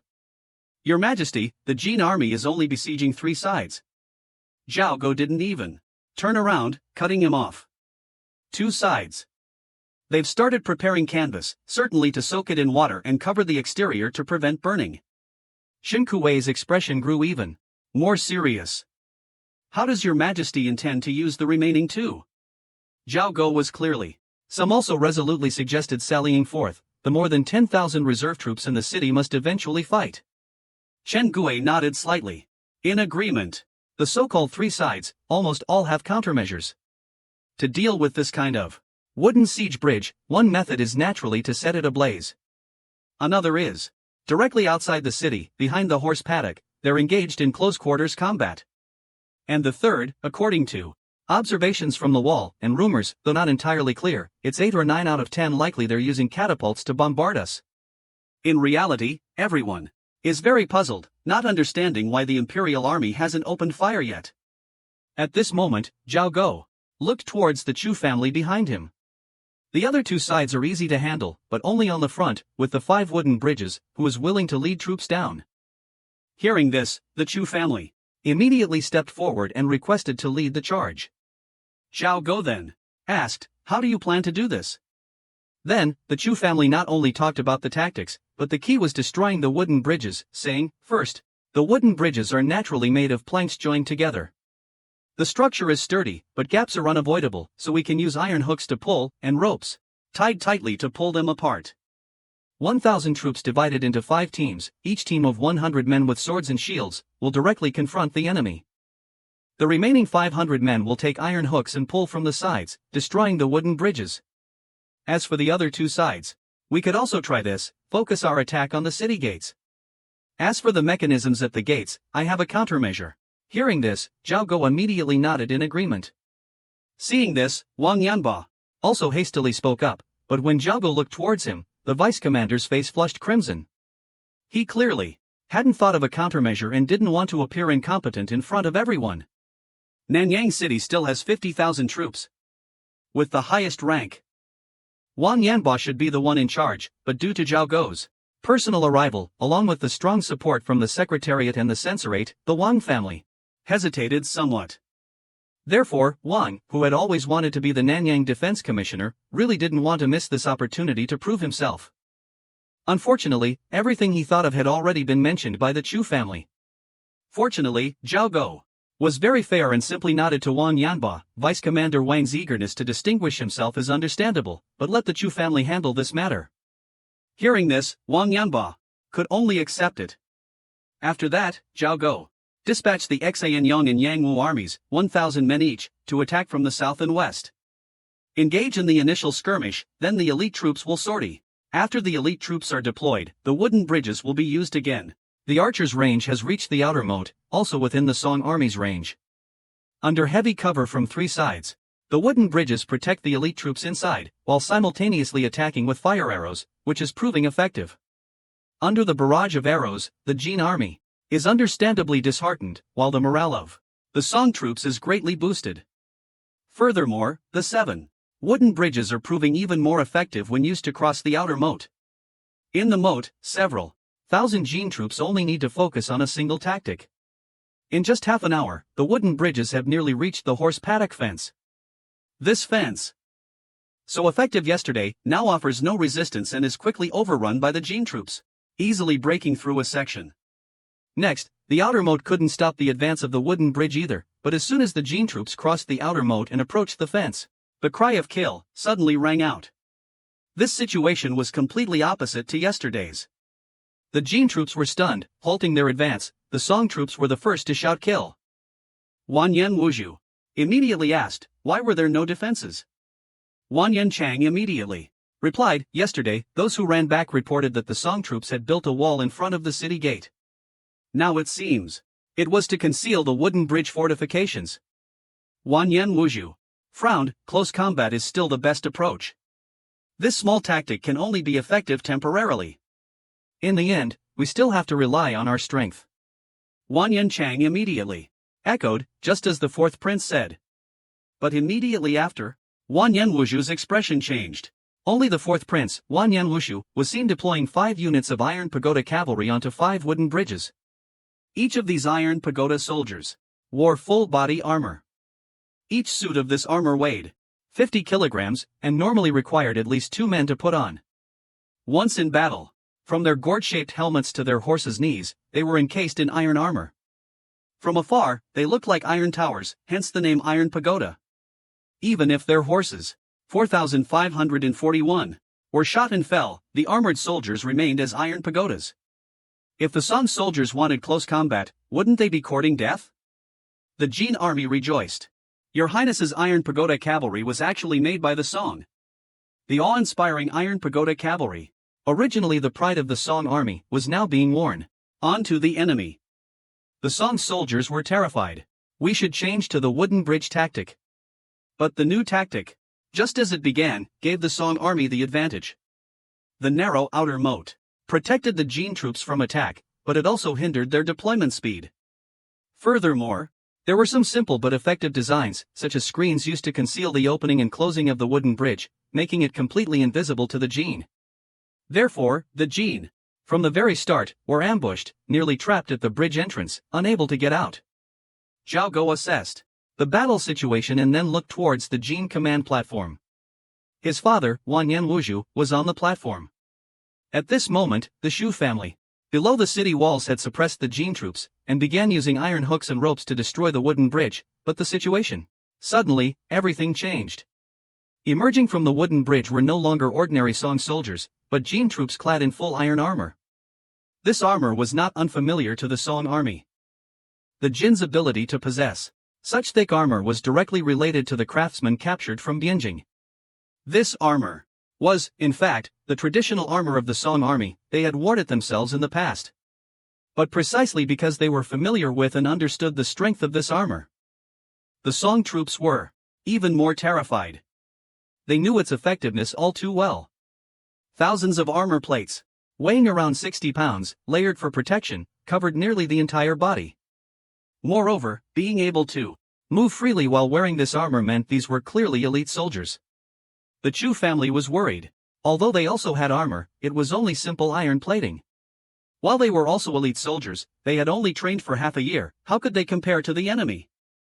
Furthermore, this time, for the convenience of close combat, the Chu family hadn't brought any slashing blades. These would be useless against the enemy's thick armor, like scratching an itch. Therefore, beneath the city walls, the situation shifted in the blink of an eye. On the city walls, the observing civil and military officials immediately grew anxious. Chen Hui hurriedly sent men to check on the battle situation in the west and south, and at the same time said to Zhao Go, who remained calm, "Your Majesty, should we have the vice commander enter the city for now?" Before Zhao Go could speak, Huang suddenly interjected, "What if the enemy seizes the opportunity to pursue and capture the city gates?" Chen Hui immediately replied, "It doesn't matter. The city gates have mechanisms. The Jin army is weak. If they dare to pursue, a few hundred of them will certainly be wiped out." Huang looked at the complex structures on the city wall and instinctively trusted him, then asked, "What mechanisms?" Chen Hui then explained, "We can wait for the wooden bridge to approach the city wall, then drop stones from above to block its exit. We can also use large hammers to strike down on the top of the wooden bridge from the city wall. If that's not in time, we can also use iron hooks to pull the wooden bridge away, combined with the pulleys Your Majesty previously had made. No matter how sturdy the wooden bridge is, we can pull it down." Everyone, upon hearing this, immediately looking towards Zhao Go, but Zhao Go looked at Wang Di and asked, "Minister Wang, just now, it seemed you wanted to say something?" Wang Di hastily replied, "Your Majesty said earlier that if the vice commander fought independently, you would allow me to go out and rescue them. It's just that Assistant Commissioner Hu and Minister Chen already have a good plan. I dare not say anything more." Hearing this, Zhao Go seriously asked, "Can you deal with those iron pagodas beneath the city walls?" Wang Di glanced at Huang, then quickly replied, "Iron armor doesn't fear swords, but it fears long maces and heavy axes. The 200 iron pagodas under the city walls are all wearing heavy armor and using long maces and heavy axes. If Your Majesty allows me to go out and fight, those wooden bridges can be easily swept clean." Zhao Go's expression remained unchanged as he nodded, "Then go out and fight. Let me see how you do it." Hearing this, Wang Di, a grand celebration, the Chu family next door was incredibly envious. But the civil officials in the city remained silent. Unlike military generals like Wang Di, these astute men had noticed Zhao Go's unusual behavior after he arrived to take command. Meanwhile, the situation below the city walls had become somewhat chaotic. The Jin army had broken through the wooden bridge gate, regaining control of the area around the bridge, but fortunately, on the city walls, Zhao Go remained very calm. In just a moment, Wang Di led the palace guard out of the city. With Zhao Go's order to sally forth, the tide of the battle turned once again in favor of the Song army. The two heavily armored infantry units clashed as soon as they met. Wang Di, single-handedly leading the charge, swung his long axe, easily denting the helmet of a Jin general. Although the helmet didn't shatter, the force of the blow was so powerful that the Jin general fell to the ground. The palace guard soldiers, although they don't possess the general's divine power, the weight of the polearm, like a massive hammer, can easily pierce armor, incapacitating the enemy. Just as Zhao Go said, the polearm troops against the heavy armored soldiers are indeed effective. Conversely, the elite troops, wearing iron armor, are now at a disadvantage. The opposing Song troops are also elite, but they lack such armor-piercing weapons. It's not their fault, because they were originally cavalry. When their horses charge, the horse's weight is the primary armor-piercing force. Could they be expected to charge carrying long polearms and great axes? But now they are fighting on foot, engaging in close combat. How can they confront the enemy's long polearms? The tide of battle has turned. The Shu family is not incompetent. They immediately ordered their troops to support Wang Di in eliminating the heavy armored soldiers, while also urging Gao Chu's troops to act quickly. Upon hearing this, Gao Chu answer, the Jin army could only watch helplessly as the pontoon bridges were destroyed. The 5 pontoon bridges were like 5 hands quickly retracting. Seeing this, Wanyan Chang immediately asked Wanyan Wuzhu, the pontoon bridge fortifications are blocked, should we retreat? Wanyan Wuzhu hesitated slightly, but Wanyan Wabo quickly explained, it's not that we want to stop the attack, but the Song army has found a way to counter the Iron Pagoda. It's better to let 500. Let Zhang Han continue to send troops to attack across the pontoon bridges. Guard Zhang Hui advised, the Iron Pagodas are too valuable, why sacrifice them needlessly? Wanyan Wuzhu thought for a moment, then nodded, if we want to preserve the Iron Pagodas, we must retreat. Our most elite troops are not to be taken lightly. If they were to retreat, it would certainly greatly demoralize our army and generals. Kim Gatruit was upright and returned the captured items. He sternly ordered Zhang Han to withdraw all his troops, deploy infantry at the front, and have the Mongol cavalry surround and attack the city in 5 columns. I expect you to retreat from Tiefu to unscathed, without any desertions, and in an orderly fashion after nightfall. This is clearly impossible. Not only were the cannons used for siege warfare, they also created safe passageways for troop transport. People were talking about the Han army. Kim Gatruit suddenly became serious, put down his cup, stood up, and quickly donned his armor before leaving. Zhang Han understood what this meant. He could guess, and was naturally overjoyed. He then left the main camp. Along with the newly promoted, they tested the Zhou troops, acting like they were in a dream, following the general's orders. Suddenly, the auxiliary troops joined the battle, throwing the Song and Jin armies into a chaotic melee. Ranged attacks became impossible, forcing reliance on close-quarters infantry combat. The Jin's Iron Pagoda troops were quickly bogged down by the Zhejian spearmen, negating their heavy armor advantage. With the Jin's main force now led by Zhang Han instead of Zhong Han, and their sappers stalled at Yangmo Wall, the battlefield situation evolved unpredictably and instinctively. Like an imperial edict, it illuminated every facet of the situation. Thinking sounds. The city gates opened and closed, troops sallying forth in rotations to suppress the enemy. Lu Yan sought his father to escort him into the city. Yang Weizhong was unusually stern. He said, let him continue the rotations. Wang Di and Chen Huizhi, one of you must remain to command.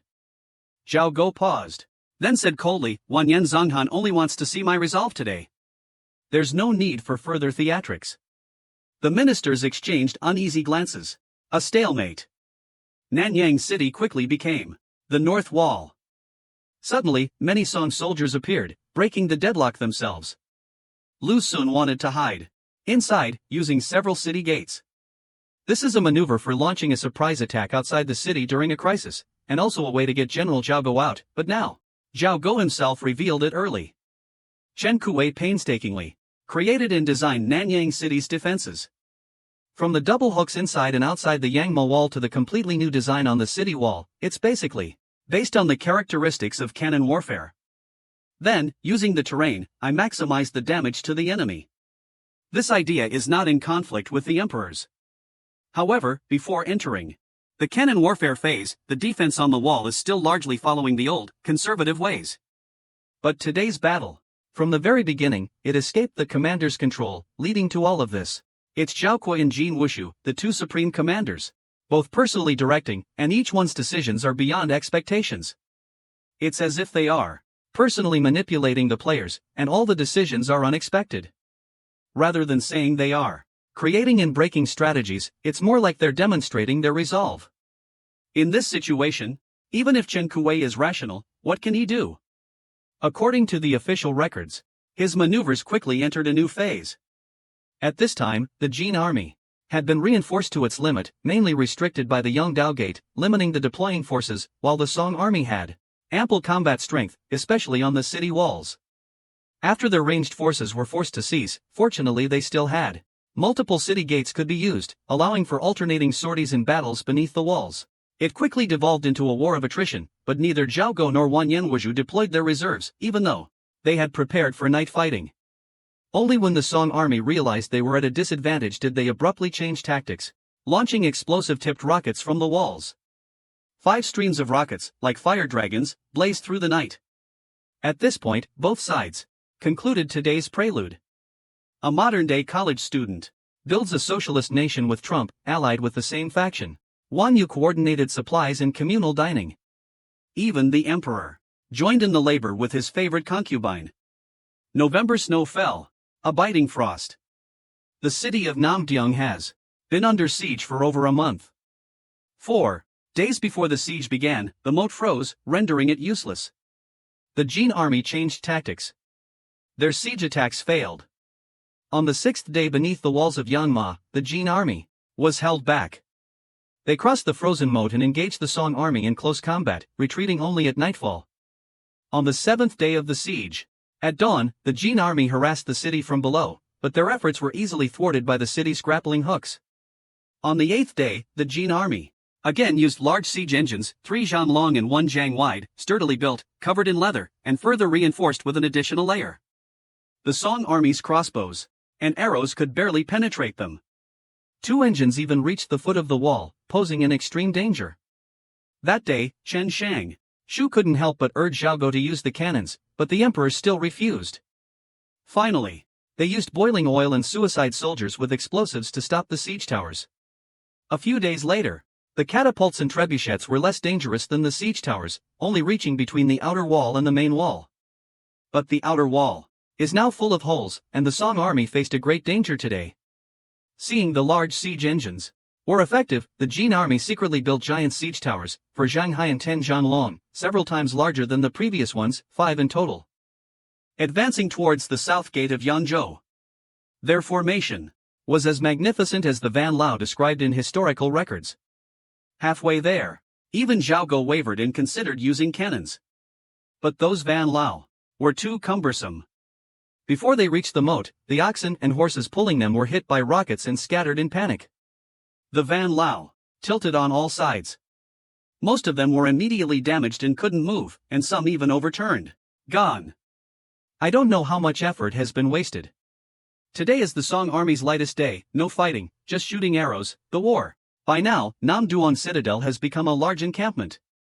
All areas within the citadel have been divided into military zones. Between the zones, entry and exit are based on passes, and the zones have different functions. Wall defense, forces are uniformly coordinated, supplies, even personnel, like an army camp, eating and drinking are centralized. In exchange for the royal court, there are certainly those who find this hard to accept, but firstly, Namduong is unstable, the dissatisfied elements have already been eliminated. Secondly, even the imperial palace has been divided. The left chancellor's residence serves as a mess hall, Tan Tai Palace as a warehouse, the secretariat and the provincial governor's office are concentrated in the left chancellor's residence. Even His Majesty eats and lives with everyone, even Lady No has to bring sewing and laundry tools for everyone. After the war began, the palace maids were also arranged in the harem. She also has to lead people in preparing medicine, boiling water, busy all day without time to talk, as if His Majesty treats her like a servant. And His Majesty and Lady No, her ladyship has set such an example, what more can anyone say? Naturally, the temporary palace still has special treatment. Compared to outside, there's an extra portion of pickled vegetables and unlimited hot water. It's just that rewards and punishments aren't the same as within the city walls. At this time, within the temporary palace of the Left's Manor, Mochi and Liang Kuei fetched hot water. After easing the chill, Mochi shook his head ruefully. It's a pity that wine is restricted today. I can't have a drink with brotherly. Hearing this, Liang Kuei mentioned today's battle, as well as His Majesty's refusal to use cannons. Mochi's heart stirred, but he said nothing. He originally thought it was because he was gradually gaining His Majesty's favor that this Lingard general, who hadn't yet attained high rank and power, had invited him. Unexpectedly, the other party seemed to have other motives. In that case, he would have to respond carefully this time. After all, Liang Kuei was one of Yangzhou Li Gang's men. Before Li Gang's very eyes, Taifu too had once again proven his uncanny abilities. If he didn't attack, then nothing happened, but once he attacked, chaos was sure to follow. Before the siege, Nanyang hadn't rebelled. But on the contrary, it was Li Gang's army. A rebellion broke out, and not only were the rebels not suppressed, but they spread even further.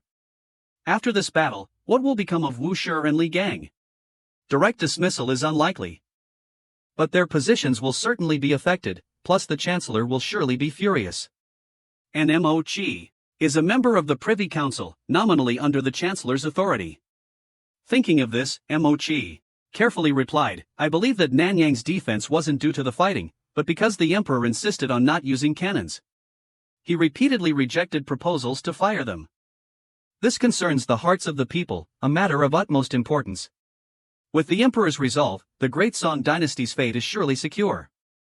Hearing this, Liang Kuei lowered his voice and said, Actually, I'm not worried about the battle, but about the Emperor. During this siege, there were many requests from within the city to use cannons, but the Emperor would rather send elite troops within the city for close combat than use cannons. Why? Mo Chi hesitated for a moment and said, he must have a purpose, but what it is, I don't know. Liang Kuei spoke from the heart. Then, he revealed his true worries. His real concern wasn't the fortress, but that the Emperor would first use the Nanyang fortress as bait to lure the Jin army, then have Zhang Jun lay an ambush not far from the Baiha River. Then, the Emperor would head south to Shenyang, putting the Jin army in a dilemma. At this point, Liang Kuei worried, but what if the Emperor gets angry and refuses to leave, wanting to stay in the city and fight to the death with Wugwuchu? Actually, Mo Chi shared the same worry, because Zhaogo's behavior on the city walls these past few days really made one think so.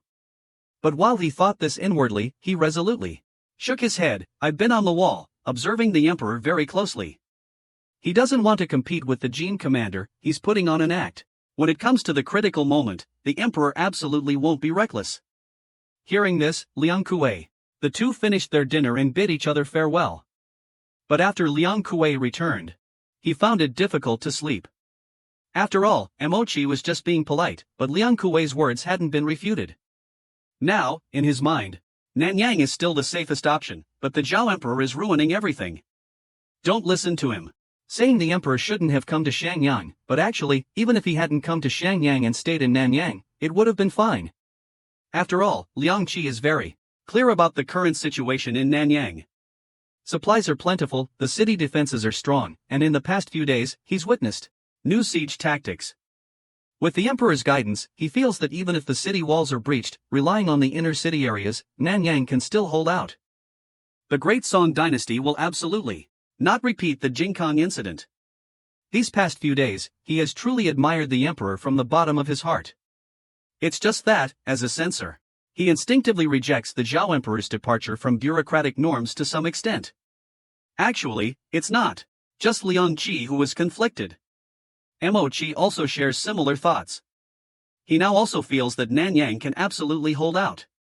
Compared to the two saints, the Zhao Emperor is definitely more reliable, otherwise, he wouldn't be risking his life alongside the Emperor in Nanyang.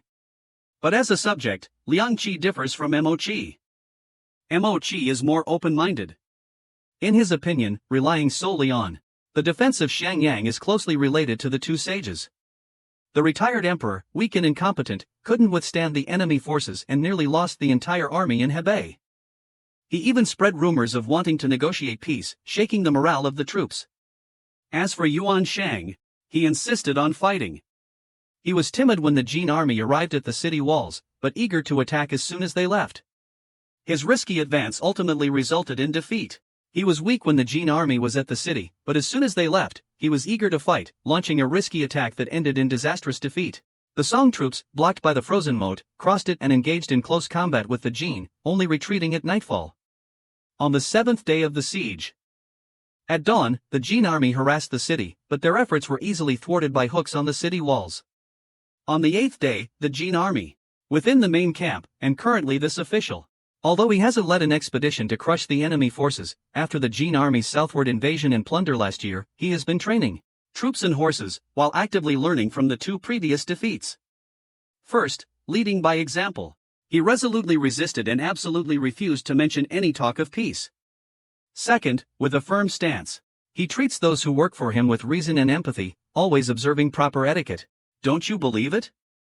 Zhong Shi is somewhat inept, Lu Haoven is a chatterbox, and Han Shizhong is full of flaws, but they're all essentially unconcerned with minor details and act according to what's right.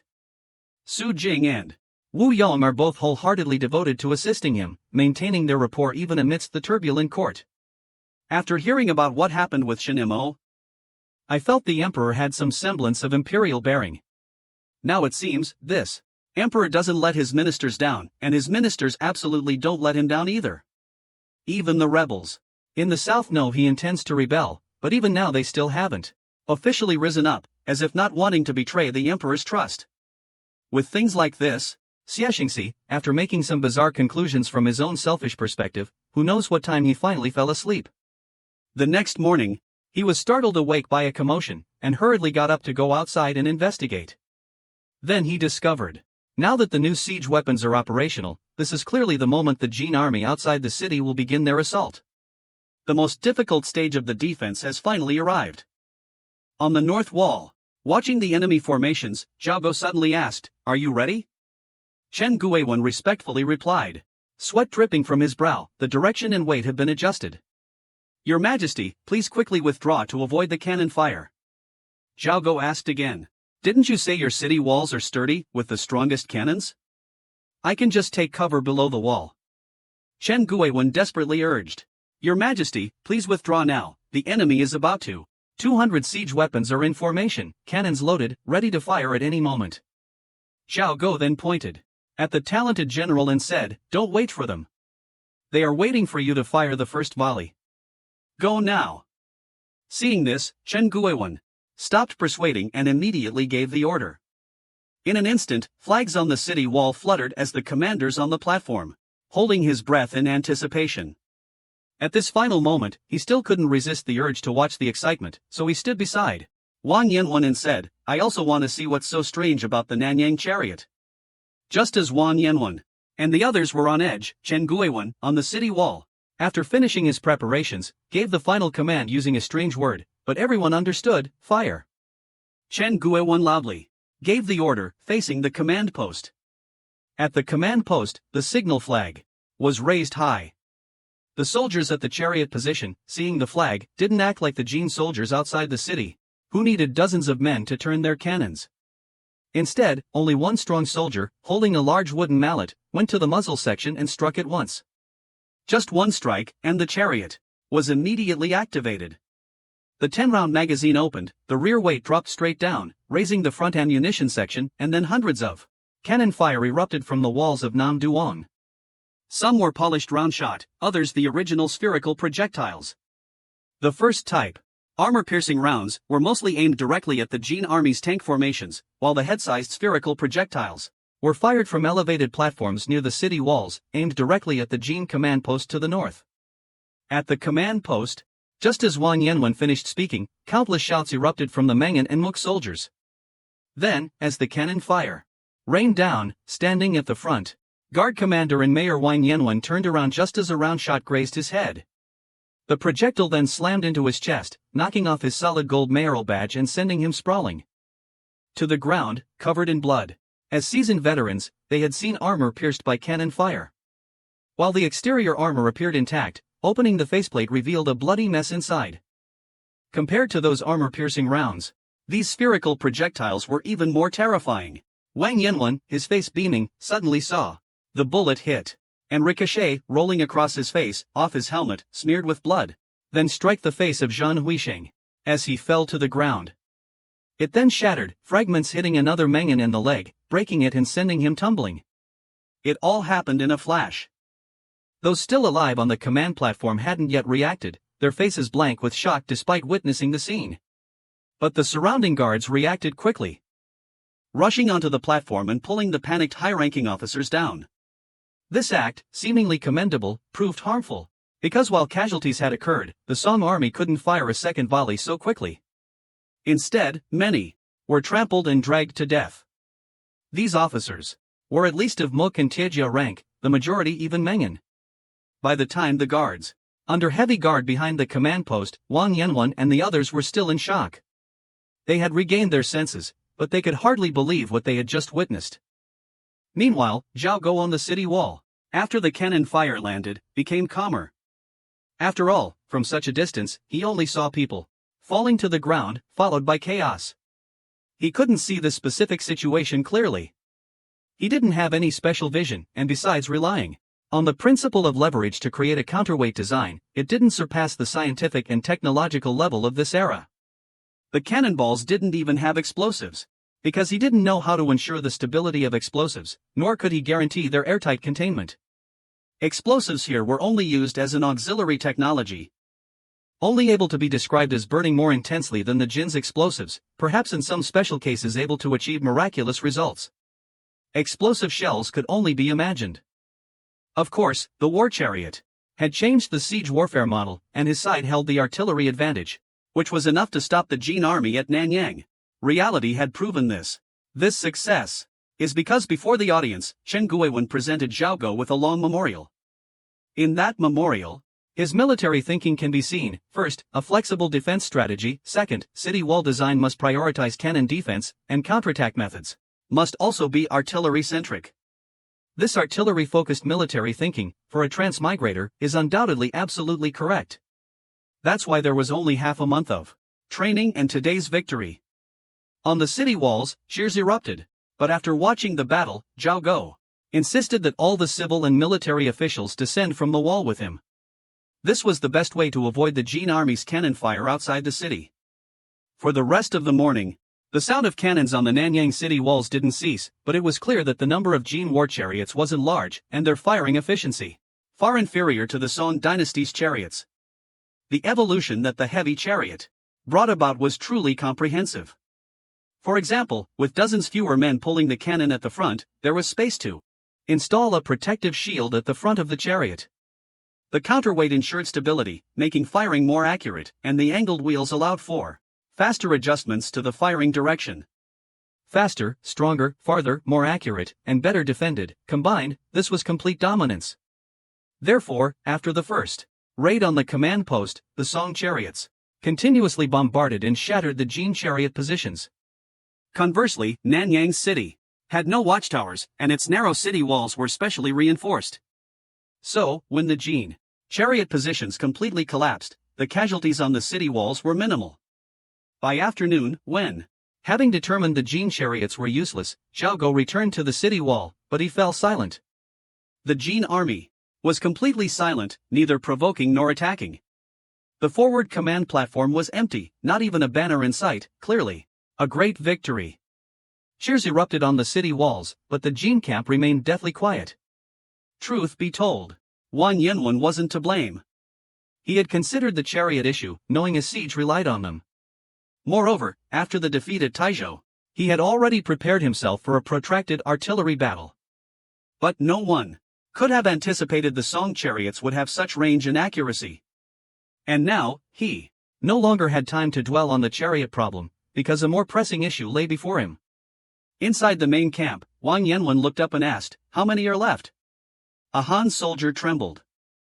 As he replied, "Besides the commander, Mayor Wang Yanwen, there are 7 Mengan remaining." 4 Muk commanders were killed on the spot, along with 6 Mengan commanders, and 2 Muk commanders were seriously injured. This is the result of those few cannonballs. Zhao Go waited half a month for this moment. From such a distance, it's impossible to see clearly how many people were injured. Since the start of this campaign, we've never suffered such heavy casualties. Commander-in-Chief Han Shizhong lowered his head and remained silent. Now is not the time to dwell on this. The current issue is whether or not to execute the 7 or 8 Mengan commanders and a dozen or so Muk commanders. Both Wang Yanwen and Han Shizhong remain silent.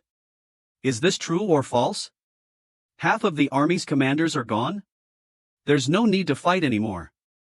A few dozen cannonballs from Nanyang City wiped out 40,000 of the Jin's main forces. But the Jurchen military law is so harsh, wouldn't Han Shizhong and those 7 Mengan commanders die unjustly? Inside the tent, everyone looked at Wang Yanwen. After a long silence, Wang Yanwen finally spoke. "They wouldn't die unjustly, absolutely not. The enemy is innumerable. His Majesty will make the decision. I will report to him, rest assured." Despite saying that, for some reason, the two commanders feel something isn't right. No matter how it's concealed, It can't hide the fact that this is a large-scale violation of military law. If this precedent is set, how will we command the army in the future? The Song's chariot modifications were astonishing, wiping out half of the Jin generals. Wang Yanwen was instantly obliterated, and Han Shizhong suffered a crushing defeat. Powerless, the Jin army could only resort to guerrilla tactics. The Song army won a great victory. Chariots destroyed half of Mengan, nuke of the Jin army. Inside and outside the city, it was like two different worlds. For the next 2 days, the Jin army made no moves. Even Zhang Jun didn't go out to scout the situation. Ran Luchang couldn't understand it at all. In this battle, the intermediate elite troops suffered heavy losses. Reorganizing the ranks was already a major issue, not to mention the sudden change in the situation. The battle plan needed to be reconsidered. Therefore, Jin Wuzhu summoned the 2 surviving Wanhu and Ambassador Balasu. After the 3 sat down, Balasu immediately suggested withdrawing the troops, an unexpected decision. Jin Wuzhu was furious. Since the founding emperor started the war, he had never heard of retreating just because a few generals died. Balasu calmly said, "I don't speak out of fear. Now that our army has taken the city, we only have half a month's worth of provisions left. While the surprise attack was effective, it's not a conventional tactic and can only be used once. This doesn't affect the overall situation. The key lies with the Song army's cannons and siege engines." Kim Got-Truit is also thinking about this issue, but he hasn't come up with a solution. Seeing Kim Got-Truit lost in thought, Ba Laptok continued slowly, "There's nothing wrong with the 4th prince personally leading the army, and ambushing Han Thuan was a great feat, but now is not the time to discuss this. The prince has been in command for less than half a month, and his troops haven't had time to coordinate. The fighting has already dragged on for half a month, and even the most elite soldiers are exhausted. Moreover, the first wave of attacks." Before he could finish, Kim Got-Truit interrupted. "The first wave of attacks went very well," Ba Laptok said with a serious expression. "Initial success is good, but as Commander-in-Chief Nam Deong has made clear, do not underestimate the enemy. The Song army doesn't just have those 3 fire tigers, they also have layers of defenses, and who knows what else." Jin Wuzhua was speechless, clearly unable to refute. Balasu continued, "These are my thoughts. Since raising our army, we've fought in campaigns both north and south. Though the Song people have a weak populace and a corrupt court, the only ones who have been able to annex the Liao dynasty and destroy the northern Song are us, the Jurchen people. This is only because every Jurchen is a skilled horseman, our troops are elite, and we have artillery support. Our cannon carts are equivalent to an elite cavalry. Now, the Song people's cannon-making technology has far surpassed ours. 4th prince, if we don't have cannons, how do you plan to attack Nanyang?" Jin Wuzhuo was momentarily speechless. "It's precisely because I don't know how to fight this battle that I've summoned everyone." Just then, Han Chang suddenly spoke up, "According to you, the Great Song can no longer fight any battles? I remember when our troops attacked Taiyuan, we didn't have cannons either. In the end, how did Taiyuan fall?" Balajuo immediately retorted, "Taiyuan and Nanyang are not the same." Han Chan coldly said, "Of course, they're not the same. When we arrived at Nanyang, you yourself said that Nanyang is much more fortified than Taiyuan. If Taiyuan could be captured, why can't Nanyang be captured?" Balajuo was trapped by his own. Slaps his face, then turns to Han Thuong, "General Han, please calm down." Han Thuong sternly says, "I am calm. Today, I want to speak frankly. In this attack on Nam Duong, so many soldiers have died. We've come a long way, and our provisions will only last for half a month. When that happens, Ba Laptok, you'll return to Taiyuan and claim to be the strategist. Does this have nothing to do with you? Incompetent. Ridiculous. Generals like myself, after returning, what will we say to Kim Got-Truit? How will the 4th prince explain this to the 3rd prince?" These words almost exposed the conflict between the Western Route Army and the Eastern Route Army. Ba Laptok was furious, but Han Thuong, although his implicit status was much lower than Ba Laptok's, was nevertheless Kim Got-Truit's confidant. Moreover, at this moment, the one in charge in the command tent was still Kim Got-Truit. At this time, Kim Got-Truit interrupted them. "After the Taiyuan artillery lost its effectiveness, how did the battle progress?" Ba Laptok knew My suggestion to withdraw our troops was rejected and mocked by Han Fuang. I was momentarily speechless, but I still had to reply, the Song army is outside the city, building fortifications. They've cut off Taiyuan's supply lines, waiting until the overall situation is settled and the food supplies in the city are exhausted, then they'll concentrate their forces to attack the city. At this point, Ba Tak tried to defend his position, but the strategy used against Taiyuan cannot be applied to Nam Duong. Although Taiyuan's artillery was powerful, it wasn't as devastating as it is today. Taiyuan fell because the city ran out of food before it was breached. But now, Nam Duong's artillery is powerful, how can it be breached? Han Fuang sneered. Can't they build artillery-proof walls outside the city? Ba Tak became even, finding it absurd. Just how large is this project? Han Chang calmly said. We don't need to build everything, just some fortified structures. Ba Tak then suddenly realized, this is the fourth prince's idea. Han Chang is just the spokesperson. This so-called military discussion is just to convince myself. Ba Tak pondered silently for a moment, then carefully asked, is Nam Duong truly a fortified city? Your Highness, please reconsider. The siege of Taiyuan succeeded because their food supply was cut off, but Nam Duong is a fertile land with abundant food, its supply lines certainly won't be cut off. Furthermore, the climates of Nam Duong and Taiyuan are different. The hot season is approaching here. And next year the weather will be scorching, making things difficult for our troops. Moreover, the Song Emperor is in the city and will certainly defend it resolutely. In addition, the artillery within the city is formidable, our troops will be unable to advance, even if the general is. Even if Wanyenzong Han brings his troops, how can he breach the city walls? Kim got through it, momentarily wavered. Han Chang lowered his head, pondered for a moment, and then said, Nanyang is indeed difficult to attack, but if it can be breached, I fear it must target the Song Emperor. Taiyuan's fall was largely due to Yuan Bingyan's surrender, which threw the Song army into disarray. Nanyang has the Song Emperor. The longer we wait, the more troops from various regions will continuously arrive as reinforcements. We simply need to encamp beneath the city walls and deplete their forces, which can also destabilize the city. Kim got through it, was instantly enlightened, and Ba Tak also suddenly understood. This was Han Chang's strategy. Han Chang continued, regarding the siege strategy, adjustments should also be made. We only need to construct fortifications on the west and north sides of the city, ensure smooth transportation of supplies. Leave the south side alone. Ba Tak couldn't help but ask curiously, why leave the south side alone? Han Chang sneered and said, because I want to lure the Song Emperor to flee to Shenyang. If we don't leave the south open, how would he dare to go? As soon as he dares to leave, we'll send elite troops after him. To lure him into fleeing, we must first let the city hear bad news from the outside.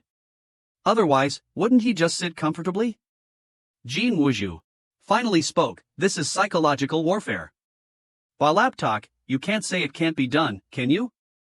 Jin Wuzhu looked at Ba Tak, his meaning clear, not allowing any rebuttal. Ba Tak remained silent, which didn't mean he agreed. He thought this plan was too far-fetched, whether it would work or not depended on the Song Emperor's decision. How could they know he would be scared into fleeing? Currently, the Jin army has not only suffered repeated defeats, but their cavalry has also been decimated. What if the plan fails and the Song Emperor escapes to Shenyang? But the military order has been issued. Moreover, Kim Gatruit is the highest authority in the army, no one can object. The so-called military council is just a formality. What more could Ba Tak say? At this point, the fact that they offered a plan at all shows some respect. What more could he want? And so, with Ba Tak's silence, the military order was issued. The siege of Namdiang lasted 20 days. Today's Battle of Namdiang has bypassed the period of intense artillery bombardment, transitioning to a somewhat gentler siege phase. It's called a siege, not a storm, because after the shelling, the Kim army not only stopped their attack but also retreated slightly. Even the communication lines between Namdiang and the outside have been restored. This was the situation Namdiang had been hoping for most. The Kim army below the city, having suffered heavy losses and with food supplies dwindling, Zhao Go decided to retreat to Shenyang, leaving the Jin army without a target. But the problem was that this day came too quickly, catching Nanyang somewhat off guard. The Jin army was demoralized. After their artillery suffered heavy damage, and their declining morale was understandable. However, no one could be sure that the Jin army had completely lost their fighting capacity. What if Zhao Go followed the plan and retreated to Shenyang, but was besieged by Jin cavalry on the way? Therefore, the two sides entered a strange state of war, watching each other, exchanging insults but not fighting. The Jin army encamped around the city, but dared not attack, instead hiding behind the watchtowers built outside the Song army's artillery positions. Even going outside, resting, both sides only dared to watch from afar. The situation was extremely bizarre. Are you kidding me? Time passed. 4889. The stalemate continued. The Song army didn't dare to leave the city easily. Just like that, the battle between the two sides became a waiting game. Today, Zhao Go met with his ministers at the Qinzheng Palace. After listening to the battle report, Zhao Go suddenly asked, "Can we take this opportunity to repair the city walls and stables?" Chen Hui immediately, "I believe so. This is a good opportunity to probe the Jin's military situation. If we repair the city walls and stables, and the Jin still don't react, it proves they really intend to withdraw." Emperor Zhao Go nodded slightly, then presented the repair plan for the ministers to review. Amidst the laughter and conversation, Zhang Bangchang stood up and addressed him, "Your Majesty, I believe." Then, Huing also stood up and addressed him, "If the city walls and stables are repaired, and the Jin still don't make any harassing moves, it proves they have truly retreated. If so, we should make plans soon." The ministers all breathed a sigh of relief, clearly feeling that Huing had voiced what everyone was thinking. But Emperor Zhao Go maintained such a calm expression that Huing remained completely unaware of any plans. "I didn't realize I'd blurted out, we could cast aside our worries, calmly defeat the enemy, leave the Jin army with no foothold, and force the Jin emperor to retreat." As soon as I finished speaking, the entire court fell silent. Everyone in the court was waiting for Zhao Go's decision. After a long while, Zhao Go only uttered two words, "Impossible." The court suddenly grew even quieter. Everyone was clearly caught off guard. After another moment, Xiang Qiu, considered one of the few remaining elder statesmen, with a gentle disposition, seeing the awkward atmosphere, could only grit his teeth and speak up. "Speaking of major battles, it's still safest to go to Shenyang. If the Jin army stops at Shenyang to rest and recuperate, then Nanyang will at least be safe for a short time. Your Majesty should find an opportunity to go to Shenyang, this is the established plan." Furthermore, after Nanyang re-established contact with the outside world, the first news His Majesty received was a letter from Shenyang. Moreover, it was jointly written by Su Kan, Wang Boyan, and Lu Ji. The main message was to request Your Majesty to find an opportunity to go to Shenyang. In other words, even if only Su Kan had spoken, there are already 4 important ministers of chancellor level in support. This opinion couldn't be clearer. However, Zhao Go, he didn't respond immediately. In any case, His Majesty should listen to all opinions before making a decision. But the surprising thing was that although 4 chancellors supported going to Shenyang, after Hao Wenqiai finished speaking, no one echoed him, not even Li Guang, who had previously worried about not going to Shenyang. He remained silent. Hao Wenqiai, not receiving any support, was a little embarrassed. After all, everyone present was among the elite of the Great Song and Ming courts. There were bound to be some who understood this matter. Simply put, the danger had been temporarily lifted. Whether His Majesty stayed in Nanyang or Shenyang was no longer a choice concerning His Majesty's life and the fate of the nation. Therefore, everyone began to consider the issue based on their personal stance. Generally speaking, the pro-war faction in Nanyang didn't want to share the credit, the political achievements this battle brought, with their colleagues in Shenyang. They believed that this battle, it was their efforts, the victory was contributed by them. Why did Nanyang? They would have held firm. Would the officials still have to go to Shenyang? Why were those who took the tokens to get hot water in the dormitory them, and in the end, the credit for this battle was shared by others? Moreover, to be honest, only 4 people. When Shang hesitated a bit, but if it were Shang Yufei, Wang De, who made a great contribution in the life and death battle, and his father had secretly arrived in Shenyang long ago, so why would they leave it to the officials to consider? Only Xiang Qiu, who wholeheartedly wanted to be an honest official in the court, completely unconcerned about military achievements and seniority, so he foolishly didn't understand everyone's thoughts. Specifically, those who, supporting the move to Xiangyang, changed their mind, all for a reason.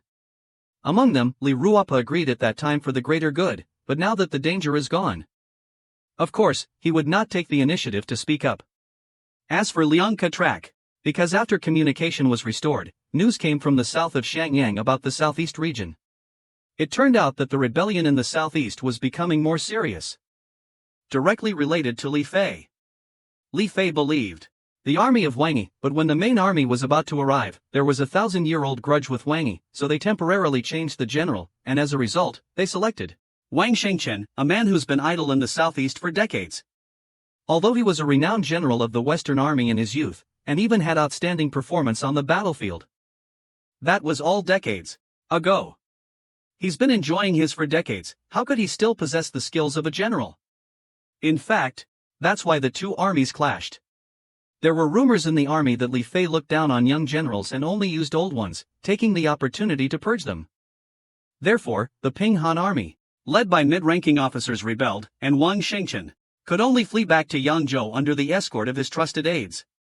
In this situation, even though Li Guanze is an acquaintance of Li Fei, how could he defend Li Fei's actions? This matter, although not official, is still considered heartless. Lin Jingma can be certain that His Majesty is only reluctantly facing this situation. Seeing the atmosphere grow somewhat cold, the old man spoke up. What the general said is somewhat outdated. Not to mention the unstable situation in the capital. If the front lines, with the situation still in a stalemate, can the emperor in Nanyang still reassure the people? Hearing this, Hao Wenkue quickly said, I was too hasty. Let's wait until the situation is clear before discussing this. The old man didn't pursue the matter, nodding gently. That's the idea. Let's wait until the situation is clear before discussing this further. With the two chancellors in agreement, the emperor said nothing more, and the matter was temporarily shelved. However, just a few days later, the situation changed. As the Jin army gradually loosened its communication blockade on Nanyang, Zhao Go finally received military reports from various fronts. Frankly, the situation wasn't optimistic. Within 5 days, several cities, though not heavily garrisoned, including Woyan, had fallen to Puchagu Balu, a Jin commander of 10,000. General Li Bao, after the city was besieged, attempted to break through the encirclement, risking life and death. His current whereabouts are unknown. 2 of the 5 cities have been lost, but Wan Yen Salon's forces haven't suffered significant losses. With every city lost, the remaining ones become even more vulnerable. Most importantly, communication with Han Shizhong and Changsha is proving difficult. Furthermore, Wu Guan and Xingzong also sent battle reports. Jinan is in dire straits. Its fall to the Jin is only a matter of time. But what is particularly disturbing is that Su Hui, the general of Jinan, was brutally executed by Wanyan Lu Shi. The reason given was that he was too lenient with his soldiers, not strict enough. At the same time, Zhu Duan, while outwardly appearing obedient, after deploying his troops, has not been following the orders of his superior, Wang Yan. The two sides were quarreling fiercely, even sending official documents to Wang Yan and Su Yan to sue each other. One accused the other of disobedience, the other accused the other of incompetence and delaying matters. Neither cared about Wan Yan Salon. He used the excuse of suppressing the rebellion in the 3 northern prefectures to assemble his troops. Now that he's made his move, he no longer has any worries in his rear. Of course, there isn't. No good news. Li Yanxian in Shan Prefecture has sent someone around to Wugwan to report that if Wan Yan Salon's main force doesn't come to Shan Prefecture, he can abandon the newly occupied land in Hebei, and lead part of the Hebei army and the Shan Prefecture troops to Zhuo Prefecture for reinforcements. Ultimately, the capital, Dianjing, wasn't spared due to the Jin army's strategy, because the Jin army had already controlled 3 key strategic points. Wan Huolai and Barohan were stationed in Nanjing. Wan Yan Salon himself was stationed in Daming Prefecture, while also directing Tang Hai to continue besieging Hua Prefecture. Wan Yan Salon also divided his main force, with Wan Huyu holding the central route. The central route was in the west, Nanjing in the southeast, and Daming Prefecture and Hua Prefecture in the north. Dianjing, besieged on 3 sides, couldn't make a move. However, the real trouble in Dianjing wasn't the siege. Not long after the war began, rumors spread on the front lines that Dianjing had internal collaborators, which is why the Dianjing troops lost their morale, fought individually, and were consequently routed by Wan Yan Salon's forces. Recently, this news It's spreading far and wide. Some say it's a rumor, others say it's true. That's because the imperial envoy, Yufei, took advantage of Wang Yansalan's weakness and successfully entered Bianjing. Since his entry, the war has continuously shifted westward, engaging Wang Yansalan's elite troops in the Central Plains, winning 2 out of 3 battles. He reinforced Huazhou in the north multiple times, relieved Bianjing several times, and also coordinated military actions in the southeast, creating mutual support. Yufei entered Bianjing with no more than 13,000 troops, yet he's been able to coordinate the overall situation with 20 to 30,000 troops, something only a grand general could achieve.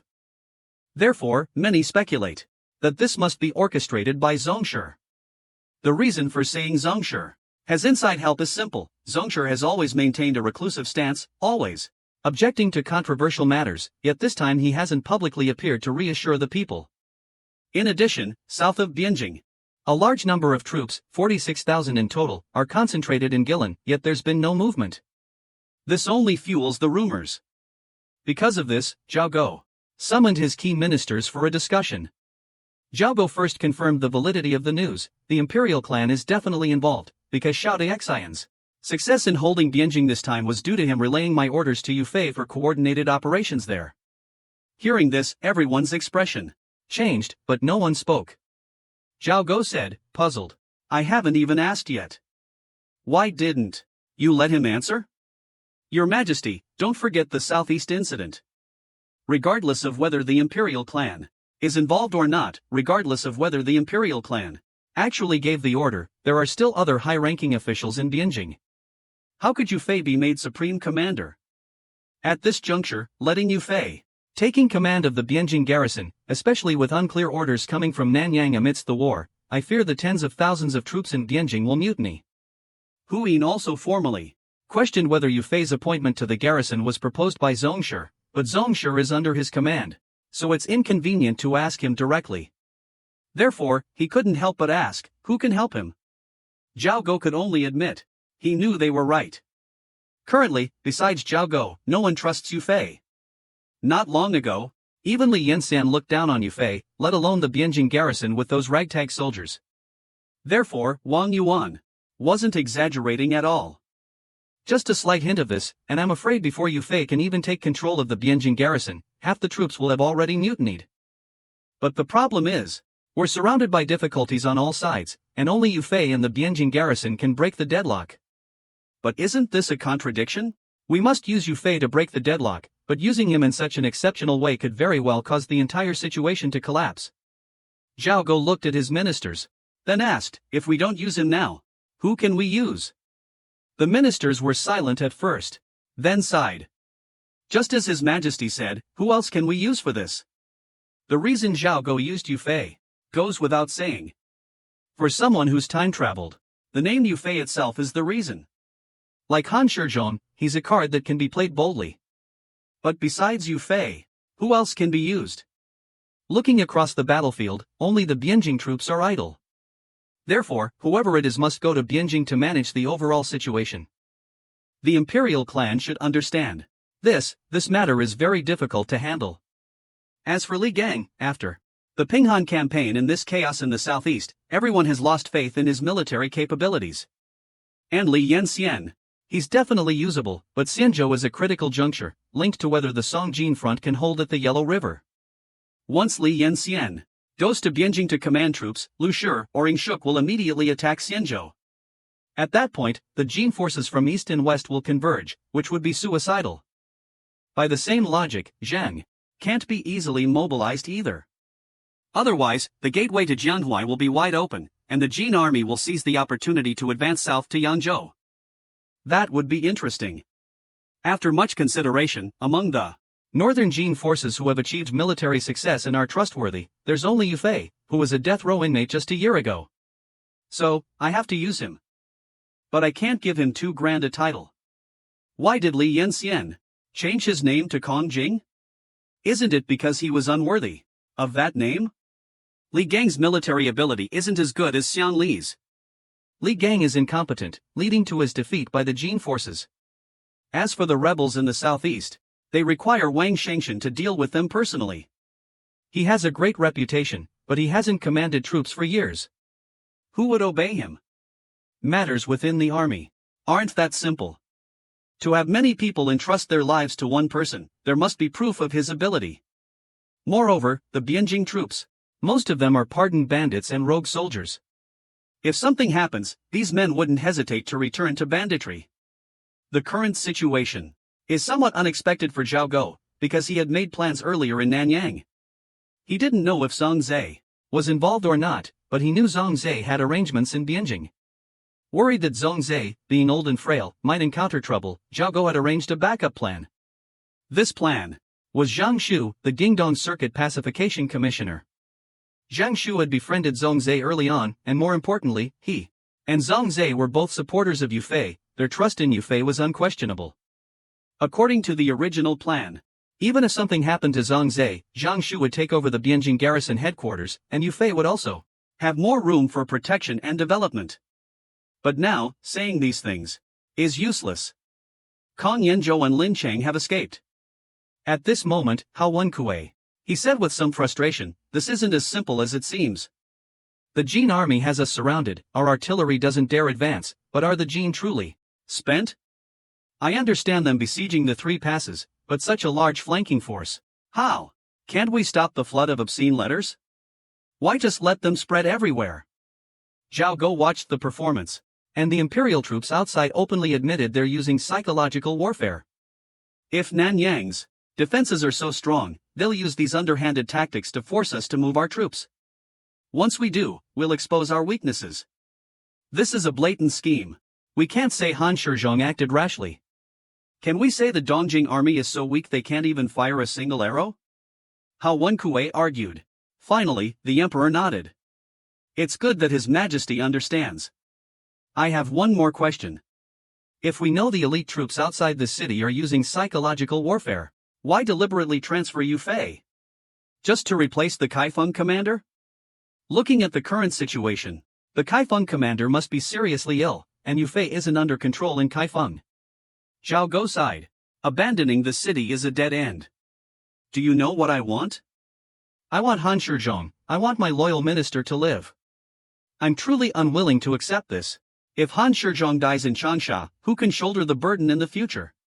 Although Yufei is a talented man, he's only 27. Everyone present wasn't surprised. Given Your Majesty's regard for Han Shizhong, is there a feasible solution? Lu Hongdao suddenly spoke up and asked, Your Majesty wanting to save Commander Han is understandable, but where will we get the troops? According to the past few days, military intelligence gathered by the Privy Council, Wanyan Sala is personally commanding the battle at Changsha, and what's more, he has 40,000 troops surrounding the city. If we can't lift the siege of Changsha within 3 days, I fear our army will be trapped beneath the city walls by the Jin. Zhao Go said with a serious expression. There are 30,000 imperial guards in the capital, and another 40,000 reserves. If Li Yan temporarily abandons Hebei and regroups, he'll have 70 to 80,000 troops in total. What about Dongjing? Are we abandoning it? Chang Gue replied. The Chancellor said, firstly, preserve the land, and the people will survive. If the land survives, the people can return. Secondly, preserve the people, and the land will survive. If the people survive, the land can be recovered. Although Dongjing is important, it's not as important as Marshal Han. Just like Changsha, even if Dongjing falls, we can always take it back. But if the second principle continues, Wuling will eventually fall. By then, how will we defend Dongjing? For a moment, everyone was silent. Then Zhao Go said, You two, stop arguing. Dongjing is only 200 miles from Changsha. If we gather our troops, rescue Han Shizhong, and then return to Dongjing, Wanyan Zongbi won't have time to capture Dongjing. Everyone lost in thought. A moment later, Hu Don said, Han Shizhong is a renowned general of our dynasty, we must save him. I beseech Your Majesty to issue the order. Everyone echoed his sentiment, Han Shizhong indeed needed to be rescued. Xiao Zhonggong also agreed. His Majesty said, I also think so. If not, how will the world know that I keep my word? It would put both the court and the public in a difficult position. Yang Fuiying and Han Shizhong both expressed their support for the emperor. This matter could not be delayed, Han Shizhong must be saved. Afterwards, everyone continued their discussion. The emperor didn't want Yufei to become a hero. Wouldn't it be better for him to become a prefect at 30, and enjoy peace and prosperity? To enjoy peace, rich and noble, why should I go to war? Similar to my past life, as a transmigrator, if I don't change history, am I supposed to just lie down and wait for death? Lam de Thuong Tam Lak Huyet. The court session adjourned, but Zhao Go still hasn't given up on the possibility of making Yufei the commander. Furthermore, the Eastern Capital's commander cannot be publicly announced. I can only secretly search for a general to serve as the deputy commander of the Eastern Capital, then join forces with Yufei in the south, and reorganize the Eastern Capital's army. But Zhao Go is still worried about the Eastern Capital. He can't let Yufei control his trusted generals. At this moment, Hao Wenkue said, the Guan family wants someone to supervise Yufei. Cheng Gui thought, there is still one suitable person. Now the Eastern Capital's prefecture. Lu Shoutuan Bingyan is trapped in Huozhou, Wujie and Tai Wei are trapped in Xiangcheng, so only 2 people are left. Eliminate one person. Only one person is left. But this person is very suitable. Zhao Go was delighted. You understand me. This is the person I was thinking of. You're talking about the prefect of Kaifeng, Du Sung, right? But he's not from Dai. Has Danfu returned? Cheng Gui heard that, then explained, currently, only a few people have the qualifications. Most importantly, this person and Yufei are from the same hometown. Zhao Go was startled. In this era, being from the same hometown is a very significant personal relationship. Moreover, Hao Wenkei, there is still an implication. The commander of the Eastern Capital's army is mostly from Hebei. Du Sung is a Hebei official, which is also a guarantee for the Eastern Capital. If it's changed to someone not from Hebei, his background wasn't necessarily convincing. Zhao Go had no impression of the name Du Chong and didn't know his historical image, so he turned to Yang Weizhong. In this case, Yang Weizhong wasn't qualified to interject, but as Zhao Go's private secretary, he still quickly and respectfully replied, Your Majesty, General Li is correct. The two were fellow townsmen and had a very good relationship. Du Chong once lived in Dongjing and made many friends, but most were crude. The only one who interacted with him as a fellow townsman was Yufei. These words, although somewhat roundabout, still showed that Du Chong and Yufei had a very good relationship. At this point, Yang Weizhong paused and said in a low voice, Du Chong, styled Zishu, has 3 sons. Du Koan is in Xiangyang, his son-in-law Han Rujua, and his son Du Yan are currently in the city. This implied there were hostages, so they could rest assured. Zhao Go nodded, but then shook his head slightly. There are many suitable people in Dongjing. Li Guanxu and Guanxu are both very suitable. Lu Hongdao suggested. Du Sung's hesitation is understandable, but Hao Wenque's delay in speaking up until now clearly shows a conservative mindset, and unwillingness to proactively recommend him. However, Hao Wenque has at least put forward a suitable candidate. If not him, then who? Thinking this, he immediately made a decision, then let Cheng Gui go to Dongjing to deliver my imperial order. This doesn't require a written edict, a verbal order will suffice to prevent the Jin army from intercepting it. At this time, Lu Hongdao interjected, adding, it's also possible to issue another imperial decree, conferring an unofficial title upon Yufei, and having Du Sung and Du Niyam act as envoys. This way, regardless of whether the Dongjing commander-in-chief is alert or not, the Dongjing Lu Shoutai, they all understood the official's intentions. Meeting his son, Du Sung felt grateful, understanding the official's purpose, and naturally dared not refuse. Nor would it be convenient to not heavily utilize Yufei. Zhao Go, hearing this, sighed in relief. Now, he could feel hopeful. Quickly go and do it. Tell Du Niyam not to act alone, but to work with those within the city. No one said anything more. Du Sung's unexpected appearance gave Zhao Go some comfort. But that night, Zhao Go was restless. Returning to the Xian palace, he ordered Du Yan, Du Sung's son, to convey his wishes, and also sent his son-in-law, Han Ruze, to inquire about Du Sung. Zhao Go knew everything, but couldn't say anything, remaining silent. Frankly, anyone who suggested at this time that there was a problem with Du Sung would have seemed absurd. What was worrying about Du Sung? It was precisely because he resisted the Jin so fiercely before, in Shangzhou and Shizhou, killing many fleeing civilians. Another thing is that he angered and left Diaming Prefecture. But these two incidents, in this era, were really not a big deal within the court. There are many similar incidents. The fact that Du Sung was, the hatred stemmed only from his being a civilian official, and the involvement with the two words assassination was somewhat embarrassing. As for the matter of fleeing from Hiaai, he fled back. To be honest, who didn't flee back from Hiaai? In fact, Du Sung fled from Dynasty prefecture back to Dongjing, retaining his privileges and even being appointed to the Dedufu.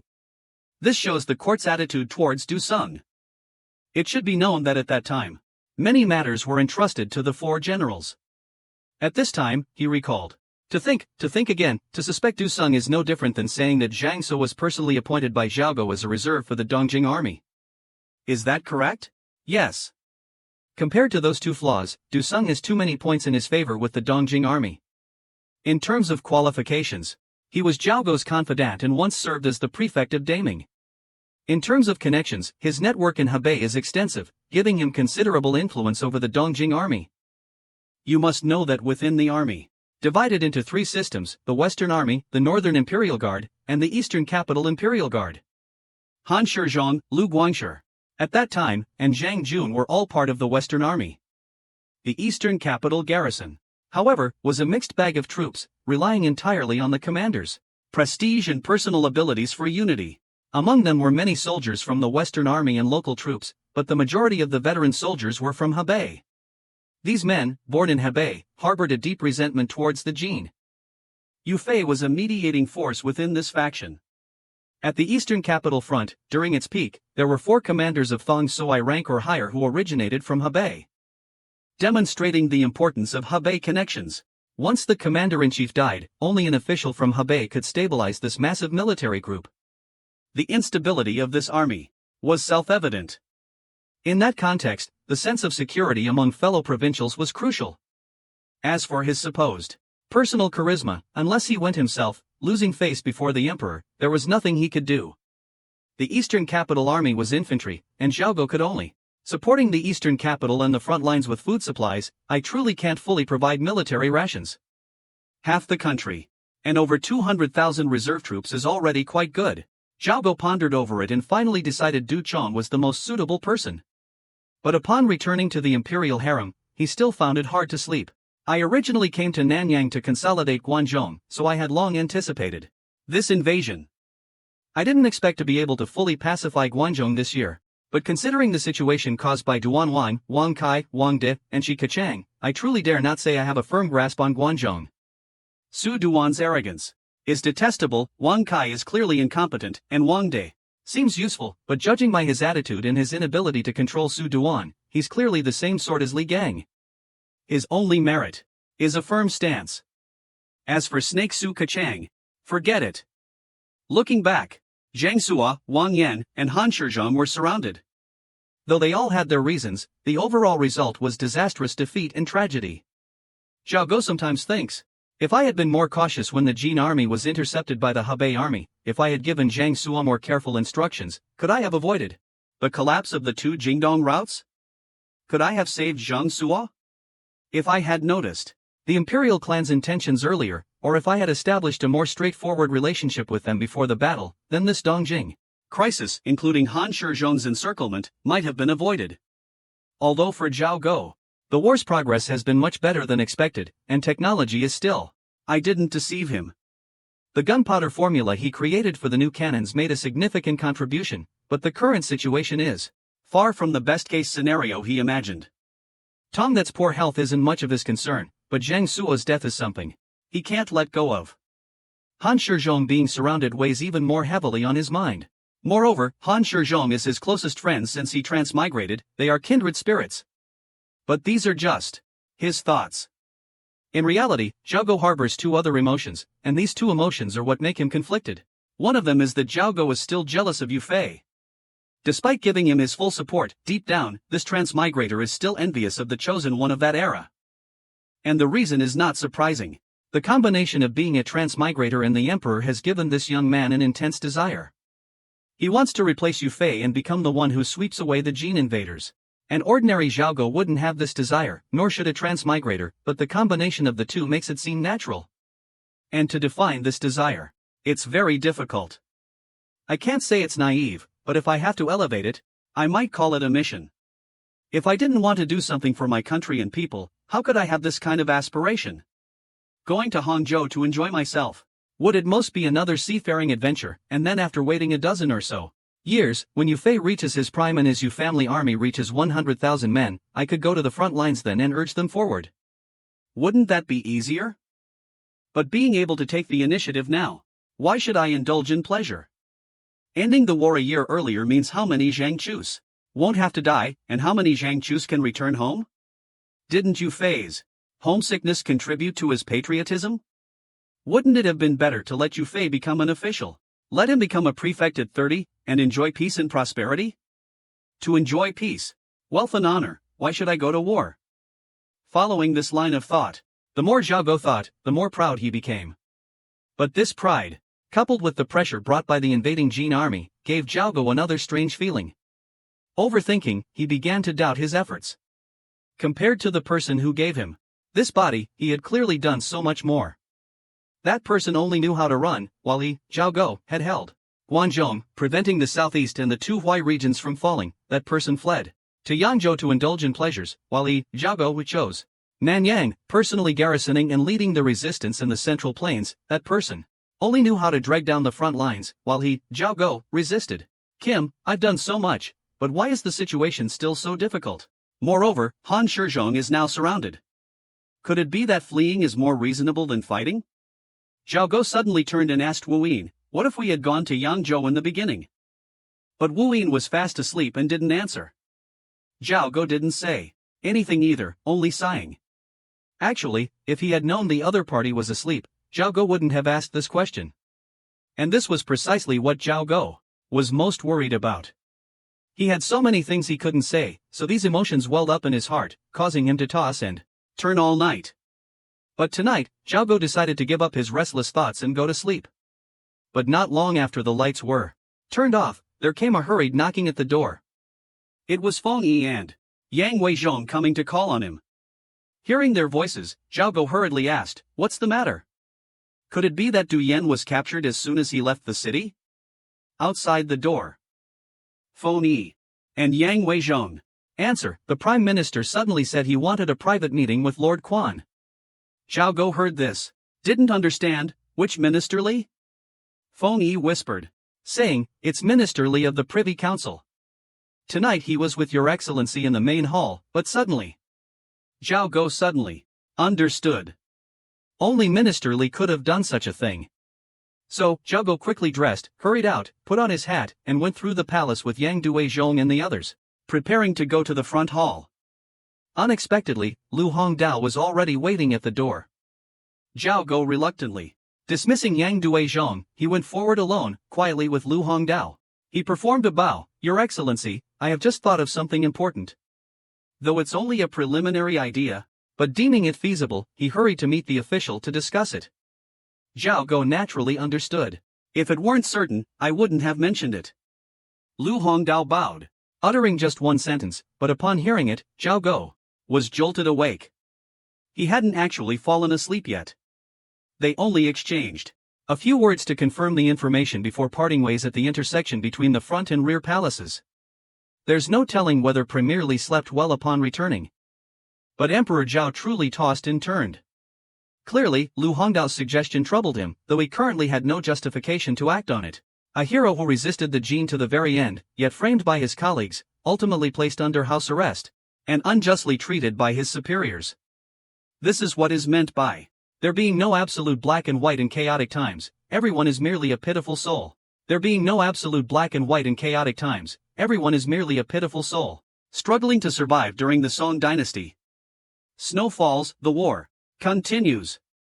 Even though it has entered a stalemate, the southern Song Dynasty cannot simply remain peaceful.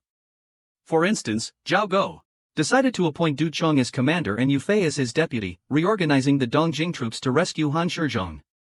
In fact, this matter was so important to Zhao Go that only the next day, when he saw Du Chang's name on the list of officials returning to Dongjing, did he feel at ease. This proved that Du Chong was definitely pro-war, at least in Dongjing. His relationship with the imperial clan wasn't bad. But Zhao Go also. I was just comforting myself, because the decision had been made, it couldn't be changed. Moreover, Nanyang was also far from peaceful.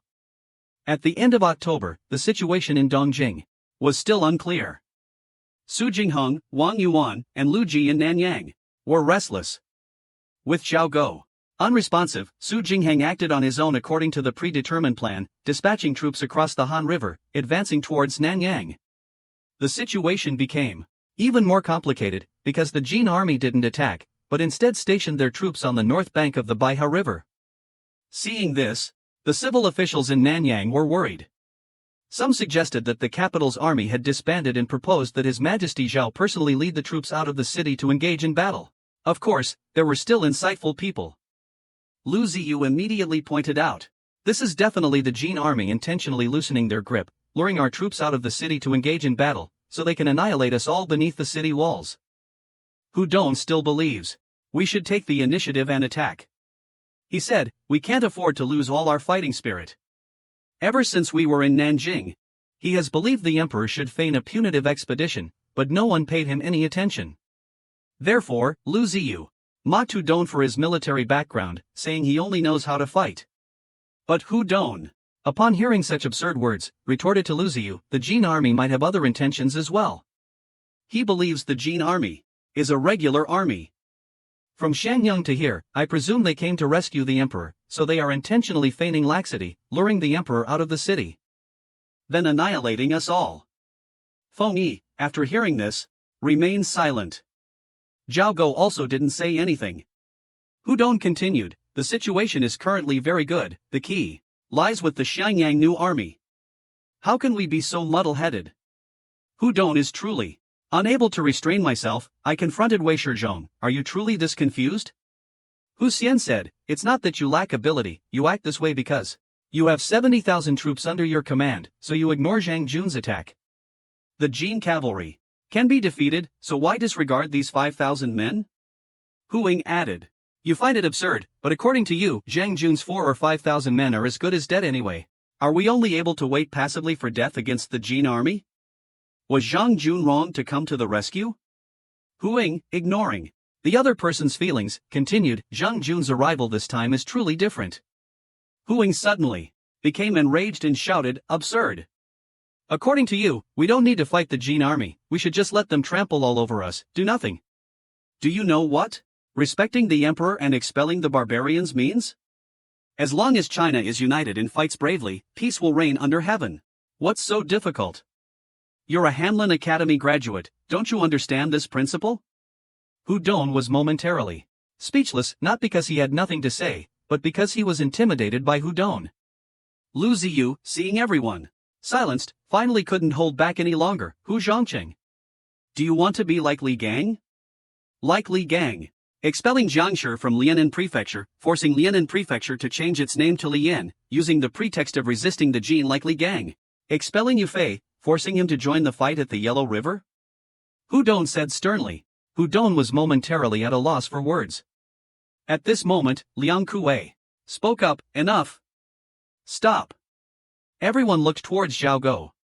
He realized this argument shouldn't have happened in the first place, because Zhao Go and the two military commanders in charge of defense were capable of controlling the situation, but these three didn't stop it. Instead, they seemed to be in a daze. Zhao Go was intimidated by Hu Dong. "I was so startled by the sight that I stopped overthinking and decided to temporarily station my troops in Nam Duong. I dispatched a small cavalry unit across the river to scout out Zhang Jun, while also warning him to be cautious." Lu Ziyu didn't dare to object, but just then, Mo. Chitai suddenly stepped forward and said, "Your Majesty, I have something to report." Zhao Go quietly asked, "What is it?" "Those around us are all our own." If Zhao Go still hesitated, he quickly led him to the back hall. After entering the back hall, Zhao Go said sternly, "Speak." He naturally had to be serious with this person. Mo Chi bowed his head and said, "Your Majesty, do you remember last summer, when the capital's troops amassed on a large scale, but were countered by the Hebei army?" Zhao Go listened as the other man, speaking seriously, then relaxed. Mo Chi continued. Continuing, Mo Chi said, "At that time, neither the Privy Council nor the Secretariat anticipated this. I believe the Postal Service hadn't reported it yet.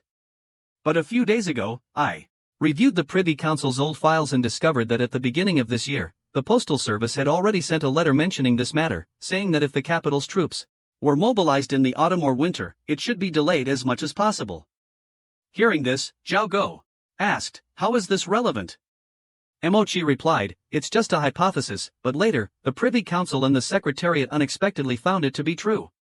Mochi finally got to the point. "I believe the Privy Council was negligent. But a few days ago, when Your Majesty inquired about available troops, I discussed it with Military Commissioner Liu, asking him if he could mobilize the Taihang Mountain troops to Hebei, but he flatly refused and even disparaged the Hebei troops." Zhao Go asked, "What is going on?" Mochi hesitated a moment, then said, "Your Majesty, I only investigated this yesterday. Military Advisor Liu and Chief Steward Ma have a grudge.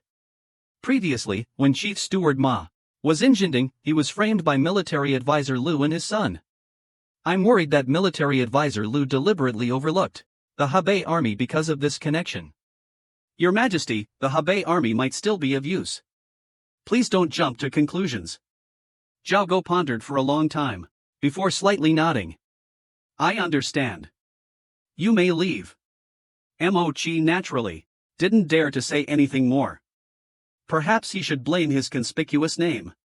Even though Zhao Go didn't value Zhang Ju, he noticed this man's name from the beginning. Otherwise, he wouldn't have sent him with Huin. Returning to the matter at hand, it can only be said that Mochi's words may not be the truth, but Zhao Go couldn't afford to ignore them. This was the opportunity Mochi saw, and he couldn't help but speak up. Essentially, this is still snitching to the superiors, taking advantage of this opportunity to impress the emperor. Zhao Go even suspects that Lu Ziyu's concurrent post at the Shuli Academy has made Mochi jealous. In short, Mochi certainly doesn't know that this action of his has actually sown a seed of doubt in the emperor's heart. But the problem lies here, because Zhao Go almost immediately thought that Mochi might not be slandering him. Lu Ziyu might really have ulterior motives, intentionally downplaying the Hebei army's existence from the very beginning, because Ma Quan was captured when Lu Ziyu and his son were guarding Jinding. The personal feud between the two is certain. In fact, Ma Quan was released by the Jin army. He was an envoy to the Jin kingdom that year and had a very good relationship with the Jin's upper class. So, the matter is not that simple.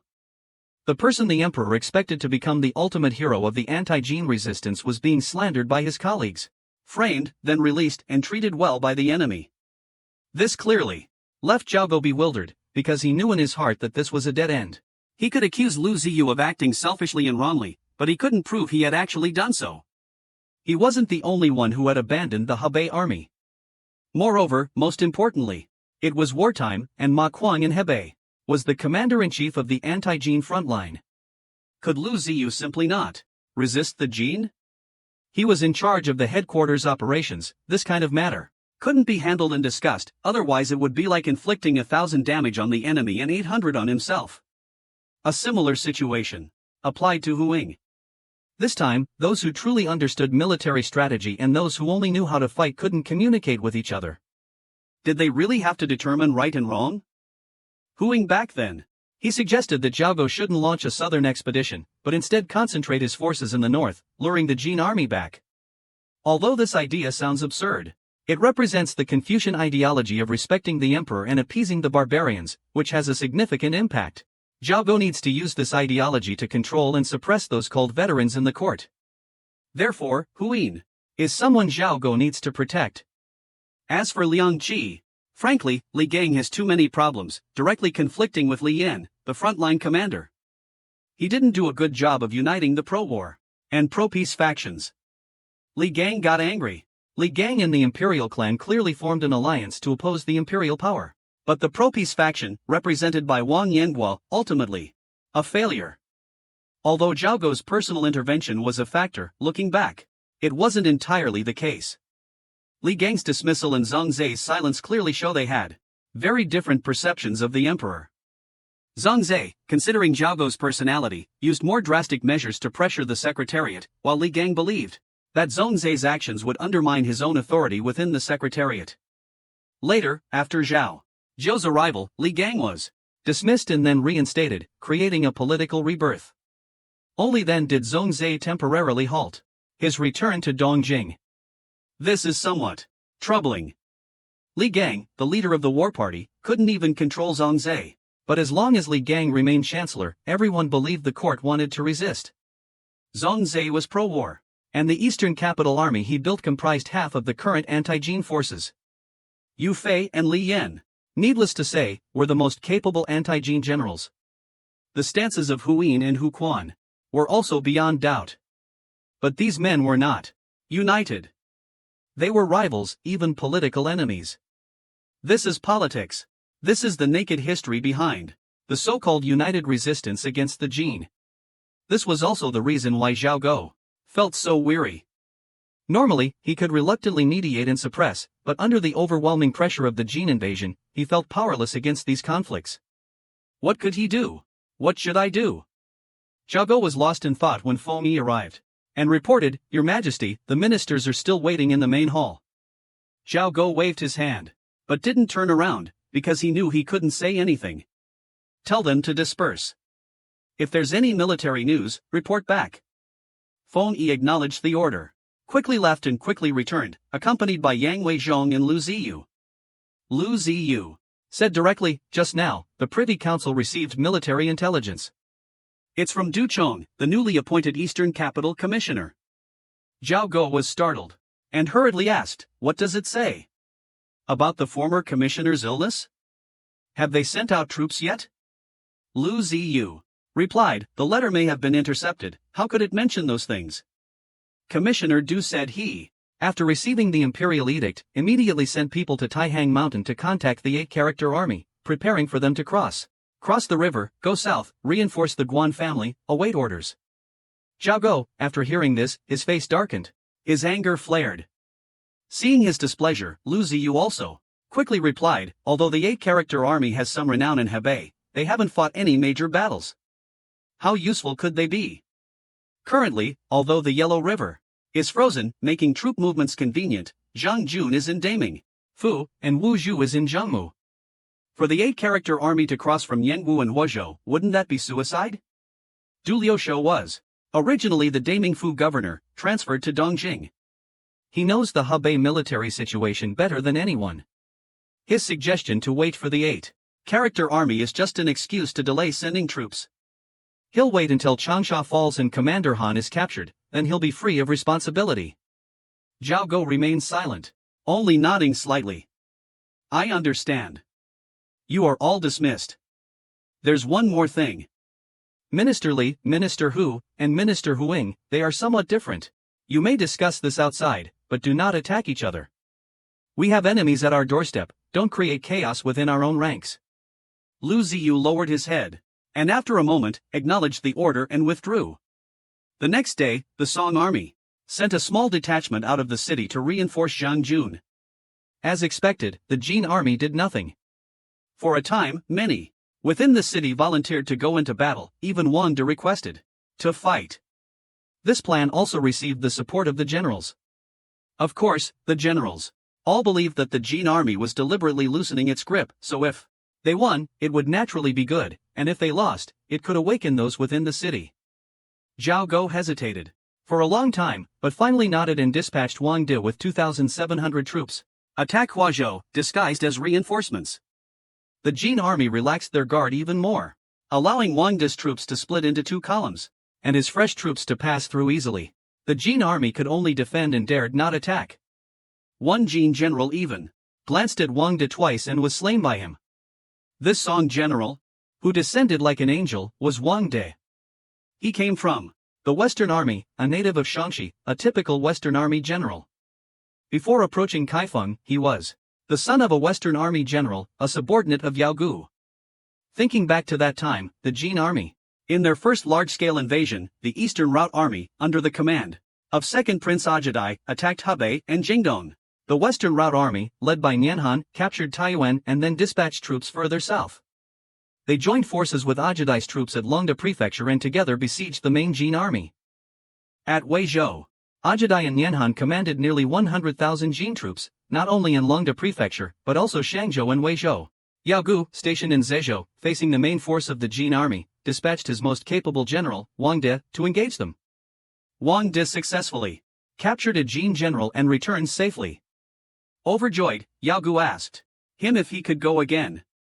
So, Wang De once again accepted the order, leading 16 cavalrymen. He then passed through the front lines where the Jin army was concentrated, went straight to Longda Prefecture, and captured a Jin general, its Grand Preceptor Zhao. After the first resistance war ended and the Jin army retreated, Wang De brought Grand Preceptor Zhao into Dongjing. Yao Gu asked him how he escaped. Grand Preceptor Zhao only said he was captured and saw a man kill like a mantis. From then on, Wang De was called Wang Yasha. Hearing this, Zhao Go, although he felt this man was not on par with Han Shizhong and Yufei, still considered him a talent. If Han Yu gives him a chance, he might be able to rise again. Actually, although Han Shizhong said Wang De wasn't commander material, if you think about it, Han Shizhong essentially looks down on everyone.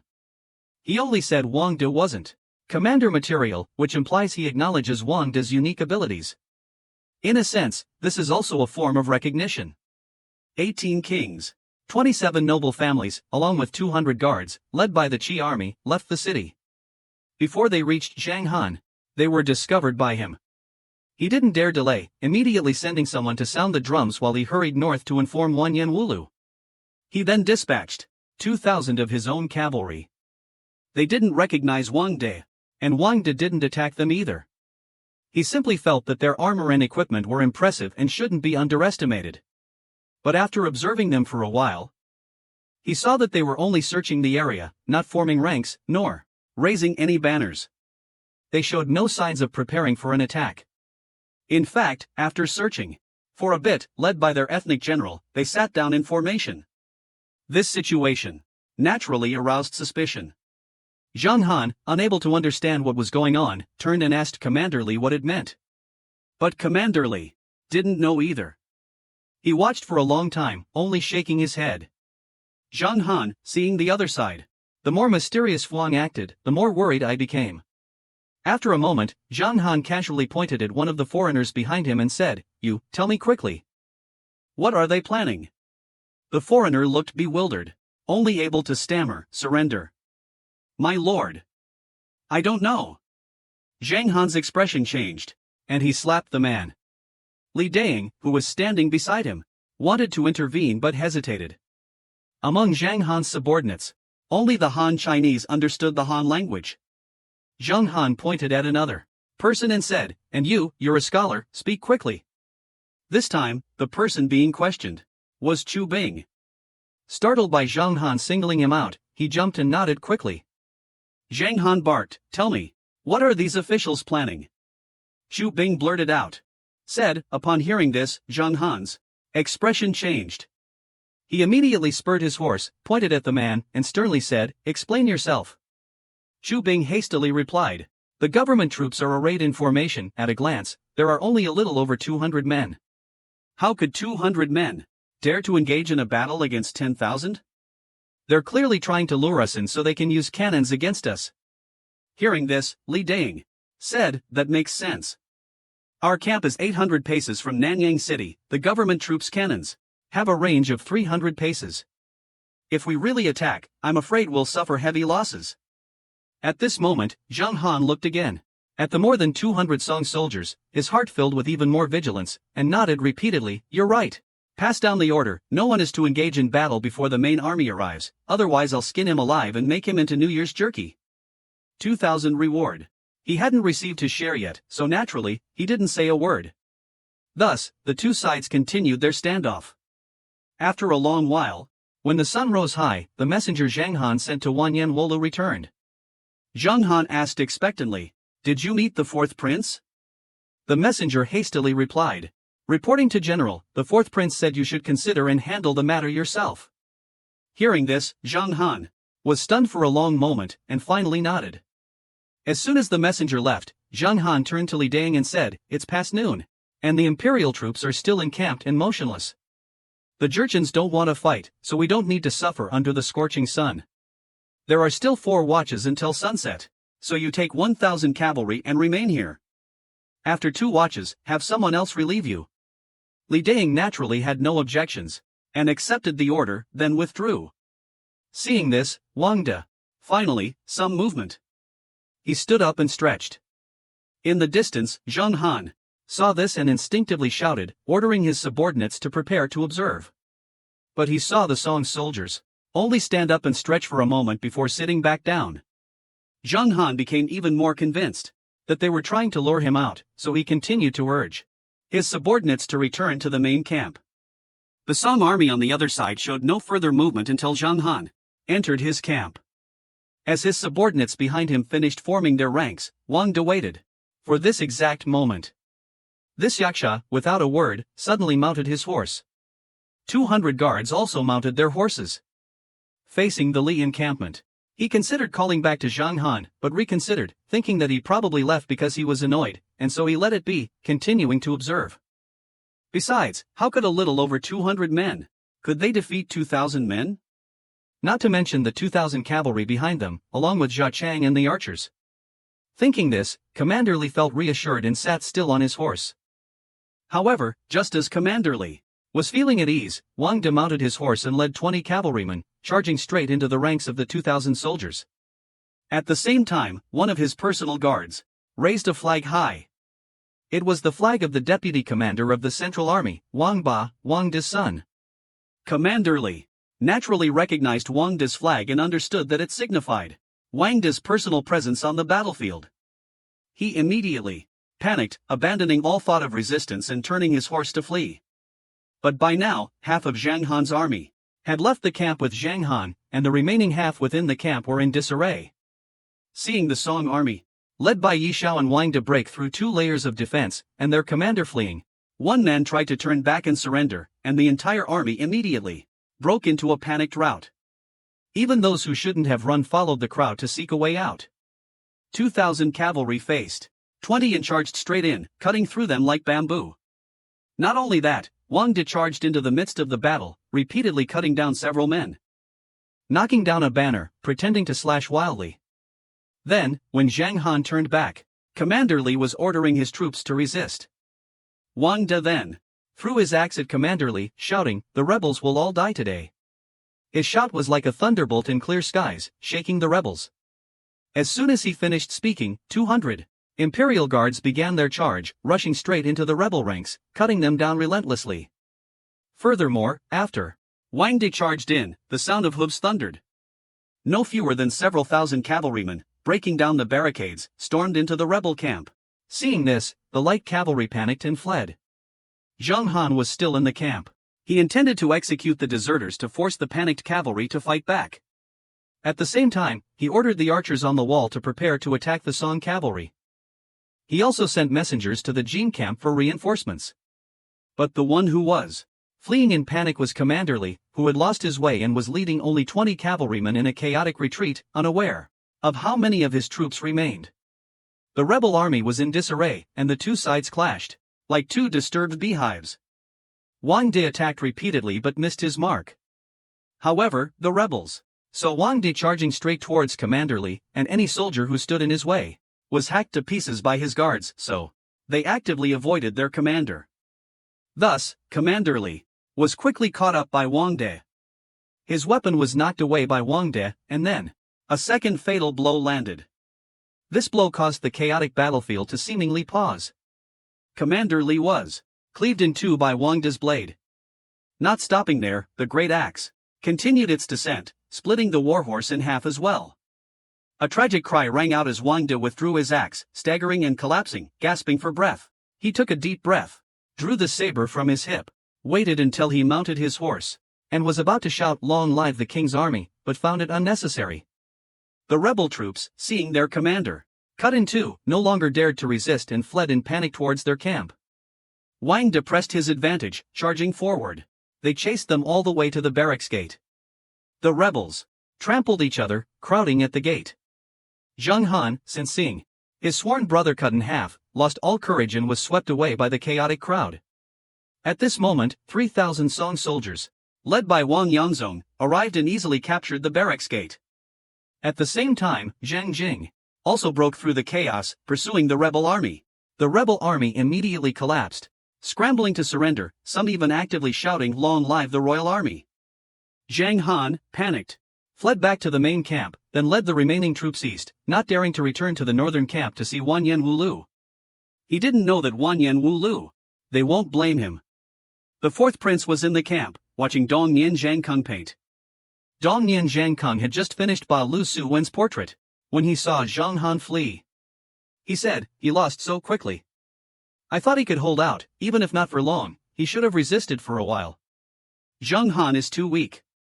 Wanyan Wu Lu shook his head, and said, he's not weak. His troops' morale plummeted after the siege. Moreover, Wang De truly lives up to his reputation. The order not to engage has been issued, hasn't it? Ba Lu Su Wen replied sternly, of course. I'm afraid the Song army will press their advantage now, and Nanyang will be lost. Wanyan Wu Lu sneered, saying, so what if they're gaining strength? I'll gather 3 armies, how can they fight against us? Paris Suing hurriedly said, that's true. I'm just afraid we'll mess things up and let the Song Emperor actually be escorted to Shenyang. If both Nanyang and Shenyang are lost, we'll be in a difficult position. It's better if the fourth prince calmly sweeps through the north. Wu Lu chuckled coldly. Where could the Song Emperor go if he leaves the city? We've already deployed 10,000 cavalrymen in Anyang. As soon as there's any movement, we'll immediately ambush and surround him. Should I let you replace Han Zhang and take charge of this? Ba Lu Su Wen rejoiced. No matter what the Song army does, keeping 10,000 cavalrymen in reserve allows us to control the entire situation. It's precisely because he recognized this tactic that Ba Lu Su Wen abandoned the direct assault on Nanyang, and also abandoned the raid on Zhang Han's camp. Now, he's also abandoned the plan to attack the city. His goal is to gradually lure the Song army into a trap, while continuously pressuring the northern camp, thereby inducing the Song emperor to flee the city and head south. Now it seems this plan is increasingly likely to succeed. His current composure and overall advantage are directly related to this. If Lu Shi and Xiao La's troops weren't concentrated here, Wu wouldn't. I've changed my mind. Qin Long is right in front of me. Why share when I can have it all? Not to mention, the Bali ruler is there bargaining, and the Jingcheng army is to the north. Several thousand Jingcheng troops are indeed arrayed in defensive formation, while the attacking Song troops immediately donned their armor. Emperor Renzong of Song was startled. However, Wang De today is clearly bloodthirsty. He rode out of the formation. Due to 5 years of war, his instincts told him to observe the neat formation of the Jin's elite cavalry. Having been deceived many times, today, Zheng Pu was enraged. He charged alone into the Jin army, cutting a swathe left and right. Seeing the Jin didn't react, he burst out laughing. Then, pointing at the enemy, he roared, which of you Jin dogs is the biggest? Do you dare come out and face your grandpa? His words caused a stir among both the Song and Jin armies. However, don't let Wang De's appearance fool you. This provocation seemed impulsive, a crude yet cunning act. He saw the capital's troops arrayed in formation, but after 5 years of war, they seemed unstable, so he did this to delay and probe, while also issuing a formal challenge. Before the battle, treated like this, how could Pu Luyen endure it? Orders forbade engaging without permission, but now the enemy had initiated the provocation, how could he not fight? So, he swung his saber, clearly enraged. But anger aside, crude yet cunning or not, victory or defeat would be decided under the blade.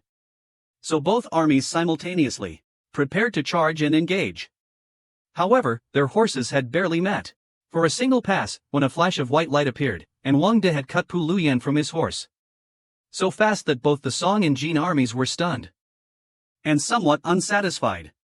Immediately after, Wang De leapt from his horse, took Pu Luyen's head, then remounted, slowly withdrawing to his lines, as casually as if taking a stroll. Both armies were terrified. Just like that, the battle began. Everyone believed it was the prince's spirit manifesting on the 100th day since his death. Meanwhile, 2 messengers flew back to the northern headquarters of the capital's army, both returning to Nam Duong City. Both were immediately granted an audience with their respective supreme commanders, Quat Nan and Crown Prince Kang. With tensions high, Ba Lotavan asked, what's all the commotion about? Nothing major. Wang De, with 20,000 Batzi army troops, has crossed the river and arrived in Bianjing. They're losing the battle there, but it won't affect the overall situation. Hearing this, Cheng Tu Yihao stepped forward to inquire further. Zhao Guiying pointed at him and said with a smile, Wang De, with 28,000 Batzi army troops, crossed the river. Based on the timing, he should have arrived in Bianjing by now. NVE. Hao nodded. The others were delighted. Yufei wanted to resolve the conflict and took this opportunity to offer compensation. With 20,000 troops, the conflict could be resolved and their forces strengthened. Enraged at being ignored, Zheng Xian tried to draw his sword, but Yufei stopped him, pointing out the immediate enemy and the need for internal forbearance. At that moment, the capital's troops, incited by Wang De, killed Pu Luyan. Wang De then led 180,000 troops to Bianjing. During this, Wanyan Zonghan reacted immediately, dispatching a 5,000-man scouting party and giving Gao Jingshan full authority. However, Gao Jingshan followed Wang De to the banks of the Yellow River, watched him cross, but didn't attack, instead returning directly to Daming Prefecture. The reason Gao Jingshan, it wasn't fear, but rather Chao Jingshan, from the Imperial Guard, believed his 5,000 troops were no match for the enemy. In reality, since the Great Song abandoned the Tuha regions, the 8-character army had been fighting almost daily. Though they constantly retreated, they had never lost a battle. This led them to unknowingly become the army with the most experience fighting against the Jin, losing their initial fear of the enemy. Moreover, this army wasn't like Wanyan Liang's troops. They still carried the traditions and spirit of the Great Song's imperial army. This year, they avoided the 7 major defeats of the capital's forces, resting and recuperating throughout the autumn. By winter, they were reassembled, a formidable force of 20,000 marching south, leading Chao Jingshan. To think, I clearly have 5,000 elite cavalry, yet I dare not engage them. Thus, both sides, clearly enemies, yet they parted peacefully. Returning to Daming Prefecture, Tong Han didn't reprimand anyone, on the contrary. Having suffered numerous painful defeats, he immediately agreed with Gao Jingshan's assessment, and in his heart, he lost all hope for Bianjing. Bianjing is now a desolate city, its elite and women have all been captured. Gnawing on this hard-to-swallow bone is worse than returning to Daming Prefecture.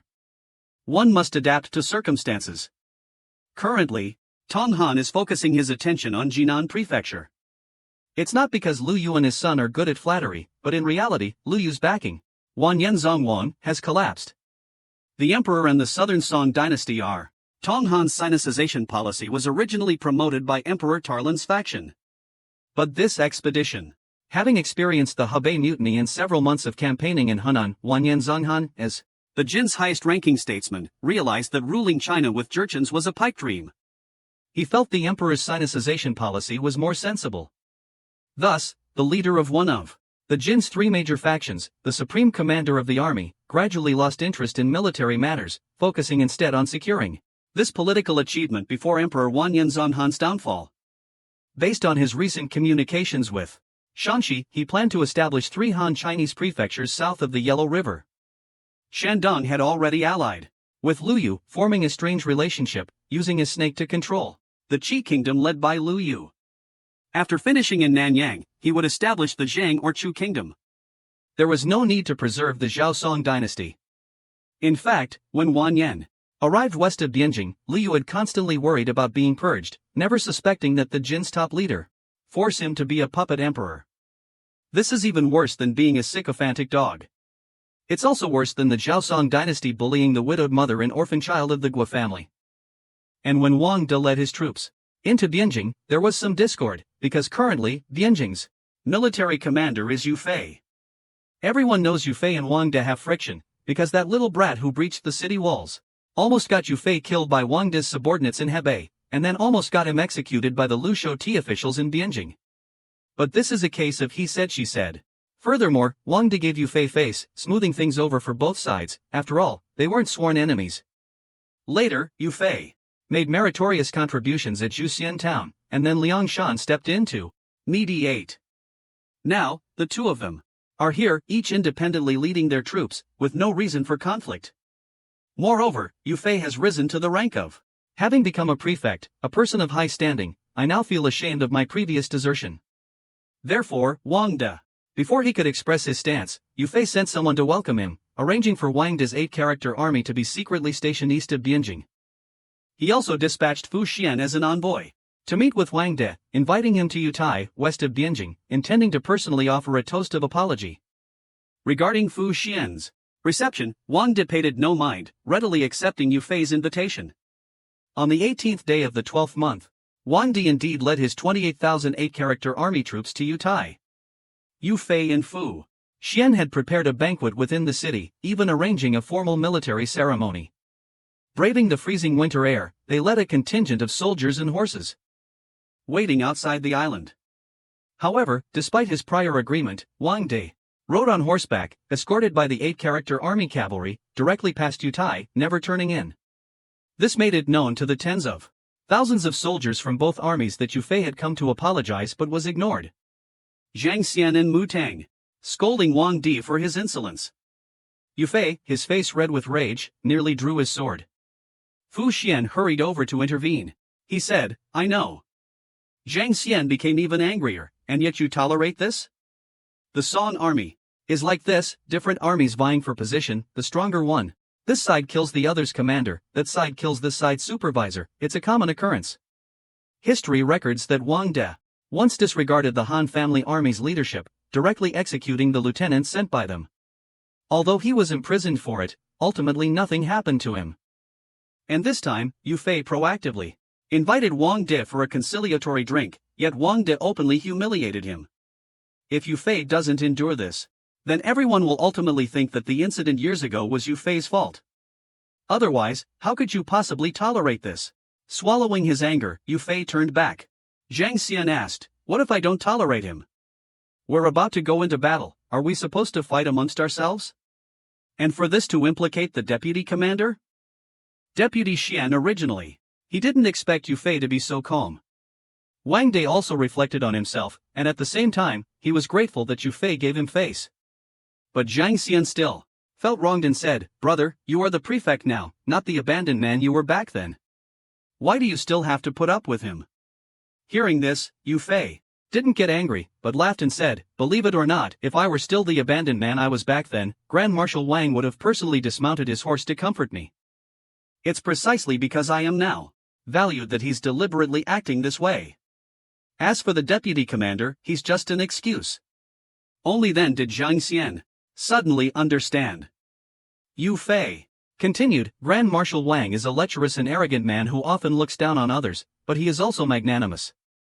This is also the reason why I was spared by him back then. He also sent the deputy commander here to sincerely welcome us, but now that I'm reaching the same rank as prefect fueled his jealousy, hence today's humiliation." Zhang Xian listened. Still angry, just let it go like that? Yu Fei suddenly became serious, saying, "A great battle is coming, quickly return to Yu Manor and stay inside."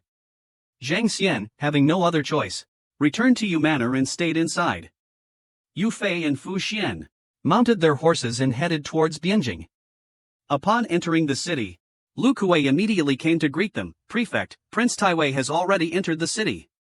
He first visited the Imperial Commissioner Lu, and now he's probably meeting with Du Song and Imperial Commissioner Lu." Hearing this, a thought flashed through Yu Fei's mind, and he immediately changed his original plan to visit the Imperial clan, heading directly to Du Song's Kaifeng residence. Arriving at the Kaifeng residence, Yu Fei was greeted by Madame Zhang, Ma Gao's wife. Seeing Madame Zhang, Yu Fei, he dismounted, bowed, and addressed her as elder sister-in-law. Truthfully, if Zhang's husband, Ma Chao, were present, Yu Fei wouldn't necessarily have acted this way. However, Madame Ma was an exception. Although a woman, she was born valiant. This can be seen from her nickname, Zhang the Green, referring to a type of entirely green insect. From this, we can see that Madame Ma was truly courageous. In fact, she often wore armor and joined the soldiers in battle. Although everyone knew Madame was a female general in Ma Chao's army, and the only female general in the Kaifeng garrison, according to regulations, her name couldn't be recorded in the military register. Therefore, Madame Ma held no official position and could only rise and fall with her husband, Ma Chao. Thus, Yu Fei simply didn't want to reveal his current identity. Meeting her, he could only address her in the manner as elder sister-in-law. Moreover, Zhang truly respected Madame Ma. Seeing Yu Fei, Zhang's face lit up with joy. "Wu Lang, elder sister-in-law hasn't seen you in a year. It's alright, it's good that you're back. You're a Hebei man, yet you linger with. What are the people of Bianjing doing? General Zhang Yuan is in poor health, and Lord Du is about to replace him. You're Lord Du's man, and the prefect, this time you might even become the pacification." Commissioner. Hearing this, Yu Fei immediately turned serious. Sister-in-law, what are they thinking in the south? I hear the commanders in the south want to become sworn brothers. As officers and soldiers, they're imitating bandits. If this reaches the marshal's ears, reaches the southern Song court, what will they think? This time Lord Du summoned the commanders here. Why did only you come? Zhang Shi looked a little embarrassed, stepped forward, and whispered, the sworn brotherhood was originally Third Sister's idea. Chief Yan also thought it was inappropriate and didn't agree. But then, seeing General Zhang Yuan's failing health, his commands losing their effect, and being fiercely attacked by the Jin army, he finally agreed and became the eldest brother. In reality, it was because the situation was chaotic, no one was in charge, and it was also a precaution against someone breaking the rules and causing trouble. But hearing that Lord Du was taking over, everyone is happy. Hearing this, Yu Fei understood everything clearly, and it wasn't convenient to say more. Zhang Shi's words were actually true, because she knew Ma Gao, and most of the military officials are just like wandering swordsmen, surviving together, without ambition. Especially Ma Chao, being older, has the demeanor of an elder. The Zhang family only respects this highly skilled martial artist. So, where does the problem lie? Historical records state that our founding emperor was able to start his uprising thanks to sworn brotherhood, eventually ascending to the imperial throne. Now, with a similar sworn brotherhood happening, especially during this national crisis, with military officials swearing brotherhood, what will the Secretariat and Bianjing think? Moreover, the first person to propose this sworn brotherhood is no ordinary person. Third Madam comes from a brothel, just like Li Quan who stayed in Bianjing. She is somewhat scheming. She definitely knows the consequences of this, so what is her ultimate goal? Yu Fei's perspective is different now. After half a year as a prefect, having experienced so much, he looks back at his colleagues in the Bianjing garrison and has a general idea of who is capable and who needs to be watched. For example, Li Quan, Third Madam, Nuang, Wang Zhong, Chao Chang, Wang Shan, Zhang Yong, along with Ma Dao and his wife, these 6 families are capable in combat. Even more trustworthy are Ma Gao and his wife, Zhang Rong, Lu Wenshan, Li Bao, and Li Xiong, who have good relationships with Yu Fei. There are also those whose stances are unclear, such as Li Hong, Ma Yu, and Su Yan. In addition, there are Zhang Zhong, Chao Chang, Wang Shan, and Zhang Yang. These men were either recently promoted or are dissatisfied with the Song dynasty system, frequently expressing discontent in their words and actions. It's just that the imperial clan protected them, so they only dared to harbor resentment inwardly. But now, the imperial clan is gone, so we must be cautious. However, the situation is chaotic. The army is in disarray, and everyone has their own agenda. Zhong Ren and Wang Fengjiang, seeing the Jin army approaching, surrendered. Normally unreliable, Wang Shan, being in the same city as the Han family's troops, has, on the contrary, shown himself to be quite trustworthy. Li Xiang is from Xiangzhou. Hailing from a scholarly family, skilled in both literature and martial arts, he initially served as just another colleague. However, under the pressure of the overall situation, and with his fellow countryman Du Sun's rise to power, he was promoted to commander, subduing the remaining forces within the city, becoming the second highest-ranking general in Bianjing after Yu Fei. But Li Xiang's promotion to commander made him feel uneasy about Yu Fei. As for Zhang Yong, originally considered unreliable, he was stationed in Yanling, facing the Han army. Under pressure from General Lu Bao, he launched an attack, fighting desperately, then retreated to Fuzhou. Fuzhou was surrounded on all sides by the Jin army. Zhang Yong, labeled a deserter, was stripped of his command. This time, he has rallied his troops, aiming to redeem himself through meritorious service, including Ma Dao, Zhang Yong, Chao Chang, Lu Wenshan, Li Hong, Ma Yu, Su Yan, plus the 2 newcomers Lu Zhong. There are exactly 10 commanders. In this time of national crisis, they chose to close the city gates and swear an oath of brotherhood. These remnants of a defeated army, combined, there are 3,000 or 4,000 people. It's really difficult to handle. Now, the Zhang family. They sent an envoy here to explain their intentions. First, Hebei has seen. With the Jin army pressing down, they were willing to surrender, but because they had surrendered and then rebelled before, plus the Zhong clan's illness, they also worried about being killed by Du Song. Therefore, the commanding officers not dare to go to Bianjing? He hoped Du Song would go there, so they could bring gifts to apologize. Zhang Shi said this He also wanted Yufei to hear, hoping to use his fellow villager Du Song as an intermediary. How could Yufei compare this to being humiliated by Wang Da? Civil officials are always like this, a single letter can. Dispatching troops 800 miles to report. I've ordered a full military standstill. But the commander-in-chief hasn't arrived yet. What good is freezing the horses? Yufei accepted Zhang Xian's request and took the initiative to meet Du Chong, relaying the message from the southern commanders. Again. I never thought I'd run into this. A matter of sworn brotherhood. Du Chong, of civil official origin, is 60 years old this year, with a dignified and stern appearance, possessing the demeanor of a grand minister. But in the back hall, upon hearing this news, he was somewhat disappointed. So Wang De really did bring 20,000 troops? Yufei hastily said, yes. Du Sung continued to ask, will the commanders in the south also be willing to listen to my command? How many troops do they have? Tell me the truth. Yufei replied, I've already asked Madame Ma, including Shirda's troops, there are about 37,000 men. Hearing this, Du Sung frowned, and thought, there are originally 20,000 troops in the city, you brought another 17,000, plus Wang De's 20,000, we have 95,000 troops, we can assemble 80,000 elite soldiers. In that case, shouldn't we deploy the troops immediately? Yufei sensed something was amiss, and asked, doesn't the commander intend to deploy the troops? Du Sung shook his head, this time saying nothing. But Yufei understood his hesitation. Thinking about it, it made sense. Besides Zhong Zhe, which other civil official wasn't hesitant? Even Li Gang advocated for holding back troops and waiting for an opportunity to counterattack. Moreover, Du Chong being hesitant is also normal. The most important thing is that after Zhang Zhe became critically ill, Bianjing relied entirely on Yufei.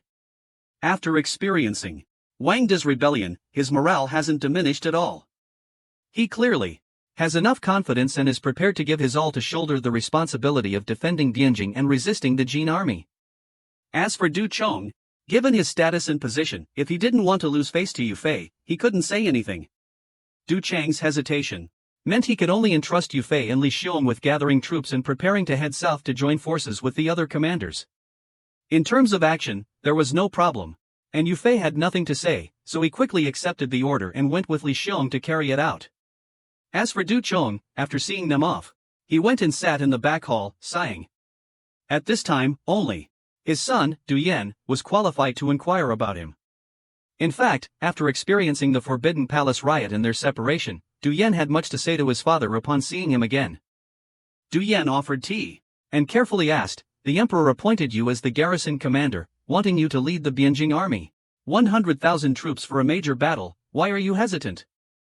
Du Sung wasn't hesitant, but rather sighing and feeling powerless. However, in front of his son, Du Sung didn't show weakness. What's there to regret? With such a large army, the emperor and the high officials only know how to hide in the rear, good only at empty talk, yet they want me to lead the troops into battle. Isn't that pushing us, father and son, onto a pyre? Du Yan hurriedly said, Father, you are wrong. The court has its connections. Without external reinforcements and without a fortified city inside, we must certainly defend Nanyang, Bianjing, and Wuha. Just like the Han family troops, their soldiers roam freely outside, and the Han family troops were also rescued when Bianjing was besieged. Now the Han family troops are besieged in Changsha, of course, I must try to send troops to rescue them. Du Sung sneered and said, all talk and no action. You said it yourself, the Han family brought this upon themselves, Nanyang also abandoned them. Your so-called knowledge of military strategy is only that much. Even he couldn't do it, could I? Du Yan suddenly realized, Father, are you afraid you can't win? Du Sung suddenly became serious, and said, not being able to win is precisely the point. 80,000 troops are just remnants of a defeated army, plus 20,000 troops who fled from Taihang Mountain, only Yufei's and Li Xiong's troops are somewhat usable. But the other side has 40,000 Jin troops, at least 400,000. Back then in Bianjing, 100,000 troops were routed by 70,000 Jin troops. When it's my turn, could I possibly 2 against 1 again? Nam Duong wants me dead. Du Gon was terrified, and didn't dare say another word. After a long while, seeing Du Sung calm down, Du Gon dared to advise, Father's predicament, I understand. But in times of national crisis, everyone is in a difficult position. After all, it was the emperor who appointed you here. We, as his subjects, have a responsibility. Hearing this, Du Sung scoffed, responsibility? You've been in Bianjing for many days, tell me, what is the Bianjing garrison commander? This garrison commander is basically just a position held by the chief garrison commander on behalf of the imperial court. Now that the chief garrison commander is gone, the court will naturally only be at ease using someone with a political background. And those gentlemen will only be at ease using someone they know. So, I ask you, besides me, who else can they use? Du Gon stammered. No, no one. Du Sung continued, indignant. So, the emperor's grace is all a lie. Father is just a puppet set up by the court. And the deputy military governor is meant to replace father later. What are the court's intentions? You know it very well. How can you still call it grace? Du Yen shook his head. Just chatting with my son. Speaking of the deputy military governor, he's having a hard time in Huazhou, but he's not avoiding his duty. At this moment, Du Sung suddenly said, what do you know? Holding the city, remaining inactive, waiting for reinforcements, that's all just empty theory. Do you think the court really wants to send troops to rescue us? Du Yan asked worriedly. Is there really no other way? Du Sung shook his head and sighed. Clearly lacking any confidence, if they had let me take charge earlier, I would have taken advantage of the autumn floods, led troops across the river, cut off the Jin army's supply lines, and perhaps we could have destroyed their cavalry. But now the Jin army. They've all gathered in Hunan, the Yellow River is about to freeze, is there any chance left? Du Song felt his strategy had missed its opportunity. In fact, he himself. It's not that I don't want to resist, if I resisted, how could I let them prepare for war? It's just that I resent the Jin army. Marching south, I just want to defend the city peacefully. Why do the emperor and the high officials sit comfortably in the city, and send me, a mere warrior? To die? I'm at my wit's end, we can only take things one step at a time. Du Yen lowered his head, wanting to continue, but seeing the other party's disbelief, he lost interest and stood up to leave. As soon as Du Song left, Du Yen breathed a sigh of relief, as if he had just escaped something. Just like that, originally intending to delay time, Du Song brought trouble upon himself. Unexpectedly, Wang De, upon receiving the letter, quickly arrived here, leaving him no room to delay and forcing him to send out troops. Actually, both the Song and Jin dynasties didn't expect the 8-character army to arrive so quickly. Both were caught somewhat off guard, each with their own schemes, and no one paid attention to these 20,000 troops, who had fought against the Jin army for many years and had the ability to influence the strategic balance in Hunan. On December 19, after Yu Fei finished his preparations, leaving 10,000 troops to defend Bianjing, Du Chong finally marched south with Wang De's 8-character army, a total of 40,000 men. Yu Fei, Li Yanxian, and Wang De were unhindered and marched quickly, making no stops along the way and continuously dispatching cavalry scouts. The Jin army showed no signs of activity. Therefore, in just 2 days, their army reached Weizhou, a strategic town southwest of Kaifeng. Du Chong didn't dare bring all of his infantry and cavalry, and immediately devised a plan. He abandoned the plan to march south to join forces with the other commanders and instead requested that the commanders come to Weizhou to rendezvous. At the same time, he hurriedly sent a letter to Nanyang, saying he was preparing to rendezvous with the commanders at Weizhou. Du Chong originally thought that the commanders would be delayed by this, but unexpectedly, the letter. Before they even reached Nanyang, the commanders received the military order and agreed. Then, under Ma Chao's leadership, they assembled their troops and proactively headed to Weizhou. On December 23, the fourth day after Nanyang received Du Song's letter, Weizhou had already assembled 80,000 troops. Moreover, the officials of the Bianjing Provisional Administration Office, wanting to curry favor with Du Song, also unanimously sent provisions. Du Song hadn't expected his prestige to be so great. As soon as his army arrived, the provisions were fully replenished. Nanyang also just sent a letter. Du Song, having no other choice, set out for Yanling the next day, escorted by Wang De and Ma Chao, with great fanfare. The three military families, with Du Song as their commander-in-chief, caused. He couldn't leave. He could only hide in the city, shutting the gates and refusing to come out. But this became the turning point of the war. Around the 25th, Lu Shou Ti's entire army crossed the river and set up camp at Yanling, Xuchang. They were only 40 miles from the Jin army. In an instant, the entire Hunan battlefield was shaken. Almost everyone focused their attention here. The Jin army, of course, had known the news for a long time, but they were stationed at Qinglu. Seeing the massive scale of the Song army, they still sent someone to meet Wang De, requesting his support to fight against the Song army together. Meanwhile, the Song army was in high spirits, their morale boosted by the large force. But no one expected that Du Sung had decided to remain inactive. He replied to Nam Duan's letter, saying that although his army was large, their morale was low, with many desertions, making them unable to fight. He also had to guard against a surprise attack from the Nanjing army and was waiting for the right opportunity. 5,639. On the 27th, the Tae-Sung-Gwin army split into two. One wing, led by Chun Yak, went to Bakchao to confront the Nanjing army. Lu Bao led. Another wing arrived at Fuku, then wrote to Nam Duong, asking to join forces to destroy the Nanjing army. Du Song received the letter, relieved, but said the enemy's situation was unclear. He was contacting headquarters. The Ruzhou army was safe. On the 29th, suddenly, 5,000 troops arrived from the west. It was the official Lu Shouti of Bianjing, Lu Bao, fleeing from Wuyang, along with a man named Niu Chao, a Ruzhou native. It turned out they were in the west, and saw the Jin army's probing intentions. They learned that Lu Shouti of Bianjing's main army was stationed at Yanling. They originally planned to support the Han family, but after discussion, they all agreed that if they surrendered, they might not be spared. However, surrendering to the Han family would definitely cause a great shock. Therefore, while the Jin army had not yet deployed its troops, they risked going to Yanling. At the same time, they blocked news about the Jin army. Yu Fei heard the news and felt it was a pity. They could have at least advanced to destroy a portion of the Jin army, creating a dividing situation. Therefore, Yu Fei. Together, they went to see Du Sung to request permission to go to war. This time, Du Sung naturally refused. Moreover, after this meeting, Du Sung felt that the whole world was against him, so he dropped all pretense and hid in the city, drinking all day and refusing visitors. His only appearance was on New Year's Day, when he personally received the emissaries of Wanyan Zanhan, accepting gifts and New Year's greetings. Up until this point, people were still sympathetic. After all, it was the new year, he was a civil official, and there were family traditions. During the Jingkang incident, there were many civil officials who acted even more outrageously.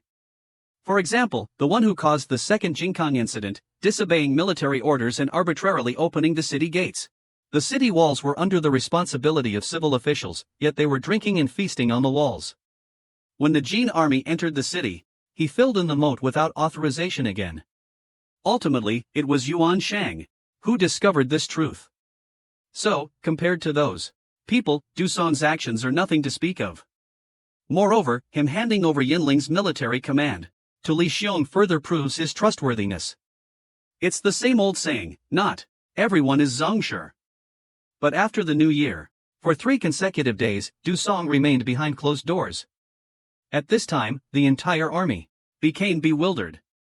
Now, everyone came to their senses. Everyone knew Du Song could be hesitant at times, but no one expected him to be this hesitant. By the 3rd day of the new year, Yu Fei, Wang Gui, Ma Chao, and Li Xiong, with the help of Du Yan, stormed into the government office and knelt down, begging to be allowed to go to war. Du Song, however, remained unmoved. Yu Fei, enraged, demanded an explanation. Du Song then wrote a letter in reply, stating that the combined forces of Yu Fei, Wang Gui, and Ma Chao numbered only 100,000, and were facing the armies of 3 houses of Ma. He was left with no choice but to remain within the city walls, refusing to venture out. He also emphasized that it wasn't that he couldn't go to war, but that if he did, his last remaining troops would be annihilated. He urged Nanyang to consider this carefully. When the news reached Nanyang, the entire city was shaken. Almost everyone believes Du Song. Who would believe those military men over Du Song? Moreover, everyone knew that Wang Gui and Yu Fei were enemies, so how could anyone expect these warriors to tolerate each other? In fact, even Zhao Go began to feel some unease. While he believed Yu Fei would prioritize the greater good, he wasn't certain whether Wang Gui and Ma Chao would exercise restraint. Hundreds of miles away. Who knew what the situation truly was? History records that Du Song, having been in Bianjing for a year, despite him blocking the Jin army's reinforcements and repelling Yu Fei's army, Yu Fei remained loyal to him. The court also continuously promoted him. In these times, defeat and retreat weren't crimes, otherwise, wouldn't all the court officials be executed? As for Du Chong, defeat was never a reason for punishment. A single memorial to the throne could silence everyone. Even when Zhao Go dealt with Lu Guangshi, Ding Jin, and Zhang Shai, the official reason wasn't losing battles, but not fighting them. Moreover, these three were all military generals, not civil officials. Are civil officials and military generals the same?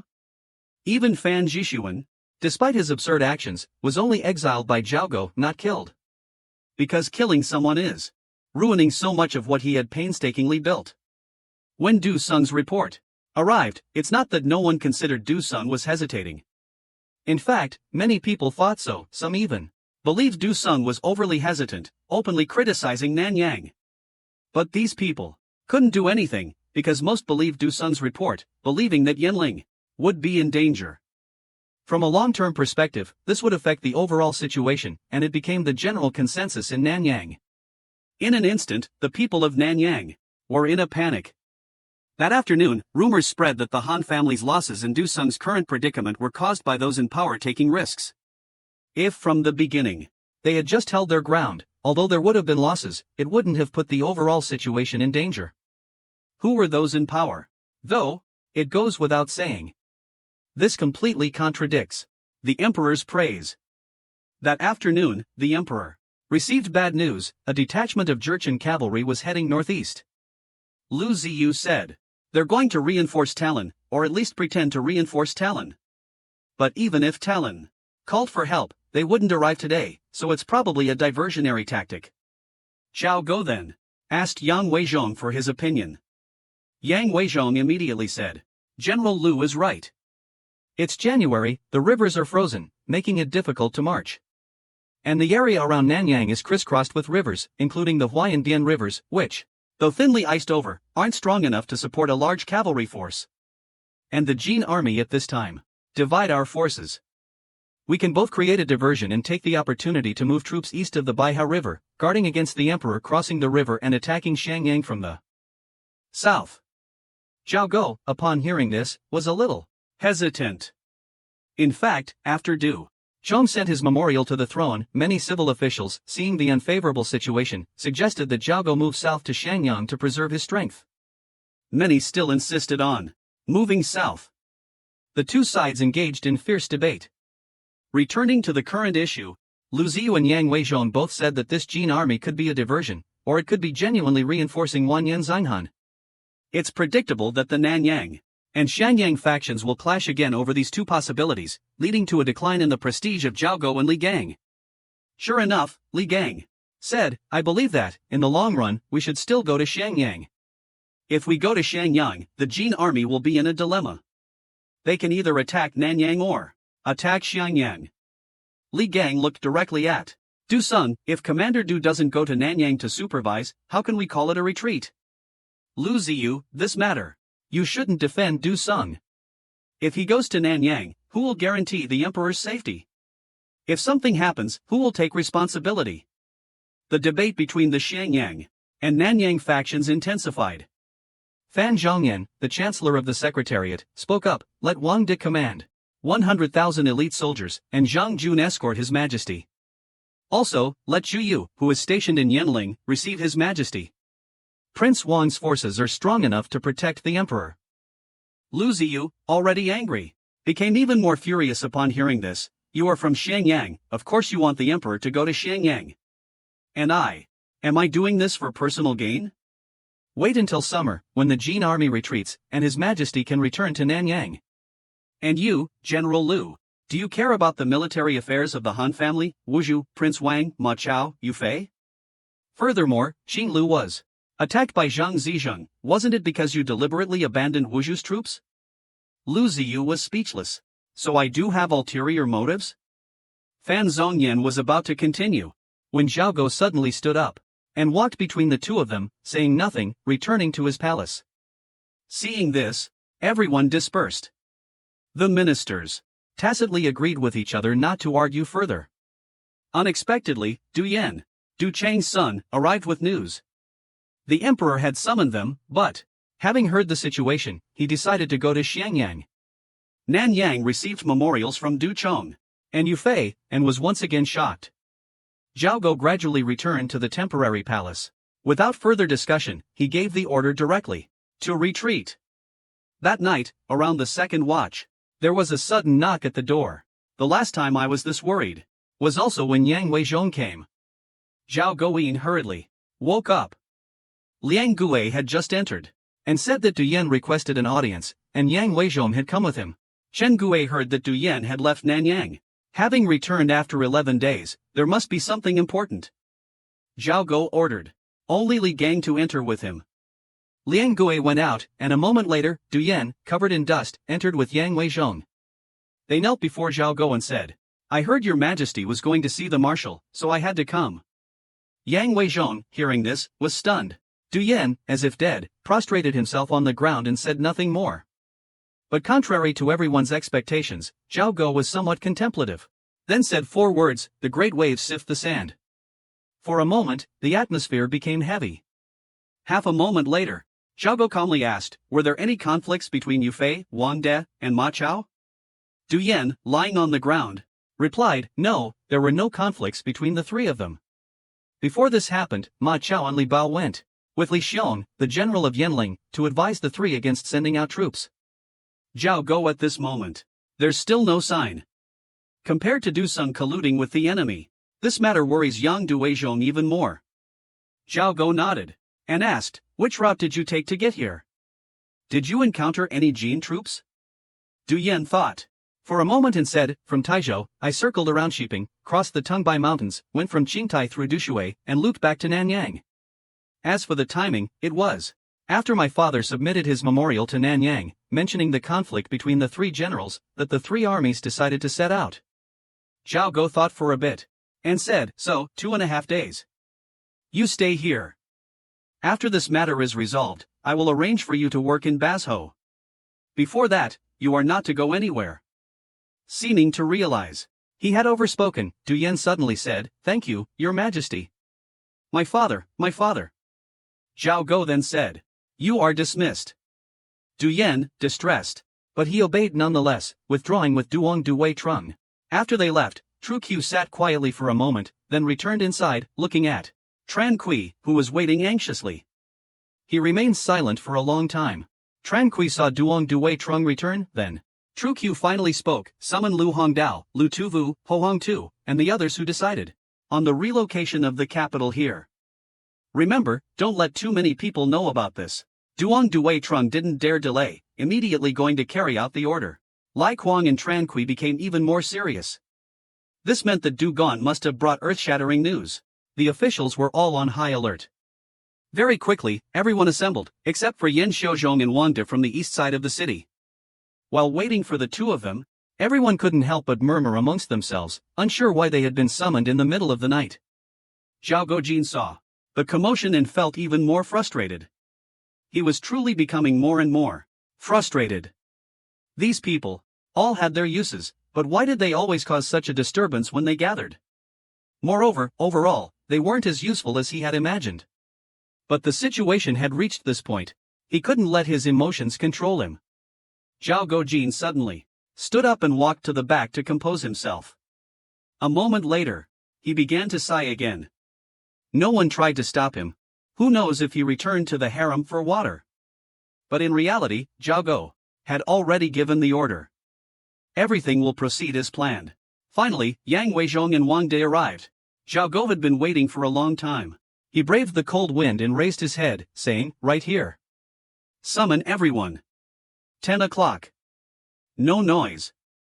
Liang Gue acknowledged him, then asked, "Your Majesty, who do you wish to summon first?" Zhao Go said, "Summon Li Gang and Chen Gue first." Hearing this, the 2 men exchanged a glance and withdrew. Only Li Gang remained. After Chen Gue, "Go, everyone be quiet." Zhao Go finally spoke, saying, "I have 3 questions for you.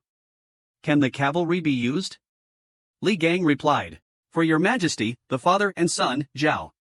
Zhao Go abruptly cut him off, calmly asking, "In your opinion, did the Jin send 70,000 troops here today to lure out Nanyang, or to reinforce Wanyan Zhanghan?" "To lure out Nanyang," So, between Wanyan Zhongwan here, 5,776, and Wanyan Zhonghan, who is stronger? Li Gang didn't hesitate. He said, of course, the Jin army outside Nanyang's south gate is stronger. Because Zhonghan's troops are too dispersed, and Zhongwang's troops here have a larger army, and their cavalry is also more elite. Zhao Go nodded. You go and call Yang Weizhong in. Remember, no matter what Chin Hui says, you don't say anything. Although Li Gang didn't understand, he still obeyed. A moment later, Yang Weizhong entered and paid his respects. Zhao Go immediately asked, Prefect, can you guarantee there are no spies in the city? Yang Weizhong seriously replied, I can guarantee it. So, what do you think about the Jin army today, deploying 70,000 troops here? Is it a feint or are they serious? Between Zhongwang and Zhonghan, who is stronger? Yang Weizhong thought for a moment. The answer is, a diversion. Zhongwang is stronger. Retreat, summon Hu Huangxiu. Although worried, Yang Weizhong retreated. Just like that, Zhao Go obtained accurate predictions from these people. Li Gang, Yang Weizhong, Hu Huangxiu, Lu Ziyu, for talented military advisors, all believed the 70,000 Jin troops coming here were a diversion, meant to lure out Nanyang. Shen Gui, Yan Xiaozhong, and Wang Di all believed Nanyang was safe and fortified. Yu Bingyan believed that Du Chang's prestige in Bianjing wasn't high enough to cause a rebellion. Huang insisted on launching a preemptive attack, while Li Gang, Li Ruobo, and Fan Zhongyin all insisted on retreating to Nanyang. At this moment, only the two of you haven't been summoned yet. As expected, number 1 was summoned next. When Zhao Guojian saw number 1, he said, Number 1, I've decided to use your plan to deal with the current situation. You must strive to maintain the status quo. Number 1, as before, simply nodded, then turned and left. A moment later, Li Gang was called in. Zhao Guojian said, Since I ascended the throne, from the Ming Dao affair to the Dao Ci affair, you have toiled for me. Upon hearing this, Li Gang couldn't help but shudder, seemingly realizing something. But before he could speak, Zhao Guojian continued, I've told you, if you have a fiery temper, don't ask too many questions. Just focus on accomplishing great things, don't ask around and create chaos. He picked up his wine cup, then set it down again after a moment. Under Zhao Go's silent gaze, he sighed, and all the officials dispersed. In any case, Uncle Li will surely negotiate a settlement with the officials. I only ask your majesty to take care. Zhao Go replied softly. Quickly regaining his composure, Feng Man nodded, gave some instructions, and then returned to the hall with Lu Haowen. The pressure in the hall had now dissipated. Everyone knows the reason for the summons. Zhao Go finally spoke. Just now, another messenger from Yanling arrived. He said that Prince Yufei said that Wang Yanchang is leading 400,000 cavalry to attack Dongjing. In addition, 17,000 Jurchen troops are marching north today. Originally, at his position, it can be seen that Wu's army is completely useless. This battle is certainly hopeless. Marching towards Yanling is simply to disperse the enemy troops. All the officials are fasting. Everything stirred slightly, like wind and rain. Hu Hong too, the three of them almost instinctively wanted to step forward and intervene, but like the others, when they were privately instructed by Zhao Go, they were all told that no matter what, they couldn't say a word, not even in opposition. Yan Yu, the entire hall was silent, but along with Hao Wen, Yan Yu also expressed a pro-war stance. It seems these two have also been persuaded. And with the two ministers advocating for war, this is what's called the Jiangsu and Menxia provinces agreeing with the front line, becoming a legitimate and justified cause. Then Zhao Go said, the two ministers have indeed approved a series of specific measures regarding Deru Lu. Among them, Shen Kuei's first task is to leave and ensure, without alerting anyone, the safety of Qinggu.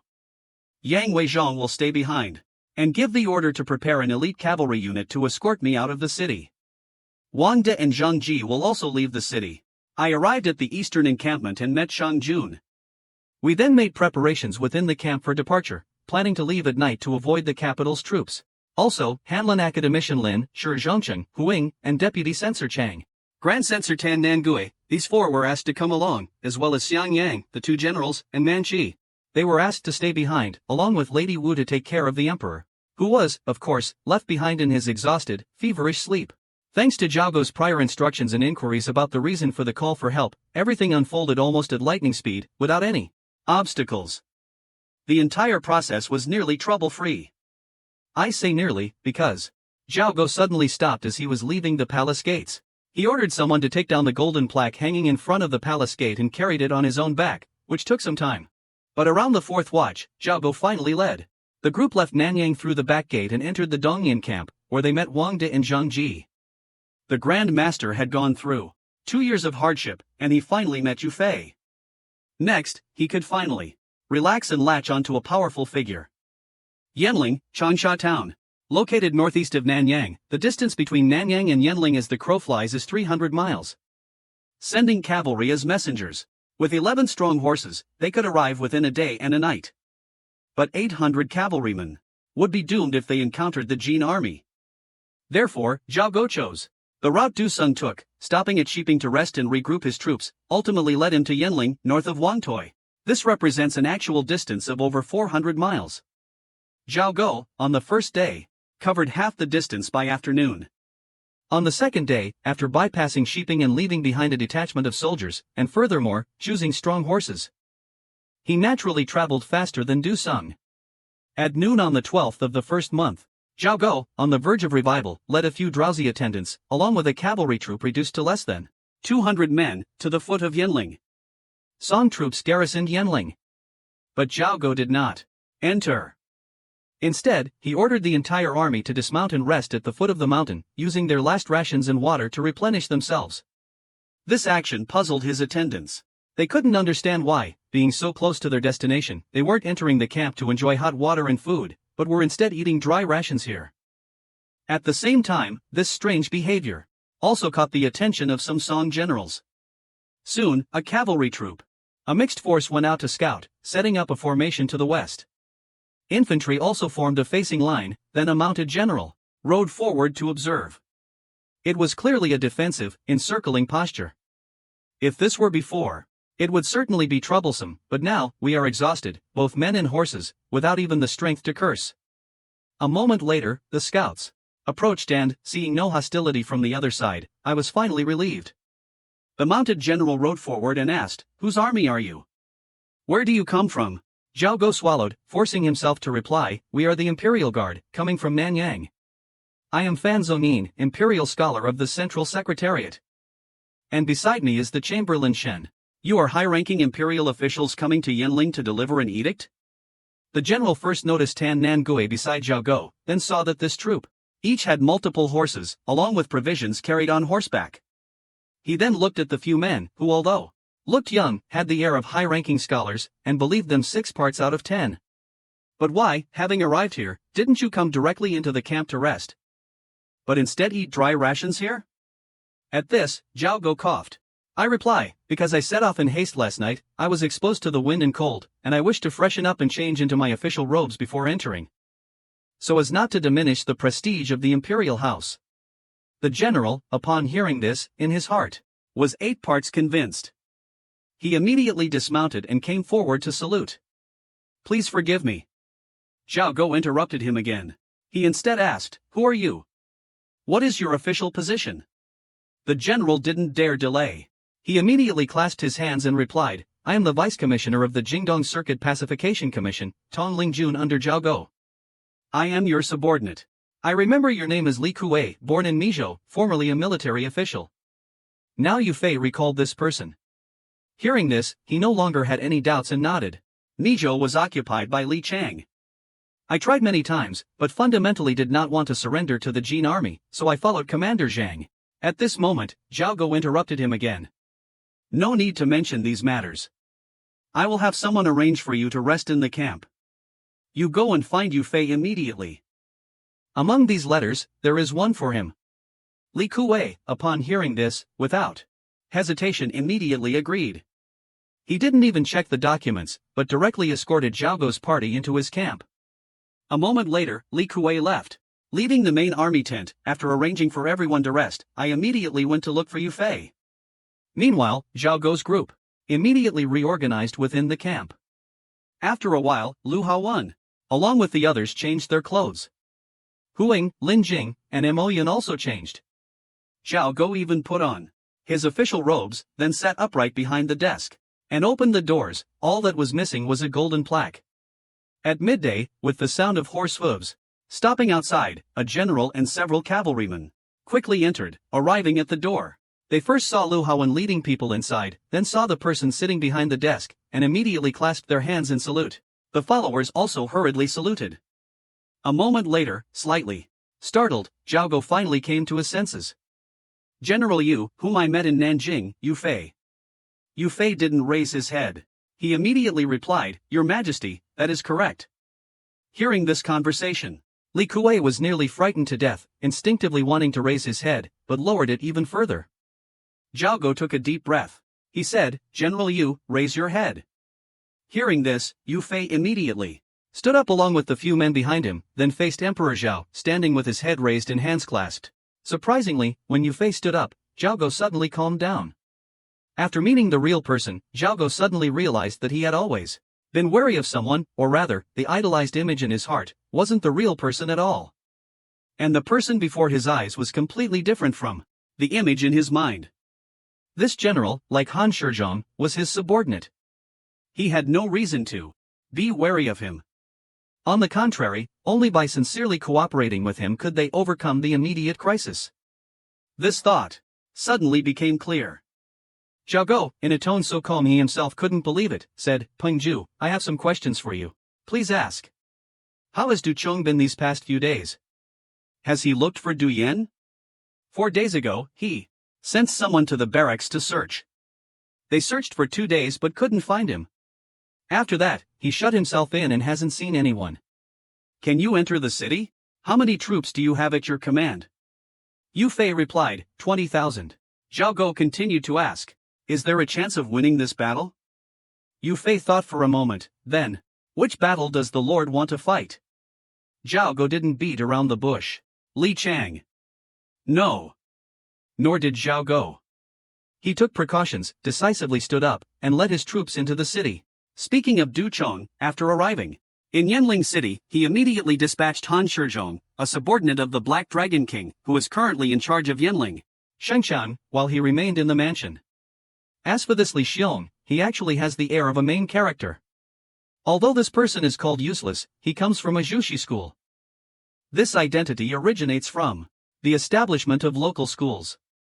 Jushi schools, along with the Taishue, formed a 3-tiered structure. Taishue graduates are often appointed officials directly without needing to take the imperial examination. Before the chaotic times, Li Xiong came from a local school and was also a fellow townsman of Yu Fei. Indeed, he's much better than that disorganized rabble that fled when he was a student of Jushi. When Zhongzhe happened to visit Jushi school, Jushi naturally went all out. He could call himself a disciple of Zhongzhe. During the Jinyan and Jingkong reign, this was indeed solid backing.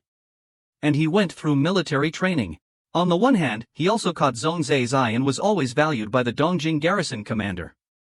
Now that Zhongzhe has fled to Jiangnan, and Du Chong took over, not only was he not out of favor, but he was directly promoted to Tongji, becoming the new commander of the Dongjing garrison, and also someone Du Chong highly valued, possessing a special status and certain military power. He also understands Du Chang's needs, so he will clash with Yu Fei, but essentially, the two sides don't have any real animosity. So when Yu Fei unexpectedly bringing troops into the city, pacifying it, and then seizing control of Yanling, Yu Fei then led his white-clad troops straight into the city, alarming Li Heng. He was thrown into chaos. His first reaction was that Yu Fei wanted to rebel. What should he, Li Heng, do now? Du Sung was his benefactor. But despite his recent debauchery, as the garrison commander of Yanling, Li Heng understood better than anyone that Yu Fei was his superior. They originally had no conflict, and he even overcame danger thanks to Yu Fei. He also captured the Silver Ice Sand thanks to Yu Fei. Returning to Dongjing, he felt some admiration and gratitude towards him. But now Yu Fei wanted to overthrow him. What should he do? If he mobilized his troops against Yu Fei, blood would surely flow in rivers. A bloody battle was unavoidable, but the troops in the city would immediately be suppressed by the capital governor and the garrison commander. They would all die here.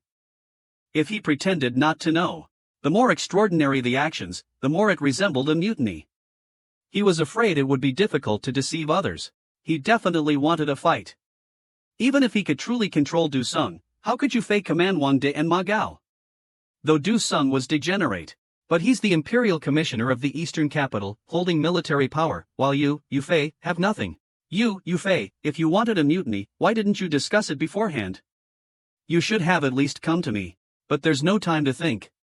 If he continues working, others might be fine, but he, quick-witted and nimble, will definitely be considered Yufei's accomplice. At that time, young Li Chang was truly frightened. Yet Yufei acted as if he didn't notice. He couldn't ignore Li Chang's panic. In the mansion where the Central Army was stationed, Li Xiong was practicing martial arts. Hearing the soldier's report, he was stunned, then furious. What decree? Isn't it the Imperial Commissioner's decree? Others may not know my master's physical condition, but don't I? After this battle, I might have to replace him. Having said that, Li Xiong wanted to dismiss the soldier, but hesitated. Sir, let the messenger in. Seeing Li Kuei enter, Li Xiong immediately scolded, a crime punishable by death under the emperor's feet. What else does Yufei have to say? However, after Li Kuei entered, he ignored him and went directly to Shi Wei, who was standing off to the side. This action caused Li Xiong and everyone else to look at Li Chang. Before Li Chang could speak, another official in a red robe leisurely walked in. Seeing this person, Li Chang almost instinctively wanted to stand up to greet him. But the person who just entered spoke, leaving Li Xiong completely stunned. I am the Hanlin academician. As a descendant of an official family, Li Chang was very astute. The emperor dispatched the Hanlin academician to Dongqin to supervise the provincial governor. Something Li Chang was certainly aware of. Coordinate with the district magistrate. Assist Viet-Phi in rectifying the city's defenses, and then come with me to the city's government office. Li Xiong was stunned once again. Today was truly beyond absurd. But his knowledge and experience told him that the other person was indeed the Hanlin academician, the emperor's youngest Hanlin academician. Therefore, what he said was certainly true. Thus, his actions. Viet-Phi's absurdity also had a perfectly reasonable explanation. In the blink of an eye, under the imposing aura of the newcomer, Li Hung immediately stood up, bowed respectfully, and said, Understood. I beg your pardon, General. I didn't know. Having controlled Li Hung, Zhao let Viet-Phi go. Having arrived at the government office, Zhao turned to Viet-Phi and said, Li Kuei is, after all, just General Peng's troops. Should we go and take over the city defenses first? Viet-Phi was slightly startled, then immediately understood. His Majesty wasn't worried about the city defenses, but rather afraid of him confronting Du Sung, fellow countrymen fighting each other. But at this point, how could he be concerned about such things? Li Hung is Xu Shuesher's man, bound by rules and regulations. Now that the Hanlin academician has him under control, there won't be any more chaos. So, summon all the officers and generals to the government office to meet me. Zhao then asked, Can you do it? Viet-Phi sternly replied, It can be done, moreover, it must be done. Du Song has recently been keeping himself secluded, the troops are wavering, the officers are whispering amongst themselves, and rumors are spreading everywhere. At this time, summoning the generals in Du Song's name will only incite more chaos. In this situation, the only person who can command the troops is probably Yufei. If so, then you should go. We shouldn't waste any time. After speaking, Zhao Chang led his men into the government office. Yufei didn't hesitate, leaving Zhang Xian and Wei Tai to protect the emperor. Then immediately mounted his horse and led his troops out of the city.